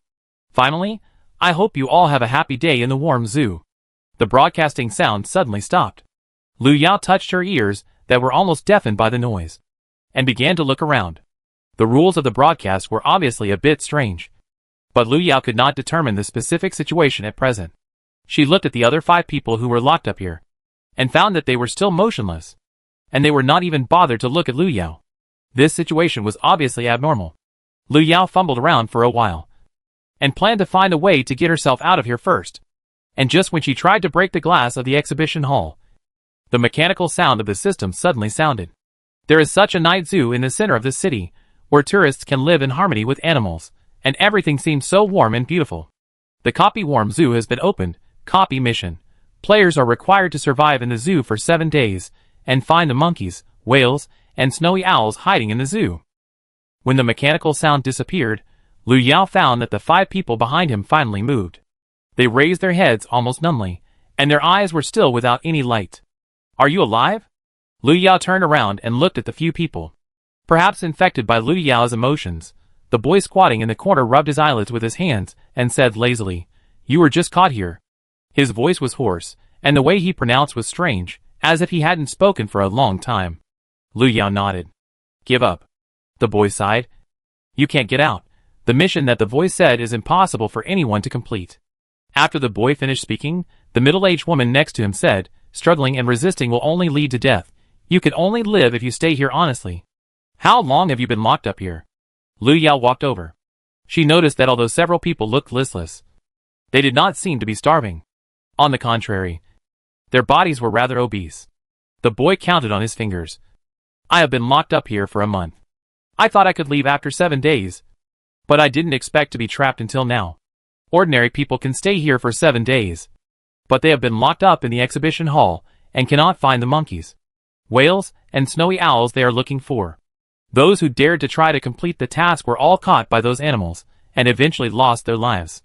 The boy was probably tired, so he simply lay on the ground sideways. He looked at the roof above. "Give up. We can't get out. If we stay here, we can still have food and clothing. If we want to escape, we can only wait to be caught by those monsters." At this point, the boy's tone suddenly became mysterious. "Do you know how they treat those who escape? They will use their claws to cut open their stomachs, dig out their internal organs, and then throw them into the park for those tourists to share." "Tourists?" Lu Yao narrowed her eyes, and she stared at the boy. "Ha ha, you don't know yet." The boy seemed to be in high spirits. He suddenly raised his head and stared at Lu Yao. "Here, The animals are the tourists and the people, and we humans locked in the exhibition area are the animals to be watched. Although he had guessed it long ago, when Liu Yao really heard this from the boy, the expression on his face couldn't help but change. This is a replica world that contradicts the real world. Here, animals are the masters, and humans are the playthings that are kept in captivity and controlled by them. Liu Yao rubbed his forehead. It was indeed the style of the Abyss's subversive system. It was so crazy that people wanted to kill it. No matter how much he cursed, after cursing, Liu Yao thought about how to finish this copy. She looked at the few people on the ground. It was obviously impossible to expect them to help with anything. And from the looks of them, it seemed that they were very happy to be fed by animals like this. Compared to these people, Liu Yao was more worried about Gui Huisheng and the others. If they were infected and became animals, then is there a possibility that their identity in the warm zoo would no longer be animals, but tourists? Thinking about it, Liu Yao subconsciously touched his pocket and took out 2 talismans from it. She had placed a talisman on Gui Huisheng before, which could temporarily save her life even if something went wrong. At the same time, Gui Huisheng looked at the wild boar that appeared in front of her, and subconsciously shrank her neck. What's wrong with you? You don't have so much work to do, and you're still slacking off here. The wild boar held up its fangs, and hummed as it looked at Gui Huisheng. Gui Huisheng was stunned for a moment, and obviously didn't understand what was going on. It wasn't until the wild boar stepped forward and grabbed the work badge in front of her that Gui Huisheng subconsciously looked at herself. When she saw her body turn dark green, she almost fainted. Chapter 58. What should I do with my losses? I said, Crocodile, what's wrong with you? When the wild boar saw Gui Huisheng almost falling, he stretched out his hand to hold her. You newly promoted employees are so delicate. Don't think you can be lazy just because you are a regular employee. You are in charge of the aquarium today. Remember not to let the guests feed the animals too much. After saying that, the wild boar let go of Gui Huisheng and left. A few minutes later, Gui Huisheng looked at herself in the mirror and fell into deep thought. She, a young girl, turned into a crocodile head. Ah! Is there any justice in this world? A warm zoo. An aquarium. Gui Huisheng forced herself to accept the reality. She walked into the aquarium with her work badge, and saw a huge underwater exhibition hall. However, the animals kept behind transparent glass were not real fish, but humans in swimsuits. They were men and women, old and young, and everyone floated on the water with numb expressions. The moment he saw these, Gui Huisheng felt his whole body trembling. Hey, staff over there, why don't your fish eat what I give them? In the distance, a mole raised its head, shaking the fried chicken in its hand and complaining to Gui Huisheng. Gui Huisheng stood there in a daze, and it took a long time before he moved his steps to walk over. Maybe they are full. Gui Huisheng took a deep breath, and she looked at the fish in the exhibition hall that were almost fat like balls, wondering how many fried chicken hamburgers they must have eaten to get so fat. The mole's eyes were full of dissatisfaction, and the hand holding the fried chicken tightened. But I bought so much in the store, and the goods sold cannot be returned or exchanged. What should I do about my losses? Gui Huisheng didn't expect a mole to be so difficult to deal with. But she just came here, and she didn't even understand the rules of the dungeon. She was turned into an animal. What can she do? Gui Huisheng felt more and more wronged, and her eyes began to moisten. Hey, don't cry. Why are you crying? I didn't ask you to compensate. The mole wanted to say something, but saw the working crocodile in front of him crying. For a moment, the mole panicked. It was the first time for it to encounter such a fragile staff. Forget it. Forget it. I won't say anything. Stop crying. What are you crocodiles doing? Oh, I'm leaving. The mole didn't dare to stay any longer, and immediately left with the fried chicken. 2 hours later, Liu Yao saw the hippopotamus, who had returned. It walked to the door of the exhibition hall with difficulty, carrying 2 huge buckets. The next second, the door of the exhibition hall was opened by it. It's time to eat. The hippopotamus roared with full energy, and poured the contents of the bucket into the hall. At the same time, the 5 people who were still in a daze suddenly stood up and moved towards the door. The food in the bucket was rich, but it was all high-calorie junk food. Liu Yao looked at the 5 people rushing forward, and suddenly felt her stomach churning. The inexplicable nausea made her subconsciously want to leave here quickly. After delivering the food, Hippo immediately closed the door. At the moment he closed the door, something in the exhibition hall seemed to follow him out. The boy was full, and he turned over and laid down subconsciously. He was curious about why the new partner didn't eat. But he found that the newcomer, who was in the corner just now, was gone. Huh? He ran away? She is really not afraid of death, the boy thought, but didn't say anything. He burped and slowly closed his eyes. I'm so sleepy. I'll take a nap first. Lu Yao followed the hippopotamus out of the glass exhibition hall. She was carrying the invisibility prop that Chi Rui gave her before, which could hide herself for a certain period of time. It was with this prop that she was able to escape from the previous exhibition hall. Lu Yao looked at the huge sign of the bird pavilion above her head and could not help but stop. She was sent to the bird pavilion by the hippopotamus. She thought that she would be in the exhibition hall of beasts with her momentum. Of course, these are not the main points. When she thought of the humans who were almost as fat as balloons, these birds could be put into the pot. There were not many tourists visiting the bird pavilion, so Lu Yao was not discovered by tourists on the spot after the invisibility prop failed. The mission in the dungeon requires players to survive for 7 days and find 3 animals hidden in the zoo. Lu Yao felt that it would be more reliable to find Gui Weisheng and the others first instead of looking for the 3 animals. Lu Yao hid in the dark and observed for a while, noticing that some of the zoo staff passing by each had a work badge in front of them. There was no photo on the work badge, but their names were written on it, such as hippopotamus, elephant, and so on. For Lu Yao, the work badge was easy to obtain, but the biggest problem was her current appearance. As a normal human being, she was mixed in with a group of animals and worked as a zoo staff member. She obviously didn't fit in. So, when did the pollutants on Zhaoshi take effect on her? Although she didn't really want to become an animal, it was obviously necessary to change her identity to move around in the zoo. Just as Lu Yao was thinking about how to change her identity, she saw a gray giant rabbit hopping towards her in the distance. It had a keeper's work badge hanging in front of it, and was holding 2 buckets of carrots in its hands. But its hopping speed was not affected at all. The giant rabbit was coming towards him, which was like timely help to Lu Yao. Lu Yao certainly would not miss this opportunity. A moment later, there was a rustling sound in the bushes in the distance. The next second, Lu Yao, with a pair of cute rabbit ears, stood up from the bushes. She patted the dust off her body, and plucked a few rabbit hairs from the gray giant rabbit, and put them on the camouflaged rabbit ears. She picked up the rabbit's work badge, and put it in front of herself, and left with satisfaction. In the bushes, the gray giant rabbit stared with bloodshot eyes, bared its rabbit teeth, and looked like it wanted to eat Lu Yao. However, it could not move now, and could only watch the escaped animal snatch its work card and carrot, and walk away in a swagger. Humans are so abominable. The gray rabbit wanted to roar, but found that it could not make any sound at all. In the end, it could only stare blankly in the bushes. Lu Yao had a pair of rabbit ears on her head, but her body was still in human form. However, she was not worried about being reported by tourists, because at the same time she snatched the work card. The prompt sound from the copy rang in her ears. Congratulations to player Lu Yao for obtaining a new identity, Zoo Temporary Worker. Notes for Zoo Temporary Workers. As a reserve employee of the Warm Zoo, the existence of temporary workers is very important. Please pass the assessment within 3 days, and become a real employee of the zoo. Lu Yao listened to the system's prompts, and his forehead was throbbing. Assessment? What assessment? While Lu Yao was thinking about the employee assessment, he suddenly heard a heavy sound of footsteps behind him. Lu Yao turned his head subconsciously, and saw an elephant walking towards him. Its steps were steady, as if it would break a floor tile with every step. Are you the new temporary worker?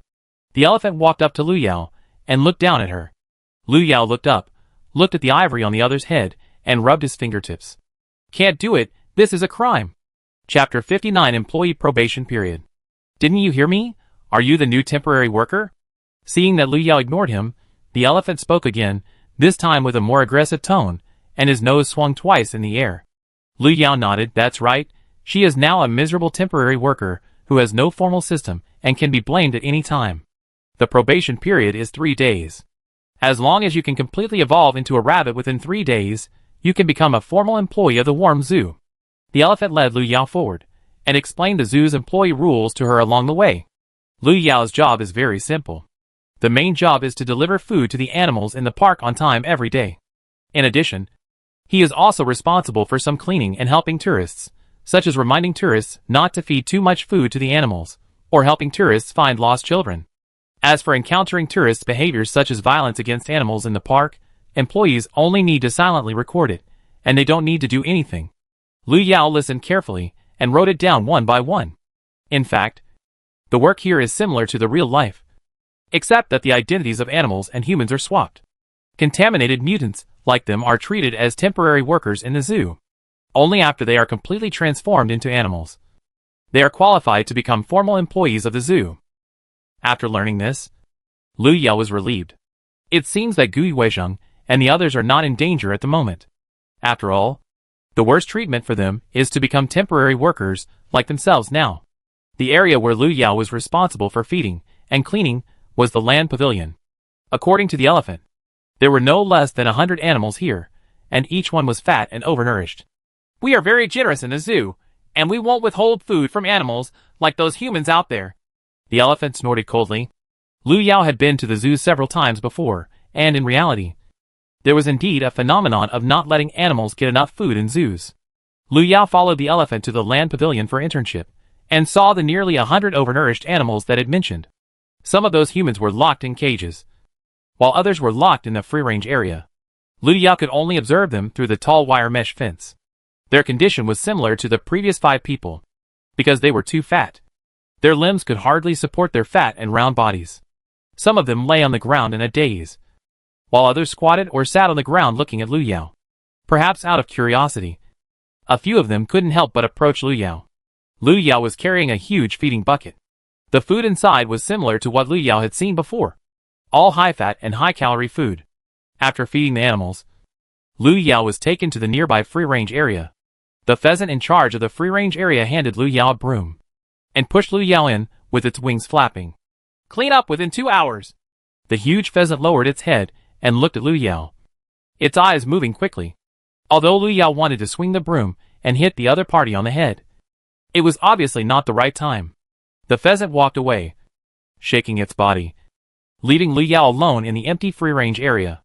There were about a dozen animals in the free-range area, and they were like animals in other places, listless but full of fat.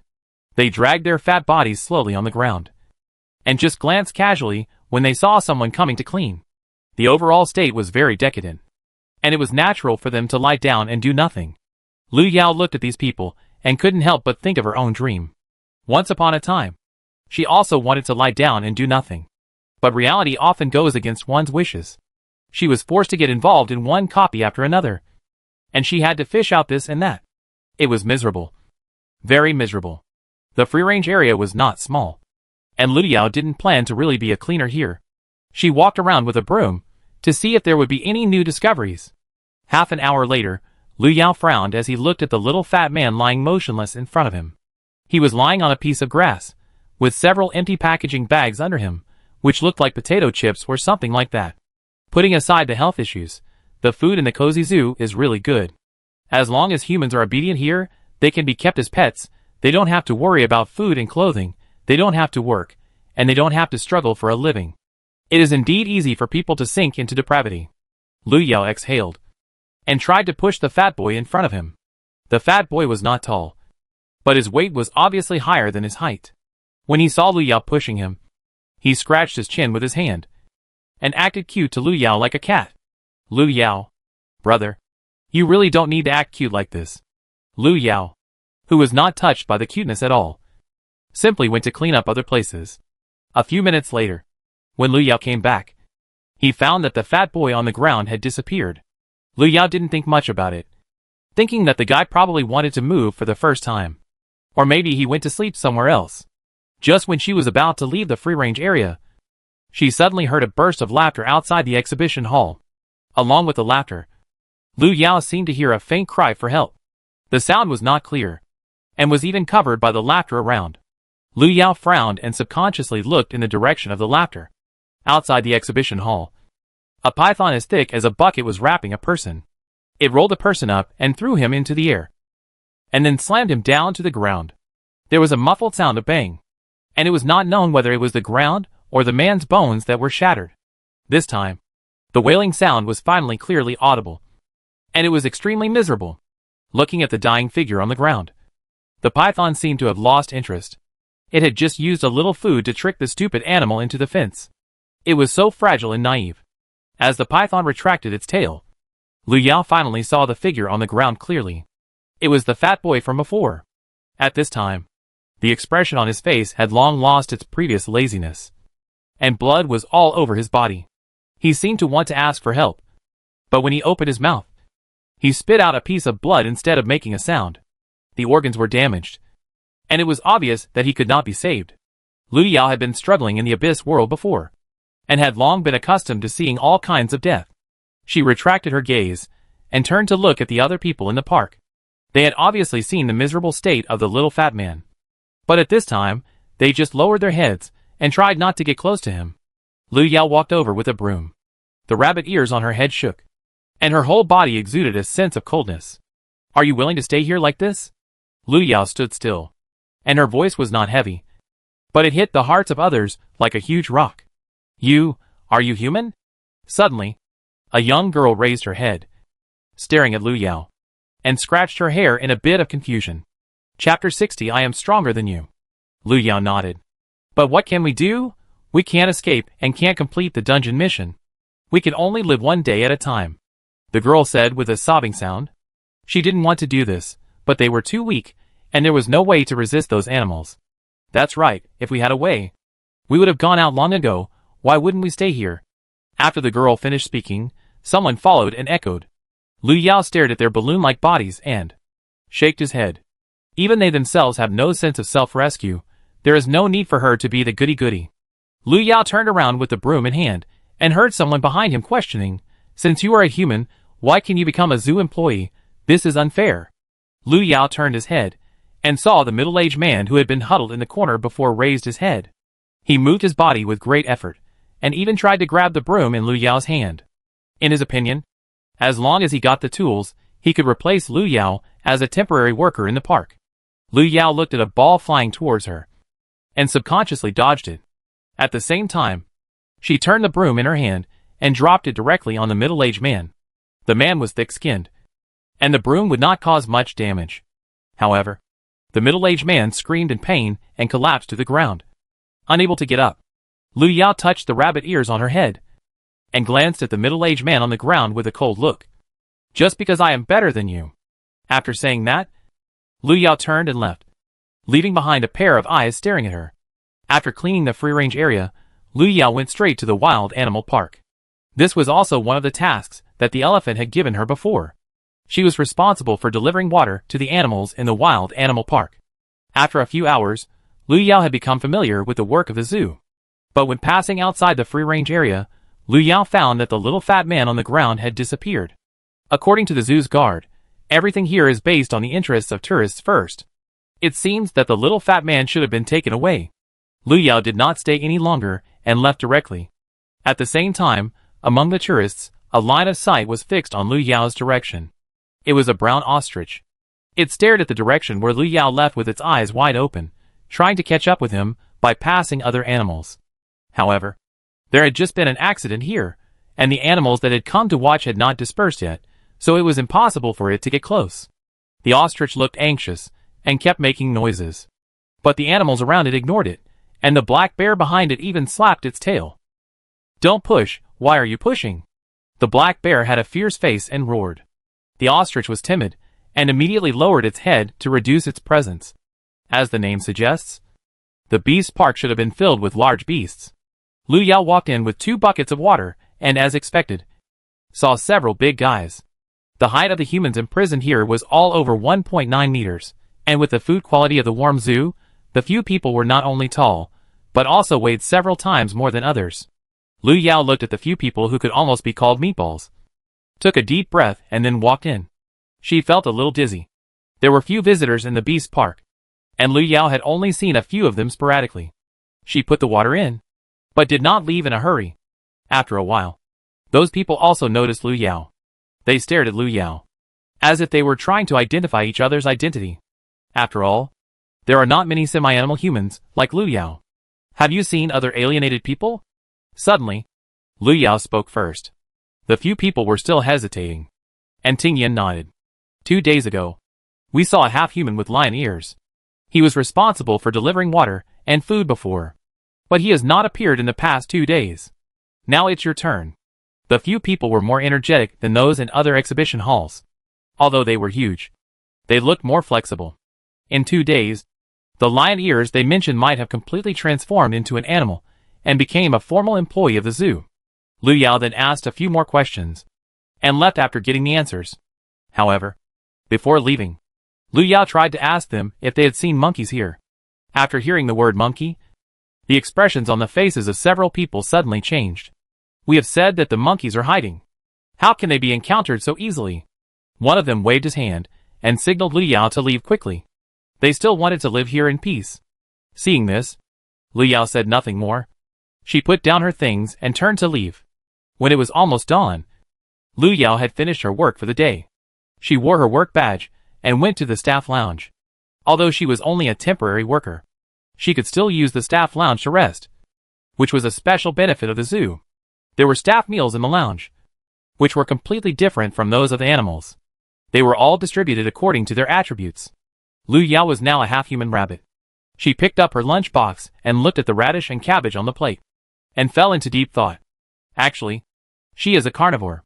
Can she apply to exchange meals with other animals? How can she be full with radishes and cabbages? Lu Yao sighed in his heart, and heard the door of the lounge being pushed open, and other employees, who had finished their work, had also returned. The first to come in was a raccoon. It pounced on the sofa, took out its breakfast from a backpack, and ate it heartily. They were both vegetarians, and Lu Yao looked at the raccoon next to him, and actually envied the other's good appetite for no reason. After the raccoon came in, the employees came back to rest in the lounge. Lu Yao squeezed in among the animals in the room, and looked a little weak and pitiful. Don't be afraid. The employees here are easy to get along with, as long as you do your job well. The raccoon finished his meal, saw that Lu Yao was still motionless, and found out that she was a temporary worker. So he couldn't help but approach her to comfort her. Lu Yao nodded, and even wanted to reach out and rub the raccoon's head, but he held back in the end. The employees ate quickly. After finishing their breakfast, they walked out with their work badges. Lu Yao watched them move and couldn't help but feel curious. As a temporary worker, she didn't even know where to go after get off work. Just when Lu Yao wanted to follow them, a red figure suddenly appeared in front of her.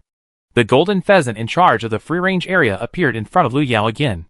It seemed to have just eaten and drunk enough, and there was a hint of satisfaction in its eyes. Seeing Lu Yao looking at him, the golden pheasant burped and then flapped its wings. Temporary worker, have you finished your work today? Although it was strange to be asked by a chicken. Lu Yao still nodded. Very good. The pheasant seemed very satisfied.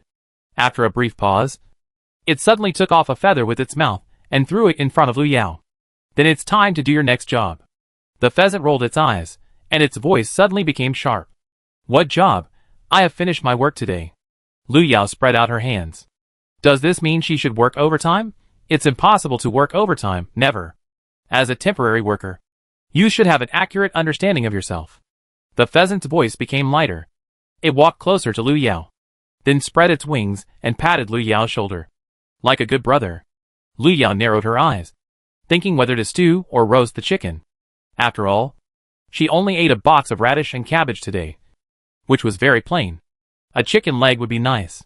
Coming back to her senses, Lu Yao raised an eyebrow and asked, What job? Chapter 61. Come on, do a good job. The golden pheasant chuckled. Of course. It's to help the zoo expand. You haven't become a formal employee yet. You just need to take the water soaked with my feathers outside, and then give the water to those wild animals to drink. Lu Yao knew what the wild animals in the golden pheasant's mouth were without asking. No wonder Zhao Shi and the others were polluted. It turned out that it was really the problem of that bottle of water. That is to say, those so-called acquaintances that Zhao Shi and the others met before were probably temporary workers of the Wenqin Zoo. They acted as humans during the day, recruiting more animals and temporary workers for the zoo, until they became formal employees. But Lu Yao was more curious about the fact that the Wenqin Zoo dungeon could control players' entry and exit freely. Even though she had been through many dungeon worlds, this was the first time she encountered such a situation. The golden pheasant seemed to have guessed what Lu Yao was thinking, and tapped Lu Yao's shoulder with the tip of its wing. The Wenqin Zoo is open from 2 to 2:30 p.m. during the day. You just need to send the water out during this time. Lu Yao narrowed his eyes. This means that for half an hour, the Wenqin Zoo and Xiangqing Zoo are in the overlapping stage. Seeing that Lu Yao seemed to be relaxed, the golden pheasant immediately slapped the feathers into Lu Yao's hand. Come on, little rabbit. Do a good job. Lu Yao stared at the feathers in his hand. 2 o'clock in the afternoon. Lu Yao appeared in Xiangqing Zoo pushing a cart. She is now a water vendor in the zoo. There is polluted water on the cart.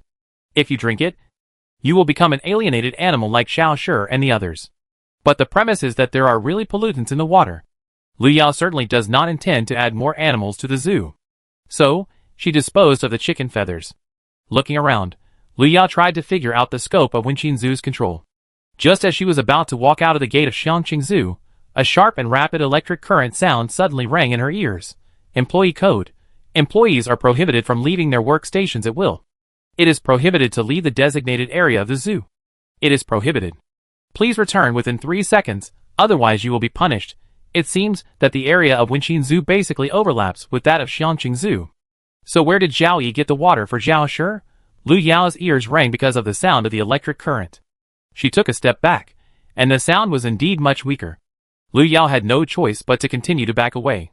The next second, she suddenly bumped into someone. Lu Yao was about to speak, but she heard the person behind her say first, Sorry, I didn't expect you to back away suddenly. Lu Yao turned around while pulling the cart, and saw a boy in a baseball cap standing there. He had sweat on his face, as if he had just run. It's okay, I just stepped back suddenly. Lu Yao waved his hand, indicating that it was okay. The boy smiled and pointed at Lu Yao's cart path. I actually wanted to buy a bottle of water. There were so many visitors to the zoo for some reason. They originally wanted to go to the nearest store, but found that there were so many people that they had to queue. It happened that they saw Lu Yao at this time, so they chased after him. Lu Yao nodded, calmly picked up the QR code. 2 yuan a bottle. The boy took 3 bottles, said to Lu Yao after paying, turned and walked away. Lu Yao yawned. She had only rested for a short time in the morning before being thrown out to work overtime. Plus, the meals were only radishes and cabbages. She really had to find a way to quickly deal with the pollution source. As for the mission of the copy, as long as she got rid of the core pollutants, no mission was important. Lu Yao walked away. The boy who had just bought water took the water back to his friends. He was accompanied by a man and a woman, both young people. The two took the water from the boy, and one of the boys suddenly poked the boy who bought water with his elbow. What do you think? Isn't that girl selling water pretty? The boy pulled his hat. I'm going to buy water. Not to see people. TSK. It seems she is pretty. Otherwise our department grass wouldn't be embarrassed. The boy unscrewed the water bottle and took a big sip. I saw she was wearing a rabbit ear headband on her head. I knew she was a cute girl at first glance. There are too many people today. Why don't we go back first? I'm a little hungry too. The girl took the water and looked around. She always felt that something was wrong. Logically, there shouldn't be so many visitors in the zoo, and they originally wanted to go to the newly opened amusement park nearby today, but they didn't know why they suddenly chose to come here. So strange. Okay, I'm actually hungry too. Let's go. I know there's a restaurant nearby that tastes good. As the 3 people turned and walked away, a figure in the crowd approached with some difficulty. He looked at the 3 people who left, and turned back to look for the figure he had seen before. After a while, the man touched his chin and sighed. Could it be that the person he saw just now was really Lu Yao? Late at night. It was the opening hours of the Wenqin Zoo. Half an hour during the day was not enough for Lu Yao to find out the situation in the zoo. But fortunately, it was not without results. In order not to arouse suspicion, Lu Yao deepened the image of a rabbit. She wore imitation rabbit ears and rabbit paws, and carried food to feed the animals in the zoo. Lu Yao was not arranged to go to the land pavilion today. She was going to the aquarium today. Before, Lu Yao had only seen the bird pavilion and some land pavilions, and had never been to the ocean pavilion. When she went there with food, the first thing she saw was a group of humans in swimsuits. They lay on the water like ocean balls, and the expressions on their faces were a little more painful than the humans in the other 2 pavilions. Lu Yao walked over and came to the top of the ocean pavilion through a special passage. She stared at the humans floating on the water, and her eyes hurt more and more. When those people saw Lu Yao appear, they immediately swam towards her. Although they are clumsy, they should all be able to swim. After feeding them, Lu Yao subconsciously observed the surroundings. If nothing unexpected happened, Zhao Shi should become a fish. If fish want to work in a zoo, The only choice is the aquarium close to the water. Maybe she can find Xiaoshi here. Just as Lu Yao was about to leave, she suddenly caught a glimpse of a figure jumping out of the shallow water next to the aquarium. A short-finned eel with patterns jumped out of the water and pounced on Lu Yao. Caught off guard, Lu Yao thought it was a water snake that jumped over. But before she could slap the other one away, she heard a familiar whimpering sound. Woo! Woo! Woo! Woo! Woo! Woo! Woo! Woo! Lu Yao paused as she stretched out her hand. She stared at the short-finned eel that jumped over and was stunned. After a while, Lu Yao looked at the eel wrapped around her arm and said, Zhao Yi? Zhao Yi, it's me. Woo! Woo! The next second, Lu Yao's arm loosened, and Zhao Yi, who was originally wrapped around her hand, fell to the ground with a thud. Chapter 62 Lord Evil God. Zhao Yi fell and saw stars, and cried even louder. Lu Yao wanted to pick her up from the ground, but because it was too slippery, he tried several times and failed in the end. In the end, Zhao Yi took the initiative to ask Lu Yao not to worry about her. She could swim back to the water by herself. Lu Yao really ignored her. A few minutes later, Lu Yao approached the shallow water area, then asked, what happened before? When asked what happened, Zhao Yi wanted to cry even more, but she knew Lu Yao's temper. She didn't dare to lose her temper again, so she had to tell him what happened before. That day, after she and Lu Yao separated, she met a few friends she had known before. They had originally planned to go out and play together, but for some reason, they ended up going to Xiangqing Zoo. Not long after that, she realized that people around her seemed unable to see her. Later, she turned into a fish and appeared in the warm zoo. Lu Yao supported his arms. Temporary workers can temporarily leave the warm zoo dungeon, but they cannot leave the Xiangqing Zoo. In other words, Zhao Yi's friends were not temporary workers. So where did the water given to Xiaoshi come from? That bottle of water was bought by those friends before. I didn't want to drink it at that time, but it was difficult to refuse, so I just gave it to Xiaoshi. Zhao Yi twisted twice. So the water is problematic? When she appeared here, she was already in animal form. Of course she didn't know about the temporary workers. Well, it should be like this now. By the way, have you seen Xiaoshi these 2 days? Lu Yao nodded, and began to ask Zhao Yi for information. When Lu Yao asked about Zhao Yi's body stiffened for a moment. I haven't seen her. I was wondering if she should be with you. Zhao Yi's current job is a water quality inspector. She is not responsible for water quality inspection in shallow water areas to avoid pollution. This job is not difficult for her. The only problem is that she is a little uncomfortable looking at the humans on the water. However, between becoming a human or an animal, she resolutely feels that it is better to be a fish. Lu Yao failed to find Xiaoshi and Gui Weizheng in the aquarium, so she had to leave temporarily. However, now that she knew Zhao Yi's whereabouts, it was not a complete loss. After leaving the aquarium, Lu Yao found time to go to the place where the rabbit was robbed yesterday. The bush was remote enough, and usually no employees would come and go. So when Lu Yao went there, she saw the rabbit from yesterday still lying there motionless. A day had passed, and the rabbit was too tired to stare. Sensing the movement, the rabbit reluctantly opened its eyes. But when it saw that the person who appeared in front of it was the human who robbed it yesterday, its eyes suddenly became hopeless. Lu Yao approached, kicked the rabbit gently. I want to ask you something. If the rabbit could move, it would definitely jump up and bite off Lu Yao's head. It blinked, obviously unwilling to cooperate. Lu Yao was not in a hurry. She found a place to sit down, and quietly looked at the rabbit in front of her. The rabbit felt that it was unlucky to meet this human in 8 lifetimes. Just when it was angry and wanted to curse, it saw the human sitting opposite suddenly took out a carrot from his pocket. The orange carrot swayed in front of its eyes. Damn! It hadn't eaten for a day, 1 minute, 2 minutes. Until 5 minutes later, the rabbit finally couldn't stand it anymore, and it agreed to what Lu Yao said. What do you want to know? Lu Yao, were you a human or a rabbit? I'm not one of those dirty humans, I'm a rabbit. The rabbit raised its head in dissatisfaction. Lu Yao untied the restraints on it, but it still couldn't escape. That's good. How much do you know about the warm zoo? Tell me everything. Lu Yao was looking for the native animals. They were the ones who knew the changes in the zoo best. It had only been 3 months since the warm zoo dungeon appeared. She was very curious about what had caused this unique dungeon area to form. The warm zoo is the warm zoo. It has always been like this. Rabbit bit off half of the carrot and said vaguely. Lu Yao moved his fingertips. The next second, the rabbit, who was about to open his mouth, suddenly felt suffocated.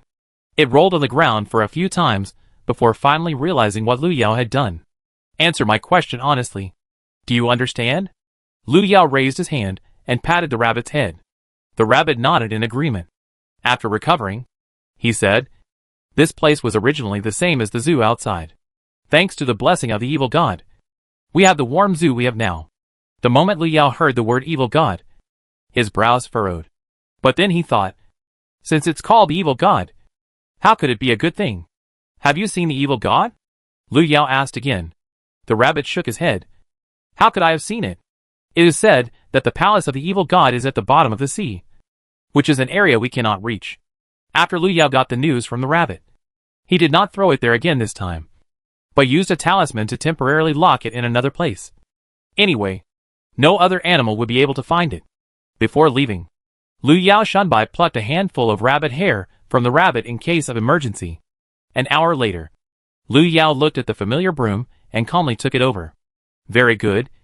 Today's path is still the cleaner's path. The area that Lu Yao was responsible for cleaning today was in the amphibian pavilion next to the shallow water area. Compared to the free-range area, it was more difficult to clean here. The employee in charge here was a lizard. It was said that there was another person in charge here, but the other person was not there for the time being. Lu Yao walked in with the broom and saw several humans lying in the mud. They were almost all covered with mud, but their bodies were not as round as those of the humans in other pavilions. When Lu Yao approached, the human closest to her even grinned at her, with a dark face and a mouthful of white teeth. He didn't look as funny as she had imagined, but rather a little weird. Lu Yao cleaned up on her own, but she didn't forget to pay attention to the surroundings. Rabbit said that the evil god's palace was on the bottom of the sea, but this was a zoo, and the only thing that could be related to the bottom of the sea was the oceanarium. Could it be a whale or something? Lu Yao thought, and suddenly felt something touching her feet. She looked down and saw the man who had just smiled at her was poking her ankle with his finger. The man was lying on the ground, almost blending into the mud. Lu Yao's ankle, which was touched by her, was also stained with mud.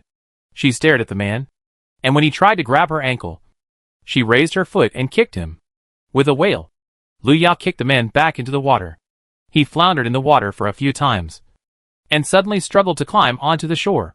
Most of the mud was washed away in the water, and what was exposed was not what human skin should look like. Chapter 63. Want to eat me? Lu Yao noticed the changes in that person, and his hand holding the broom slowly tightened. At the same time, the human who climbed ashore shook off the mud on his head, revealing most of his face. The face was full of dark pits, as if countless cells were parasitic on it, and the skin that did not belong to humans almost covered his entire face. He stared at Lu Yao, with a smile on his face, as if he was looking at a prey. Lu Yao stood in place, confirming that the person in front of him should be an alienated human. The appearance of the little rabbit obviously gave Lu Yao an impression of being easy to bully. Now the human who had not yet completely transformed into an animal seemed to have a crush on him. He wanted to attack her. The next second, the alienated man suddenly pounced on Lu Yao. Under the blessing of the alienation effect, his body was bulky but extremely fast, and he was in front of Lu Yao almost instantly. Lu Yao couldn't bear it anymore with the hand holding the broom. Almost the moment the disgusting face approached, he swung the broom at him. With a bang, the mutant, who was about to approach, fell heavily to the ground. One of his heads was pressed firmly into the mud on the ground. Lu Yao's face was ugly. Such a disgusting face was pressed against him. It was simply seeking death. The mutant was pressed to the ground by Lu Yao and rubbed. The other humans in the mud were all scared. They carefully retreated back into the water, and could only quietly watch the movement here. Perhaps because of hearing the movement here, the lizard that had just left not long ago came back again. When it saw the mutant pressed to the ground, its eyeballs quickly turned. It stared at Lu Yao. Let it go. How can you treat a reserve employee like this? After saying that, it quickly walked to the alien, and tried to pull him out of the mud. The lizard grabbed the alien's arm and pulled it. But it didn't move. Then it tried again. But it was still the same. Finally, the lizard raised its head, and looked at Lu Yao, who was holding down the alien. Little rabbit, let it go. The rabbit ears on Lu Yao's head moved. I'm in danger if I let it go. He just wanted to eat me. The lizard's eyes turned again. But this time his tone became a little helpless. It pointed at the alienated man on the ground and said angrily, "You are a toad, and you want to eat the little rabbit. We don't want such low-quality employees." Lu Yao blinked. It turned out to be a toad that was not completely alienated. No wonder the face looked like that. Unexpectedly, Lu Yao ruined his dream of becoming a temporary worker with just one sentence. The alienated man struggled violently, but was stepped on the back by a foot. This kind of garbage should be sent to the cleaning center. The lizard stepped on the alienated man and signaled Lu Yao to let go first. Article 28 of the Wenxin Zoo Staff Code states that employees are prohibited from harming each other, including temporary workers. According to the regulations, those who violate the code will be sent to the cleaning center for disposal. Lu Yao let go of his hand, swung the broom in the air, and then put it down. The lizard picked up the alien from the ground and planned to send it to the cleaning center. It was the first time Lu Yao heard of the cleaning center. It seemed that the place should be responsible for cleaning up these aliens, who could not become temporary employees. Lu Yao was a little curious. However, the lizard obviously would not give her the opportunity to get close to the cleaning center, unless Lu Yao violated the rules on the spot. Before the lizard left with the mutant, he did not forget to tell her to continue working. Lu Yao watched the lizard carrying the mutant away, and then came to her senses and looked at the people who dived into the water again. They were obviously still normal humans, but Lu Yao was not sure whether they would be transformed. After she cleaned the amphibian museum, she left directly. Not long after Lu Yao left, Gui Weisheng, who was exhausted from the journey, rushed back. With her alligator head on her head, she looked around. As a new administrator of the amphibian museum, she was very busy on her first day of work. Just a few minutes ago, she heard that something happened in the amphibian museum. A temporary worker tried to attack a temporary rabbit worker, and was finally dragged to the cleaning center by a lizard.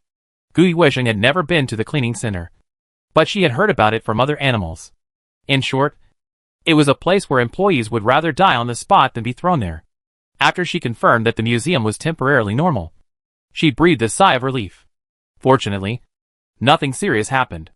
As for the little rabbit, the rabbit is so cute, is it scared? Or, she can take some carrots to comfort it? Gui Weisheng didn't bring carrots to visit the frightened little rabbit in the end, because she found that the lizard had not returned since it went to the cleaning center. The amphibian museum was managed by the two of them, and now she was the only one left. Gui Weisheng tried to ask about the whereabouts of the lizard, but no employee had seen it. At the same time, Lu Yao had finished today's work. She returned to the lounge, looked at the employee meal that was exactly the same as yesterday, and ate it expressionlessly. Tomorrow is the third day. If she cannot completely transform into an animal, she will be judged as unqualified and lose the opportunity to become a formal employee. But Lu Yao is not most concerned about this now. She doesn't want to stay here any longer, so she plans to take action. Is there any way to find the source of pollution as quickly as possible? Of course. Find the core of the Warm Zoo. The core of the Wenxin Zoo. Lu Yao observed for 2 days, and roughly divided out an area. It is located in the southwest of the Wenxin Zoo, and it is said that the director's office is there. As a temporary worker, Lu Yao naturally cannot contact the director, but she may be able to take advantage of the half hour during the day to find out the situation near the director's office. After all, the area of the Wenxin Zoo is almost overlapping with the Xiangqing Zoo in reality. The action-oriented Lu Yao thought of this and immediately took action. The next afternoon, Lu Yao took the water from the black bear and appeared in Xiangqing Zoo again. Unfortunately, it was a rainy day. It rained heavily all day, and the ground was covered with rain mixed with mud and sand. When Lu Yao appeared with a cart, her clothes and hair were soaked by the heavy rain. As for her ears and rabbit paws on her head, they also became wet. She didn't expect that the weather in the dungeon world would be different from that outside, and there would be fewer tourists in such weather. As a result, she would definitely attract suspicion once she got close to the director's office. Lu Yao didn't plan to give up. She left the cart on the side of the road and wanted to go to a nearby store to buy an umbrella. But just when she took a few steps, she heard the piercing sound of electricity again. Employees are prohibited from leaving their workstations without permission. Here it comes again. The familiar sound of electricity. The familiar warning sound. Lu Yao was so annoyed that her ears tinnitus rose, and she had to retreat. The rain above her head was getting heavier. Lu Yao felt that if she stood there any longer, her disguise might be ruined soon. She turned around and pulled the cart to find a place to shelter from the rain. No one would buy her water in this weather. As for today's performance, she couldn't turn into a real animal anyway, so it didn't matter whether she could sell the water or not. At worst, she could go back and fight with the bear. Chapter 64 About to lose control. Just as Lu Yao turned around, an umbrella suddenly appeared above her head. The rain was blocked outside the umbrella, making a clacking sound. Lu Yao was curious enough to look up, and saw a tall figure over the umbrella above her head. The other person held an umbrella in one hand, one for herself, and one for Lu Yao. This umbrella is for you. The other person spoke, in a gentle tone. Lu Yao glanced at the man with lion ears standing behind her, and frowned. No need. She could tell that the other person was probably an alien, but he had not yet completely transformed into an animal. Looking at the lion-eared man in front of her, Lu Yao suddenly remembered the lion-eared alien she had heard of in the Beast Park before. She remembered that the alien had existed for more than 3 days. If it was really the person she had heard of, then there was no doubt that his alienation had failed, and he was no longer a temporary worker in the warm zoo. Sorry, I was abrupt, but I have no ill intentions. I just think you and I should be the same kind. The lion-eared man narrowed his eyes as he spoke. He was observing Lu Yao, as if to confirm whether Lu Yao was really the same as him. Same kind? You also sell water at the zoo? Where is your cart or stall? Lu Yao suddenly smiled, she said, as she turned the cart in front of her. Temporary workers need to sell contaminated mineral water in Xiangqing Park. Temporary workers who fail to alienate will be sent to the cleaning center. The man in front of him, either case, does not fit the current situation. Xia Jing did not expect Lu Yao to ask this, and a smile slowly rose at the corner of his mouth. I thought you and I were both unable to completely transform into animals.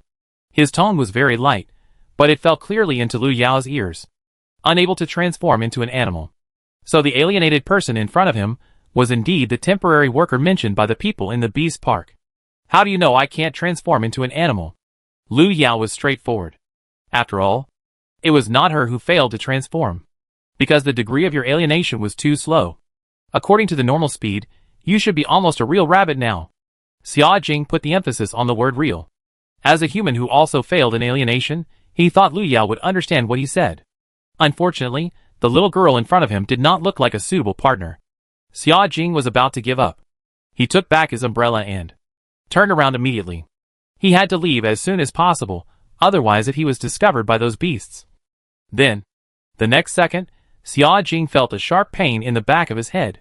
A moment before he fainted, he saw that the little girl with rabbit ears suddenly had an axe in her hand. She shook the axe in her hand and walked towards him. Lu Yao stared at the motionless man on the ground and poked him gently with the axe. He was indeed dizzy. This was the first time Lu Yao used a prop outside the dungeon area. He thought it would not work, but he did not expect it to work. Lu Yao reached out and dragged the man on the cart, picked up the umbrella on the ground and walked into the rain. 10 minutes later, Lu Yao found the director's office in the heavy rain. Xiangqing Zoo was a place that was almost going bankrupt, and the director's office was naturally not much better. Lu Yao put the cart aside and planned to go inside. A few seconds later, Lu Yao was forced back by the harsh sound of electricity.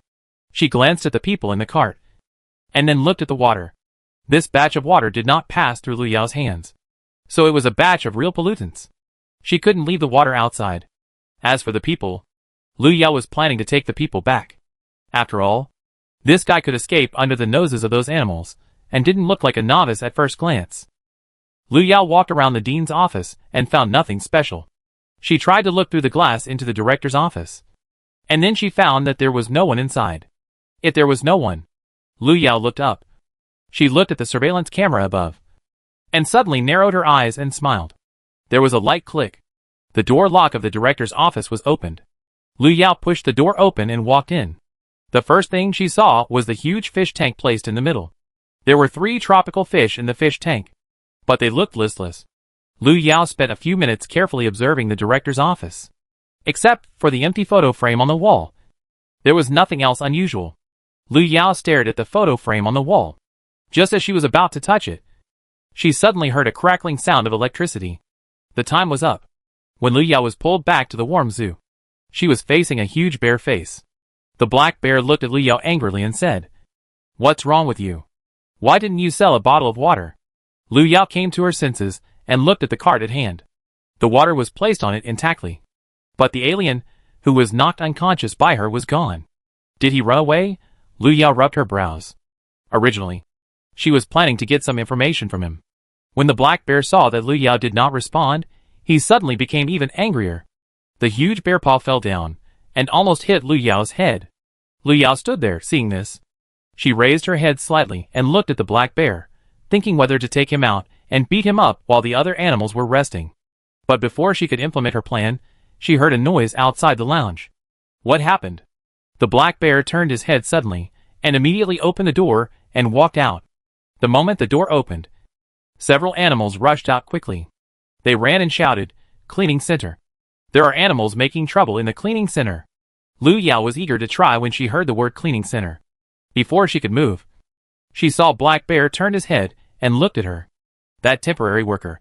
You come with me to the cleaning center to help." Lu Yao nodded and picked up the broom at the door of the lounge and followed. Cleaning center. Lu Yao originally thought that this would be a mechanized processing plant. It was not until Lu Yao was brought in that he realized that this place was more like a waste recycling station outside. There were pieces of blood and flesh everywhere on the ground.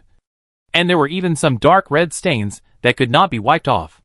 It must be said that the situation here was much worse than Lu Yao had imagined. Black Bear walked in front, listening to the movement from inside, pointing to a door in front and said, "You go in from there." Lu Yao looked at the worn and rusty iron door. Although he had not yet walked in, he seemed to have smelled the bloody smell coming from inside. "Why are you dawdling? Hurry up and get in."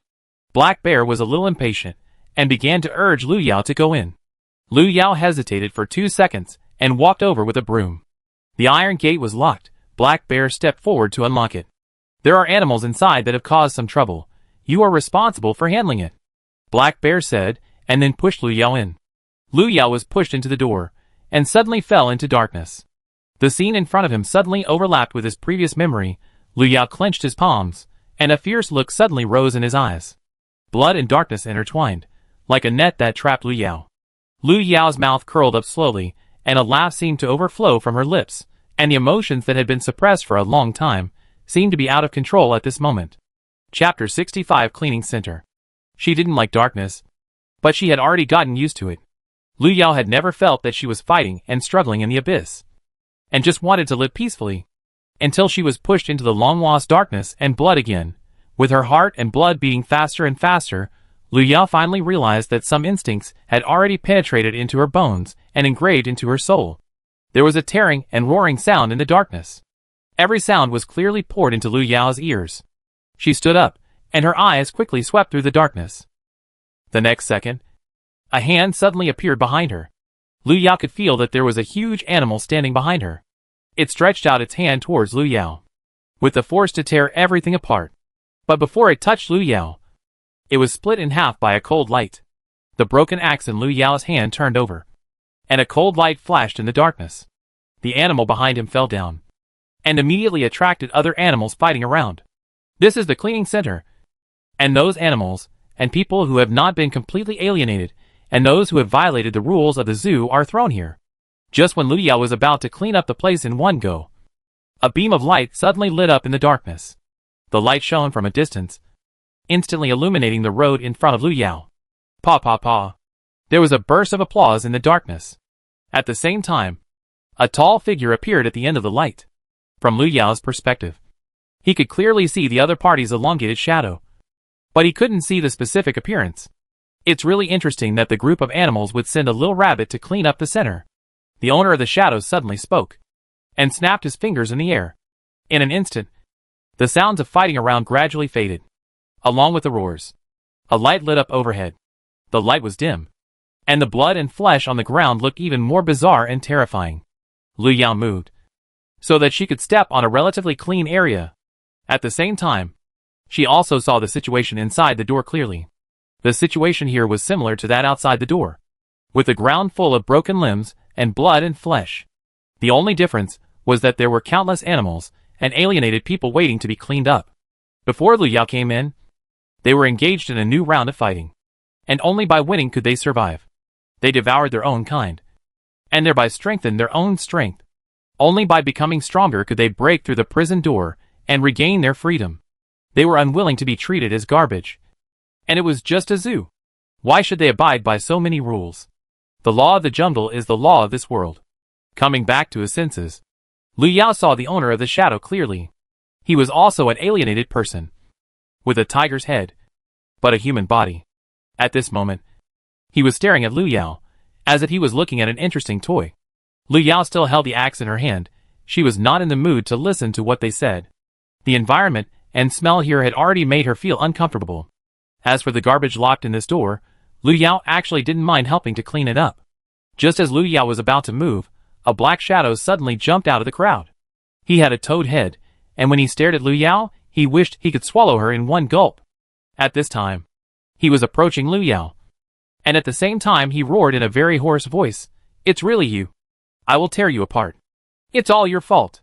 Lu Yao narrowed her eyes, and recognized that the other person was the alien, who was taken away by the lizard in the amphibian museum before. She clearly remembered that the other person had not been alienated to the current level when he was taken away. But it didn't matter. The alien rushed forward as he spoke. Lu Yao turned his wrist, and the huge axe chopped down in the air. The next second, the alien was split into two halves, just like the animal that wanted to sneak attack Lu Yao before. At the same time, Lu Yao glimpsed a fallen work card in the corner of the ground. A work card signed by a lizard. "Warm Zoo." Lu Yao sneered. Half an hour later, the room suddenly became quiet. The girl holding the axe stood at the highest point, looking down at the aliens and animals kneeling below. They were seriously injured, but they dared not act recklessly anymore. After all, most of them had become dead souls under the axe. And the alien with the tiger head was kneeling in front of Lu Yao at this time, with a pious attitude. "Mr. Rabbit, we just want to survive first and leave here." Qin Zhao shrank his neck, and he seemed to have lost his previous momentum. He relied on his fists and head to become the boss of the cleaning center. But now there is someone more powerful than him. His instinct to seek benefits and avoid harm made him make a choice. As long as they submit to this lord, they may still have a chance to survive. Who doesn't want to live? Lu Yao was not surprised by the scene in front of her.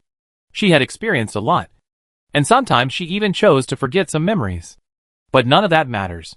She lowered her hand holding the axe, and the metal made a dull sound when it fell to the ground, and at the same time startled the alienated people and animals below. They shook uncontrollably, but did not dare to act rashly. Just as Lu Yao was about to leave here, the reminder sound of the dungeon came again in his ears. Player Lu Yao has been cancelled from his temporary worker status for violating the staff rules of the Warm Zoo. His temporary worker status has been cancelled. Lu Yao lowered his head and glanced at the work card in front of him. The next second, the words on it suddenly disappeared, and the entire work card had become a piece of waste paper. Lu Yao lost her temporary worker status, which meant that she would be sent to the cleaning center like the other aliens present. Unfortunately, she was in the cleaning center now, and no one could do anything to her. Lu Yao tore off her work badge and threw it aside. She turned to look at Qin Zhao below. "Follow me, or stay here and wait to be cleaned up like garbage." After Lu Yao finished speaking, Qin Zhao's eyes suddenly changed. They saw Lu Yao's behavior of throwing away his work badge just now. In their opinion, the adult in front of them should have given up his identity as a zoo employee and wanted to stand on the same front with them. Almost instantly, cheers came from behind Qin Zhao. The animals behind him were simple-minded, but Qin Zhao was not. He glanced at the work badge that Lu Yao stepped on. Although he could not see anything for the time being, he always felt that something was wrong. The attitude of the rabbit in front of him changed too quickly, and even made him feel divided. However, Lu Yao did not intend to give Qin Zhao and the others time to think carefully. She did not act for the zoo before, but was simply affected by the atmosphere here. Now, the copy cancelled her status as a temporary worker. As long as she stepped out of here, she would be besieged by the animals outside. They would send her back to the cleaning center, waiting for her death. Instead of waiting passively, it is better to take the initiative. Lu Yao rubbed his fingertips. Sure enough, he was too conservative before. It would be better to deal with this place as soon as possible and go back. "Are you ready?" Suddenly, Lu Yao looked down. She stood at the highest point, like a queen. The axe she placed at her hand was shining coldly. The blood on it had dried up, but it had a sense of solemnity. Qin Zhao scratched his head. He felt that his IQ might not be enough. Otherwise, why would he feel a little excited when watching such a second-year scene? Chapter 66, She is very fierce. Cleaning the center. He Xiong listened to the noise coming from inside, and touched the non-existent tears in the corners of his eyes. He turned his head and looked at the other employees who were rushing over. The riot inside seems to have stopped, but it's a pity that our temporary worker Xiaotu will never come back. He Xiong sighed. Gu Yuezhen looked at the other party crying in a fake way, and couldn't help rolling his eyes. Who said Xiong was honest? This guy looked more fake when he cried than her. A crocodile. How could you let the temporary worker in? Before Gu Yuezhen could speak, the golden pheasant beside him suddenly screamed. The temporary worker took the initiative to go, and I couldn't stop her. The black bear looked around. No matter whether the other animals present believed it or not, the rabbit was dead, and there was no evidence. Now what it said was true. Well, since the matter here has been resolved, we can only mourn the brave temporary worker, the hippo said, and patted the black bear's broad shoulders. The two animals looked at each other, and a hint of understanding flashed in their eyes. This kind of dangerous work should have been left to those temporary workers. They have to take care of so many things every day. How can they let themselves take risks? Gu Yuezhen looked at the reactions of the animals, and although she wanted to say something, she knew she was powerless. Thinking of the poor little rabbit, Gu Yuezhen told herself that she would never eat rabbit heads again after she left here alive. Just as the animals were about to leave the cleaning center, a loud noise suddenly came from the door behind them. Then came the heavy knocks on the door. They want to rush out. The hippopotamus growled, and was about to run out. Besides some humans who failed in alienation, there were also some animals that hurt their own kind who were sent here. If they escaped, it would be bad. What did you throw in there recently? Why did it become like this? The golden pheasant made a sharp cry. Someone must have thrown a dangerous animal in there. It's so abominable. If they rush out, go and inform the director, the golden pheasant said as he flew towards the gate. Gu Yuezhen reacted slower than the others. When she came to her senses, there was no trace of other animals around. She immediately ran away, but at this moment the gate behind her was suddenly knocked open. Bursts of bloody odor emanated from the gate, making it difficult for the person rushing in to breathe. Gu Yuezhen didn't have time to run out. She was slapped to the ground by the alien who rushed out from inside. Gu Yuezhen cried out. If the crocodile's skin wasn't thick, she would have broken a bone by now. Oh, there's still one here who didn't run away. A voice suddenly came from behind Gu Yuezhen. She subconsciously wanted to turn her head, but found that her head was being pressed. Helpless, Gu Yuezhen had to give up. At the same time, there was another person approaching from behind. Lu Yao looked at the crocodile on the ground, and suddenly felt familiar. She walked over and took a closer look. The next second, the crocodile suddenly opened its mouth and bit her. Lu Yao reacted in time, pressed her jaw, and raised his hand to knock on her head. Gu Yuezhen. Puff. Gu Yuezhen came back to her senses, and saw Lu Yao wearing rabbit ears appear in front of her. She couldn't help laughing, but then she felt a pain in her back. Which bastard attacked her from behind? You dead crocodile. You dare to laugh at our boss. You are looking for death. Qin Zhao is very sensible. He is obviously adapted to his new identity, and is a good younger brother. That's right. Don't think our boss is a rabbit. She is very fierce. An animal behind him echoed. They were able to get out thanks to their boss's ability. The door was so thick that it was split open easily. Very cool. A noisy echo came from behind. Lu Yao didn't care. She stared at Gu Yuezhen's head, and patted her head. Gu Yuezhen burst into tears. She didn't know what she was thinking about. She cried more and more sadly. Finally, even Qin Zhao was at a loss. Sir, I really didn't do anything cruel. It's none of my business, he said, and took 2 steps back. He just looked at the crocodile standing there stupidly and patted it. It's okay. She'll be fine after crying enough. Lu Yao waved his hand and looked behind him. She brought out dozens of mutants and animals. But compared to the number of employees in the zoo, they were far fewer. However, she did not plan to let them fight with the employees for the time being, because there was no need. All she wanted now were some younger brothers who could help her with things. Gu Yuezhen had cried enough, so she pulled Lu Yao to her sleeve. Why did you come to save me just now? Lu Yao. They were obviously pulled into the dungeon together. Why did they have to wait for me to save them? Besides, aren't you doing well, Miss Crocodile? Lu Yao pulled at her sleeves, and found that she couldn't pull them out, so she gave up. She pulled Gu Yuezhen up from the ground, and briefly explained the current situation.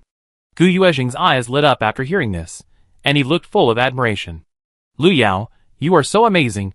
You have become the boss in such a short time. Lu Yao thought that it was unnecessary, because her words sounded like she was the school bully. Let's not talk about this for now. I need your help. Lu Yao waved at Gu Weisheng. Since we met, we can act together. They have 4 days at most. Once the time limit of the copy is up, it will not be so easy to leave. Gu Weisheng nodded fiercely, as if she believed everything you said. You say, I will listen to you. The black bears ran out of the cleaning center and rushed towards the director's office. When something like this happened, they must inform the director first. The golden pheasant flew all the way to the door of the director's office and knocked on the door. However, it knocked for a long time and did not get any response.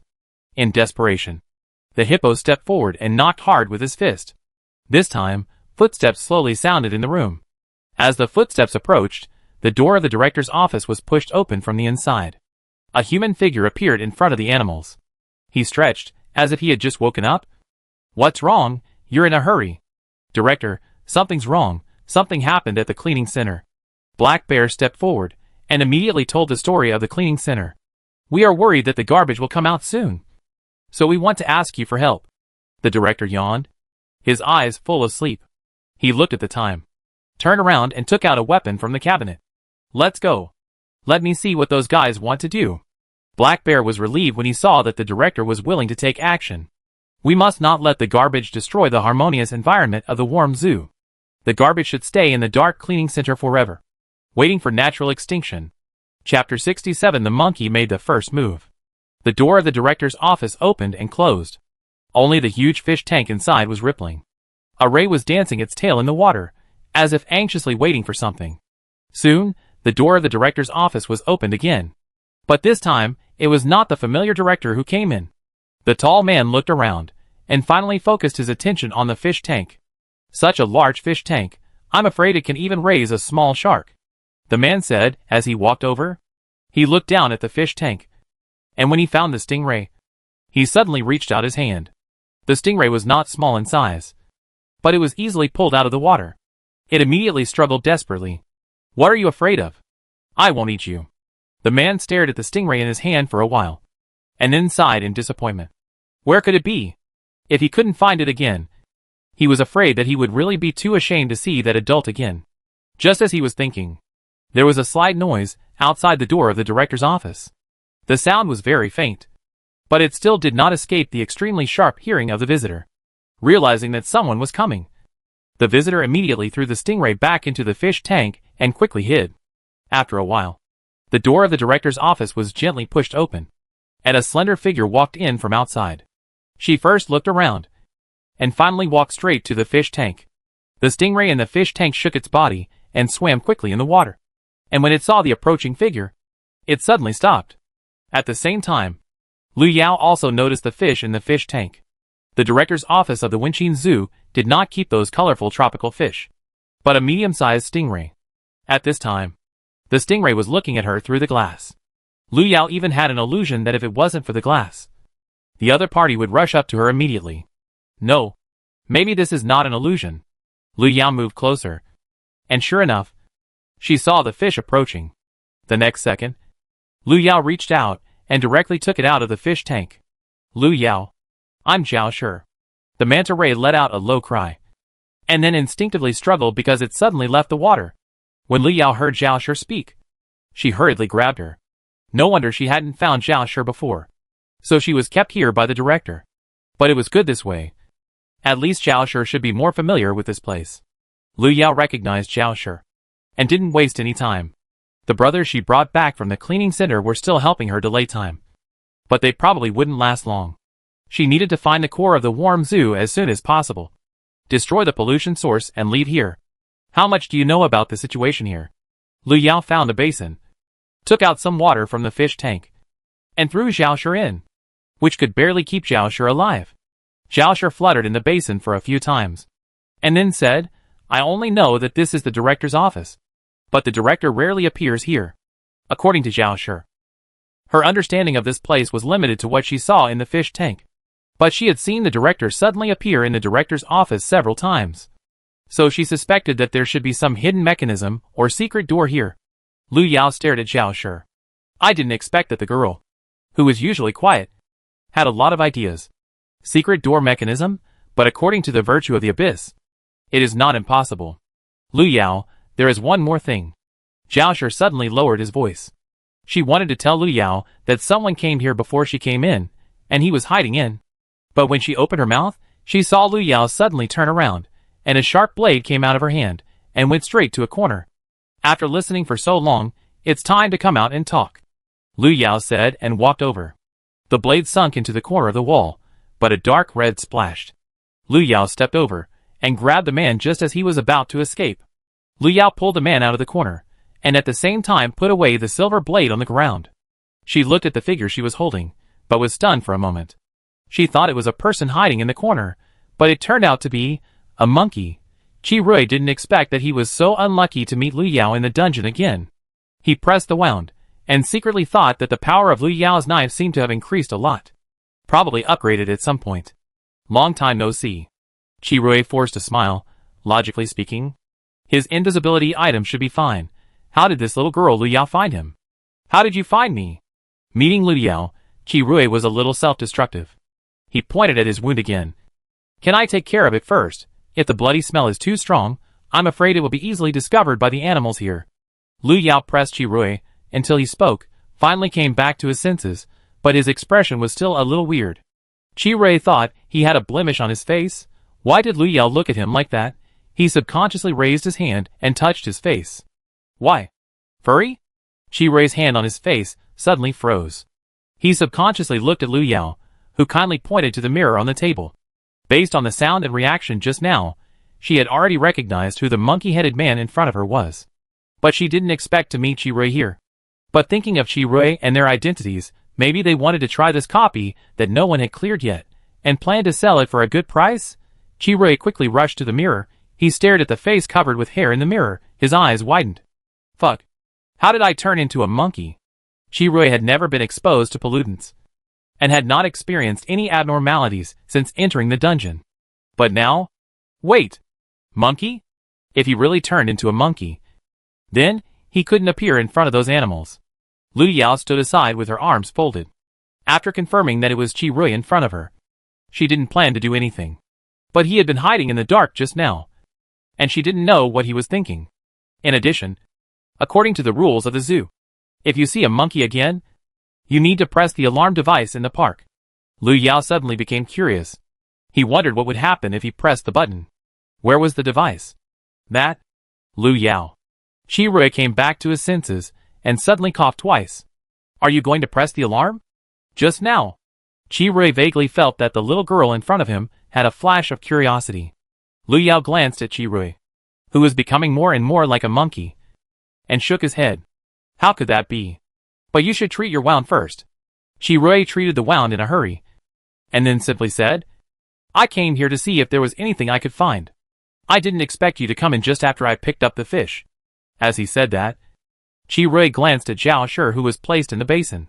Zhao Shi shook his tail. What did it have to do with her? It was the monkey who started it first.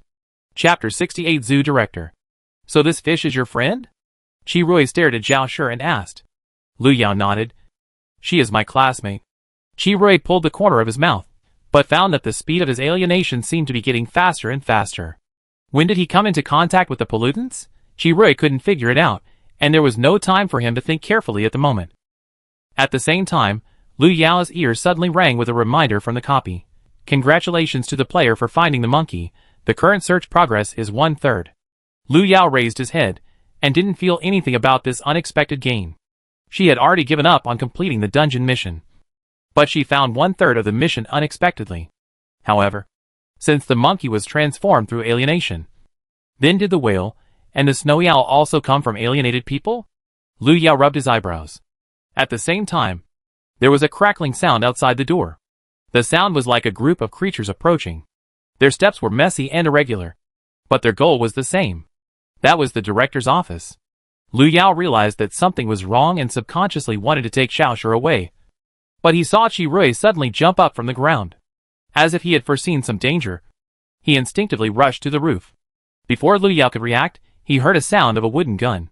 The bullet shot in from outside the door, and went straight to Qi Rui's head. The next second, a wound appeared on Qi Rui's back. In just a few seconds, The wound on Chi-Rui's back continued to expand, almost spreading to half of his back. Chi-Rui gritted his teeth without making a sound. He fell from above, and fell at Liu Yao's feet. Almost at the same time, a somewhat unhappy voice came from outside the door. What a pity, he's not dead. As the voice fell, the door of the director's office was pushed open. Several figures walked in from outside. Leading them was the director of Wenxin Zoo. His eyes quickly swept through the room, finally landing on the fish tank in front of him. The blood on the ground had not dried yet, but the director's office was empty. Did they escape? No, it's impossible. The director held a weapon. His eyes were full of vigilance. There was only one exit here to prevent any accidents. He even sealed the windows. If they didn't escape, where would they be? Before entering the room, the director had already determined that there was more than one animal or person in the room. Now the only place they could hide was. The director's eyes turned, and he looked at a corner of the room. Then, he walked over. It was a smooth wall, and at first glance, there was nothing unusual. However, as the director approached, he suddenly reached out and tapped the blank photo frame above. 2 seconds later, a door suddenly appeared on the wall in front of him. The director stared at the door and thought for a moment, as if he found something wrong. Suddenly, the director turned around. He raised his arm suddenly and loaded his weapon. With a bang, the bullet went straight in a certain direction. In the corner, Chi-Rui looked at the bullet and clenched his palm almost subconsciously. His invisibility props could not last long and had certain limitations. That is, he could only move in a small range during the invisibility period. It was precisely because of this that he could not avoid Liu Yao's silver blade. And now, facing the oncoming bullet, he had no way to avoid it. Just when Chi-Rui thought he might die here, a colorful small flower umbrella suddenly opened in front of him. Liu Yao's small flower umbrella was a defensive prop, and the moment it opened was enough to block the director's attack for Chi-Rui. What happened? The director frowned. He should have made no mistake. But why didn't he hit? While the director was thinking about the reason, Liu Yao suddenly retracted the flower umbrella in his hand, and at the same time, he turned his wrist, and the silver blade was released and went straight in the direction of the director. The sharp blade slashed through the air and pierced the director's wrist. The director felt pain, and the weapon fell to the ground. Taking this opportunity, Liu Yao picked up Zhao Shi from the ground and headed towards the secret door. At this time, more animal employees would rush out to greet her, but if she rushed into that door, there might be a chance. She had to find the source of pollution as soon as possible and destroy this place. Chi-Rui watched Liu Yao run away and immediately followed him. He was too seriously injured, and at this time, he could only hold on to Liu Yao's thigh to survive. Seeing that Liu Yao was about to approach the secret door, the other animals in the director's room also moved. They were careless just now, and now that the director was injured, they couldn't continue to do nothing. The hippopotamus and the black bear rushed towards Liu Yao. When they saw Liu Yao's face, the anger in their eyes suddenly rose. It's that rabbit. No, she's not a rabbit at all. She's a human. A person who should be locked up in the exhibition hall. A damn human. The two animals roared and rushed over. Liu Yao could only temporarily throw Zhao Shi aside, and then took out the broken axe from behind and went up to meet him. Without the director's hot weapons, Liu Yao was still confident in dealing with these animals. Bang! Liu Yao raised his hand and knocked the two animals to the ground, and heard a loud noise from the opposite side. Chi-Rui, who was supposed to follow, picked up the weapon on the ground at some point, and the noise just now was fired at the director. As the director of the zoo, the other party was obviously not a vegetarian. He quickly dodged the attack, but his hat and mask fell off during the tumble, revealing a pair of lion ears and a face that Liu Yao was familiar with. It was the lion-eared man who failed to transform before. He turned out to be the director of the warm zoo. Xia Jing pulled the corner of his mouth and quickly stood up from the ground. His wrist was seriously injured. Obviously, he could no longer hold anything tightly, but even so he kept himself calm. Xia Jing sneered at Chi-Rui. A monkey dares to act wild in front of the director. Chi-Rui had completely transformed into an animal at this time. He had a furry head, and felt that his brain seemed to be affected by the transformation, and became less intelligent. But he still instinctively pointed his weapon at Xia Jing. Xia Jing was not afraid. He even took the time to glance at the fish tank behind Chi-Rui. Give up, you can't kill me, but I can easily deal with you. Xia Jing was full of confidence, although they accidentally knew his identity, As long as he got rid of them, no one and no animal would know that the director of the Wenqin Zoo was a human who had failed in alienation. Oh no, from now on he didn't want the words failed in alienation to appear again, forever. Qi Rui was successfully angered by Xia Jing. He pointed his weapon at Xia Jing. He just didn't believe he couldn't kill him. Bang, bang, bang, several muffled sounds fell in succession. But none of them hit Xia Jing. Qi Rui bared his teeth and roared on the spot. More and more like a monkey. Lu Yao took the opportunity to open the door. But the secret door remained motionless. Just when Lu Yao was about to swing the broken axe to smash it, a hand suddenly fell on her shoulder. Chapter 69 Alienation Reaction. A dangerous aura came from behind. Xia Jing had appeared behind Lu Yao without knowing when. He grabbed Lu Yao fiercely, trying to pull her away from the door. But Lu Yao turned around and chopped at Xia Jing's head. Xia Jing instinctively retreated, and at the same time gave Lu Yao a chance. She chopped at the secret door behind her without hesitation. With a muffled sound, a crack was split open in the secret door. The cold wind came out from the door, bringing a piercing chill. It's so cold. The secret door seemed like a huge cold storage, and the chill spread everywhere, even before he really got close. His hands and feet were chilled by the cold air inside. Xia Jing growled behind Lu Yao. He rushed towards Lu Yao, trying to push her away from the secret door. However, Lu Yao didn't give him a chance. She swung the axe again. This time, the power of the broken axe was significantly enhanced. Lu Yao felt sorry for using up the points to upgrade the broken axe. But she didn't stop. 2, 3. She avoided Xia Jing, and finally succeeded in splitting the secret door open with the fourth strike. Seeing this, Xia Jing rushed forward like a madman, as if he was going to die with Lu Yao. But Xia Jing ignored another person. When he rushed towards Lu Yao, Qi Rui was holding the weapon in his hand and started an indiscriminate attack. Bullets were ejected one after another, and the whole director's office seemed to be turned into ruins in the next second. Amid the noise, Qi Rui suddenly hit the glass of the fish tank. This was not the first time he had hit the fish tank. The previous one only left some marks on the surface. However, the last one happened to land on the previous crack. The crack continued to expand with the impact, and then there was a clear sound of shattering. The fish tank shattered and collapsed, and the water inside gushed out in an instant and flooded the entire director's office. Lu Yao didn't even have time to think about it before he was swept into the gushing seawater. It was seawater. Lu Yao had already noticed something strange the moment he was pulled into the water. The fish tank was large, but it was impossible for so much water to gush out. So, where did the water come from?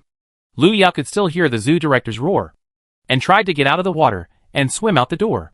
But one of her feet was suddenly grabbed by something, and she was pulled down desperately. She looked down and saw a series of transparent tentacles of gelatin stretched out from the split secret door. Almost at the same time, they approached Lu Yao's direction. Lu Yao looked at the transparent tentacles pulling her, and slashed them with a backhand knife. After the tentacles detached, they quickly grew back. They kept chasing Lu Yao, as if they were determined to pull her down. On the other side, the moment Qi Rui fell into the water, he immediately began to struggle desperately. He had now transformed into a monkey, and could not move underwater at all. Just as he was about to sink, Qi Rui instinctively grabbed the tail of a fish swimming in front of him. Zhao Shi was about to pull Lu Yao, but was suddenly grabbed by a hand. She struggled a few times, and saw a twisted monkey face emerging from the water. Zhao Shi tried desperately to break free from Qi Rui, but he held him tighter and tighter. At the same time, the door of the director's office was pushed open from the outside, and the moment the seawater rushed out of the door, Zhao Shi and Qi Rui were washed out together. Coming to his senses, Zhao Shi struggled to find Lu Yao, but found that Lu Yao was no longer in the director's office behind him. Not only that, even the zoo director and the door disappeared. When Qi Rui woke up, he was lying in a puddle. He quickly got up from the ground, and then he found that he had been washed out, and the water in the fish tank flowed all over the floor, and even the secret door had disappeared. Qi Rui. Oops, Qi Rui slapped his face, and in a hurry. He did not forget to pick up Zhao Shi, who was about to be stranded on the ground. When he picked up Zhao Shi, he found that there were a few feathers stuck on her body. Where did the white feathers come from, however? Qi Rui did not have time to think about it, because he was surrounded by animals without knowing when. Oh my god, it's a monkey! Among the animals, someone screamed.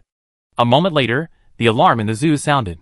The tentacles grabbed Lu Yao's calf, then wrapped around her arms, and dragged her toward the secret door. Lu Yao's hand holding the silver blade was forced to loosen. She looked at herself being pulled down, and suddenly felt a furry touch on her face. Wait. Could she have an alienation reaction as well? Is it the tentacles or the water here that's problematic? Before Lu Yao could figure out the problem, she was pulled into the secret door by the tentacles. The moment she fell into darkness, Lu Yao clearly felt something approaching from behind. But before she could look back, the things behind her were thrown out by the tentacles. Although they were just tentacles, Lu Yao seemed to sense their emotions. They didn't like the person who followed in. Xia Jing wanted to follow Lu Yao into the secret door.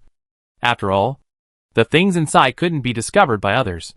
But the moment he followed, he was driven out by the things inside. They didn't welcome him, and even began to resist. Xia Jing rose and fell in the seawater.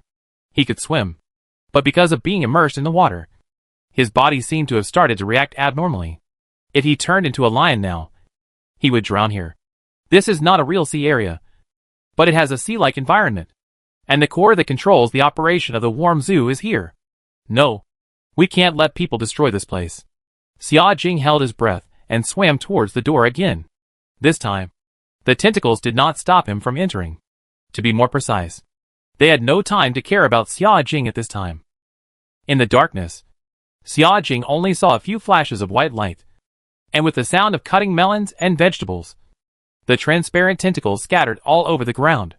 The girl from before stood in the middle. She held a short knife in her hand, which looked extremely sharp. Xia Jing could not see Lu Yao's expression, but instinctively felt the shark's intention. It was a very scary aura, which should not be felt on a girl of Lu Yao's age. In an instant, even Xia Jing wanted to retreat. But before he could move, the figure in the dark suddenly moved. Xia Jing knew that the other party had discovered him, and there was no way to avoid him. He could only choose to face him and compete with him. Lu Yao held her breath, and her face turned red. Although she could swim, she couldn't hold her breath underwater for too long. At this moment, she felt that she was about to reach her limit. But those transparent tentacles still had no intention of stopping. They continued to grow and spread from a certain direction, approaching Lu Yao again and again. At a certain moment, Lu Yao even felt that they were going to drag her back to their nest to devour and digest her. Not only that, Lu Yao began to notice changes in her body. As she was pulled into the water, she could clearly feel that she had begun to undergo an alienation reaction. This meant that the water here was likely to accelerate human alienation. Perhaps the core pollution source in the dungeon was nearby. Chapter 70. This liar. Realizing the danger, Lu Yao certainly couldn't just sit there and wait for death. When she fought back, she suddenly saw a dark shadow appear on the opposite side. Thinking that the other party might be the person who followed, Lu Yao suddenly rushed towards that person. Since she was here, she certainly couldn't let her deal with those difficult tentacles alone.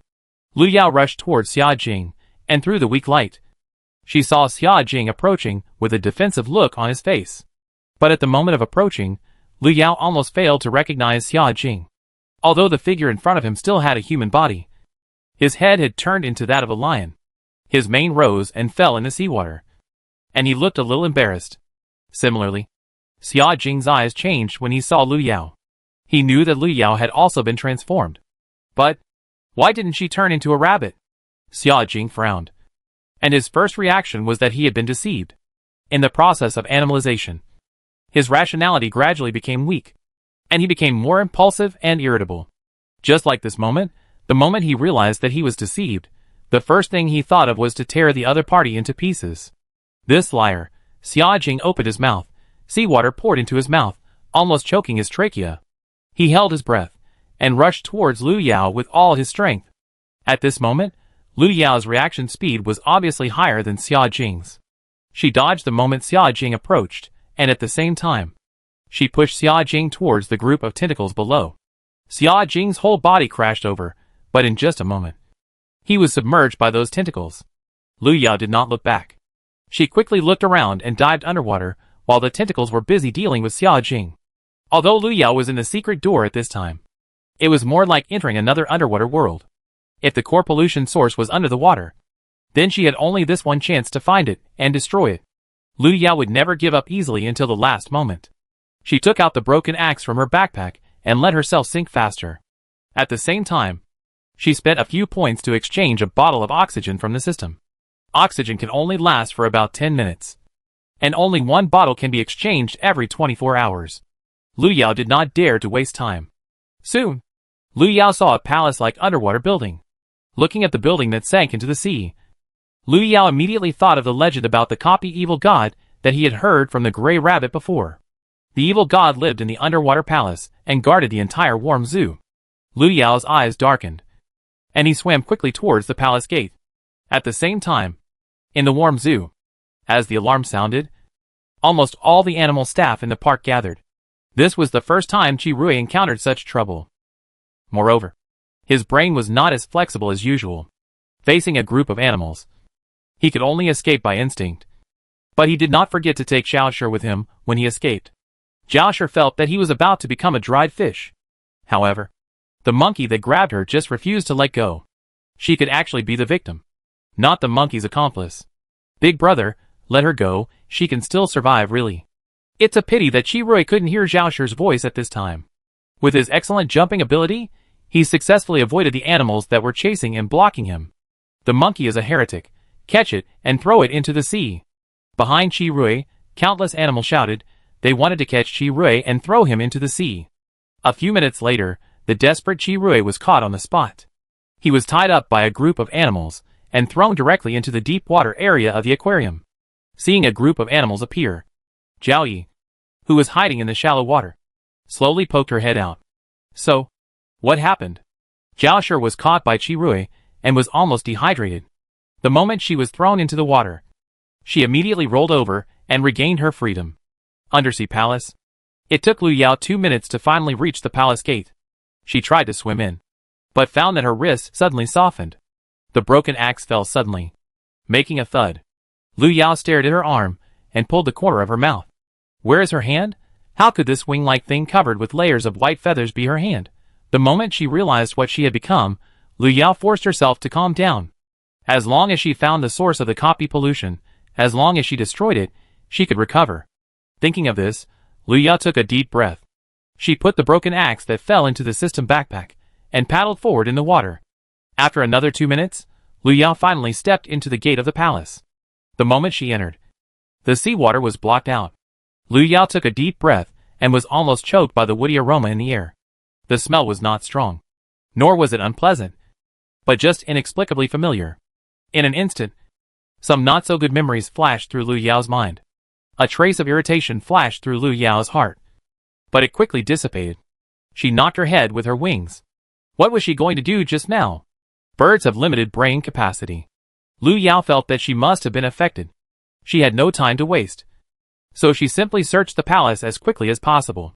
Soon, Lu Yao found a crystal coffin somewhere in the palace. She walked over quickly, but found that she couldn't see clearly what was inside. The bird's body was a bit clumsy, and Lu Yao flapped her wings and barely pushed the coffin lid open. At the same time, those transparent gelatinous tentacles appeared again. They spread out from the bottom of the coffin, but seemed to be afraid of something and dared not approach. So they could only bypass the coffin and attack Lu Yao. Although Lu Yao was lighter than her human form at this time, her reaction speed was far slower than before. In desperation, she suddenly turned over and rolled directly into the coffin. Seeing this, the tentacles did not dare to approach. They surrounded the coffin, as if waiting for Lu Yao to crawl out. However, Lu Yao was determined not to move, and even used her wings to grope in the coffin. Strange. Could this place be empty? She fell too fast just now, and the light was too dim. So Lu Yao did not even remember to see what was inside clearly. She tried to feel around for a while, until her wings touched a touch of coldness. Then she suddenly stopped. The thing under the wings was not flat. Lu Yao looked down, and saw a silver mask. So this thing is the core source of infection? Lu Yao took a deep breath. Even with rich experience in dungeons, Lu Yao had to doubt the authenticity of this matter. Can a mask really have such great power? She supported her head and tried to pull the mask up. Not sure if it was an illusion. Lu Yao felt that her body seemed to be getting smaller after the transformation. She was still as tall as a person just now, but now she seemed to have shrunk by half. Lu Yao was thinking, and suddenly heard a muffled sound from above her head. Then something seemed to fall from above and hit the ground of the palace. Chapter 71 Save Me. The heavy object hit the ground with a bang. A wailing sound followed. Chi-Rui struggled to stand up from the ground, and then he found himself in an abandoned palace. After a short silence, a flash of joy flashed through Chi-Rui's not very bright mind. This is where he was going, however. Before he could be happy for a while, the tentacles that were originally guarding Lu Yao suddenly changed direction. They stared at Chi-Rui standing opposite, and quickly approached him. Before Chi-Rui could react, he was entangled by the tentacles, and dragged to the platform in the center of the palace. What are you doing? Chi-Rui was confused. He tried to pull the tentacles apart, but they tied him tighter, so that the stingray hidden in his arms was squeezed out. Zhaoshi felt that she was about to die. She didn't even have the strength to struggle anymore. When she was squeezed out, she was tied up by the tentacles in an instant and dragged to the platform with Chi-Rui. In the coffin, Lu Yao noticed that the tentacles had left, and immediately jumped out with the mask. At this time, Lu Yao was only 1 meter tall, and she looked so cute when she spread her wings. This image obviously did not match Lu Yao's perception of herself.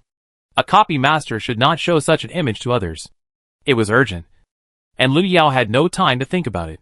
She grabbed the mask and flew out of the coffin, and saw a monkey being dragged by tentacles towards the center of the palace. She remembered that there seemed to be a high platform in the center of the palace.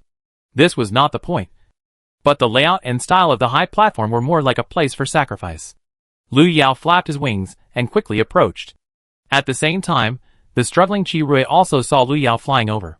Before he had time to marvel at the cute white bird, he was thrown directly into the center of the altar. Damn! These things want to use him as a sacrifice. Realizing this, Chi-Rui struggled even harder. He tried to use his own props, but before he could move, he was pressed firmly on the altar by the tentacles, and could not move. Brother, no matter who you are, please save me. Chi-Rui raised his head and called for help to Lu Yao in midair.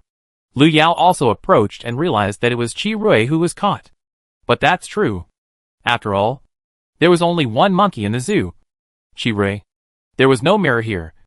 Lu Yao only knew that she had transformed into a bird, with soft feathers, white feathers on her body, and black feathers on the edges of her wings. As for what kind of bird it was, she couldn't tell and didn't have time to think about it. Below, Chi-Rui was pressed on the altar, and then another fish was thrown on. Lu Yao looked at the familiar ray, and her movements suddenly stopped. Why was Zhaoshi here too? And what did those tentacles want to do? Why did they throw Chi-Rui and Zhaoshi on the altar together? Lu Yao's question was quickly answered. Because after the tentacles dealt with the monkey and the fish, they turned their attention back to Lu Yao. Lu Yao's current form was a bird, which made her think of the rules of the Wenxin Zoo. It mentioned monkeys, whales, and snowy owls. Why did the Wenxin Zoo specifically note that there were these 3 animals in the zoo? Is there a possibility that there were not these 3 animals in the Wenxin Zoo, but these 3 animals had other uses? So when tourists found these 3 animals, they had to press the alarm immediately. Instantly, Lu Yao seemed to have touched upon a rule of the Wenxin Zoo. At the same time, Chi-Rui below was shouting again. He looked at the white bird in the air and shouted, Brother, they want to use us as sacrifices. If you don't help us, we will all die here. The tentacles realized that Chi-Rui was talking too much and immediately covered his mouth. Lu Yao looked at the tentacles that were already close at hand and could only think of a way to avoid them first. She only had 2 claws now, and she couldn't just rely on her wings to blow them away. As for what Chi-Rui just said, it obviously coincided with Lu Yao's guess. Wenxin Zoo needs to offer sacrifices to the evil god every once in a while. And the sacrifices are the 3 different animals. The 3 animals represent the 3 types of exhibition halls in Wenxin Zoo. It is also possible that the animals sacrificed each time are not fixed, but one must be selected from each of the 3 types of exhibition halls. Chi-Rui is a monkey, and the manta ray is similar to the whale in appearance to some extent. As for the snowy owl, Lu Yao only knows that it is a bird that looks a bit silly and has some efficient attributes. She remembered the color of the snowy owl. Lu Yao stared at her own color, which was very similar to the bird in the picture in her memory, and suddenly fell into deep thought. She had just accepted that she had not been able to transform into a beast, and now she was told that there was a high probability that she would transform into a bird with a talent for comedy? Lu Yao shook her head. Now was not the time to think about these things. After coming to her senses, Lu Yao dodged the attack of the tentacles again. She grabbed the mask and flew in the air, attracting the tentacles to approach her. 2 minutes later, Lu Yao looked at the tentacles that twisted him into a ball and flew towards Qi Rui. Go! Lu Yao fell down and threw the silver blade to Qi Rui. Qi Rui broke free and then realized that the white bird in front of him was actually Lu Yao. He opened his mouth, but chose to shut up. If he said something wrong at this time, it would probably anger the little girl in front of him, and it would be more trouble than gain if he caused trouble for him again. Where did you get this mask? Suddenly, Qi Rui stared at the silver mask held by Lu Yao, and his expression suddenly changed. That's what he was looking for. The things that belonged to his master were scattered to different copy worlds by that rubbish abyss. Damn it! Lu Yao was suspended in midair. Her eyes suddenly showed a hint of vigilance. Her intuition told her that Qi Rui should recognize this mask. In the coffin next to it. Can you give it to me? Qi Rui stretched out his hand. Ah, I mean it's inconvenient for you to hold it now. I can hold it for you temporarily. After saying that, Qi Rui stretched out his hand. As if he had expected that Lu Yao would not be able to break free at this time. He chose to attack directly. Lu Yao was much more flexible and alert than he thought. Almost at the same time when Qi Rui stretched out his hand, Lu Yao had already flown to a higher place. Aren't you going to leave? They will break free soon. Lu Yao motioned Qi Rui to look at the tentacles. At this time, some of the tentacles had already untied themselves and were rushing towards them. Qi Rui didn't have the mind to care about these things at this time. If he couldn't get the mask, he would die if he went back. So he might as well give it a try. Realizing that Qi Rui was planning to rob her, Lu Yao's eyes suddenly turned cold. She saved the other person. But the other person wanted to rob her. Very good.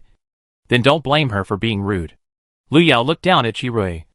And the next second, he suddenly flew towards him. Qi Rui thought Lu Yao had figured it out, and was about to reach out to catch the mask. But he didn't expect the figure in the air to just flash in front of him, and then turn to the other side. Chapter 72 becomes cuter. Qi Rui had no time to react, because the tentacles had already caught up. They tied Qi Rui up again, and roughly pressed him back onto the altar. The sacrifice had to continue. As for the sacrifice, they could take their time. Qi Rui's face was pressed on the platform, and instantly twisted and deformed. At this moment, he finally realized that he had angered Lu Yao, but it was too late. It was all because his mind was not clear enough now. If it were Qi Rui in his normal state, he would definitely not choose to do this. It seems that he is really going to fail this time. I just don't know if his master will find time to rescue him. He doesn't want to be left in this copy at all. Zhao Shi was thrown to the open space beside by Lu Yao. There was no water in the palace. Lu Yao could only try to throw Zhao Shi as far away as possible. Maybe she could still climb out by herself. Zhao Shi watched the two people going back and forth, and felt that it would be better for her to continue to be pressed to death on the altar. She collapsed on the ground, and didn't want to move. But when she thought that she would die here if she didn't move, she had to grit her teeth and continue to move forward with difficulty. Lu Yao successfully led the tentacles to Qi Rui. Coming back to her senses, she grabbed the mask and stopped in midair, looking around. Since this is the core of the pollution source in the warm zoo, then as long as this place is destroyed, she can definitely leave the dungeon. But how can she create the ability to destroy this place now? Lu Yao had a headache, but she quickly cheered up. Just now, she flipped through her system backpack again, and found that there was an unused prop in it. Previously, I got the item red candle from the incense and candle factory. There was no information about the red candle in the item column, and even its level was not marked. But Lu Yao always felt that it was not that simple. Seeing that the tentacles around were about to approach, Lu Yao quickly took out the item red candle from his backpack. The next second, a red candle appeared in front of Lu Yao. The red candle swung in the air, and fell to the ground with a pop sound. Lu Yao, where is the item? It can't really be just an ordinary incense and candle, right? Just as Lu Yao was doubting his life, the red candle that fell to the ground suddenly moved. It seemed to be identifying the direction, and finally chose a direction and rushed over quickly. The direction the red candle rushed to was the altar just now. At this time, Qi Rui was pressed there. The moment he saw the red candle, Qi Rui's eyes lit up. The red candle he had been looking for so long was actually here. Wait, so this red candle had always been in Lu Yao's hand before? Then what was the one he took out from the incense and candle factory? The red candle fell in front of Qi Rui, and with a sizzle, the candle wick was lit. The dim candlelight hit Qi Rui's face, and the tentacles that had bound him began to retreat. In just a moment, the tentacles had retreated to the corner. Seeing this, Qi Rui hurriedly climbed up from the altar. Josie didn't wait for him to stand up, and he was blown by a gust of wind and staggered and fell down again. Item: red candle. Level: unknown, currently not upgradable. Function: rare item in the system. Click it to dispel the monsters within a certain range. The initial time limit is 3 minutes, and the time increases by 3 minutes for each level. Lu Yao looked at the item information that suddenly popped up, and closed the system interface expressionlessly. The red candle only lasts for 3 minutes, and she must solve the trouble in front of her within 3 minutes. Thinking of this, Lu Yao glanced at the mask she was holding. If she threw it on the altar, Lu Yao thought, and indeed did so. She loosened her claws holding the mask in midair, and watched the silver-white mask fall onto the altar with her own eyes. After a clear pop, a crack suddenly appeared on the altar made of huge stones. In just a few seconds, the crack had expanded to a size large enough to accommodate a person. Lu Yao flapped his wings and approached, and saw a huge tentacle suddenly stretched out from the crack. Unlike other transparent gelatinous tentacles, it was a black-brown monster with a rock-like texture. The moment Lu Yao approached, he grabbed the mask on the ground without hesitation and smashed it on the black tentacle again. On the side, Qi, who had just recovered, almost dropped his jaw in shock. That was his master's mask. It was a sacred object. How could it be used to smash monsters? Lu Yao didn't care about that. In her opinion, the mask was very useful. It seemed to have some special power. In short, every time it was smashed, the black monster would retreat a little. Finally, after Lu Yao hit it more than 10 times, the monster that was about to crawl out of the crack simply shrank back. It stayed quietly in the gap, and didn't even dare to show its head. Qi held his jaw and calmed down, perhaps shocked by Lu Yao's operation. The tentacles that were forced back by the red candle did not intend to move forward again. The light of the red candle disappeared little by little, and Lu Yao knew that the 3 minutes were up. She looked at the tentacles around her, but found that they had no intention of moving forward. At the same time, the originally calm seabed suddenly shook.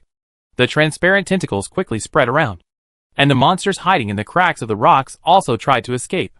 The next second, the altar collapsed, and the entire hall became a ruin. The black monster was pressed under the collapsed altar and stopped moving in an instant. Qi shouted to run, and immediately ran out of the palace.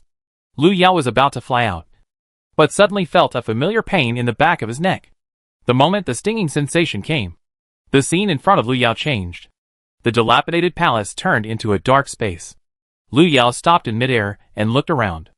Logically, she had destroyed the pollution source of the warm zoo, and could force it to leave the copy world. But what was going on in front of her? Suddenly, footsteps were heard in the darkness. A familiar figure slowly appeared in the darkness. He stared in the direction of Lu Yao, and the silver mask on the ground appeared in his hand when he stretched out his hand. Lu Yao looked at the familiar figure, and her expression changed for the first time. She had always pasted the rune on the back of her neck, and it might have fallen off during the process of alienation, which gave Xing Yuan an opportunity. Lu Yao was a little depressed, and she realized that she was not very intimidating now. If Xing Yuan, the psychopath, wanted to do something, she would not even be able to protect herself. No way. Lu Yao flapped her wings, and she had to send Xing Yuan back first. I haven't seen you for a few days, and you seem to have become more lovely. Just as Lu Yao was thinking, Xing Yuan had appeared in front of her. Xing Yuan held the mask in one hand, looking at the long-tailed tit with its feathers standing up in front of him, and suddenly wanted to reach out and touch it. He did so. His cool fingertips fell on Lu Yao's head and gently touched her feathers. It seems that there is nothing wrong if you can keep this look forever, Xing Yuan whispered, and at the same time, the 5 fingers on Lu Yao's head suddenly tightened. Chapter 73 Dealing with him. Lu Yao almost instinctively felt that the other party wanted to crush her head. She subconsciously wanted to hide, but was suddenly gently grasped by an arm. Lu Yao. What happened? Her reaction should not be so slow. Lu Yao was unwilling to struggle twice at the same time. The hand holding her slowly moved upwards. The next second, Lu Yao was directly placed on his shoulder by Xing Yuan. Stay here and don't move. Xing Yuan seemed to be in a good mood. He put Lu Yao on his shoulder, and then looked down at the mask in his hand. The silver mask was covered with some dust, but it was not damaged at all. Lu Yao looked down and found that the mask was really strong. It had not broken even after being thrown away so many times. Lu Yao came back to her senses and seemed to think of something. She tilted her furry head and looked at Xing Yuan. Is the mask yours? Xing Yuan nodded. It was indeed his. But he didn't need it now. At the same time that Xing Yuan nodded, he suddenly tightened his fingertips that were pinching the mask. In an instant, the silver mask that was originally intact turned into powder at his fingertips and scattered in an instant. Lu Yao felt a little sorry. But she didn't plan to say anything. She used to be arrogant. But now she only has a few props. This is your territory. Right? What are you going to do by bringing me here? Lu Yao calmed down and immediately understood her current situation. She was clearly in the abandoned palace just now. But in the blink of an eye, she appeared in such a place where she couldn't see the surroundings clearly. To be precise, this place gave Lu Yao the feeling that it was more like a world outside the copy. However, according to Xing Yuan's ability to appear and disappear mysteriously, it should not be difficult to open up a separate space in a certain dungeon. In addition to the mask, Lu Yao reasonably suspected that Xing Yuan had some connection with the Warm Zoo dungeon. You are still so smart, Xing Yuan said, and couldn't help but touch Lu Yao's head again. The feathers of the tit are very soft. At first glance, it looks more like a white fur ball. This is the first time Xing Yuan has come into close contact with such a small animal. He just feels good. Lu Yao was furious again. Even though she was a bird now, she would not allow anyone to trample on her like this. Lu Yao was about to get angry, but suddenly saw a thin black line on Xing Yuan's wrist that was constantly shaking. She tried to touch it, but Xing Yuan grabbed it with one hand and then raised it to his eyes. Xing Yuan's face was still covered with a layer of thick fog, but this time Lu Yao could see his eyes. A pair of cold black eyes. Inexplicably, Lu Yao suddenly felt a chill. Xing Yuan's expression suddenly darkened. He stared at the black line on his wrist and snorted coldly. As you can see, I need you to help me with something. Xing Yuan's tone suddenly darkened, and his grip on Lu Yao also tightened. Lu Yao was so angry that his hair stood on end, and he pecked at his hand directly. The killing power of the fat chick was limited, and after Lu Yao's bite, Xing Yuan's back of the hand didn't even have a red mark. Fortunately, Xing Yuan calmed down a little. It seems that you are the evil god they are talking about. Lu Yao felt that there was no need to beat around the bush with Xing Yuan. Whether it was the mask or the altar, no matter how you think about it, it was inseparable from the person in front of him. But Lu Yao didn't think that Xing Yuan did this voluntarily. After all, judging from how much he hated the mask, he probably wanted to destroy this place with his own hands. As for what Xing Yuan asked her to do, Lu Yao felt that it would not be that simple. She instinctively wanted to refuse, but she clearly felt that the hand holding her tightened again. Lu Yao, it seems that you know a lot, Xing Yuan said, and threw Lu Yao onto his shoulder again. I am bound by the abyss, so I need you to help me untie it, Xing Yuan said, pointing to the black line on his wrist. Lu Yao didn't know what it was just now, but now he knows it clearly. That is the chain that the abyss system uses to control Xing Yuan. It uses Xing Yuan's power to create a copy world, and then puts the copy into the real world, trying to turn the real world into its copy domain. However, she didn't know much about Xing Yuan's mistake, but this did not prevent her from deducing more information. Lu Yao shook her head. She understood the reason, but she was just a fat bird now.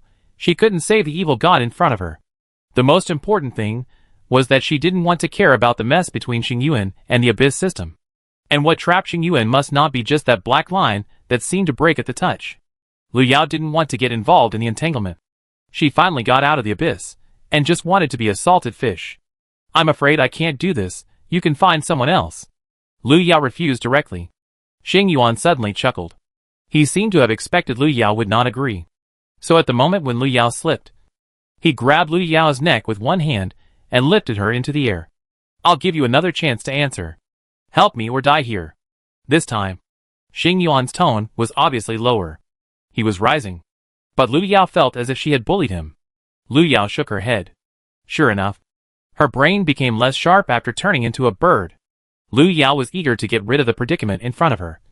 So at that moment, she clearly realized that if she didn't agree, the other party would really strangle her to death when she had no power to resist. Even if I want to help you, what can I do? Lu Yao flapped her wings. She felt uncomfortable being held by the back of her neck. Specific dungeon areas. You just need to help me destroy a few specific dungeon areas. Xing Yuan narrowed his eyes. as if he was trying to gauge the truth of Lu Yao's words. It shouldn't be difficult for you to destroy the dungeon areas. As long as you help me do this, I will let you go. Lu Yao stared at Xing Yuan, and she made an uncontrollable chirp sound, because a few feathers on the back of her neck were pulled off. And if you land on me and reach the anchor point, let me go, and clear the anchor point you landed on, I will agree. Lu Yao did not forget the anchor point on the back of her neck. It was more like a time bomb to her, too dangerous. After you do it, I will consider it. As for those specific copies, I will notify you after they appear. Xing Yuan said, and suddenly let go of his hand. Lu Yao was originally held in the air by his neck, but now she fell suddenly, and she only felt a whistling sound of wind in her ears. She tried to flap her wings and fly up, but she seemed to be suppressed by gravity, and could not move forward at all. Seeing that Xing Yuan was about to disappear from sight, a cold blade with a cold light suddenly rushed out from behind Lu Yao, and stabbed toward Xing Yuan with a whistle. The silver blade was very fast, and instantly pierced Xing Yuan's heart. There was a flash of surprise in his eyes, and then his smile became colder. Lu Yao was waiting for this moment. She had been tossed around for so long before. How could she just let it go? It was a pity that her body could not exert the full power of the silver blade now. And Xing Yuan would definitely be injured even so. And she could take this opportunity to find a way to get rid of the other party. If you want to order her to do something, wait for the next life. Chapter 74. Destroy him. The dark space was broken. Lu Yao opened her eyes from the darkness, and the first thing she saw was Gui Weisheng and the others surrounding her. When they saw Lu Yao wake up, they all breathed a sigh of relief. Half an hour ago, an earthquake suddenly occurred in the Wenqin Zoo, and the employees and tourists fled privately. Gui Weisheng mixed in with the zoo employees and saw a short-finned eel rushing towards her. Just when she was about to throw the other party out, she heard the familiar voice of Zhao Yi. Before the two could say anything, the ground shook violently. Just when Gui Weisheng thought she was going to die, a sharp mechanical sound suddenly rang in her ears. Warning, the core area of the copy has been damaged. The damage is irreparable. This copy area will be invalidated in 3 minutes. Zila Zila Zila. This copy area has been invalidated. When she heard the copy area invalidate, Gui Weisheng suddenly felt black in front of her eyes and fainted. When she opened her eyes again, she found herself lying at the entrance of Xiangqing Zoo. In the dead of night, a group of people were lying in a mess in front of the zoo. The scene was spectacular.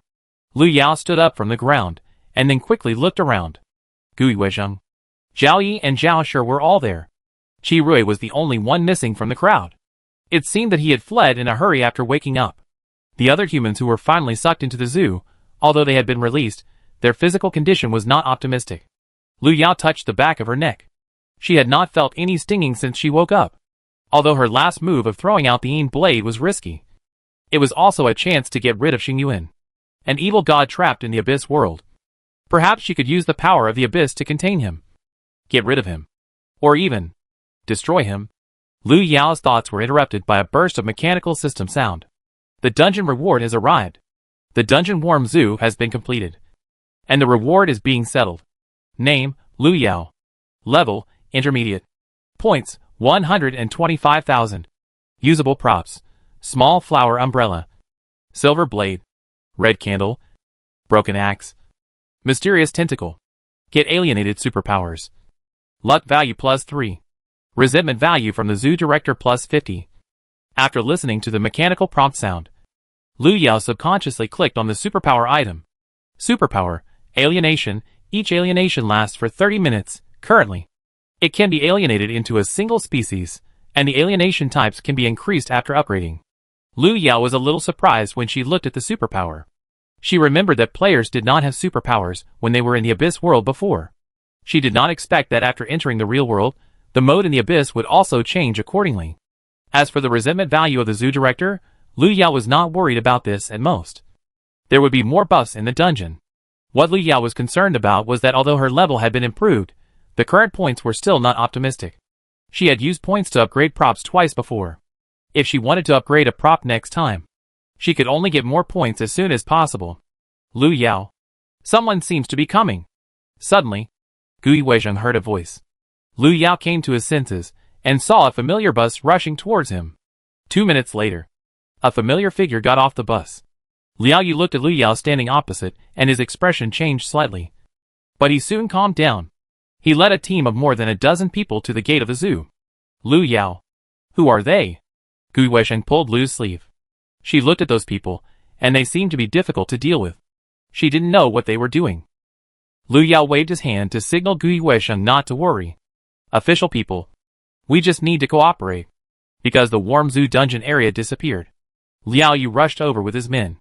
Although he knew that there were many humans alive in the dungeon before he came, he still couldn't help but change his face when he saw those people with his own eyes. Lu Yao thought Tan Yin would come with him. But he didn't see Tan Yin until the car door was closed. Liao Yu was efficient. After understanding the situation at the scene, he quickly contacted the institute to send more people. At 3 o'clock in the morning, the institute sent a car to take away the chubby humans fed by animals, leaving only Lu Yao and a few others who looked normal. Liao Yu read the copies of several people's memories as usual. Except Lu Yao. Even the institute's sophisticated instruments could not read a memory, let alone the reading drugs. With the lessons of several failures, Liao Yu simply bypassed Lu Yao.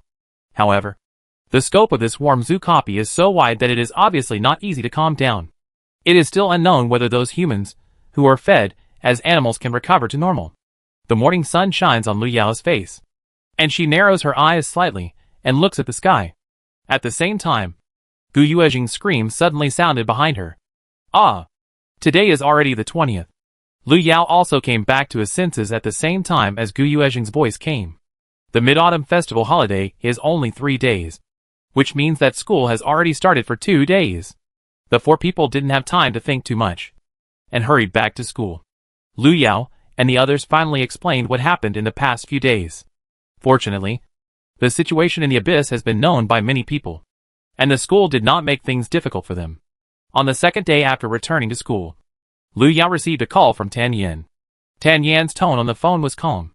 She asked Lu Yao about what happened in the warm zoo dungeon. Lu Yao briefly summarized it, but did not mention the matter of Xing Yuan. At the same time, Lu Yao also learned from Tan Yin about the situation of the other people who were taken out of the copy. It stands to reason that they just have some physical problems, and as long as they are treated in time with current medical methods, it will not be a problem at all. But the problem lies in their psychology.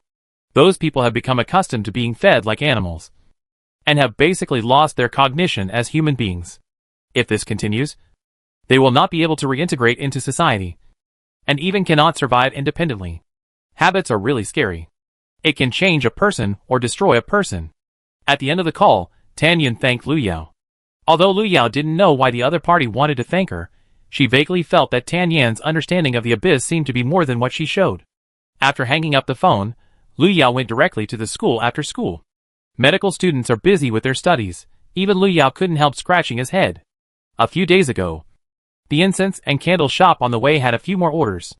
After Lu Yao contacted the other party, he took the time to send the talisman paper out. After sending the express, Lu Yao remembered that Gu Yuezheng asked her to bring a cup of milk tea, and she turned to go to the nearby milk tea shop. Lu Yao had just pushed the door open and walked in when she saw 2 boys walking out side by side. The 2 seemed to be chatting about something, and they didn't notice anyone in front of the door at all. Seeing that she was about to collide with the 2, Lu Yao immediately took 2 steps back and dodged sideways. At the same time, the door of the milk tea shop suddenly closed automatically, and slapped the 2 men in the face. Chapter 75. Do you have a charm to attract love? Shit! The boy on the left bumped into the door without noticing, and the milk tea in his hand was splashed all over him. He suddenly raised his head and looked out the door with anger. But the next second, the boy's expression suddenly changed. He took a half step back and poked the boy next to him with his elbow. Hey, does that girl look familiar? Jiang Shao looked at Yuan Zhe, who was covered in milk tea, and instinctively took a step back, and then looked in the direction he pointed. In front of the store, a girl in a light-colored coat was standing there. When he looked over, she was also looking over. Lu Yao didn't expect that she would be hit when she came out to buy milk tea. She reacted in time. But the other party seemed to want to make trouble for her. Lu Yao was never afraid of these things. She walked over calmly and stretched out her hand to push the door open. But before she could speak, she heard the boy in milk tea opposite suddenly said, I remember. She seems to be the girl with rabbit ears who sold water at Xiangqing Zoo before. Yuan Zhe said excitedly, completely forgetting that he bumped into the door. Jiang Zhao's expression didn't change. To be precise, He recognized Lu Yao before Yuanzhe did. After all, he was the one who bought water from Lu Yao at Xiangqing Zoo. But he didn't expect to meet her again here. Old Jiang, you said it was her, right? Yuanzhe was still insisting. He looked very interested in Lu Yao. His head didn't hurt anymore. And he didn't even care about the tea stains on his body. Jiang Shao wanted to open his brain to see what was inside. He pulled Yuanzhe aside and said, "You're blocking the way." Lu Yao walked in from the door. When she retreated, she didn't expect the door to close suddenly. Fortunately, she dodged in time. Otherwise she would have hit him. When she walked in, the two people who had just stood at the door were still there. Noticing the other person's gaze, Lu Yao paused. "What's up?" Yuanzhe didn't expect Lu Tian to speak first. He was stunned for a moment. Then he wiped the tea stains off his body and greeted Lu Yao. "Hello. I think we have met before." Yuanzhe wanted to go forward, but he had to stop when he thought of his current appearance. Lu Yao searched his memory, but didn't remember anything about the other person. Is it an old-fashioned way of chatting up? Lu Yao frowned. Are people nowadays so boring? Sorry, I don't remember. Lu Yao shook her head and continued to walk towards the counter. She just came to buy a cup of milk tea for her roommate. There was no need to waste time with others. Yuanzhe wanted to say something else, but was pulled by Jiang Shao behind him. What are you going to do? Chat up with her. Jiang Shao frowned. Yuanzhe clicked his tongue twice and patted Jiang Shao's shoulder with his backhand. Although the girl is pretty, she seems a little cold. I still like gentle ones. After saying that, Yuanzhe stared at Jiang Shao and said, "Chower, I think you should like this kind of thing. Do you want me to help you get a contact number?" Jiang Shao listened to Yuanzhe's change of address again. His eyes darkened. "Are you free?" Lu Yao bought the milk tea, and Jiang Shao and the other two had already left. I thought I would never meet those two people again. But I didn't expect that just 2 days later. Lu Yao actually ran into them again at school. At that time, Lu Yao finished the basic medicine class and was pulled out of the classroom by Gui Weisheng.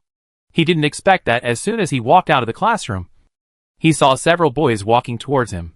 Jiang Shao walked in front of the group, and Yuanzhe followed behind him. Several people were talking and laughing, and it seemed that they had just returned from the basketball court downstairs. Lu Yao didn't notice the few people at first, but Gui Weisheng suddenly pulled Lu Yao's arm. With an excited face, "Lu Yao, look over there. Isn't that big brother handsome?" Gui Weisheng and Lu Yao were familiar with each other, and he spoke in a familiar dialect. Fortunately, Gui Weisheng's hometown dialect is easy to understand. Lu Yao even thought it was cute after listening to it for a long time. Hearing the voice, Lu Yao looked in the direction pointed by Gui Weisheng. Coincidentally, Jiang Shao and his friends were passing by Lu Yao at this time. Perhaps he noticed someone looking at him. Jiang Shao couldn't help but look back. With just one glance, he recognized Lu Yao. But he didn't expect that the girl who appeared in the zoo and the milk tea shop would be his classmate. At the same time, Yuanzhe behind Jiang Shao also found Lu Yao. "Fuck. It's that girl again," he whispered, and patted Jiang Shao's shoulder. "Old Jiang. It's fate." Jiang Shao knew what Yuanzhe meant without any explanation. He patted the injured hand on his shoulder, turned back, and glared at Yuanzhe, signaling him to behave himself. When the few people walked away, Gui Weisheng immediately turned to look at Lu Yao. "Lu Yao, do you know that big brother?" "No." Lu Yao shook her head. She didn't know that person, and the other party obviously didn't know her either. Gui Weisheng wanted to say something, but Lu Yao reminded her that she still had classes in the afternoon. If she didn't go to the cafeteria, there might not even be any soup left. Gui Weisheng suddenly came to her senses and immediately dragged Lu Yao to the cafeteria. Compared with eating, handsome guys are nothing. After finally finishing a day's classes, Lu Yao didn't want to move anymore when she returned to the dormitory. But she had to get up again when she thought of the things she hadn't dealt with. 3 days passed, and there was no more abnormality in the back of her neck. Lu Yao had tried to suppress it with runes before, but that method was obviously only a temporary solution. She could suppress Xing Yuan for a while, but she couldn't guarantee that the rune wouldn't fail all the time, just like in the zoo dungeon before. Of course, she also thought about tattooing the rune on the back of her neck, but the effectiveness of a single rune might diminish over time. Once the rune failed, she would need to find another way. She couldn't let her get a new one every once in a while. She didn't know whether Xing Yuan could bear it or not. But she knew that the palm-sized area on the back of her neck would definitely not be able to bear it. After thinking it over, Lu Yao felt that he could only continue to use stickers for the time being, and the remaining problems could only be solved by trial and error. Since coming out of the warm zoo dungeon, Zhao Yi's temper has obviously calmed down, and his attitude towards Zhao Shi has also changed. However, Zhao Shi still doesn't like to talk, and always stays alone in the dormitory. Lu Yao packed up his things, and then logged into the Abyss forum. The forum's trend these days is still denouncing the nursing center for being inhumane. It is said that the nursing center has raised its prices again recently, and some professional dungeon clearing teams can no longer afford the information fees. Lu Yao took a quick look at the posts on the front page, and after seeing that there was no valuable information, he exited. At the same time, there was a message in the back end of Xuanlu Incense and Candle Shop. Lu Yao clicked it, and saw a message from an old customer. Bookcase. Bookcase, boss. Can you customize talisman paper? Xuanlu Incense and Candle Shop. What type of talisman paper do you want to customize? Bookcase, boss. You are finally online. It's like this. I want to customize a few amulets for protection. The kind that can save my life in a dungeon. Xuanlu Incense and Candle Shop. This kind of talisman paper can be customized, but the effect depends on the dungeon situation. I can't guarantee that it will be absolutely effective. The life-saving talisman can only play a protective role to a certain extent. If you encounter a too powerful monster in the dungeon, Lu Yao can't guarantee that one talisman can resist all the damage. Bookcase, no problem. I believe in the boss's strength. Please give me 6 first. Bookcase, by the way, just a quick question, boss. Do you have a talisman for marriage and romance? Chapter 76. I'm here to see someone. Xuanlu Incense and Candle Shop. Sorry, our shop doesn't provide this service. Lu Yao looked at the message sent by the bookcase, and her mouth moved slightly. She is a serious supernatural funeral shop, and this kind of business of seeking marriage and romance is not within her business scope. Bookcase. The boss is not good enough. It seems that I can only ask other shops. Xuanlu Incense and Candle Shop. The owner is not bad enough. Lu Yao took a deep breath. The owner is very good, but he just doesn't do this kind of business. Bookcase, sorry, I was just too excited, boss. You are the best. Bookcase seemed to finally realize that he had said something wrong, and immediately sent a message to explain.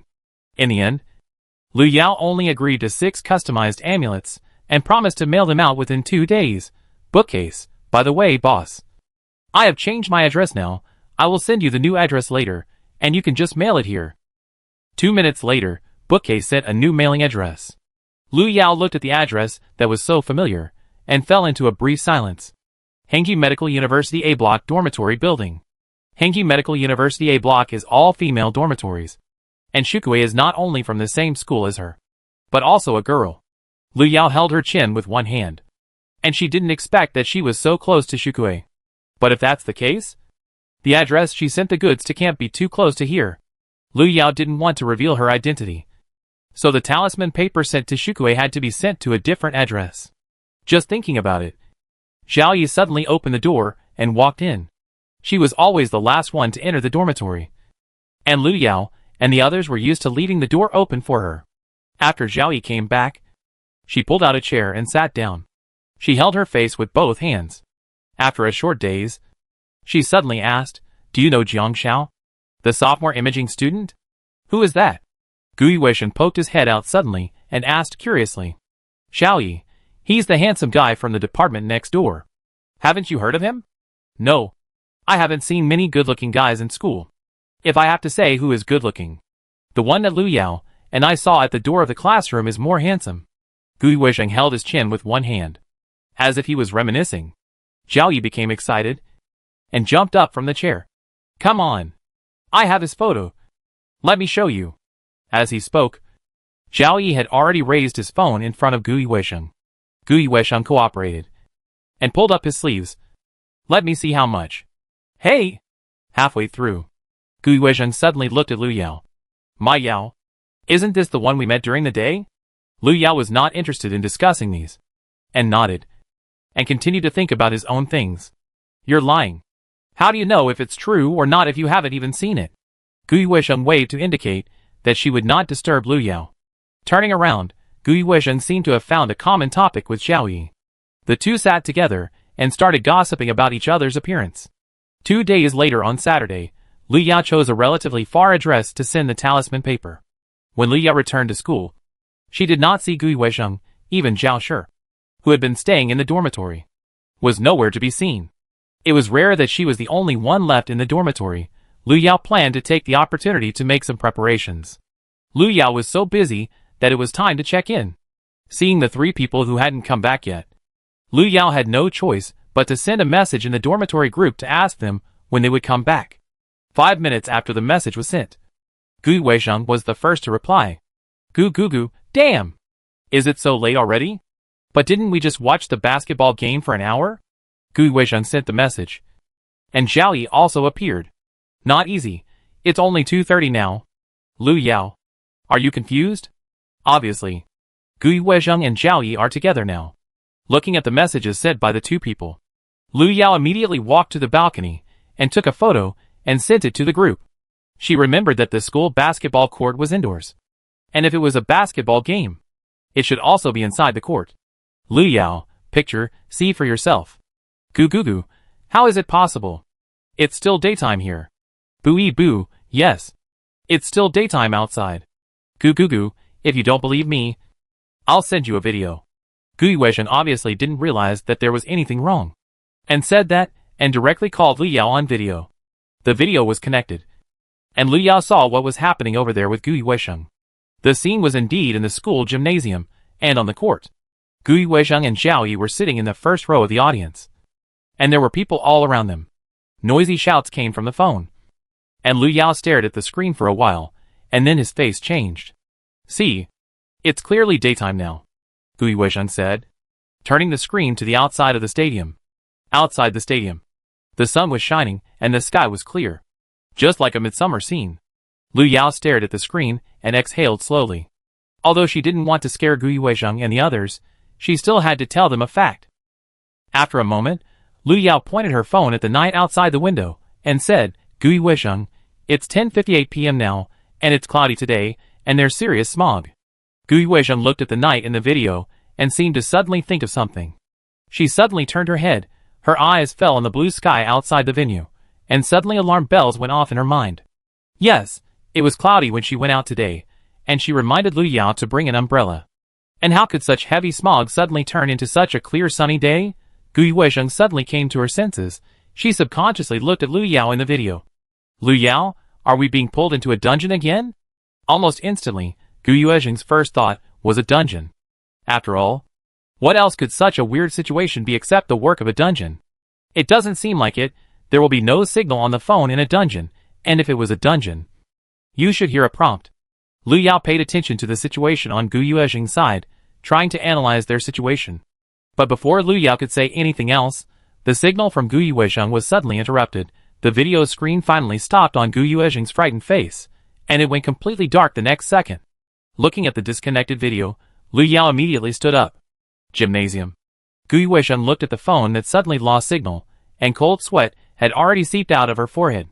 She had realized that something was wrong, but if they were not in a dungeon, what was going on with them now? Zhao Yi, something is wrong here. Gui Weisheng turned around and immediately pulled Zhao Yi to whisper. Zhao Yi was still staring at the direction of the court. Hearing this, she shook off Gui Weisheng's hand, and said in a displeased tone, What's wrong? The game is about to end. And now is the exciting time. What exciting time? You need to understand our current situation. Miss. Gui Weisheng was so angry that she almost died. What kind of situation are they in now? She actually still has the mind to watch the game. And is their purpose of coming here to watch the game? They are clearly here to see people. Chapter 77. Who cares if she lives or dies? Gui Weisheng tried to wake Zhao Yi up, but her roommates were all eyes on the handsome and agile figure on the court. Helpless, Gui Weisheng had to raise his hand and slap Zhao Yi's back hard. However, this slap did not wake Zhao Yi up. She seemed not to feel the pain and continued to cheer towards the court. Ah, it's in! Zhao Yi was still shouting. Gui Weisheng felt like she was going crazy. She subconsciously searched in her bag. She remembered that she should have some talisman paper left, although she had used one in the zoo dungeon before. But there should be one left. Just as Gui Weisheng was looking through the clothing store, a basketball suddenly flew out from the court and fell directly towards the stands. The direction the basketball fell was not biased, but towards Gui Weisheng. Gui Weisheng, who was concentrating on looking for talisman paper at this time, knew nothing about it. It was not until she heard Zhao Yi's exclamation that Gui Weisheng raised her head blankly. However, it was too late.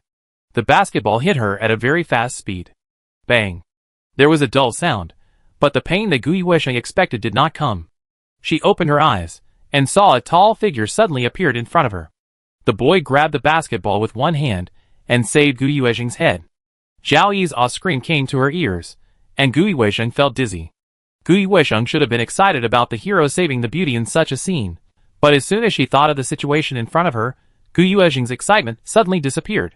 She was so scared now, she even thought it would be good if she was knocked unconscious by the basketball.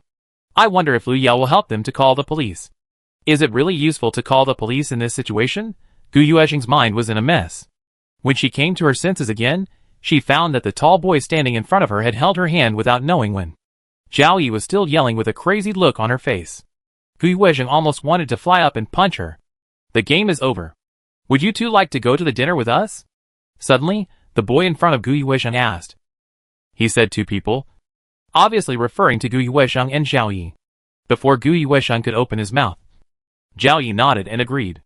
Of course. Gui Weisheng couldn't hold it in any longer. She took a deep breath and yelled at Zhao Yi, Zhao Yi, do you know that we may bump into each other now? Before Gui Weisheng could even say bump into each other, she felt as if her throat was being strangled, and she couldn't even utter a word. The boy in front of her was smiling at her at this time. What's wrong? Gui Weisheng couldn't speak, and could only stare at Zhao Yi with wide eyes. But Zhao Yi was so obsessed with the handsome guy who came to chat with her, that she didn't care about her roommate's life or death. Although Lu Yao didn't want to meddle in other people's business, Gui Weisheng and the other two were her classmates and roommates after all, and it was obviously unlikely for her to watch two girls get into trouble. Lu Yao hurried out and ran into Zhao Shi, who had just returned in the corridor. Lu Yao, the dormitory is about to close. Where are you going? Zhao Shi looked at Lu Yao with curiosity, not understanding what she was going to do so late. Something's up. If you ask, just say I'll explain when I get back. After that, Lu Yao hurried downstairs. Zhao Shi held a book, watching Lu Yao go downstairs. She pushed open the door, looking at the empty dormitory, and suddenly relaxed a lot. She looked at the message in the dormitory group, and sent a message. Sure, what happened?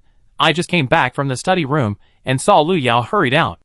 A message was sent, but no response was received. Zhao Shi didn't care. She put down her phone, closed her eyes, and fell asleep. At the same time, Lu Yao had already arrived at the gymnasium. The gymnasium door in front of him was locked, and it was pitch black inside without a single person.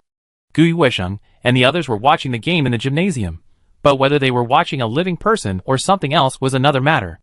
Lu Yao walked over and looked into the gymnasium through the glass. In the dark gymnasium, there was only the green light of the escape route sign.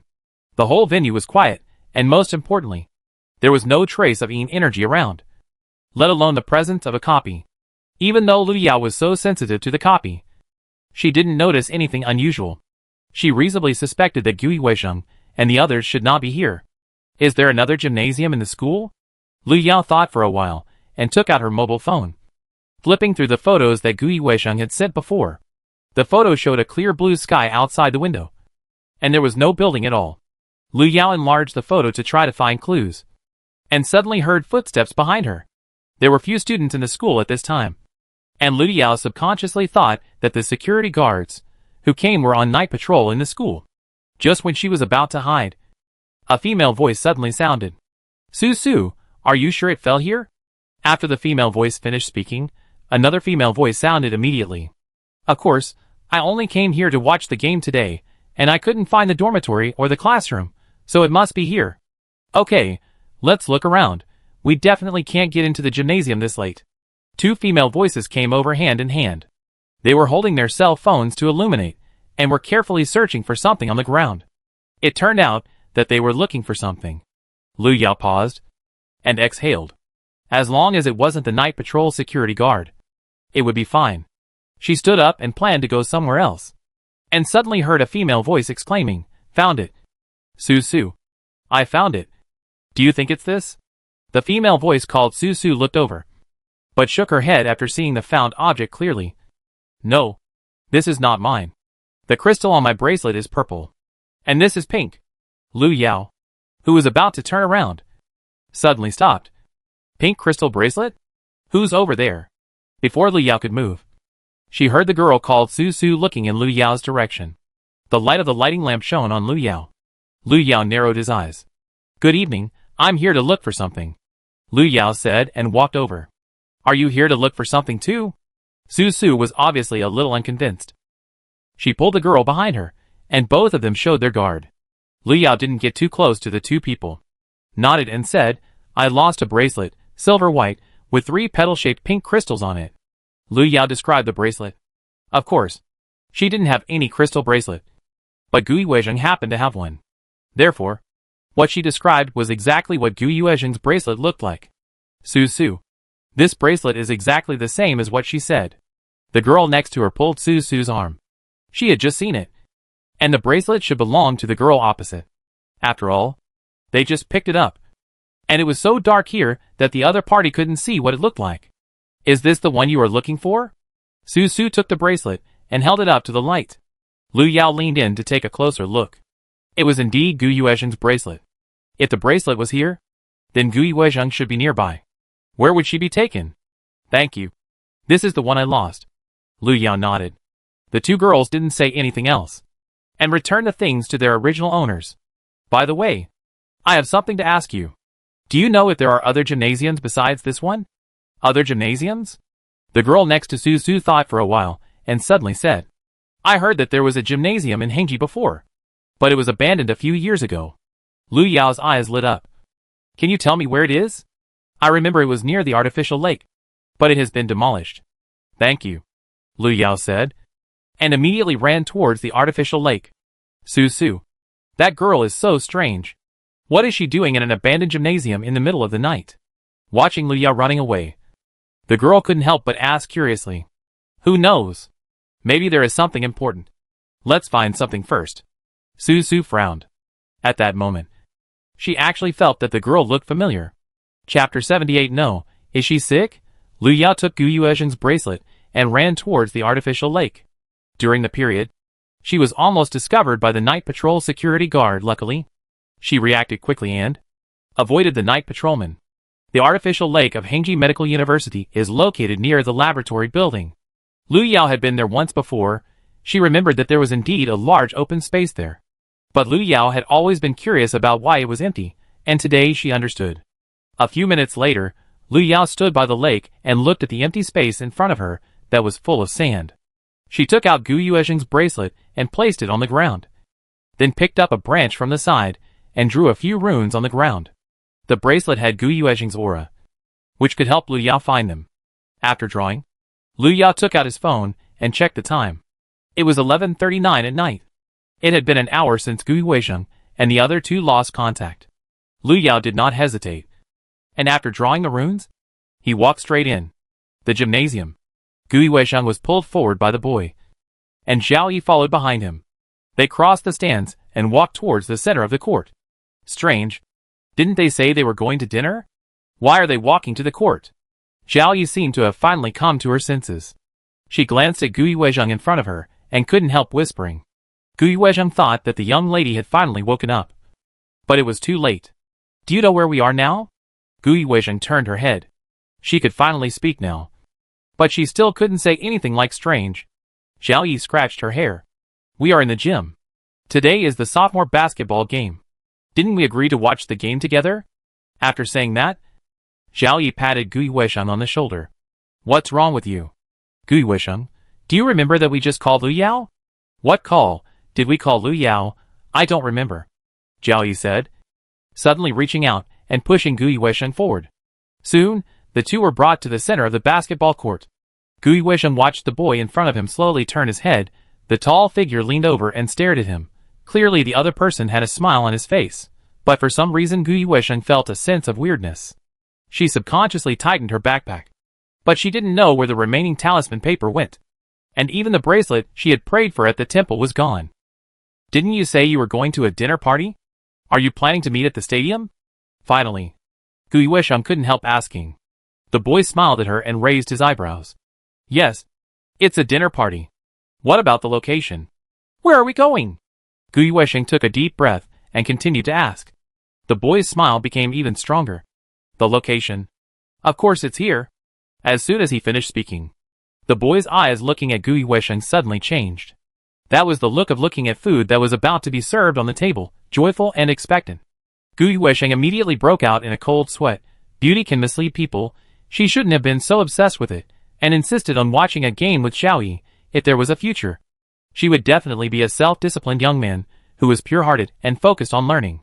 The moment Lu Yao stepped into the talisman formation, the scene in front of him suddenly changed. The night suddenly turned into day, the sky was clear and crystal clear. Suddenly transitioning from night to day, Lu Yao instinctively squinted his eyes. After a while, Lu Yao finally got used to the light in front of her. She picked up Gu Yuesheng's bracelet from the ground, put it in her pocket temporarily, and then walked forward. The scene in front of her was the familiar Hengyi Medical University. But what she saw was no longer the barren open space, but a tall gymnasium. It was afternoon. The sun was scorching and dazzling. Although it was only for a while, Lu Yao actually felt a wave of heat coming from the surroundings. She didn't waste any more time, and walked straight into the gymnasium. As soon as she pushed open the door of the gymnasium, a cool breeze came over her, instantly dispelling the stuffiness behind her. Lu Yao took a breath, and what she smelled was a somewhat unpleasant smell. The smell was a bit strange, as if it was mixed with many smells. At this time, a basketball game was going on in the gym, and Lu Yao could hear the cheers coming from inside even when she stood at the door. She walked over, wanting to find Gu Yuesheng and the other person in the stands. However, she searched the entire stands area, but she didn't see Gu Yuesheng and the other person. Just when Lu Yao was about to look for it somewhere else, a basketball suddenly flew towards her. Just when the basketball was about to hit Lu Yao's face, Lu Yao subconsciously reached out her hand. The basketball flew at high speed and was caught steadily by Lu Yao. If she hadn't reacted quickly enough, the ball would have hit her face and flattened her nose. Lu Yao grabbed the basketball and turned around to see a figure suddenly appear behind her. It was a tall boy. He was standing behind Lu Yao at this time, with one hand stretched in the air, as if he wanted to grab something but didn't catch anything. Boy, are you okay? After a while, the boy finally recovered. He looked at Lu Yao with a smile, and asked with concern. The other party was obviously aware of his own advantages, and tried his best to show his grace and charm in front of the girl. However, what Lu Yao saw was a black monster whose facial features could not be seen clearly. The other party stood there like a pool of black mud, and exuded a strange smell. Lu Yao frowned, and subconsciously wanted to step back. Did you throw the basketball? Suddenly, Lu Yao suddenly asked. The boy nodded. Sorry. My hand slipped. To apologize, I would like to ask you. Bang! Before the boy finished speaking, a muffled sound suddenly came from the stands. Lu Yao loosened his grip on the basketball, and the next second, the basketball hit the boy's face. The force was so strong that it hurt just to hear the sound. Ah! Sorry. My hand slipped. Lu Yao spread his hands and stared at the boy. The boy's face was hit and sunken.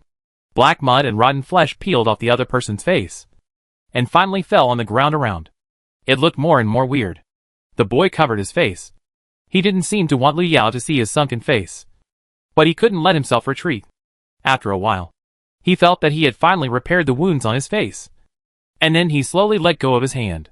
He thought he would wait for the concern of the girl in front of him, but what he saw was a mop that suddenly appeared. Lu Yao held up the mop he picked up at the door when he came in and looked at the boy. The mop was soaked with water, so wet. The turbid water dripped from it. Obviously, this was a mop that had not been cleaned after use. The smell was pure. The boy felt that he was going crazy. Why would there be such a girl? Is he not handsome enough?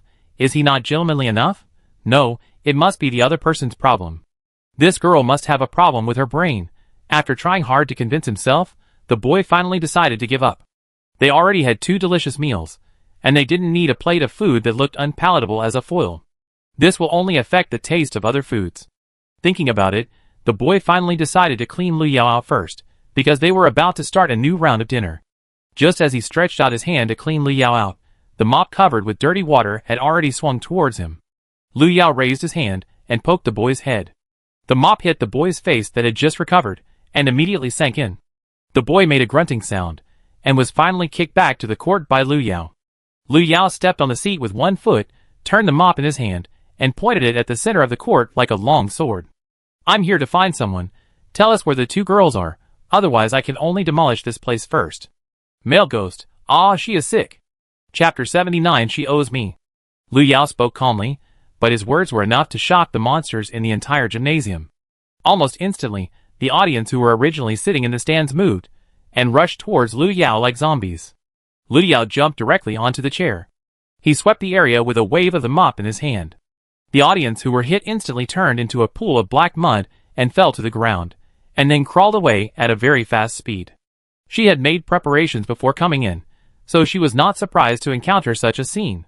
But what exactly is this strange thing inside? Mud monster? Lu Yao shook her head. It won't be that simple. She just saw with her own eyes that the black mud was stained with blood and flesh. It was more like a person was hidden under the mud. After coming to his senses, Lu Yao waved the talisman paper in his hand while holding the mop. A few minutes later, Lu Yao threw away the mop with only a stick left, avoiding the mud on the ground, and walked towards the center of the court. The male strange didn't expect Lu Yao to deal with so many spectators so quickly. He glanced behind him nervously, but was pushed forward by his companions. The male ghost obviously didn't expect his companion to push him out. He looked at Lu Yao, who was approaching step by step, and suddenly his legs went weak, and he knelt down in front of Lu Yao. Master, spare me! The male ghost's reaction obviously caught Lu Yao off guard. She had already picked up a broom from the side, and now she didn't know whether she should beat him first. Perhaps seeing that the male ghost was so useless, the ghosts hiding in the dark rushed out at once. They looked at Lu Yao. Although he was in human form, his facial features were completely unclear. Lu Yao felt vaguely that their figures looked familiar. But he also felt something was wrong. Just when Lu Yao was about to take action, the figures on the opposite side suddenly moved. In the blink of an eye, they appeared in front of Lu Yao. We meet again. Suddenly, one of them spoke with a heavy ghost. The familiar voice came, and Lu Yao felt a trance in front of him. The male ghosts seemed to think that they had deceived Lu Yao, and they immediately became unbridled.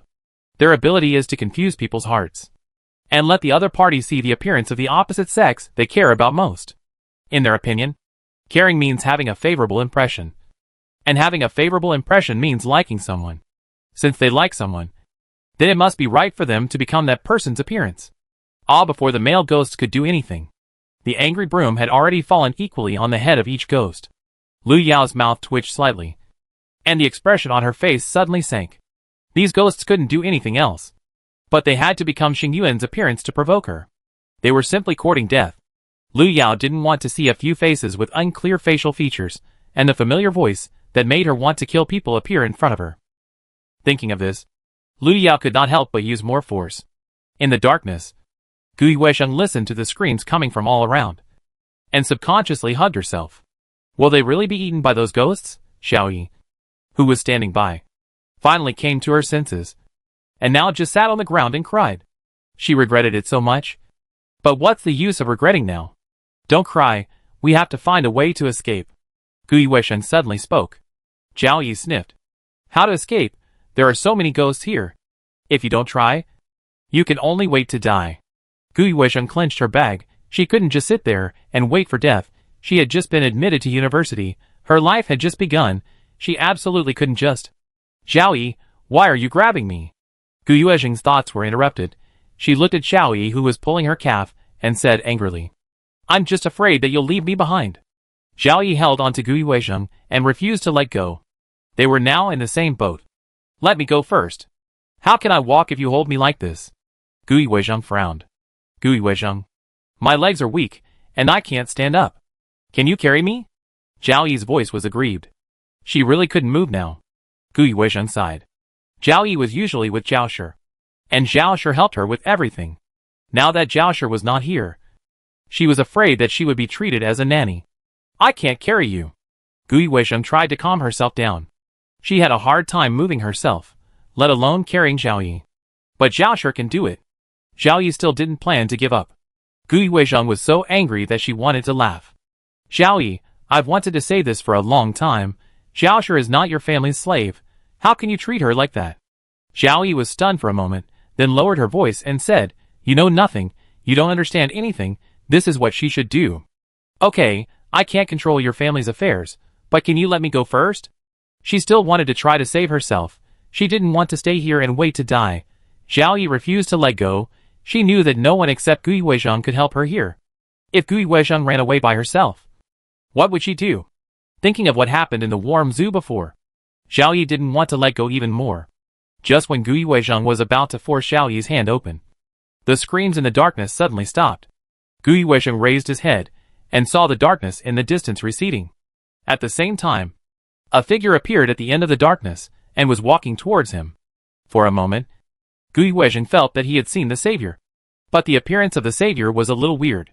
She seemed to be holding something in her hand, and her steps were a little unsteady. It's Lu Yao. Suddenly, Gui Weizhang shouted excitedly. Even at this distance, she could recognize her dear roommate at a glance. Lu Yao walked over with a broom in one hand, and heard Gui Weizhang shouting from a distance. She looked over and saw two girls staying there in the dark. They looked fine.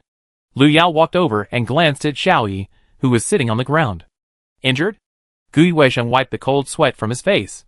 Her legs are weak, and she can't walk. Lu Yao nodded. As long as she's not injured. Let's go. I'll take you out first. She was tired after fighting all the way here. And now she just wanted to go back and rest. Let's go. Let's go back now. Lu Yao. You don't know I thought I was going to die here. Gui Weizhang said, as she pulled Lu Yao's arm and began to thank him. If Lu Yao hadn't been there these 2 times, she would have died long ago. Lu Yao. I can't walk anymore. Zhao Yi's voice came from behind. Gui Weizhang couldn't help but want to speak. But in the end, she had to hold it back. She knew Zhao Yi was frightened, but she wouldn't let Lu Yao carry her back. Right? If Zhao Yi really spoke, she would just drag her out. Anyway, it would be fine as long as she could get her out. Sure enough, Zhao Yi spoke. She thought Lu Yao would be more sympathetic than Gui Weizhang. But Lu Yao also shook his head after listening. I can't carry you. Lu Yao spoke. Even though Lu Yao had just fought with those weird monsters, he really didn't have the extra strength to carry an adult girl out. Before Lu Yao could think of a solution, Zhao Yi immediately sat on the ground and started crying. Then you help me find someone to take me out. I really can't get up, she cried loudly. And Lu Yao and Gui Weizhang were annoyed by the noise. Finally, Zhao Yi even shouted for Zhao Shi to carry her. Gui Weizhang couldn't stand it anymore. Zhao Shi doesn't owe you anything. She owes me. Zhao Yi was justified. If I hadn't protected her from the disaster, she would have died long ago. Zhao Yi suddenly yelled, as if she had used up all her strength. And she quickly became weak after she finished speaking. Chapter 80. I have a friend. Before Gui Weizhang could come to her senses, Lu Yao had already grabbed him. She held Zhao Yi's wrist with one hand, but felt a touch of coldness on her palm. Zhao Yi's body temperature dropped rapidly, as if she would become a corpse in the next second. Is she angry with me? I shouldn't have said so much. Gui Weizhang was obviously frightened. If Zhao Yi died of anger because of her words, she would really be to blame. Lu Yao did not delay any longer. Although she did not like Zhao Yi's temper, it was unreasonable to watch her die here. A few seconds later, Lu Yao pulled out 2 male ghosts from the darkness and asked them to help send Zhao Yi out. When the 3 people left the old gymnasium, Gui Weizhang immediately called an ambulance. Zhao Yi's condition was obviously not right, and she was worried that she was really in trouble. Lu Yao did not stop him, but just put a talisman on Zhao Yi's body to protect her temporarily. As for what Zhao Yi just said, Lu Yao thought about it carefully, and the doubts that had been lingering on Zhao Yi and Zhao Shi before seemed to have finally found a direction. Half an hour later, Zhao Yi was sent to the affiliated hospital of Hengji Medical University. Zhao Shi came over in a hurry an hour later. She seemed to have just woken up, and her expression was still a little dazed. Lu Yao. How is Zhao Yi? Zhao Shi walked over quickly, looking a little flustered. She hasn't woken up yet. Lu Yao raised his eyebrows, and his eyes looked over Zhao Shi. Noticing Lu Yao's gaze, Zhao Shi immediately looked at himself. Lu Yao. Is there anything wrong with me? After experiencing the zoo copy, the people in the dormitory had a better understanding of Lu Yao. They knew Lu Yao was powerful, and they were grateful to her for saving them, so they treated her better. After all, they were all grateful people. Nothing. I just thought you looked a little bad. Are you sick? Lu Yao suddenly asked with concern. Zhao Shi looked a little confused. She subconsciously touched her face, and finally shook her head. I'm fine. How could she be in trouble? She wouldn't be in trouble. Zhao Shi comforted himself in his heart. Do you want to contact Zhao Yi's family? We don't have her family's contact information, Gui Weisheng said and looked at Zhao Shi. Among them, only Zhao Shi could contact the Zhao family. Zhao Shi hesitated for a moment, and then picked up the phone. A few minutes later, Zhao Shi came back after the call. She seemed relieved. I have informed them. Zhao's father and mother arrived quickly, but they were not concerned about Zhao Yi's situation first, but rushed to Zhao Shi, who was standing aside. After confirming that Zhao Shi was fine again and again, they asked about Zhao Yi's situation. No, they are most concerned about Zhao Yi. Aren't they? Why do they seem to be a different person today? Gui Weisheng was confused. Zhao's parents were so doting on Zhao Yi before. How come they are so nice to Zhao Shi again in a blink of an eye? Didn't they say that Zhao Shi was picked up before? Lu Yao did not respond, just asked Gui Weisheng not to say anything more. I don't know what Zhao's parents did. Anyway, after they saw Zhao Yi woke up quickly. Zhao Yi's voice was a little hoarse when she woke up, and it looked like she had caught a severe cold. Gui Weisheng went to apologize to her, but Zhao Yi was not in good spirits. Lu Yao quietly put 2 talismans in her pocket before leaving. Zhao Yi stayed in the hospital for the next 2 days. When she was discharged from the hospital, Zhao's father and mother personally sent her back to school. When Zhao Yi came back, her complexion had returned to normal, and she looked refreshed. She did not mention the previous events. Zhao Shi looked at Zhao Yi coming back, but her expression was not very happy. She touched her face and took a deep breath. It doesn't matter. She still has a chance. Lu Yao returned the bracelet to Gui Weisheng and told her about the gymnasium. According to Lu Yao, there was a fire at the old gymnasium of the school. Many people were killed and injured in the fire, and the male ghosts that Gui Weisheng and the others saw were the vengeful spirits that grew in the gymnasium. Originally, their power was not enough to create such an illusion. Perhaps it was because of the influence of the recent Abyss copy that they had the ability now. But Lu Yao had dealt with the place before leaving, and would not let those evil spirits harm people again. At night, Lu Yao received a private message from Shuwu as soon as he logged into the forum. Shuwu, boss, are you there? Xuanlu Incense and Candle Shop, what's up? Lu Yao raised his eyebrows. Shuwu just bought 6 pieces of talisman paper from her, and it doesn't make sense that they were used up so quickly. Shuwu, boss, I want to ask you something. Shuwu, it's like this, a friend of mine, really a friend. She has a roommate with a bad temper. They had a quarrel a few days ago. The roommate suddenly said in anger that she would protect others from disasters. I just want to know if there is any specific term for this protecting from disasters? Lu Yao looked at the message sent by Shuwu, turned his sight, looking at Gui Weisheng, who was sitting on the chair opposite and playing with his mobile phone. His eyes moved slightly. There shouldn't be so many coincidences in the world. She just knew that Shuwu was in the same school as her, and now she heard him mention something so familiar. So the big customer in her store is Gui Weisheng. While Lu Yao sighed that the world is really small, he began to think about how to answer the question of Shuwu. Gui Weisheng obviously also noticed the problem between Zhao Yi and Zhao Shi. Lu Yao didn't plan to let others know that she was the owner of Xuanlu Incense and Candle Shop for the time being, so naturally she didn't plan to recognize Gui Weisheng. She thought for a moment and gave a simple reply. Xuanlu Incense and Candle Shop. There are many such sayings.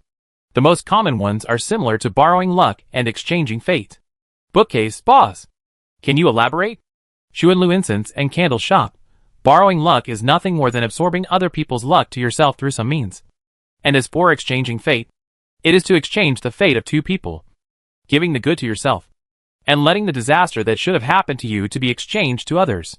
Lu Yao didn't plan to say too much. After all, she was not sure about the specific situation of Zhao Shi and the other person. However, through these 2 days of observation, she had reason to suspect that Zhao Shi's case was indeed not that simple. Xu Chuang wanted to continue asking, but Lu Yao found an excuse to log off. It would not be good for Gui Weisheng to know too much about this matter. 2 days later, Zhao Yi and Zhao Shi returned to normal. On the afternoon of the 3rd day, Lu Yao had just hung up the phone with Lu Qingqing and heard a series of footsteps outside the door. Gui Weisheng pushed the door open and then shouted, Lu Yao. It's not good. Zhao Yi is in trouble again. A few days later, Zhao Yi was sent to the hospital again. When Lu Yao was pulled over by Gui Weisheng, He saw Zhao Shi sitting alone in the hospital corridor. She had a worried look on her face, but her eyes were cold. Lu Yao's intuition told him that Zhao Shi was not worried about Zhao Yi's condition. As for whether he thought she would be safe or die, Lu Yao could not guess for the time being. According to Gui Weisheng, Zhao Yi left the classroom alone today, but suddenly rolled down the stairs when she was going downstairs. The stairs were only 2 floors high, and Zhao Yi did not hit her head, so she should not have been injured so badly. But when she was found, she was already in a coma, and even her breathing became very weak. If she had not been found in time, she might have been. Gui Weisheng frowned. How could this happen? Even if a person is unlucky, he should not be so unlucky all the time. Right? Chapter 81. Use him. Fear him. Lu Yao glanced at the ward opposite. Even though he hadn't walked in yet, he had already seen the lingering Yin Qi outside the ward. The black gas was like a big hand, trying to rush through the door and go in to find the person they were looking for.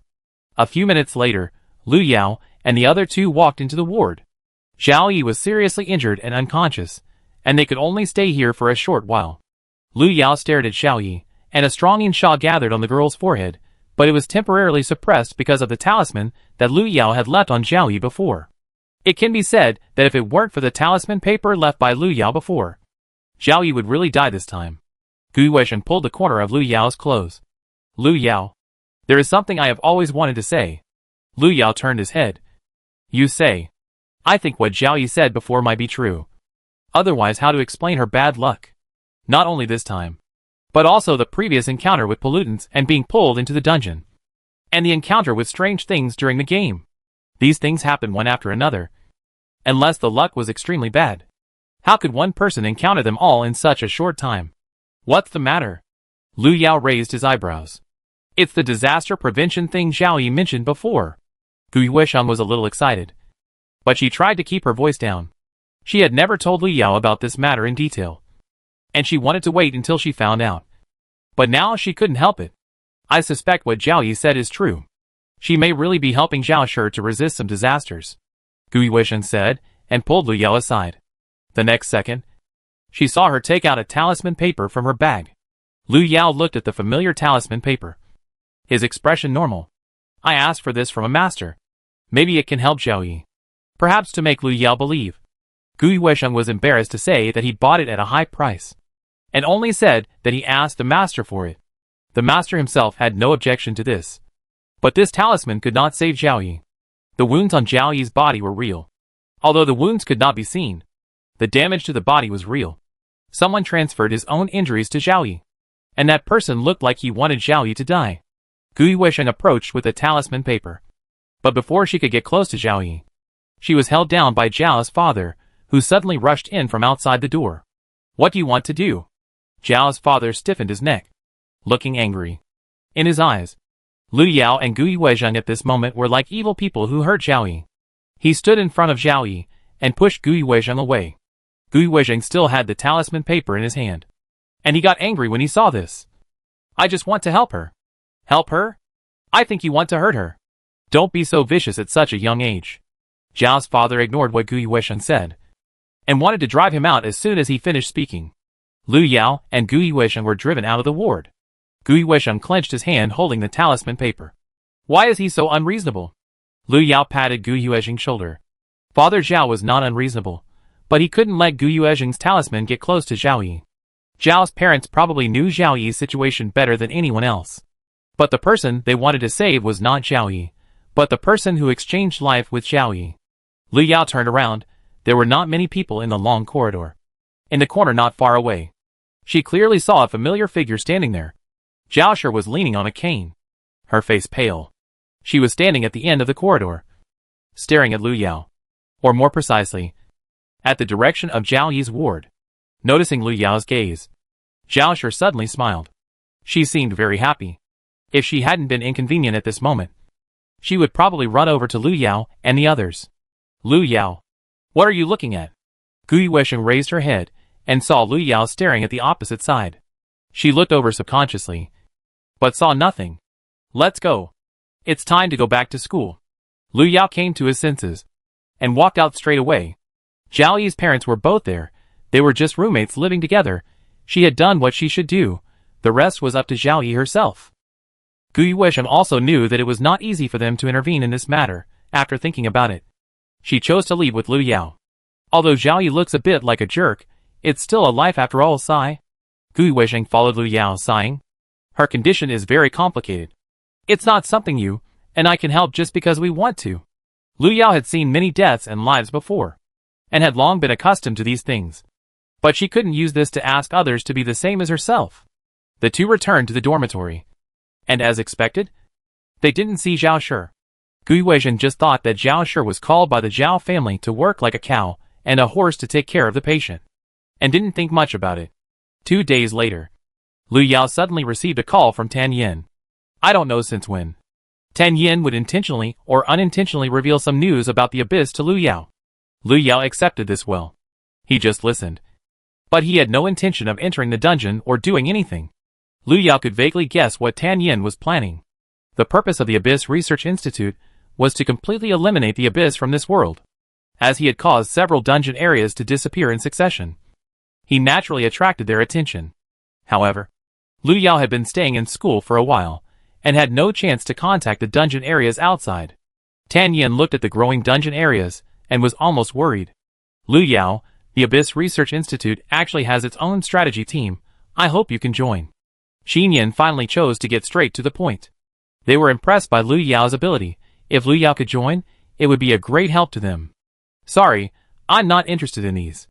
Lu Yao refused directly. The desperate efforts to enter the dungeon were a thing of the past life. Now Lu Yao just wants to be a salted fish. You can consider it, as long as you are willing. You can come to me anytime.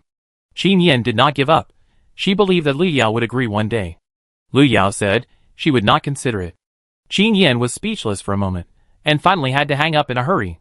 After hanging up the phone, Lu Yao turned to the Abyss Forum. The forum was indeed talking about the recent increase in dungeons.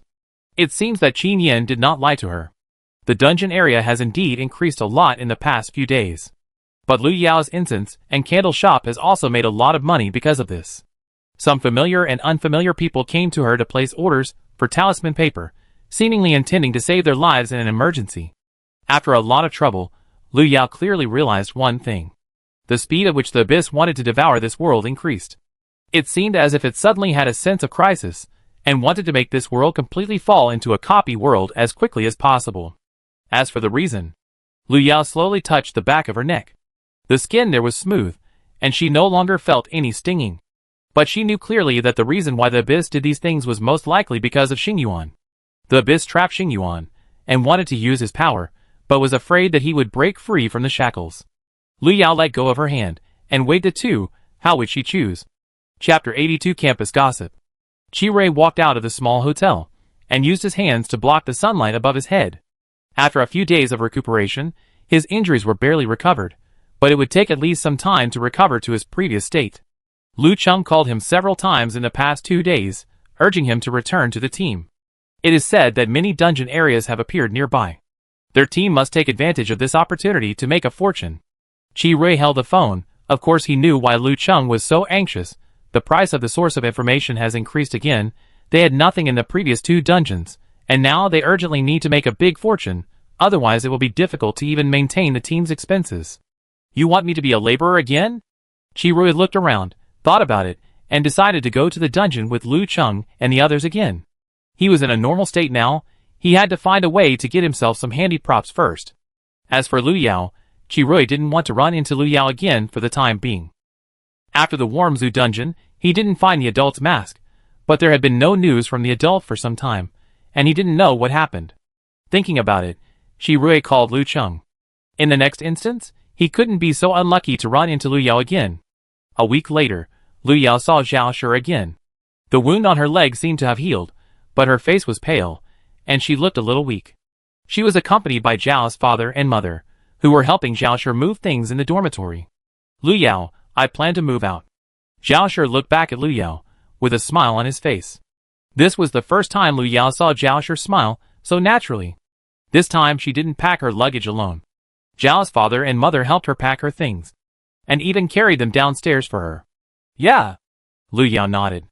Zhao Shi's physical condition didn't seem to be as good as it looked. Her steps were weak, and she looked sicker than when she just started school. It happened that Gui Wisheng came back from outside at this time. She looked at Zhao Shi packing his luggage and said in surprise, "Zhao Shi, are you planning to move out?" "Yeah, I plan to move out," Zhao Shi responded with a smile. "By the way, how is Xiao Yi?" Gui Wisheng scratched her hair. They have been busy with classes for a while, and they don't know how Xiao Yi is doing.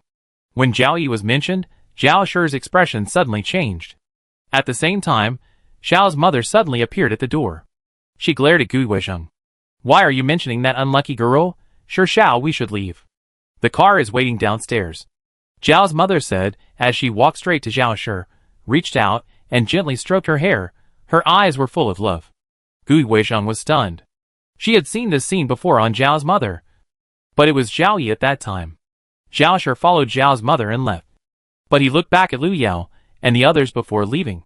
"Actually, I am the child of the Zhao family," Zhao Shi said, and walked out the door. The dormitory was missing one person's things, and it suddenly became much more empty. Gui Wisheng listened to Zhao Shi's words for a while before she came back to her senses. Then, she suddenly took out her mobile phone. Lu Yao knew that Gui Wisheng must go to the forum to find her again. But she did not go online, but looked at Xiao Yi's position beside her. The Zhao family did not take Xiao Yi's things, but she always felt that Xiao Yi would not come back.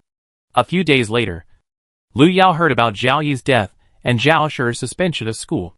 It is said that after Xiao Yi's death, Zhao Shi's body quickly weakened, and now he could only rest in bed every day and survive on nutritional supplements. Lu Yao heard all these things from Gui Wisheng, who was holding a mobile phone at that time, with a somewhat stiff expression on his face. "Lu Yao, I can't figure it out. Why it turned out like this?" Lu Yao glanced at Gui Wisheng, who looked confused, and said, "People are so complicated. Sometimes you don't even need a reason to make some decisions. You just want to do it." The 2 talismans she left for Xiao Yi still failed to save her life. At the same time, news suddenly spread in the school that Xiao Yi died because he was protecting Zhao Shi from disaster. It was said that Zhao Shi and Xiao Yi both fell down the stairs that day. Strangely, Zhao Shi, who fell from a higher place, only injured his leg, while Xiao Yi, who only fell, was seriously injured and unconscious, and finally died in the hospital. After Gui Wisheng finished talking about this, she immediately raised her hand to indicate that she was not the one who spread it. She had not mentioned the matter between Xiao Yi and Zhao Shi to anyone except Lu Yao. Lu Yao also knew that although Gui Wisheng was a gossip, she was not a big mouth. As for where the news came from, it had nothing to do with Lu Yao. Lu Yao and Gui Wisheng packed Xiao Yi's things, planning to ask Zhao Shi if she wants to take them back next time she meets her. Tuesday's class is in the laboratory building. Lu Yao is used to going to class on time. I don't know if it's an illusion, but the laboratory building seems particularly quiet today. When she and Gui Wisheng walked into the classroom, a familiar feeling came over her. Almost subconsciously, Lu Yao's body reacted before her brain, and she immediately turned around and wanted to leave. But before she stepped out of the classroom door, she was grabbed by a hand from behind. The clinical medicine teacher touched Lu Yao's shoulder and greeted her with a smile. "Student, class is about to start. Where are you going?" Lu Yao's smile froze for a moment. "Sorry, I just remembered that I went to the wrong classroom." After saying that, Lu Yao was about to walk out. Gui Wisheng, who had already walked into the classroom, felt a little puzzled. Why did Lu Yao leave when she was fine? They obviously did not go to the wrong classroom.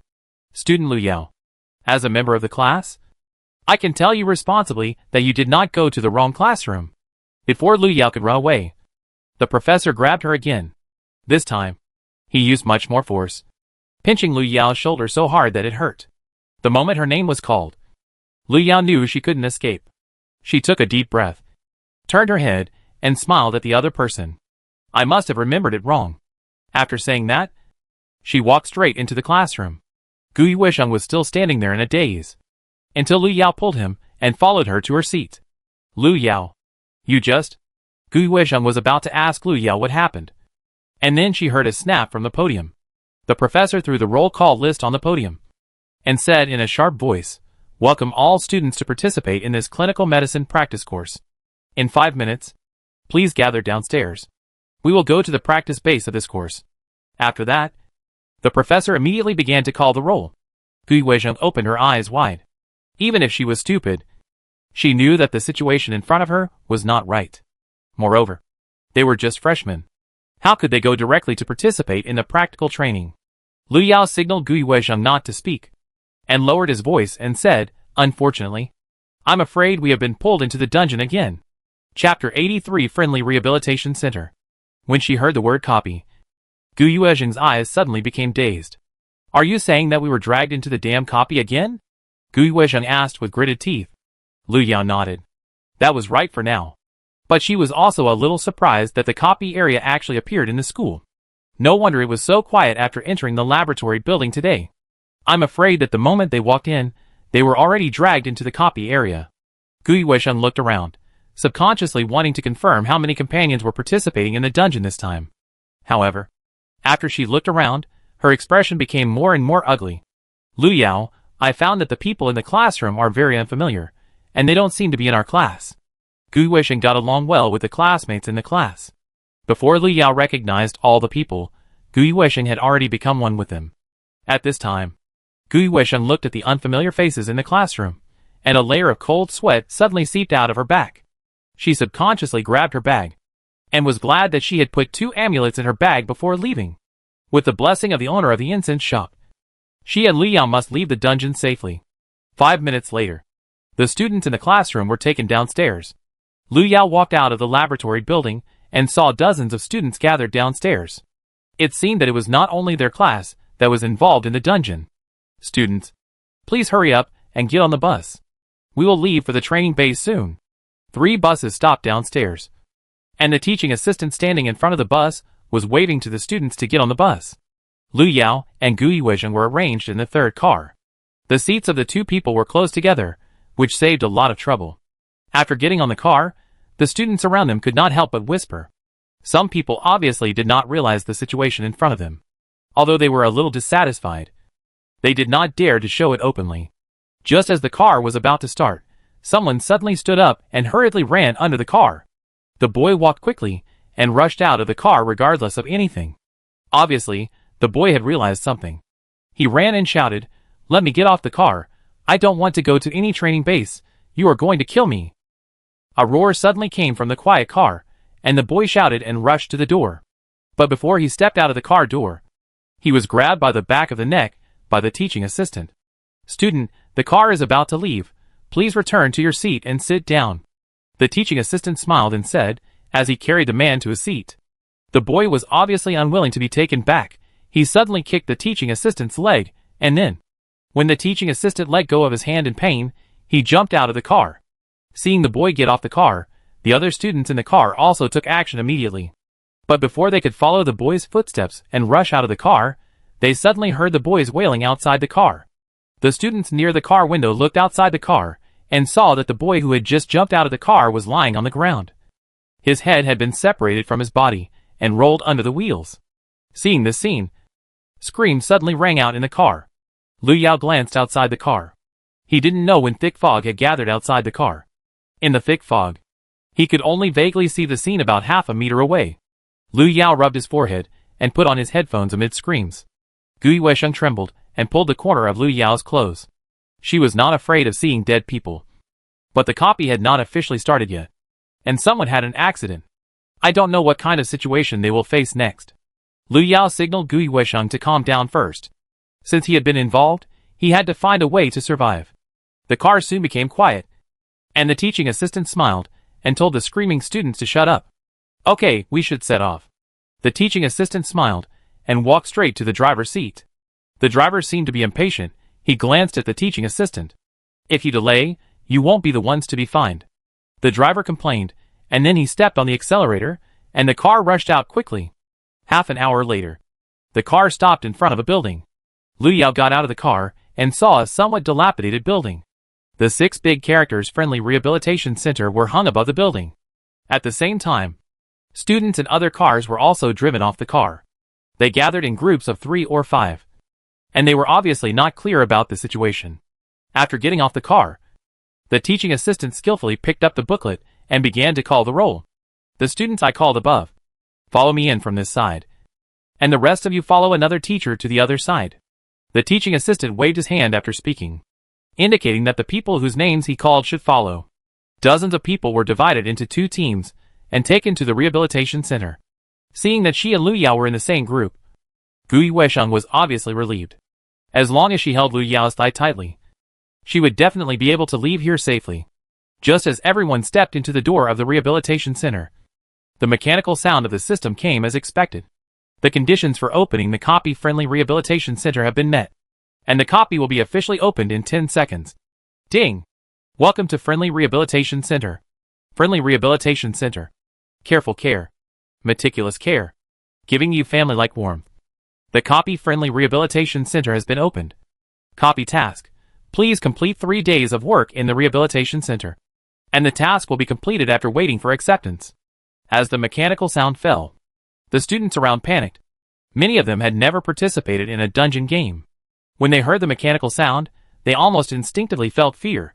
Fortunately, there were many experienced students like Gu Yuesheng. After a few minutes, the crowd finally quieted down. What should we do now? Will we die here? In the corner, a boy pulled his friend's arm, with a look of fear. It was his first time to enter a dungeon.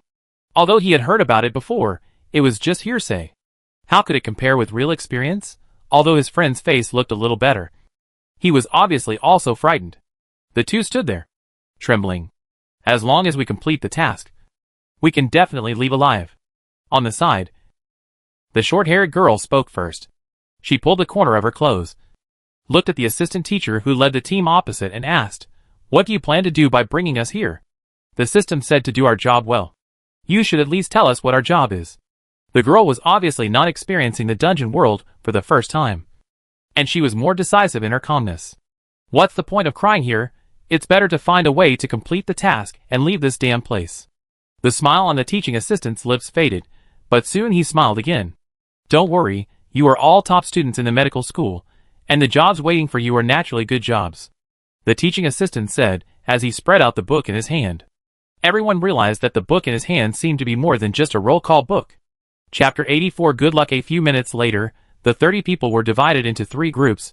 The first group was responsible for taking care of the patients on the 2nd and 3rd floors, including but not limited to daily physical examinations, medication and rehabilitation training.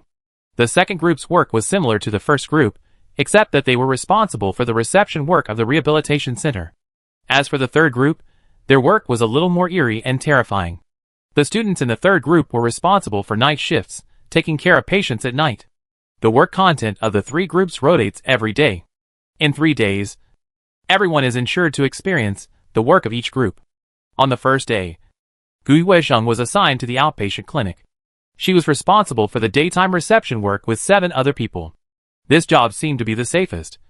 After all, it did not require contact with hospitalized patients, nor did it require late-night shifts. As for Lu Yao, he was lucky to be assigned to the night shift. There were only 5 people in the night shift, 3 women and 2 men, all of whom were people Lu Yao did not know. Except for Lu Yao, the other 4 people all looked unhappy. After the teaching assistant finished the grouping, he smiled and waved goodbye to them, looking like he was seeing them off. Soon, the person in charge of the rehabilitation center appeared in front of them. A middle-aged woman was in charge of leading them. Her eyes swept across the faces of the crowd. And then she said coldly, "Those who are in charge of the night shift, follow me. And the others wait where they are. Someone will take you to your respective posts later." Gu Yuesheng subconsciously wanted to hold Lu Yao, but was interrupted by the middle-aged woman. "Keep quiet. No one who doesn't care should move." The woman's voice was low, with absolute deterrence. Gu Yuesheng retracted her hand, and the talisman paper in her palm was almost crumpled into a ball. She had intended to give it to Lu Yao, after all. Lu Yao had to work the night shift on the first day, which was too dangerous. Lu Yao waved his hand to signal Gu Yuesheng not to worry. It was just the night shift, a small problem. The middle-aged woman's name was Duan Wan. She was the director of the nursing department of UI Rehabilitation Center. After she took Lu Yao and the others to the duty room, she distributed uniforms and work badges to everyone. The night shift is from 8 p.m. to 6 a.m. You are not allowed to leave without permission during the shift. If you have any questions, please contact the front desk, Duan Wan said, and her eyes turned, scanning the faces of the 5 people. Her eyes were cold, and she examined everyone. Remember? This is the Friendship Rehabilitation Center. Our purpose is to treat patients like family members. Duan cleared her throat and then pointed to the employee rules on the wall. Remember the rules above and work hard. You can go to rest before the night shift starts. But remember that only 2 people can enter each lounge at the same time. After saying this, Duan immediately walked away. When Duan disappeared outside the door, the people in the duty room finally breathed a sigh of relief. Oh my god. It's so scary. The girl standing next to Lu Yao took a deep breath. She was not in the same class as Lu Yao. But she was also unlucky to be assigned to the night shift. We have to work the night shift on the first day of work. Our luck is really... The boy opposite grabbed his hair suddenly, looking a little self-destructive. Don't be like this. It's just the beginning. As long as we don't give up, we can definitely leave here. Another long-haired girl suddenly raised her head. Her face was calm, and her eyes were firm. It was obvious that she was not just saying some polite words.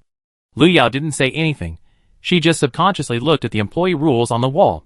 The last time she saw something like this was in the Warm Zoo dungeon, but that rule was relatively simple and straightforward, unlike the one in front of her, which had a sense of being put together at random no matter how she looked at it. Friendly Rehabilitation Center Staff Rules. 1. Employee working hours are from 8 a.m. to 6 p.m., and night shift hours are from 8 p.m. to 6 a.m. Winky face. 2. Night shift staff lounge is limited to 2 people at a time. If a third person attempts to enter, please try to expel him/her. 3. All staff of the center wear uniform white uniforms and light blue work badges. If you see an employee wearing a blue uniform and a white work badge, please stay away as soon as possible. 4. Friendly Rehabilitation Center is an institution dedicated to serving patients and helping them recover. Here you need to take care of patients as if they were your relatives. But please remember that patients are not your relatives, and they cannot look exactly like your relatives. 5. Intern employees, please do not go to the top floor of the center. If you encounter any trouble, please go to the front desk for help. 6. Finally, Friendly Rehabilitation Center welcomes you to join. Lu Yao finished reading all 6 rules, and his first reaction was that the rules were a bit perfunctory. It even seemed to be put together temporarily. Especially the last one, which seemed to be used to make up the number. Would you mind introducing yourself? Suddenly, the girl opposite looked at Lu Yao. Lu Yao came back to her senses. And it was the long-haired girl who spoke. We have all introduced ourselves just now. And now only you are left. The short-haired girl came closer and continued. Lu Yao. Freshman. Clinical medicine. Lu Yao spoke. Simply and directly. She vaguely heard some of the introductions of the few people just now, and was able to distinguish them. The first long-haired girl who spoke was named Wang Xiao, who was in the same major as Lu Yao, but in a different class. The short-haired girl was named Chen Chen, and the 2 boys, one tall and one short, were named Zhang Junqiao and Wang Yao, who were in the medical imaging major next door. After the 5 people briefly got to know each other, Wang Xiao said, "It's 3:40 p.m. now, and there are still a few hours before the night shift. Should we go check the situation nearby first?" This was not the first time Wang Xiao had entered the dungeon, so she obviously knew how to control the rhythm better than other newcomers. I have no objection. Chen Chen trusted Wang Xiao very much, and immediately agreed. The other 2 boys nodded, and said they could go to the nearby area together, and if they were lucky, they might find something. The few people made a decision, and finally looked at Lu Yao. Lu Yao stood there, and shook his head. I won't go. Are you really not going? It's dangerous to be alone in the dungeon world. Wang Xiao tried to persuade Lu Yao to act together. As she said, being alone in the dungeon world is a taboo, because some monsters hidden in the dungeon will specifically look for lone players to attack. No need. I don't like to move. I just stay here. Lu Yao's attitude remained unchanged. She just wanted to stay here now. Wang Xiao and others saw that Lu Yao was unwilling to go with them, so they didn't force her. They hurried out of the duty room and walked across the corridor. When they walked away, Lu Yao turned to look at the lounge on the side. There are 2 lounges in the duty room. According to the regulations of the rehabilitation center, one lounge can only be used by 2 people at the same time. And there are 5 people on night duty, which means that at night, there must be at least 1 person staying in the duty room to keep watch. This is only the first night. No matter which group is replaced tomorrow, there will be more people left in the duty room. Thinking of this, Lu Yao walked over and opened the door of the lounge. Chapter 85. You must be dazzled. The space in the lounge is limited. There are only 2 single beds and a chair. When Lu Yao walked in, she clearly felt that the temperature in the room was lower than outside. She walked around the room, and finally walked to the window. The window in the lounge is not big. You can barely stick your head out and look out the window. It was not dark yet. Through the glass window, you can see the swaying shadows of trees and some low buildings outside the window. Lu Yao looked at the window for a while, and his sight gradually sank. No one. Lu Yao stood in front of the window for about 5 minutes, and did not see a single figure. The world outside the window was like the data piled up in the game. Even the frequency of the branches shaking was exactly the same. It seems that this dungeon world is limited to this rehabilitation center. Lu Yao roughly judged the scope of the dungeon area, and said that he walked to the only chair in the lounge and sat down. Half an hour later, Wang Xiao and others who went out to inquire about the news came back. Their expressions were calm. They had been in the center for so long. Not only did they get nothing, but they were even caught and scolded by the people in the rehabilitation center. Strange. Where is Lu Yao? Qin Chen looked around and found that Lu Yao was not in the duty room. Zhang Junqiao poked his arm and muttered.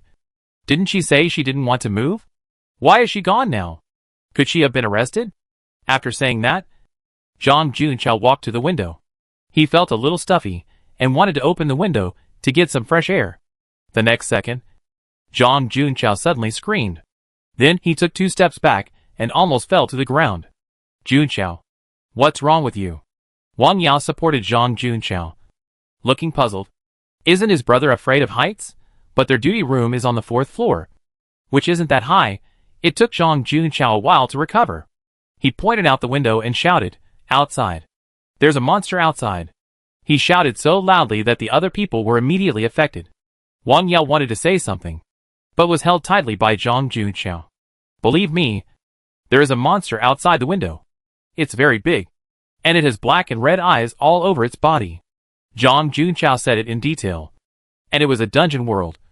So the others believed it immediately. I'll go check it out. Wang Xiao was the bravest, and he immediately walked towards the window. Qin Chen was worried, so he followed him.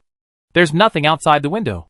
Wang Xiao looked out the window, and she only saw a bunch of buildings and streets. And there was no monster at all. Impossible. I can see it clearly. Zhang Junqiao didn't believe it, and he stood up to check it out again. Strange. Why is it gone? Zhang Junqiao looked over again, but found that the monster was indeed gone outside the window. You must be dazzled, brother, Wang Yao said, patting Zhang Junqiao. They had just entered the dungeon, and maybe they were just dazzled for a moment. After all, everyone was very nervous. Zhang Junqiao felt that he was not dazzled, but there was indeed no monster outside the window. He shook his head and said nothing more. At the same time, Qin Chen walked quickly to the door of the lounge.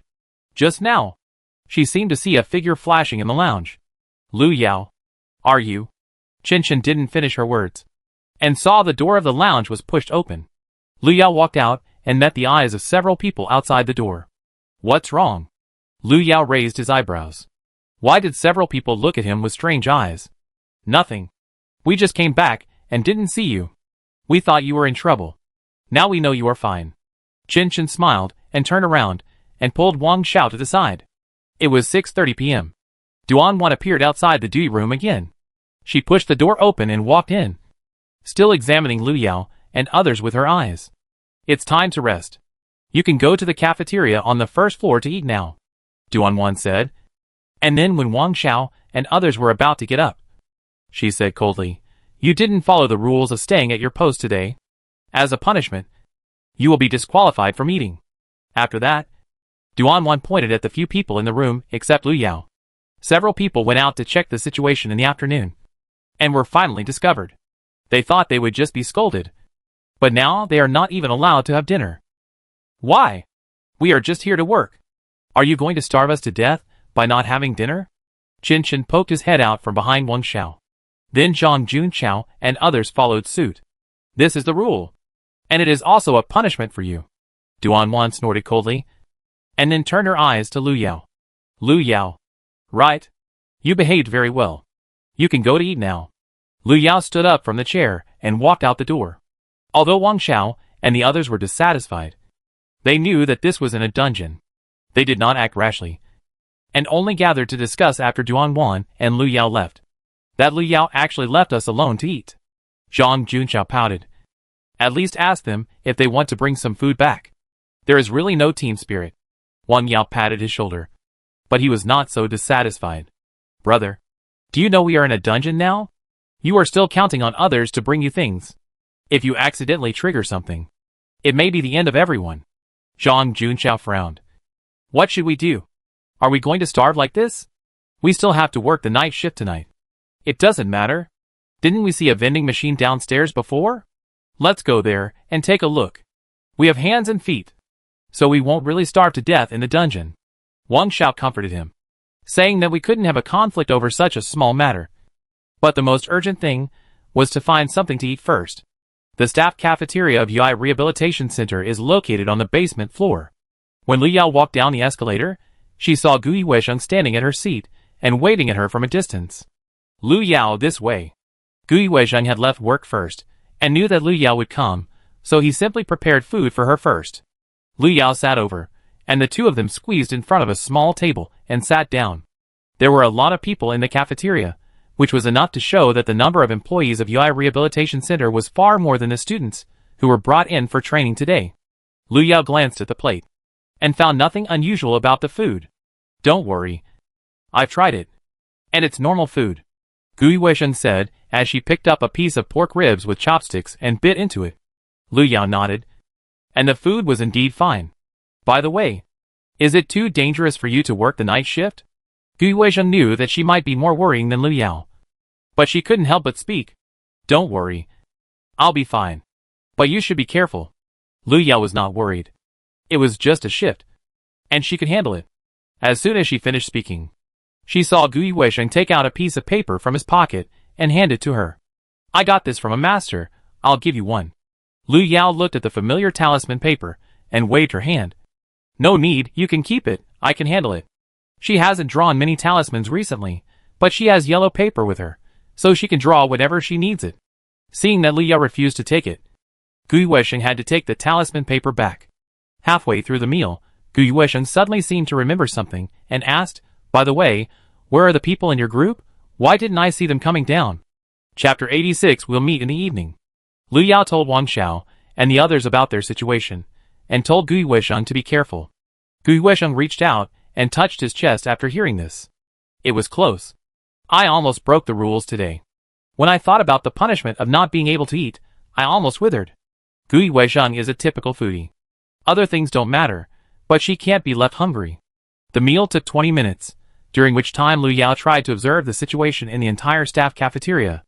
Most of the employees here were in a similar state to Duan Wan, but most of them had fake smiles, and they didn't have gloomy faces like Duan Wan.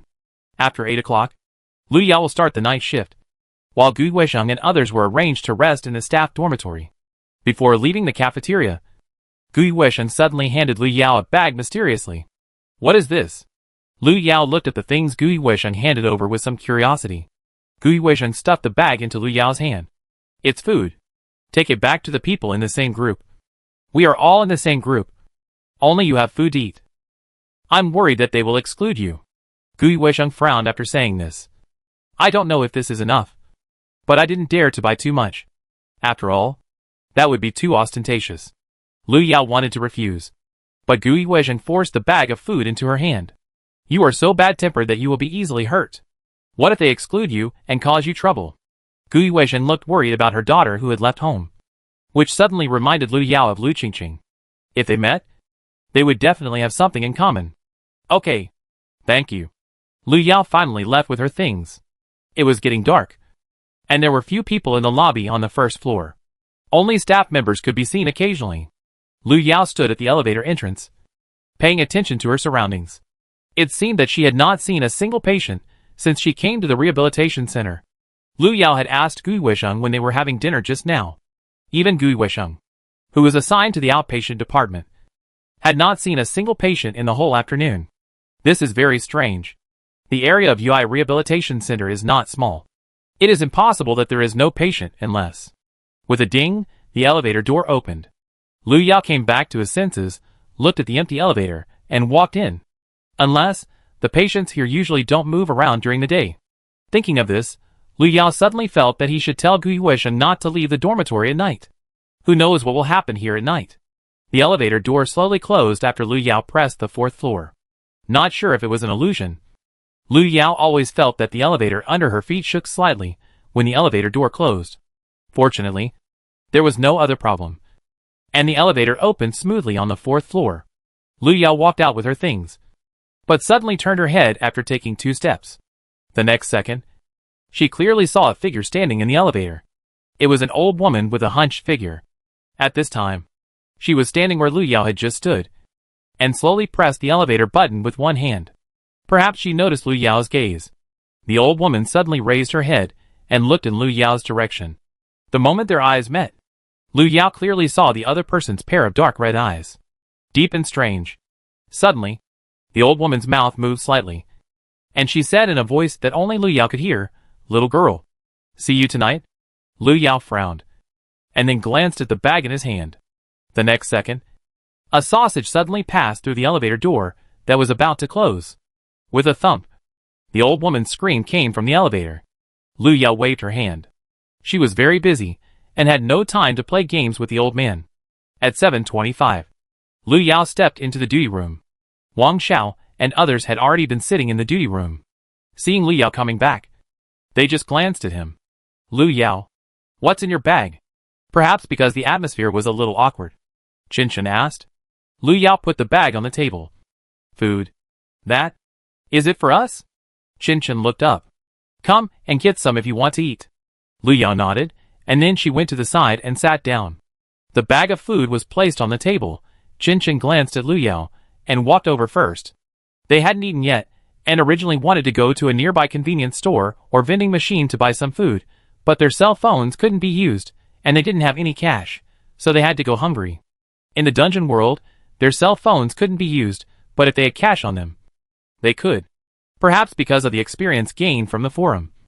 Gu Weizhang was used to carrying a few cash notes with her, so it was not a problem for her to buy these foods. "Then you're welcome." "Thank you, Lu Yao," Qinshan said as he opened the bag and took out the food. Although they were all instant foods, for them now, it was enough to have something to eat.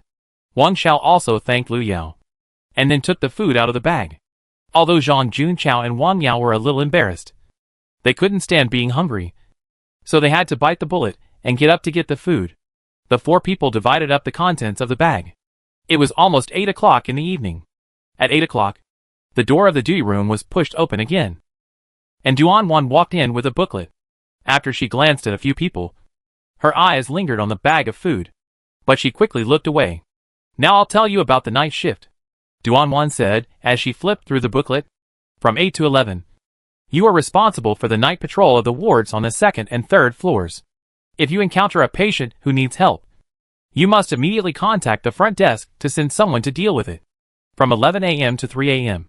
You are responsible for staying in the duty room on the 4th floor to deal with any emergencies that may occur at night. From 3 a.m. to 6 a.m. You need to go to the equipment room on the 5th floor to ensure that it can be put into use normally during the day." Duanwan finished speaking, paused and said, "Since you are new, I allow you to work in groups. At least 2 people will be assigned to complete each task. Others can stay in the lounge to rest during this time. Do you understand?" "I understand." Several people nodded in agreement, and then watched Duanwan leave.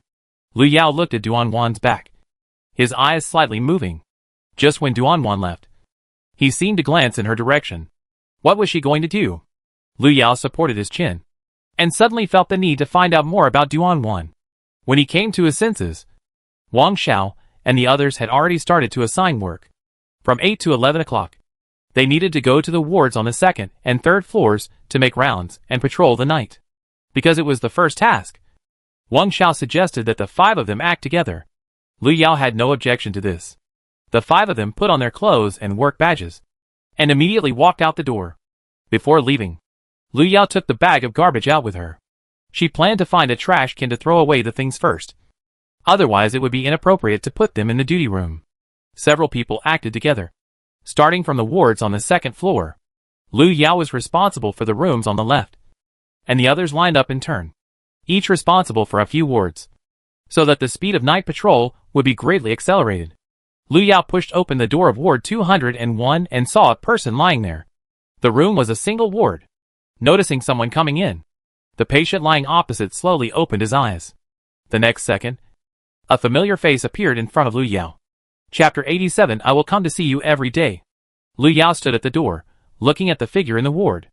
The person on the bed slowly raised her head, with a calm expression on her pale face.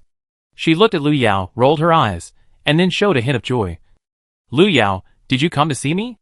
Lu Yao looked at Zhao Shi lying in the ward, and frowned. She subconsciously thought that what she saw was an illusion, but as time went by, Zhao Shi's expression, and even his voice became particularly real. Lu Yao told herself that what she saw might not be an illusion. She walked towards Zhao Shi. Her eyes swept over Zhao Shi's pale face, and then looked at the infusion needle on the back of her hand. Why are you here? Lu Yao suddenly asked. Zhao Shi's smile faded. I was recuperating here. Zhao Shi's physical condition became worse and worse after Zhao Yi's death. Without Zhao Yi as her scapegoat, Zhao Shi gradually developed more serious problems. Zhao Shi could still bear the physical problems, but the mental torture made her miserable. Perhaps she realized that Lu Yao should not be here. Zhao Shi suddenly smiled as if she thought of something. Lu Yao, are we in the dungeon world now? Zhao Shi did not receive the dungeon task prompt, but she thought of this possibility after seeing Lu Yao. She specially chose such a remote sanatorium.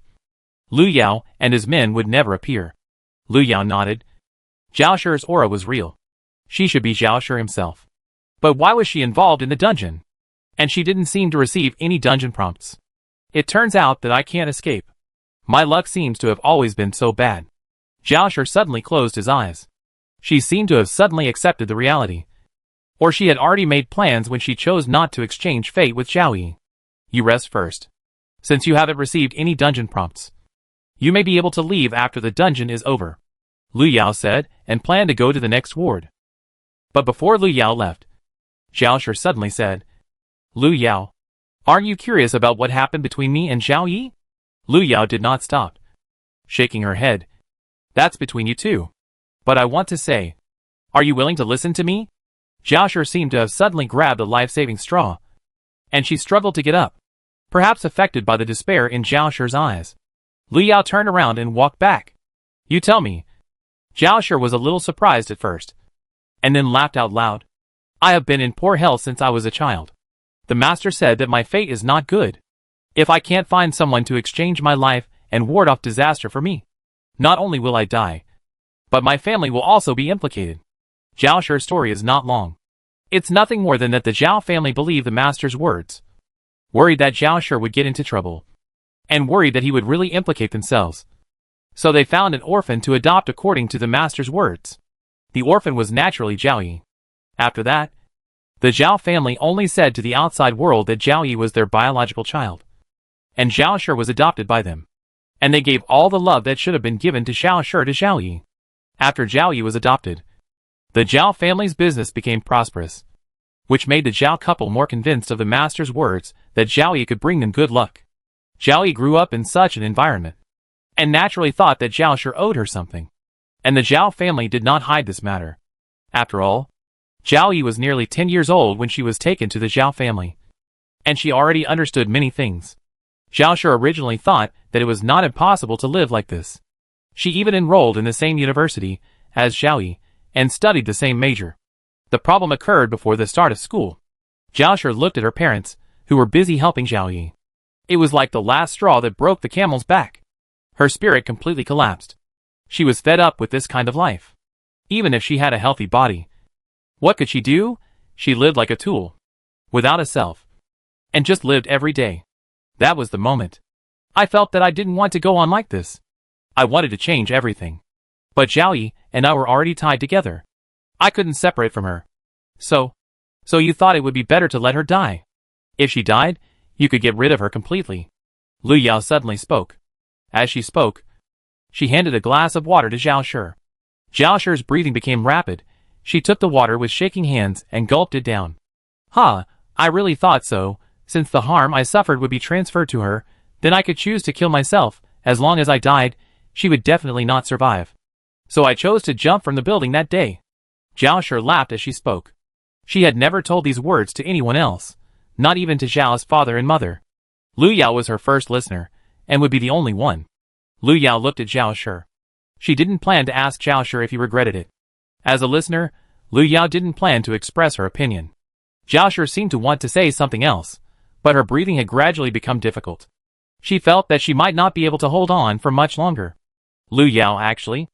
I was happy at that time. I felt that I was finally free. Zhao Shi didn't continue to speak. She slowly closed her eyes, as if she was going to fall asleep like this. Lu Yao stood up and walked out. Before leaving, she glanced at the medical record bracelet on Zhao Shi's wrist. It had the name of the sanatorium, Zhao Shi's attending physician, and personal information written on it. Jingxin Sanatorium? Lu Yao frowned. Jingxin Sanatorium should be the real-world name of Yui Rehabilitation Center. But she always felt that the name was familiar. After leaving the ward, Lu Yao went straight to room 202. But this time, before Lu Yao opened the door of the ward, she heard a sound of banging from inside. Lu Yao waited until the sound stopped, and then politely opened the door. In the ward, there was a woman with her hair loose.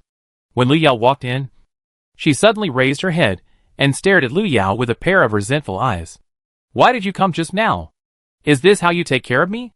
the woman said, making a harsh cry. Lu Yao looked at the woman's exposed eyebrows and walked over. "I'm here to check on the ward," she said calmly, and pulled the woman's wrist to check the information on the bracelet. Seeing this, the woman's face became even more angry. She raised her hand to pull Lu Yao's hair, but Lu Yao easily dodged it. "You damn girl. You still dare to hide?" the woman roared, grabbing the things beside her and throwing them at Lu Yao.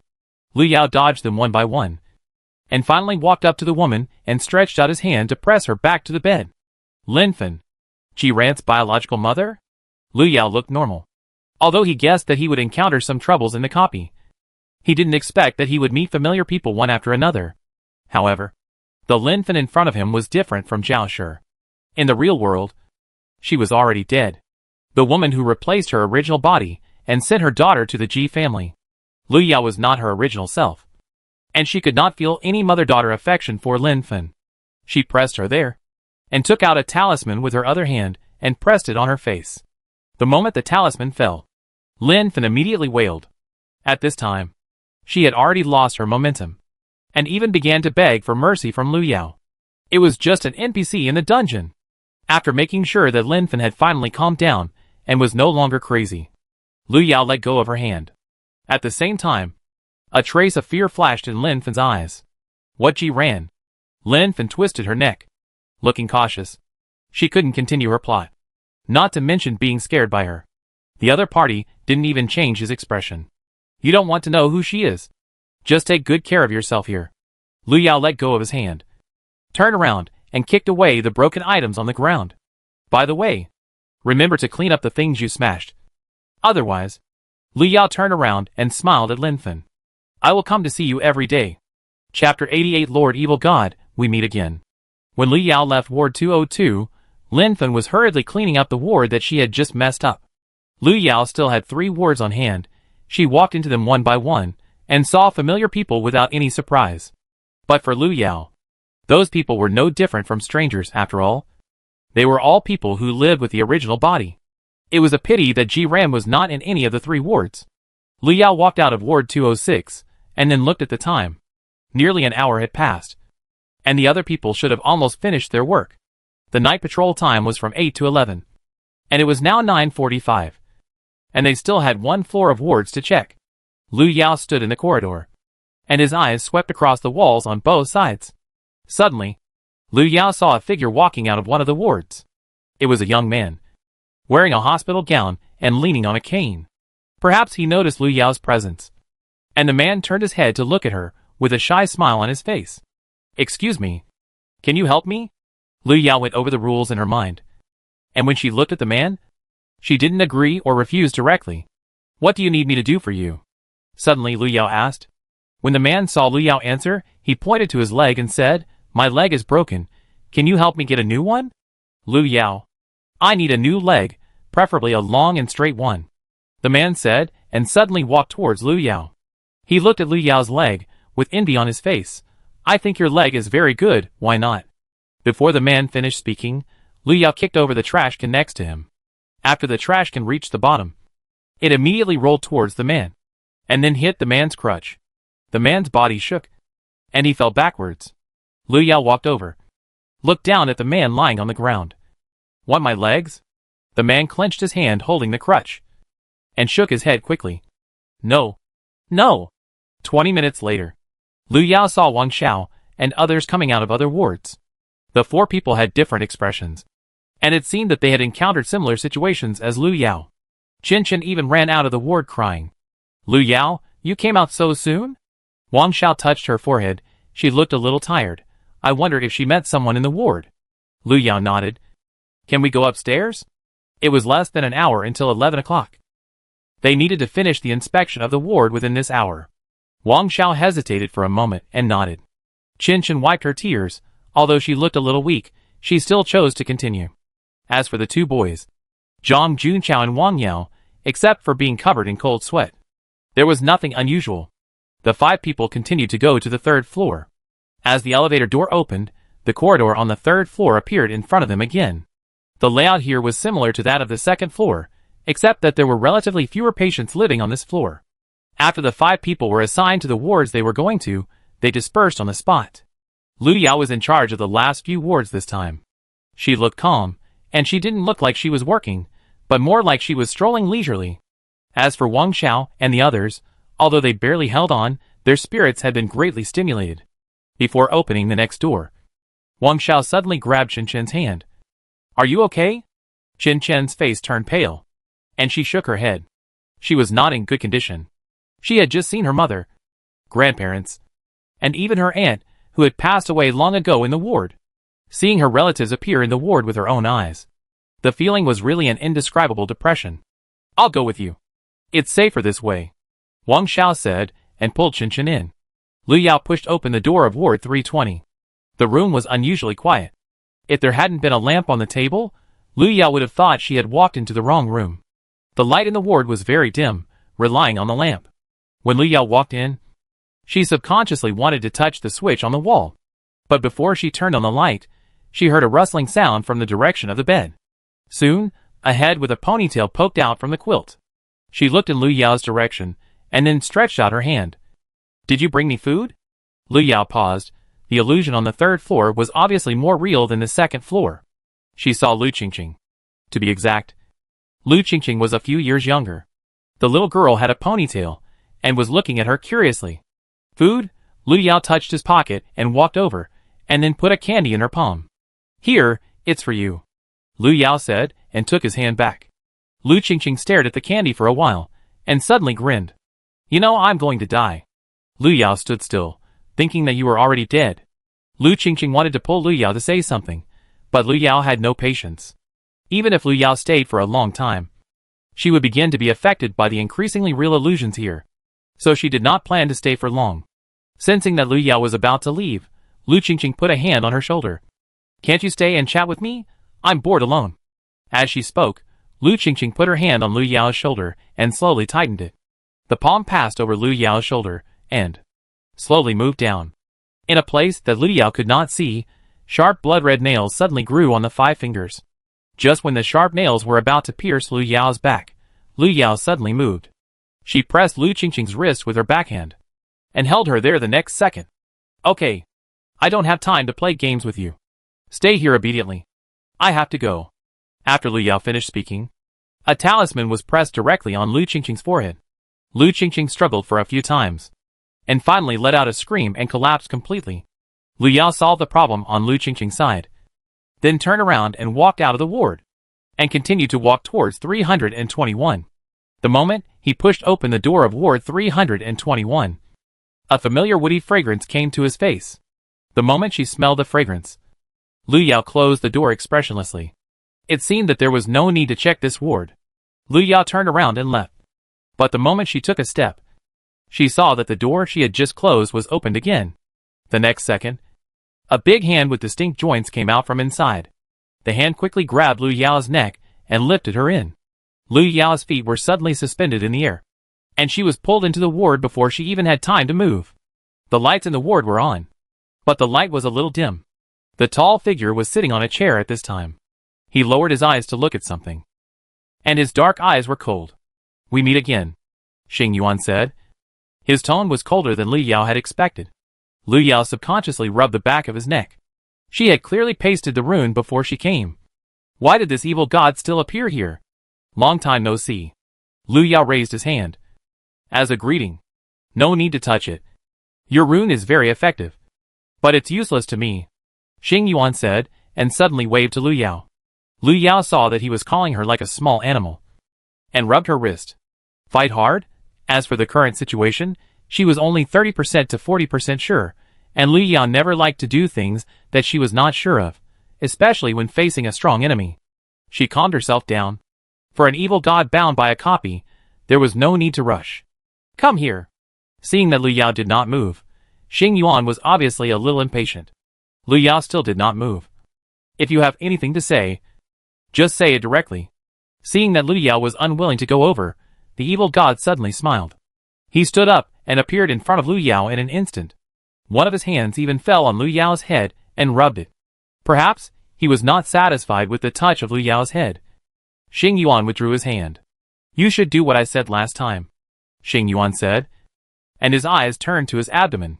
Last time. Lu Yao's blade stabbed there. Lu Yao felt threatened, but she couldn't confront him head-on at the moment. Lu Yao took a deep breath, and before she could say no, the hand that had just gently touched her head suddenly moved down and grabbed her throat. I can give you another minute to think it over. Xing Yuan's voice suddenly turned cold. But Lu Yao was about to curse.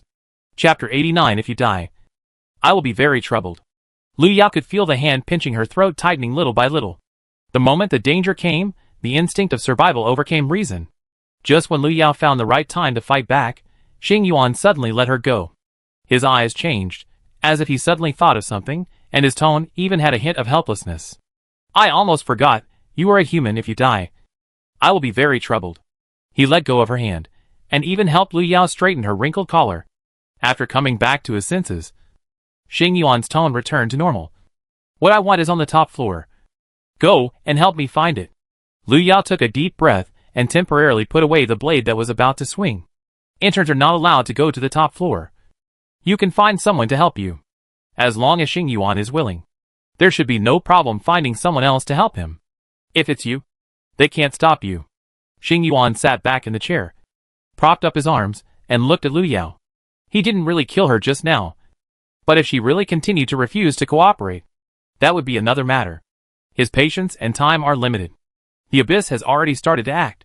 He needs to unlock the seal before the Abyss completely takes over this world. Of course, Xing Yuan will not tell Lu Yao about these. He just needs to find a suitable person who can help him complete this task. The rest is not important. Lu Yao stroked his fingertips and suddenly smiled. What do you want to find? You will know when you get there.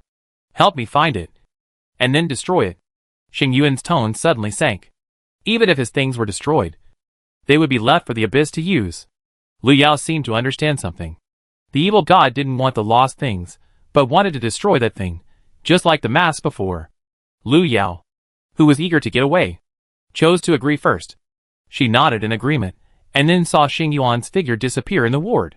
At the same time, the woody fragrance in the air also disappeared, and the ward became quiet, with only Lu Yao's gentle breathing. Just when Lu Yao thought it was an empty ward, she suddenly caught a glimpse of a figure curled up in the corner on the ground. Lu Yao walked over, and saw the man lying there motionless. He was obviously the person who originally lived in this ward. After Xing Yuan appeared, he probably thought he was in the way, and killed him directly. Lu Yao looked at the corpse of the NPC on the ground, with an ugly expression. Xing Yuan left as soon as he said he would, and she had to clean up the mess he left behind. It took Lu Yao some time to deal with the patients in the ward, and then she continued to walk to the next one. But this time, before she could open the door of the ward, she was interrupted by a sudden sound of footsteps behind her. In the corridor, Zhang Junqiao pulled Wang Yao and rushed in the opposite direction of Lu Yao, as if there was a monster chasing them. Help! Help us! Zhang Junqiao looked at Lu Yao and shouted for help. At the same time, Lu Yao also found something chasing after the two people. It was a black shadow, and under the light of the corridor, a pair of blood-red eyes could be clearly seen emerging from the shadow. Lu Yao looked at the monster behind the two people, and turned the door of the ward in front of him and motioned for the two people to follow in. Unfortunately, Zhang Junqiao and Wang Yao were busy escaping, and did not understand Lu Yao's meaning. They wanted to ask Lu Yao for help, but they were stunned for a moment when they saw the life-saving straw left behind. Just when the shadow was about to catch up with Zhang Junqiao and Wang Yao, a ward door next to them was suddenly pushed open, and Wang Xiao and Chen ran out. They looked at the two people being chased by the monster and shouted to run. The four people ran in the corridor, but the monster behind them suddenly sped up. Seeing that the four people were about to be caught, Wang Xiao had no choice but to take out something from behind and throw it at the monster.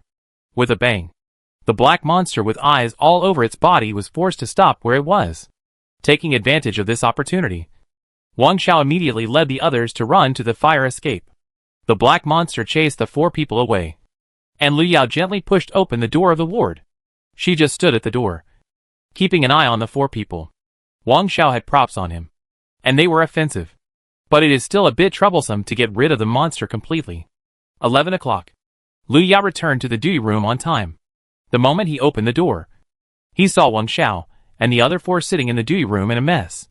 Damn, what kind of monster is that? It's so scary. Wang Yao wiped the cold sweat from his forehead. Apparently they didn't come back much earlier than Lu Yao. He glanced at Lu Yao, who came in, and then looked away. He still remembered that the other party didn't save them. She had seen them at that time, but she still chose to hide in the ward. Although Lu Yao had no obligation to save them, they were in the same group. How could they not help each other in a crisis? Wang Yao subconsciously looked at Zhang Junqiao. He thought Zhang Junqiao would say something, but he found that his brother had become strange since he escaped. He just sat there, saying nothing. Lu Yao ignored the gazes of several people and walked straight to the chair and sat down. Chen seemed to be stimulated and collapsed on the chair, looking like he didn't want to communicate with anyone. Wang Xiao was sitting aside. When he saw Lu Yao sitting down, he said, "From now on, we need to stay in the duty room until 3 in the morning.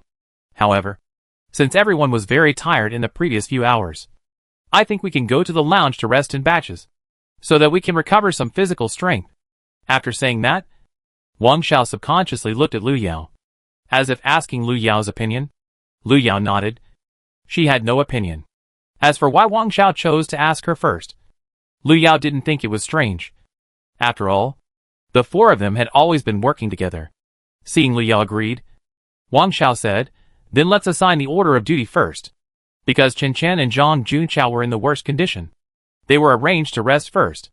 Only Lu Yao, Wang Xiao, and Wang Yao were left in the duty room. Wang Zhao's attitude towards Lu Yao was a little cold. Although he knew that he shouldn't blame Lu Yao for not saving his life, he just felt that this person had no overall view and might even abandon his companions at a critical moment.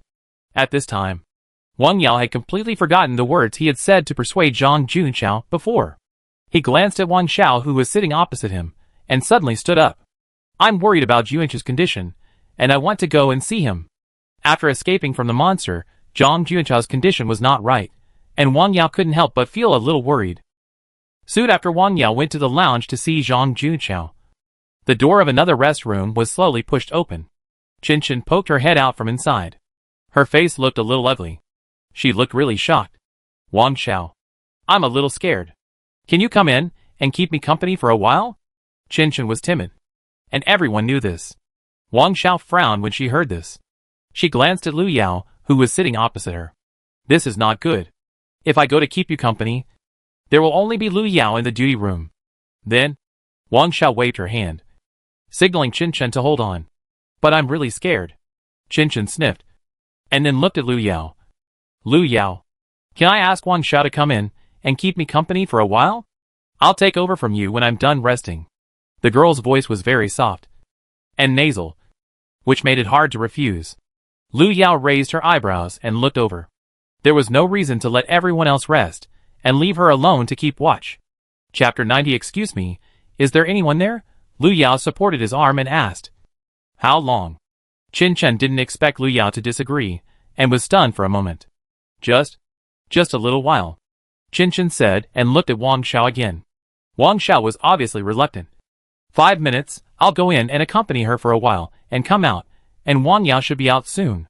Speaking, Wang Xiao stood up and walked towards Chen. Lu Yao's eyes swept over the two of them, and said nothing more. 5 minutes? Lu Yao was obviously a little unconvinced. But rather than sitting in the duty room with him, she would be more comfortable alone. As the door of the lounge closed, there were 2 people in each of the 2 lounges. Lu Yao sat on a chair in the duty room and began to think about how to get to the top floor. Her runes could not suppress Xing Yuan for the time being, which meant that as long as he wanted, he could appear in front of her at any time. At least for now. The copy of the Friendship Rehabilitation Center was no longer absolutely safe for her. Lu Yao calculated the time and decided to wait until dawn to check the situation on the top floor. The other thing was Gu Weisheng. I hoped she would be safe tonight. Time passed by, 5 minutes, 10 minutes. Half an hour passed, and no one came out of the 2 lounges. Lu Yao was not a good-tempered person, and he stood up immediately. Half an hour ago, in the lounge, Chen Chen pulled Wang Xiao, who wanted to go out, and took out a communicator-like thing from his pocket. This is her prop, which can be used to contact teammates in the dungeon world. At this time, Chen Chen opened the communicator. Do we really want to leave Lu Yao alone outside? With a burst of electric sound, Wang Yao's voice came from the communicator. Didn't she watch us die before? If it weren't for Wang Xiao leading us to escape, she would be the only one left in this group now. Wang Yao patted Zhang Junqiao beside him after saying that. Junqiao, don't you think so? Zhang Junqiao came back to his senses. His whole body trembled slightly. Monster? That monster will really not come again? Wang Yao, didn't you see it too? That monster is dead, don't worry. But I still feel scared. Zhang Junqiao trembled. The appearance of the monster was too similar to the one he saw outside the window before. He was worried that there was another one here. Don't worry. Xiao Xiao will protect us. And we can survive by our own efforts, Chen Chen said, forcing herself to smile. She wasn't really scared just now, but she had discussed it with Wang Yao and the others long ago. Since Lu Yao didn't want to go with them, she could be a lone ranger. There were only 2 lounges, which could accommodate 4 people. As long as the number of people was not found out, it should be safe. Since Lu Yao was unwilling to act together, she had to be the extra person responsible for keeping watch in the duty room. The 4 of them talked about some plans, until someone was really sleepy. And then, they turned off the communicator and planned to rest. Chen Chen's communicator can be used 3 times every 24 hours. Each time for 1 hour. Although it is not a very useful prop, it can be used at a critical moment. After turning off the communicator, Chen Chen stretched his body. Xiao Xiao, I'll sleep for a while. I'm really tired today. Wang Xiao nodded, and couldn't help looking out the door. Lu Yao was now alone in the duty room, and she was a little worried. But if she walked out now, it would seem that she would violate the agreement she had made with Chen Chen and the others. Wang Xiao sighed, and had to harden her heart. She was also tired, and wanted to take a break. Duty room. As Lu Yao stood up, he heard a series of footsteps outside the door. In the silent night, the footsteps were amplified and became particularly clear. Soon, the footsteps stopped in front of the duty room door. Then came the sound of knocking on the door. Excuse me. Is there anyone there? Lu Yao looked at the door, and stood up and walked over. The door of the duty room was pushed open, and a hunched figure was seen standing in front of the door. It was an elderly woman, leaning on a cane, with gray hair and thin legs that could hardly support her body. Seeing Lu Yao open the door, she slowly raised her head. However, the next second, the old woman suddenly fell silent. She opened her mouth, and a word stuck in her throat. Even Lu Yao did not expect to meet the old lady in front of him again here. That's right. The old woman who came to the duty room and knocked on the door late at night was the one Lu Yao met in the elevator before. Lu Yao smiled and looked over, and suddenly asked, "Are you here to return my sausage?"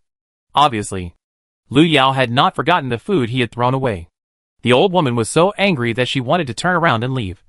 But due to the needs of the copy, she had to continue. "Young man, my arm is injured. Can you help me take care of it?" The old woman reluctantly opened her mouth and showed the wound on her arm.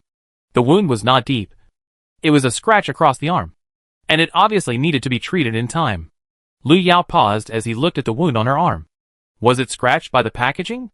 The old woman almost jumped up and hit Lu Yao's head with her cane. No, it wasn't scratched by the ham packaging. I just fell down. She anxiously emphasized that she had just fallen down while walking and needed to be treated and bandaged. Luckily, Lu Yao didn't embarrass her anymore. Nodding, she turned around and took out the medicine box from the duty room. The old woman looked at Lu Yao carrying the medicine box in front of the door. Subconsciously, she stretched out her hand. Won't you let me in? She is a patient now. Lu Yao waved his hand. It's inconvenient. Who knows what she wants to do in there? She wants to nip the trouble in the bud as much as possible. 2 minutes later, the old woman looked at the bandaged wound and left with a face full of humiliation. Lu Yao waved at her and then closed the door.